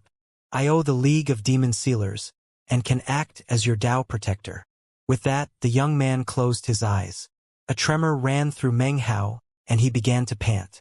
He knew that this area was somewhere he should never even have been able to step into. Furthermore, his cultivation base should have been at the peak of the ancient realm before attempting to accept the legacy of the 5th hex. And yet, because of the terracotta soldier, here he was. Meng Hao's eyes narrowed, and he didn't immediately take action. He still remembered the sense of crisis he had felt because of the 6th-generation demon sealer, and thus, he proceeded with caution and even a bit of hesitation. He did not sense any feeling of danger from the 5th-generation demon sealer, and the ancient demon sealing jade hadn't acted strangely. He muttered to himself for a bit, unwilling to give up so easily. It's too bad my second true self is still in the process of recovering after being destroyed. If he was here, I could have him try it out first. After a moment, his eyes shone with determination. Rewards come only with risk, and it is better to take a gamble than to simply give up. He decided to hesitate no longer. He walked up to the young man and bowed. Then, maintaining full vigilance, he gradually sent his cultivation base to rotating. If anything unexpected happened, he would use all of his divine abilities to flee instantly. Furthermore, he used divine will to have the terracotta soldier stand guard next to him. As he crossed his legs and began to meditate, the young man slowly extended his arm and pushed down on Meng Hao's forehead. The two of them suddenly seemed to be connected through ages of time and distant space. A legacy was being passed on. They were separated by many generations, by many years, and by the distance between them. Despite that, they were both here in the Fang clan ancestral land, performing the bequeathment of a legacy. A massive rumbling like a Tao river or a heavenly sea poured into Meng Hao's forehead. In the blink of an eye, he felt as if his mind would collapse, his head explode. His heart trembled as though lightning were exploding relentlessly inside of him. His face instantly turned ashen, and blood oozed out of his mouth. An intense sense of deadly crisis appeared. There was no sensation that made him think the young man in front of him wished him dead. It was simply that Meng Hao's cultivation base was insufficient, not strong enough to support the legacy. However, he gritted his teeth and, expression one of determination, continued to accept the legacy that he originally should not have been able to accept given his current level of power. His body gradually came to occupy a space between illusory and corporeal. His aura weakened, as though the flame of his life force were dimming. Up in midair, the 7th Patriarch stared in confusion. He was able to tell that something strange was going on with the ancient burial ground because Meng Hao had entered it. He looked closely at Meng Hao, and then, his pupils constricted as if he had just noticed something. He was visibly moved and took a deep breath. He's accepting a legacy. This ancient burial ground has been here for countless years. Although not many people are capable of reaching this location, there have been a few. Those rifts are locations of trials by fire, not legacies. And yet, this kid is actually contemplating enlightenment of a legacy. The 7th Patriarch's mind filled with roaring. But whose legacy is it that he can sense? A profound gleam appeared in his mind as he looked in the direction of the misty heaven vault off in the distance. Time passed slowly. Meng Hao's aura grew weaker, and the flame of his life force dimmed. Anyone who could see him personally would realize that he was accepting a legacy. However, on the bloodline jade slip, it simply looked like he was dying. Of course, there were 6 other black-robed cultivators in the ancestral land in addition to Fang Daohong, and all of them were checking their jade slips. What they clearly saw was that the dot representing Meng Hao was growing weaker and darker. They also saw that Fang Daohong's dot of light was very close to Meng Hao. This made it very easy for them to jump to the wrong conclusion. They all thought that Meng Hao's light was growing weaker because of Fang Daohong. Although the remaining 6 black-robed men were in general being very cautious, all of them had different personalities. Some were decisive, some were hesitant, some were anxious, and some were impulsive. About 500 kilometers from Meng Hao's current location was a middle-aged man in a long black robe, whose eyes were glittering brightly. Fang Hao definitely has some sort of valuable treasure. That's how he was able to kill 2 ancient realm elders in a row. Most likely, he can't utilize the power of that magical item for a long time, because his cultivation base isn't sufficient. And now, Fang Daohong is there. Since he's not dead, that means we have a chance. The man was skinny and had a long, hooked nose, making him look especially sinister. A precious treasure that can enable a cultivator nearly in the immortal realm to be able to slay an ancient realm cultivator. The middle-aged man hesitated for a moment, then looked at the bloodline jade slip again. What he noticed was that 2 other dots were already moving in Meng Hao's direction, which caused his eyes to fill with determination. I'm the closest, so as long as I'm careful, there shouldn't be any problems. Without hesitating any further, the man quickly shot off into the distance. At the same time, 2 other black-robed cultivators were nearing from 2 other directions. They were thinking the same thing as the first black-robed man, and rapidly began to close in on Meng Hao. As for the other 3 black-robed men, 2 of them wavered back and forth a bit before deciding to play it safe. The final black-robed man was an old man who was standing at the entrance to the ancestral land, where the Dao guardsman had once been. He was examining the collapsed mountains. The endless amounts of ruins and rubble that filled the area caused his mind to tremble. Unable to even think of what to say, he just looked at the scene for a while before taking in a deep breath. The Dao guardsman is gone, he thought. Great waves of shock filled him, and he began to shiver. A look of astonishment filled his eyes as he suddenly realized that the first ancient realm elder who had been killed died in this location. He almost immediately realized why. When the answer occurred to him, he could hardly believe it. However, that answer explained everything, as unbelievable as it was. How could Fang Hao have possibly taken control of the Dao guardsman? He took out the bloodline jade slip and looked at the fading dot that represented Meng Hao. Then he looked at the 3 other cultivators who were rapidly closing in on him. There was no way for him to get word to the others while he was in the ancestral land, so he could only watch as the 3 dots began to converge on Meng Hao, drawn like moths to the flame. If those people die, then it will confirm my speculation that Fang Hao has somehow managed to take control of the Dao guardsman. The old man panted, unwilling to accept that he was correct, and yet unable to come up with any other explanation. Time passed by quickly. It was now 3 days later, and Meng Hao had already been in the ancestral land for about a month. Currently, he sat cross-legged in front of the stone stele, eyes closed, completely motionless. His aura was extremely weak, and the flame of his life force was almost on the point of being extinguished. His mind crashed with lightning and thunder as the legacy of the 5th hex continuously poured into him. The images he saw made him feel like he was descending into some bottomless abyss. It was as if his mind were being forcibly distended, which led to intense, tearing pain. He felt like he was stuck in a living hell. Because he was accepting a legacy like this with such a low cultivation base, his eternal stratum had long since gone to work, and was in a perpetual state of support, ensuring that his mind did not collapse or explode. As for his true immortal fleshly body, it was immense help in keeping his mind stable. As the legacy of the 5th hex poured into him, it began to form a pattern like that of a hand that continuously flipped back and forth in his mind. Sometimes it faced up, sometimes it faced down. That cycle seemed to contain yin and yang, as if the entire cosmos was hidden within it. It contained a great Tao of heaven and earth. The 100,000 rifts that surrounded him in the ancient burial ground also went into a cyclical pattern, as if they were breathing. Occasionally they would open, other times they would close.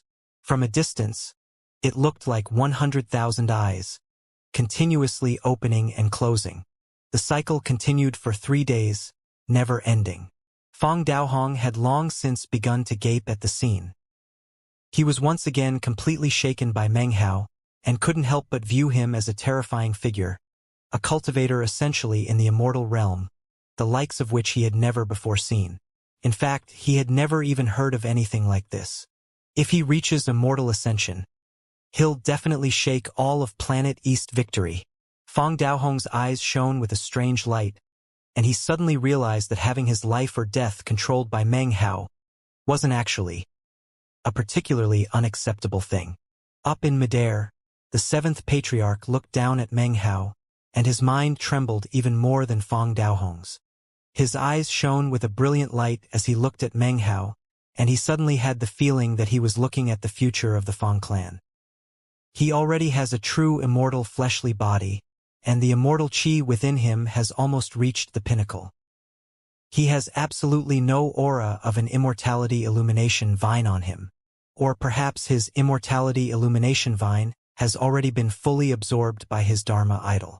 In that case, this kid is going to reach immortal ascension in less than 100 days. In the future, he will definitely become a pillar of the Fang clan. Meanwhile, outside of the ninth mountain, in the boundless sea among the stars, the ninth sea, a shocking aura suddenly exploded out. That aura caused vast mists to roil up from the surface of the sea, which formed into the shape of countless figures that seemed to dance about gracefully.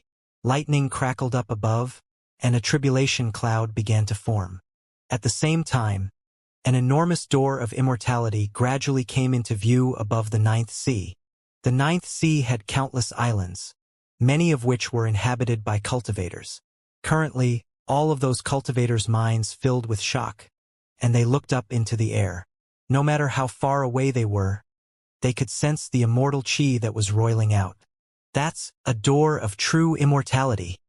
Who is about to reach true immortal ascension? Who is about to batter open the door of immortality? As the cultivators on the various islands in the ninth sea were all shocked, a massive rift opened up in the surface of the sea below the door of immortality. From within that rift appeared another massive door, which rose up from inside the water. Inside the door was a young woman, behind whom floated a female corpse. The woman didn't hesitate for a moment before flying up into the air toward the door of immortality. At the same time, more than 1,000 cultivators also flew out of the door in the sea. There were men and women, and all of them wore extremely somber expressions as they fanned out in every direction to form a huge spell formation. Next, 100 enormous sea dragons shot out of the door, roaring as they circled about the area to act as Dharma protectors for the young woman. 10 old men also appeared, each one of whom emanated astonishing auras. All of them were at the peak of the ancient realm, and each one had extinguished a minimum of 13 or 14 soul lamps. These were the cultivators of the ninth sea god world. The 3 great Taoist societies had deep reserves, as was plainly visible now. The last person to appear was an old woman who wore a sea blue robe. Her aura superseded the auras of all the other cultivators present, as if her presence could cause even the heavens to acquiesce to her. "Donger, your day of true immortality has arrived," the old woman said coolly. "Open that door of immortality, accept the immortal chi, and achieve true immortal ascension." Fan Donger took a deep breath and then shot toward the door of immortality. Lightning crashed and thunder boomed, and yet, it could do nothing to cause Fan Donger to even pause. Her body suddenly exploded with an energy that could rival the immortal tribulation itself. A great event was beginning, heralding the arrival of a new generation of chosen. Among them was someone who had suppressed her cultivation in the previous era just for the sake of becoming a true immortal in the current era. A cultivator of the ninth mountain and sea, the second to follow in the footsteps of Pill Demon and achieve true immortal ascension. Fan Donger. As of this moment, people in sects and clans all over the ninth mountain and sea used a variety of methods to observe as Fan Donger achieved immortal ascension above the ninth sea. Meanwhile, in the underworld of the fourth mountain, next to the bridge of Reincarnation, a cold woman stood there, looking over her shoulder profoundly at what seemed to be the direction of the ninth mountain. It was as if she hoped to get one clear look at the ninth mountain so she would never forget it. Her long, black hair danced in the wind. She looked as graceful as a butterfly as she stepped forward into reincarnation. In her previous life, her name had been Su Qing. The door of immortality appeared above the ninth sea, and Fandonger rose up into the sky. In the instant in which she slammed into the door, the various clans and sects throughout the ninth mountain and sea could sense a sudden change in the heavens. The change was not drastic. It was merely a slight strengthening in the immortal chi of the ninth mountain and sea. However, the change was like slight ripples on a glassy surface of water, and was detectable by many. It was most obvious in the areas around the door of immortality in the ninth sea. There, the immortal chi surged as a great Tao descended. Rumbling filled the air, tribulation lightning crackled, and mists churned. Fandonger was surrounded by tribulation lightning as she slammed into the door of immortality. Her eyes were filled with determination, and her heart was filled with one thought. Meng Hao, I absolutely must surpass you. Fandonger was the second person in this generation after Pill Demon to attack the door of immortality. At the same time, the other chosen who were in secluded meditation were preparing to emerge and attempt to break through to the true immortal realm. They could sense the change in the immortal chi, but they ignored it. Eyes shining with determination, they continued with their secluded meditation.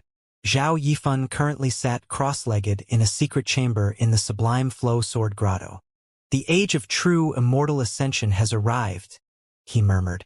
The three great Taoist sects, the four great clans, the 5 holy lands, the 3 churches and 6 sects, have been building up power and resources for years, all for the chosen who will become true immortals. They all plan to use their collected resources and dammed-up cultivation to surge forth into the true immortal realm. It will be like the saying, the bird is silent, but its first song amazes all men. Zhao Yifan's eyes suddenly opened. Opening 70 meridians is average. 80 meridians qualifies one to be chosen. Opening 90 meridians makes you the blazing sun of a generation. Feng Mu, I wonder if you will be able to enter this age of true immortality. Zhao Yifan's eyes gleamed brightly. He had long since recovered from his injuries, as well as from the psychological blow he had suffered. However, he knew that deep within his heart, a shadow lurked, weighing down on him. It had become something like an inner devil. Meng Hao, in his guise as Feng Mu, had become Zhao Yifan's inner devil. It was with his true identity of Meng Hao that he had become Fandonger's inner devil. Similarly, all of the other chosen he had encountered in the ninth mountain and sea had inner devils because of him. On planet East Victory, in the Fang clan's ancestral mansion, Feng Wei was trembling. His life force aura occasionally glittered brilliantly, and occasionally went dim. Sometimes his features twisted savagely, while at other times he wore a smile. Strange ripples undulated off of him as he absorbed immortal chi from the 9 withered old men who surrounded him. Feng Hao, true immortality is upon me. If I fail, then there will no longer be a Feng Wei under the heavens. However, if I succeed, then the instant I become a true immortal, I will cut you down and sever this inner devil of mine. On planet North Reed, in the restricted area in the Li clan, there was a lotus pond. The pond waters were clear, and fish could be seen swimming to and fro. Birdsongs filled the air, along with the fragrance of flowers. It was like a miniature utopia. Li Linger sat there cross-legged atop a lotus. Her skin was clear and delicate, and slightly flushed. She wore a simple, plain robe, but it still managed to accentuate her exquisite and alluring body. She was also about to break through to the true immortal realm. At the same time, Wang Mu, Song Luodan, Taiyangzi, Sun Hai, and many others were in their respective sects and clans, all preparing to break through to the true immortal realm. As all of these people made their breakthroughs, Meng Hao's image floated in their minds. Meng Hao had become the inner devil of an entire generation of chosen. Meanwhile, a young man sat cross-legged on an asteroid floating in the starry sky of the 9th mountain and sea. He wore a black robe and had long white hair. His features were handsome and at the same time ancient. Immortal chi swirled around him, and shockingly, he held an immortality illumination vine in his hand. In the Wang clan, Wang Mu is the blazing sun, and I have been forgotten. That doesn't matter. The only thing I need is this immortality illumination vine. The young man lifted the immortality illumination vine above his head and looked off into space. Meng Hao, I very much look forward to the day when you and I can meet again. This young man was none other than Wang Tingfei. At around this time, Wang Yukai, Fatty, Cheng Fan, and all of Meng Hao's other companions from Planet South Heaven who had scattered out to the various other sects, were all being informed by senior members of their respective organizations about the matter of true immortality. All of them were looking up into the heavens. I wonder where Meng Hao is right now, Fatty murmured, sounding a bit depressed. In the Kunlun society, Chu Yuyen quietly sat there cross-legged. No immortal chi swirled around her, but she wasn't anxious. She had a whole 1,000 years after true immortal destiny appeared in which she could achieve her own true immortal ascension. Although she couldn't keep up with the first wave, she was confident that she would be able to reach true immortality in those 1,000 years. The age of true immortality is here, murmured Pill Demon, who stood on a nearby mountain boulder. He looked up into the stars. At the same moment, another person spoke those same words. It was an old man who stood there on planet South Heaven, in a mountain in the eastern lands. He looked up into the heavens and muttered the exact same sentence. That man was Shui Donglu. Meng Hao was unaware of the stir that had been caused in the ninth mountain and see due to Fan Donger's door of immortality. He continued to sit cross-legged in front of the stone stele in the ancient burial ground, accepting the legacy of the fifth hex. His aura was incredibly weak, and the flame of his life force seemed to be on the verge of being extinguished. The 100,000 rifts around him were trembling slightly, their cycles of opening and closing becoming more rapid. The ancient burial ground was starting to look even more bizarre than usual. Gradually, mist appeared on the ground. It grew thicker as it spread out through the ancestral land, into all of the regions and areas. The mist also collected in the ancient burial ground, and was especially thick in the area around Meng Hao. It covered the terracotta soldier, making it invisible even to divine sense. Meng Hao's figure began to grow blurry. Fang Daohong was extremely frightened. He worried that if Meng Hao died, then because of the strange hexing magic, he would also die. As he continued to grow more and more frightened, a beam of prismatic light appeared off in the distance. It was another of the black-robed men, who shot in his general direction. Initially, his speed was not particularly fast, but at about 30,000 meters away, the man seemed to catch sight of something that caused him to accelerate explosively. Fang Daohong's eyes flickered as he turned to look at the man in the beam of light. He shot forward with incredible speed, coming to a stop about 300 meters away. The man's face was grim as he looked over. Elder Daohong, we're all in this together. If one of us hogs everything for himself, it will be difficult to explain to the others. The man's eyes glittered as he looked further into the ancient burial ground. He saw Meng Hao sitting cross-legged in meditation, mostly covered by mists. He didn't notice the terracotta soldier, which was now completely enveloped by the mists. His eyes sparkled with avarice. Then he looked back at Fang Daohong and smiled insincerely. If you want to go in there, I won't stop you, Fang Daohong said loftily. However, there's no need to play with words. He snorted coldly, acting as he would under normal circumstances. The other black-robed man's eyes flickered as he turned from Fang Daohong to look at Meng Hao. Inwardly, he was a bit hesitant. However, Meng Hao's current state made it seem like he was on the verge of death. The man was unable to see that he was accepting a legacy. Well, never mind then. Since you're waiting patiently, Elder Daohong, then I'll just wait with you. With that, he smiled and then sat down cross-legged. Fang Daohong showed no reaction whatsoever to this. Inwardly, though, he breathed a sigh of relief.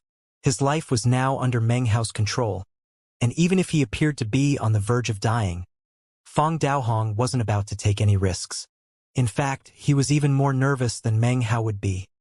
He feared that Meng Hao's death would result in his own soul dispersing. After enough time passed for an incense stick to burn, Meng Hao trembled. Blood oozed out of his mouth, and only a tiny spark remained of his flame of life force. His body was now stiff and he looked as pale as a corpse. The rifts around him flickered rapidly as they opened and closed. They were like 100,000 eyes blinking, and left Fong Daohong and the other black-robed man feeling incredibly shocked. One of them was nervous. The other one waited in anticipation. Around this time, two more beams of light sped along, apparently having detected Meng Hao's abnormal state. They shot forward with explosive speed until they appeared at the border of the ancient burial ground, where they turned into two black-robed men. As soon as they appeared, Fong Daohong's eyes narrowed. One of the men didn't pause at all, but rather instantly shot into the ancient burial ground. Taking advantage of a moment when the rifts were closed, he shot forward about 300 meters. Fong Daohong's heart began to thump, and the black-robed man who had arrived earlier frowned. After a moment, he also waited until the rifts were closed and then stepped forward into the ancient burial ground. The third black-robed man also flickered forward, advancing toward Meng Hao. Fong Hao has a valuable treasure. Let's kill him and get the treasure. We can decide what to do with it afterward. Excellent plan. After coming to an agreement, the three men waited until the 100,000 rifts closed again, and then advanced at top speed. Fong Daohong watched in silence, coldly eyeing the three men as they proceeded into the ancient burial ground. Finally, he decided to join them, although he moved slowly, ensuring that he was bringing up the rear. For men walked in a line, heading ever closer to Meng Hao in the center of the ancient burial ground. Enough time passed for an incense stick to burn, in which time the 100,000 rifts opened and closed. Eventually, the two fastest men reached a position about 600 meters from Meng Hao. Another tremor ran through Meng Hao at that point, but instead of just a trickle of blood oozing out, Meng Hao coughed up a huge mouthful of blood, and all color drained out of his face. At that point, the flame of his life force actually winked out. In that moment, the rifts in the area all shuttered and closed, leaving a clear path all the way to Meng Hao. With the exception of Fong Daohong, who was still extremely anxious and feared that he was about to die, the black-robed men's eyes all glowed with greed. They had been acting very cautiously before, but that seemed to be forgotten as they exploded with speed. Rumbling filled the air as they closed in on Meng Hao. However, when the two black-robed men in the lead were only about 30 meters away, Meng Hao's eyes suddenly snapped open. They were bloodshot, and his gaze was as sharp as a blade, filled with naked savagery. An indescribably terrifying aura suddenly exploded out from Meng Hao. In that instant, all of the closed rifts in the area suddenly opened simultaneously. It was like 100,000 eyes had instantly opened and were looking at the four men. Being glared at by 100,000 cold eyes is something that would cause many people to be so terrified their hair would stand on end. These black-robed men had profound cultivation bases, and might have been able to disregard the phenomena, were it not for the fact that Meng Hao had opened his eyes at exactly the same time. There was also a brutality that seemed to surround Meng Hao. Add the fact that he had just recently killed two ancient realm experts, and it caused the faces of the nearest two black-robed men to flicker. However, they were decisive people. Killing intent flashed in their eyes. Having come this far and having no path of retreat, they decided that they might as well attack. He's as weak as an arrow at the end of its flight. Killing him will be easy. His precious treasure is probably difficult to activate. Considering his current state, he definitely can't use it. Kill him. Their eyes flickered coldly, and their killing intent raged. Their cultivation bases surged as their 9 soul lamps, 8 burning and 1 extinguished, caused the aura of the ancient realm to swirl about. The natural law in the area was affected, and ripples spread out. They also pulled out magical items. One of them had a jade cauldron, the other a piece of green bamboo. Inside the jade cauldron were several flying swords engraved with dragons, and the bamboo was surrounded by arcs of crackling lightning. Both objects were clearly extraordinary. They waved their sleeves, causing the magical items to speed toward Meng Hao as they sped close behind. Bolstered by the power of their soul lamps, their killing intent surged, and their greed was impossible to conceal. In almost the same moment that they attacked, the terracotta soldier, which was still covered by the mist, suddenly stepped forward. The ground quaked, and some of the mist dissipated from around the terracotta soldier, making it mostly visible. A ring-shaped ripple surged out, with the terracotta soldier and Meng Hao at the center. When it passed over the jade cauldron, the swords inside shattered as if they were nothing more than dried-up twigs. The cauldron itself cracked and then collapsed. As for the green bamboo, it was the same. It shattered into countless pieces that became nothing more than flying ash. The lightning in the bamboo was also snuffed out and vanished without a trace. As the ripple spread out, the pressure it emanated caused the two black-robed men's hearts to tremble. Blood sprayed out of their mouths as they fell backward in retreat, almost falling into one of the rifts behind them. When they finally came to a stop, they looked at the terracotta soldier, and their faces fell as they were almost struck speechless. The great sword it held in its hand, the suddenness with which its aura had burst out, as well as the familiarity of its figure, immediately caused the men to feel roaring in their minds, as if an enormous, shapeless hand were ripping apart their psyches. That's the aura of a quasi-Dao paragon. There's actually a statue here. That statue looks so familiar. That's the Dao guardsman. The two cultivators' eyes went wide with disbelief. They felt as if a mountain were crushing down onto them. Their minds reeled as they realized their lives were about to meet an uncertain end. This is impossible. They were thoroughly astonished, and now that they could sense the terracotta soldier's aura, they had no doubt in their mind as to how the other two ancient realm elders had suddenly died. He can actually control the Dao guardsman. They no longer had any desire whatsoever to engage in battle. Their scalps were numb, and they were scared out of their minds. They thought back to how they had bravely charged into this situation, and they suddenly realized that doing so was potentially the most foolish and stupid thing they had ever done in their lives. They backed up at top speed, cursing their weak cultivation bases, and cursing all of the rifts in the area that made it impossible to escape. The other black-robed man was also looking on with wide eyes, panting in disbelief. Feng Daohong was the only one whose facial expression was calm. Inwardly, he heaved a sigh of relief, and his eyes began to flicker. His cultivation base had long since recovered, and he was now trying to decide how he could perform some meritorious service in aid of Meng Hao. In the exact moment that the two black-robed men up front began to retreat, Meng Hao's eyes flickered with killing intent. The terracotta soldier raised its greatsword and then slashed it down toward one of the two men. In the blink of an eye, everything went still and quiet. Scintillating, blinding sword light appeared, slashing toward the black-robed man's throat. "Bring him to me alive," Meng Hao murmured weakly. The world returned to normal. The terracotta soldier's blade twisted, turning the strike from a slash into a slap. Blood sprayed from the black-robed cultivator's mouth as his body crumpled. The terracotta soldier reached out, grabbed him, and pinned him down on the ground in front of Meng Hao. Meng Hao's face was pale white as he reached out and pushed his hand onto the black-robed man's forehead. He took a deep breath, and his eyes shone with the glow of blood as he utilized the blood demon grand magic. The black-robed man's eyes went wide, and he let out a blood-curdling scream. When the other people present heard the scream, their minds trembled because of the indescribable tragic wretchedness therein. The black-robed man's body withered. His cultivation base rapidly faded away. Even his soul was absorbed by Meng Hao. Everything, even his life force, was used by Meng Hao to aid in his recovery. It took only a moment for the screams to fade away. The only thing that remained behind was a terrifying desiccated corpse that lay motionless beneath Meng Hao's hand. Meng Hao's face was no longer as pale as death. His skin had a bit of color, and his breathing was steady. His eyes shone brightly once again. As he thought back to how he had accepted the legacy of the fifth hex, Meng Hao realized that he had narrowly escaped from death. He really should have died, and had only managed to survive by a fluke.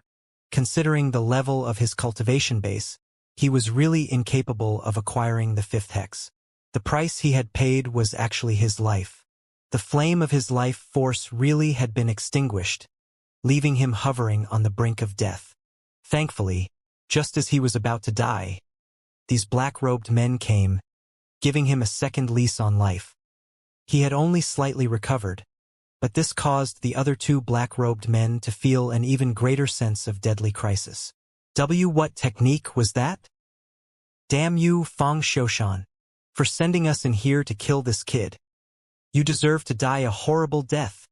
The two men retreated, looking back in fear at Meng Hao. However, they were surrounded by rifts that made it impossible for them to escape. Up above, the seventh patriarch watched with a serious expression. He slowly retracted his hand and looked over thoughtfully at Meng Hao. Is that the legacy technique he just acquired? Back on the ground, Meng Hao slowly rose to his feet. His face was mostly back to normal, and a profound look gleamed in his eyes. He seemed to be filled with a sea of power that caused anyone who looked at him to feel as if their souls would be absorbed. Grab me another one, he said calmly. In response to his words, the terracotta soldier immediately strode forward toward the nearest black-robed man. The man howled and, having no other options, leapt into the nearest rift. The third of the black-robed men was a bit further away from Meng Hao. He gritted his teeth and was about to jump into a nearby rift, when Fang Daohong suddenly blocked his way. The man roared in rage, and the two of them began to fight. Booms echoed out in all directions. The terracotta soldier stepped into the rift in pursuit and emerged after the space of only a few breaths, holding the black-robed cultivator who had been trying to flee. The man was trembling, and his face was pale. Even as he looked over at Meng Hao raised his hand, causing an illusory rift to appear.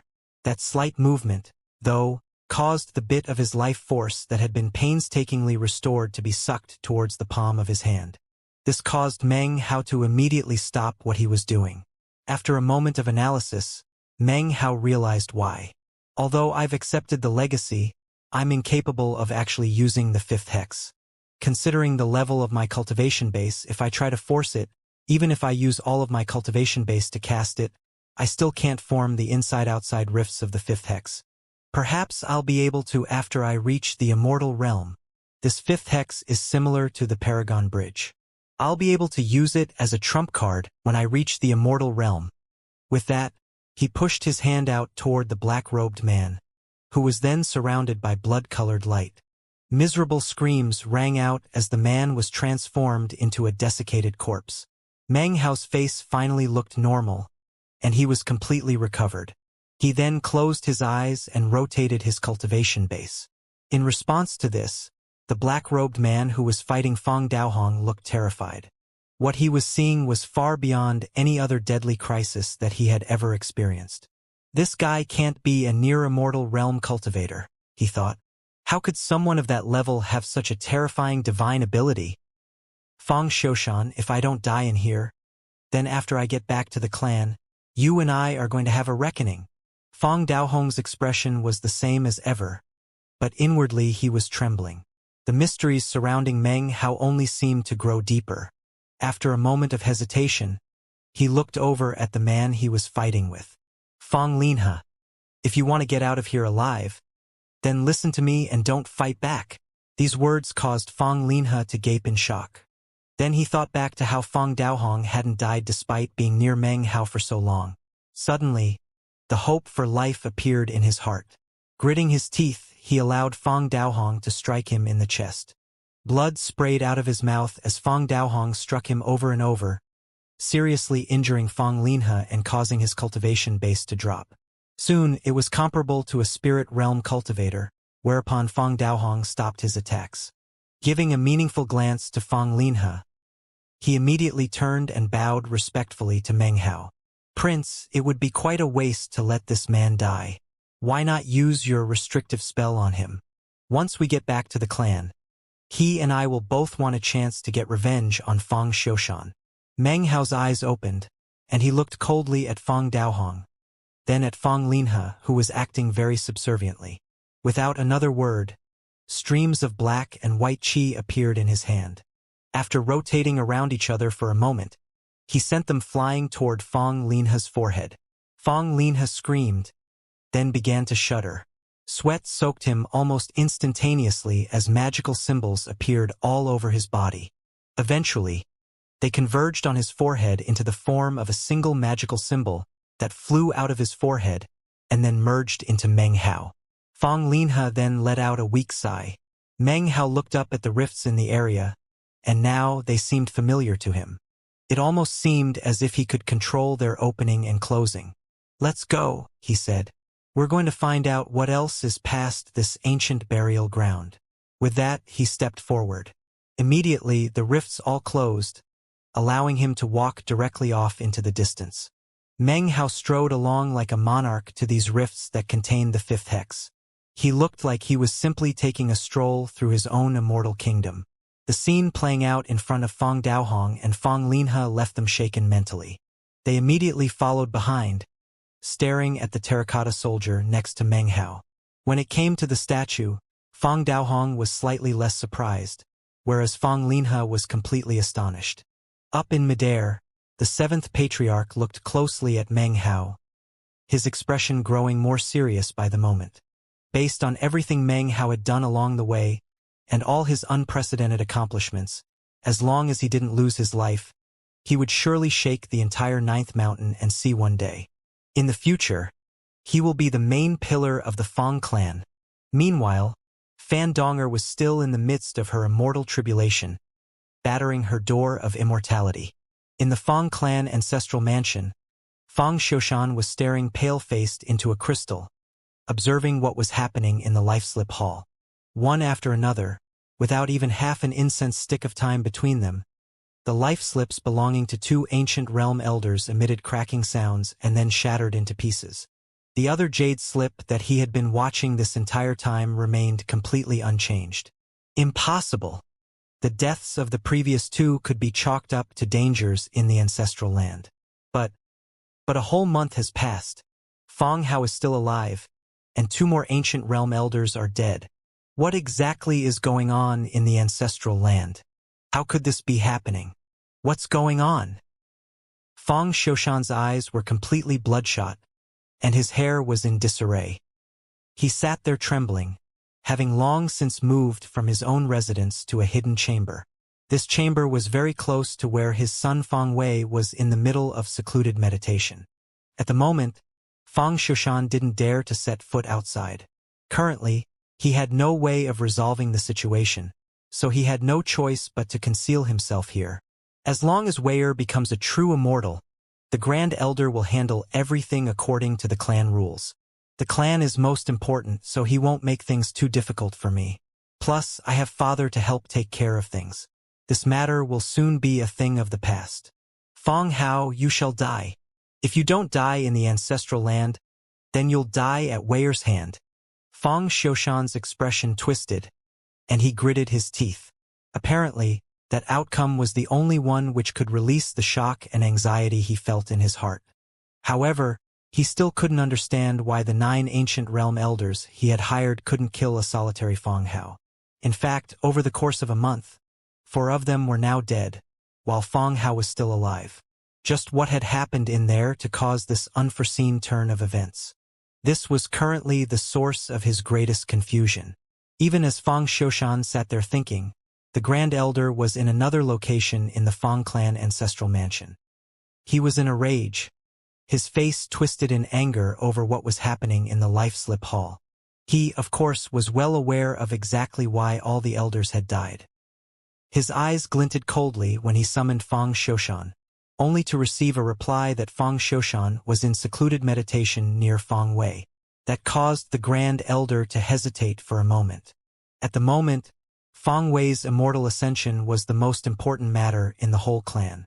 All other matters were of secondary importance.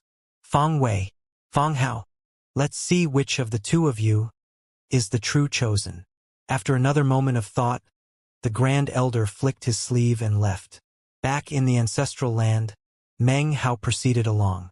The rifts closed wherever he went, all the way until he reached the end of the ancient burial ground. After having passed through regions of 100,000 rifts, he was now surrounded by thick mist. The mist didn't just exist in this place.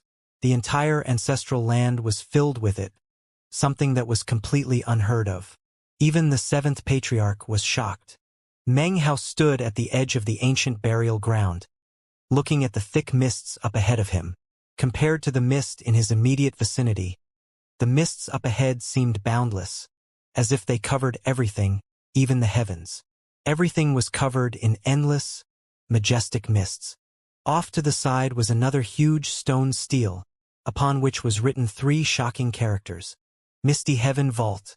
Beneath the 3 characters were lines of text, each one being the name of a person. Next to each name was a number. The first name on the list was Fang Shoudao, and next to it was the number 39. There were 19 names in total, and the last few names on the list all had the number 1 next to them. The names emanated an ancient feeling, as if they had existed on the stele for many years. When Meng Hao reached the 9th name on the list, his eyes widened in surprise. The name was Fang Danyun. He was the Dao of Alchemy Division's current Pill Elder. Fang Daohong stood next to Meng Hao explaining the location in a low voice. There is no path through the heavenly mist vault. This is the last section of the ancestral land. The first-generation patriarch's necropolis is located somewhere inside, although nobody knows exactly where. From the moment of its creation, this place has been the end of the line for the clan members who come here. According to the rumors, nobody has ever found the necropolis within the mists. The reason for that, of course, is that there is no path inside. From ancient times to now, only 19 senior clan members have ever made it to the Misty Heaven Vault, and those numbers next to their names are how many steps they were able to take inside. Meng Hao's eyes focused intently on the stele. Nobody's ever been able to step into the necropolis? He asked. As he looked at the list of names and numbers on the stele, he sent his divine sense out into the mists. As soon as it entered, it encountered an intense repelling force, and was expelled. These mists truly seemed to be like an impenetrable fortress that did not allow anything to enter. Prince, Fang Daohong hurried to say, you really shouldn't try to go in. This is a place where people under the immortal realm can't even enter. Not even the Dao guardsmen can go in. If you want to enter the Misty Heaven Vault, you have to meet 2 conditions. First, your cultivation base has to be in the ancient realm or higher so that you can use your soul lamp to guide the way. The second requirement is that you have to possess a corporeal body. Meng Hao didn't respond. He sent some divine will into the terracotta statue and sent it forward toward the mists. However, as soon as it touched the border, the same force shoved back, making it impossible for the terracotta soldier to move forward. When he tried to force it to do so, a terrifying pressure exploded out from within the mists. Meng Hao's mind was shaken, and he immediately pulled the terracotta soldier back. Prince, your cultivation base isn't in the ancient realm, and you have no soul lamp. You simply can't proceed. Fang Daohong glanced over at Meng Hao and stepped toward the mists. As he did so, he inhaled deeply and 9 soul lamps appeared around him. As they rotated around him, they slowly merged together. When they had combined into a single lamp, they floated forward to make contact with the mists. As soon as the lamp touched the mist, it sank back by a centimeter. Look, Prince, said Fang Daohong, sighing slightly and stepping back to stand next to Meng Hao. This is my limit, only a single centimeter. If you had a powerful soul lamp, you would be able to resist the mists and get much further in. Meng Hao frowned. Having gotten all the way to this point, he just couldn't resign himself to leaving. If this was the first-generation patriarch's necropolis, then it meant that the Fang clan's most powerful Taoist magic, the one-thought stellar transformation, would be inside. It was like standing in front of a mountain of treasure and being incapable of reaching it. To Meng Hao, it was a very intolerable feeling. However, he was not the type of person to be easily convinced by what could be fallacious information. He stepped forward and, as he stood there in front of the mists, extended his right hand and pushed it forward. Immediately, a powerful force pushed back, as if there were an invisible barrier which prevented him from pushing his hand in at all. Meng Hao tried pushing a few more times before letting out a resigned sigh. He was just about to retract his hand when his eyes then went wide as he suddenly sensed his immortal meridian pulsing wildly in a way it never had before. It was almost as if it were reacting to something that existed inside the mists, something that was attracting his immortal meridian. Meng Hao had experienced such a sensation before. It was the same sort of feeling he got when the immortal meridian had strengthened itself by consuming the massive quantities of energy from the stone steels in the three great Taoist societies' trial by fire. Meng Hao started panting, and his eyes began to glitter brightly. He had an intense premonition that if he could get into the misty heaven vault, then perhaps he could break through to true immortality right here in the ancestral land. Meng Hao immediately began to attempt numerous methods to succeed. After 2 hours passed, he finally had to admit that it was a place he really wasn't able to enter. "Prince," said Fang Daohong, "there's no need to keep trying. We still have less than a month before the ancestral land opens up again. There are still other places with good fortune, places that you can easily get to with the Tao Guardsmen. As for this place here, without a soul lamp, you might as well just forget about it." Meng Hao stood there silently. Up in midair, the seventh patriarch was currently paying close attention to what was happening. He watched Meng Hao make his repeated attempts, then sighed, and his eyes flickered with disappointment. "I guess I set my expectations too high," he thought, shaking his head. "The Misty Heaven Vault requires an ancient realm soul lamp. That's something the Tao Guardsmen can't help out with. The more powerful the soul lamp, the further into the heavenly mist vault you can get. However, not even eldest brother, the Earth Patriarch, could get more than 39 steps in." Suddenly, Meng Hao looked up at the misty heaven vault, and his eyes began to gleam with light of curiosity. "You need a soul lamp to lead the way." "A lamp? I have a lamp." Meng Hao began to pant as he glanced back at the soul lamps circling around Fang Daohong. Just now, a completely preposterous idea had formed in his mind. It was a completely absurd plan, and it involved an object he had never before thought to associate with the soul lamps of ancient realm cultivators. Even now, it seemed like something completely improbable. Finally, though, it reached the point where he couldn't hold back. He just had to try.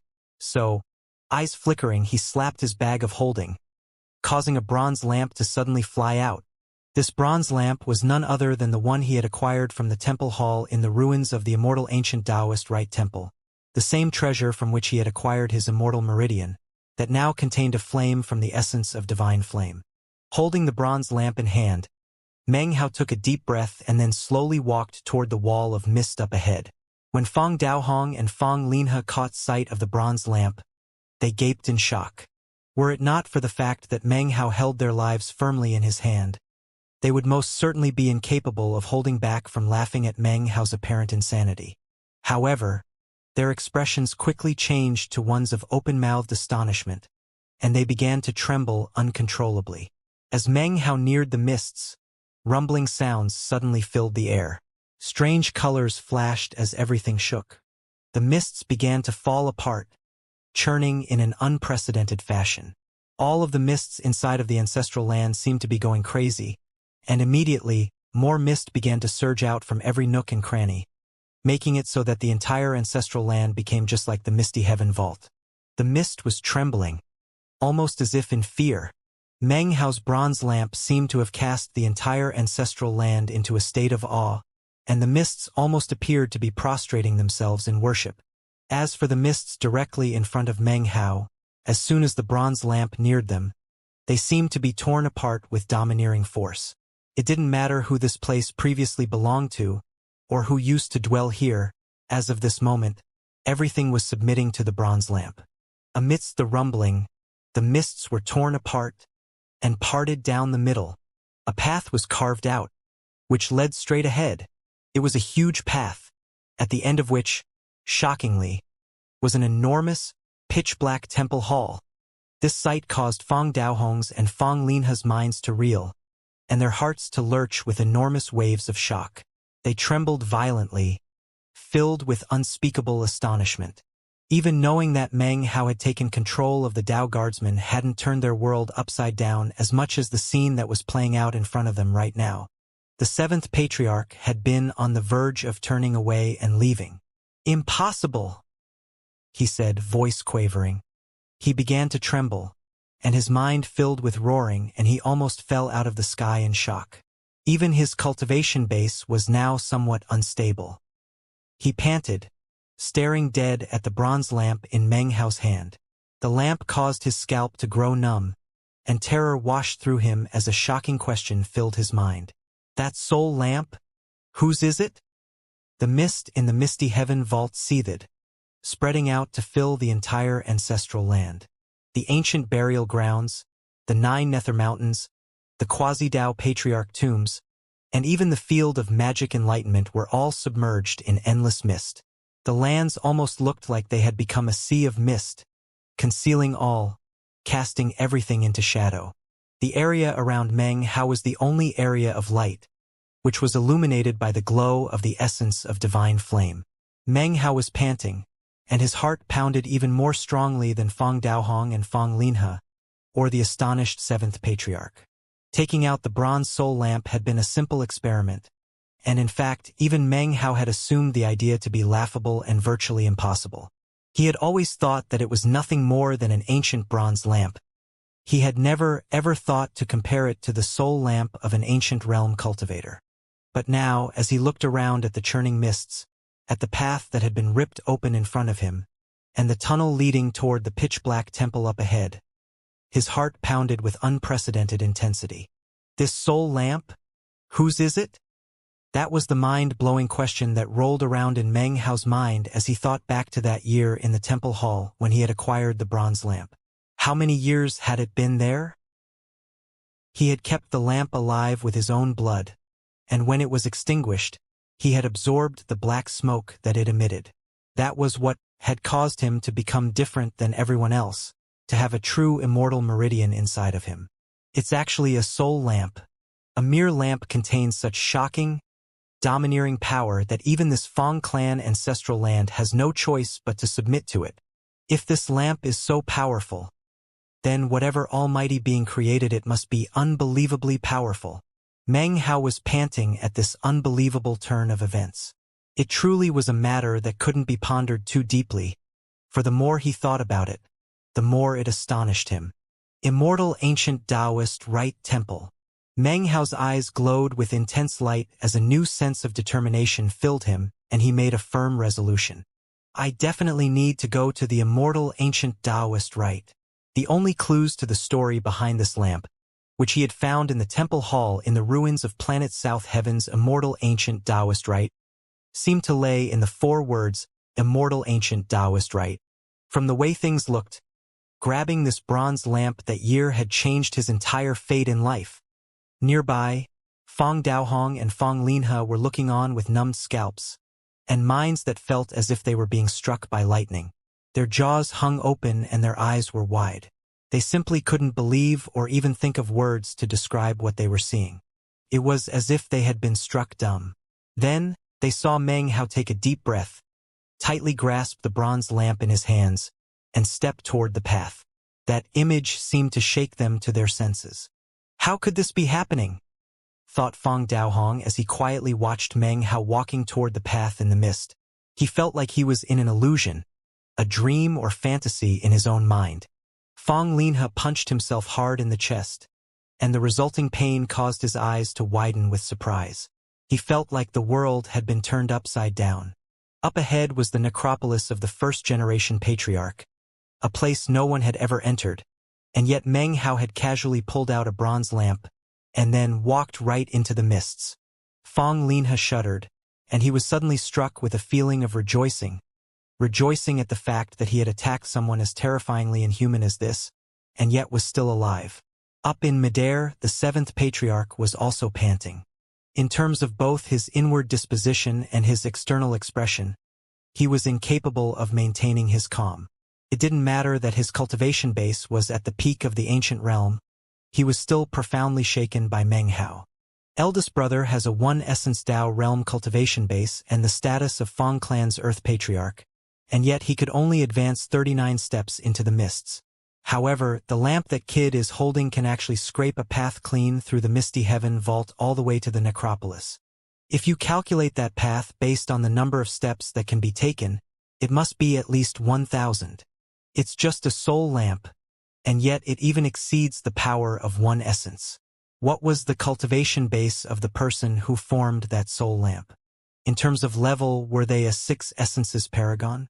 Or perhaps a 9 essences paragon?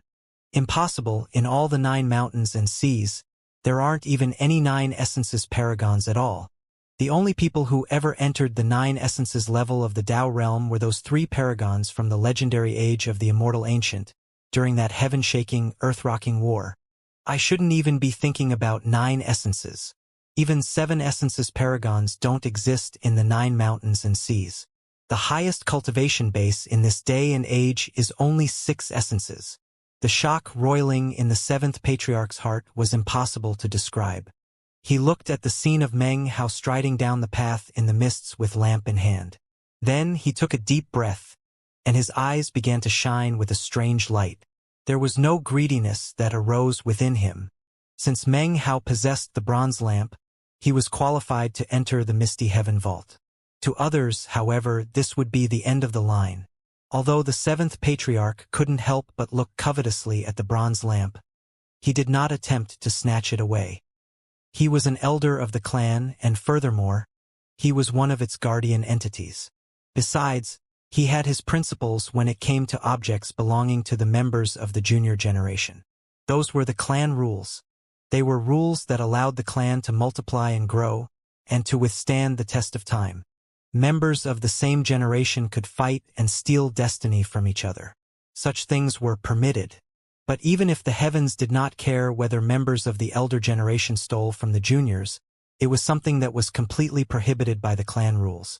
Although some people might brave the risks and do such things, the 7th Patriarch was not that type of person.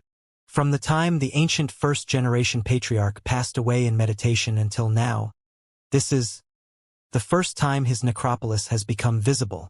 Could it be that the one-thought stellar transformation will make a reappearance in the 9th mountain and sea? The 7th Patriarch looked at Meng Hao's back as he walked off into the distance.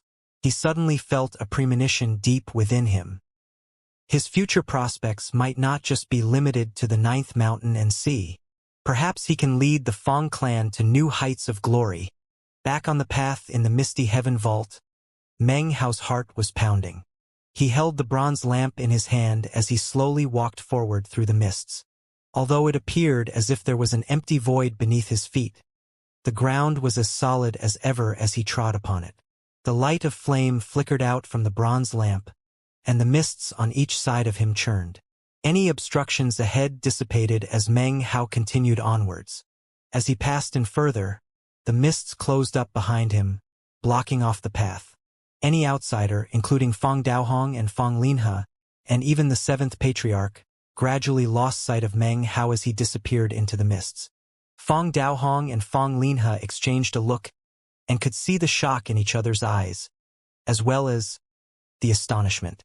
Their life or death was in Meng Hao's hands, so to them, the more powerful Meng Hao got, the less chance they ever had to escape. However, as he increased in power, their future prospects actually grew even more limitless. Perhaps Fong Xiushan has inadvertently given the two of us a chance to achieve a meteoric rise to success, Fong Daohong said hoarsely. Fong Linhe took a deep breath and nodded. If Fong Hao can get some good fortune in the necropolis, if he can become the only person in the clan who can cultivate the one-thought stellar transformation, then his future prospects are limitless. Their eyes shone with determination as they sat cross-legged outside of the misty heaven vault, acting as Dharma protectors as they waited for Meng Hao to emerge. Back in the misty heaven vault, the pitch-black temple at the end of the long path didn't seem to be very far away. However, Meng Hao ended up walking for a long time. 1 day, 2 days, 3 days. On the 3rd day, Meng Hao finally began to get close to the pitch-black temple. Although the temple was still about 3,000 meters away, he knew that he was in the region of the necropolis. Rising up above the pitch-black temple was an enormous statue of a middle-aged man. He wore a Taoist robe and had an expression that was lofty and imposing, yet exposed no trace of anger, and even contained a hint of debonair. He sat there cross-legged, eyes closed as if he were doing breathing exercises. It was merely a statue, but when you looked at it, it almost looked alive. He looked somewhat similar to Meng Hao, or perhaps it would be more accurate to say that all members of the Fang clan had some features similar to this statue. That was because he was none other than the first-generation patriarch. He was the peerless, breathtaking man who had risen to become the first patriarch of a clan. 18 enormous coiling dragons could be seen on the steps leading up to the temple, each of which emanated an archaic feel. It almost looked like those 18 dragons were actually supporting the entire necropolis with their bodies. Simply put, it was a majestic sight. Meng Hao's heart trembled as he looked at the huge temple. He knew that this was the final resting place of the first-generation patriarch. The first-generation patriarch was how the Fang clan had come to be. It was because of him that the powerful Fang clan currently existed in the Ninth Mountain and Sea, and there was no end to the legends and myths about him that circulated in the clan. There was a legend that the first-generation patriarch acquired the bloodline power of the Fang clan in the ruins of immortality, and had followed Lord Li in his campaign to subjugate the Ninth Mountain and Sea to quell the chaos and unify all. There was another story that the first-generation patriarch didn't actually die, that he had lived a fifth life, in which he disappeared to live a carefree existence. There were various legends that spun in Meng Hao's mind. He took a deep breath as he passed the 3,000-meter mark, approaching the necropolis itself. When he neared the steps, he looked up at the huge temple doors and bowed deeply. Junior Generation Fang clan member Fang Hao extends greetings. First Generation Patriarch. As his words echoed, the temple began to tremble, and the ornately decorated temple doors began to slowly open. It was in that exact moment that, outside of the ancestral land, outside of Planet East Victory, Fandonger slammed into the door of immortality above the Ninth Sea, causing the door to slowly begin to open. Boundless immortal light was set free, washing over Fandonger, causing her to gradually become translucent. The holiness that she exuded grew even more intense. She was already beautiful, but as of this moment, her beauty was beyond compare. The cultivators of the Ninth Sea God world stared at her intently, for they knew that the critical moment had arrived. Now was the time to see exactly how many immortal meridians Fandonger would open. It wasn't just the Ninth Sea God world cultivators who were watching closely. All the other sects and clans were using various methods to observe exactly what happened with Fandonger. The old Dao realm woman stood there quietly, looking up at Fandonger with a slight smile, eyes gleaming with anticipation.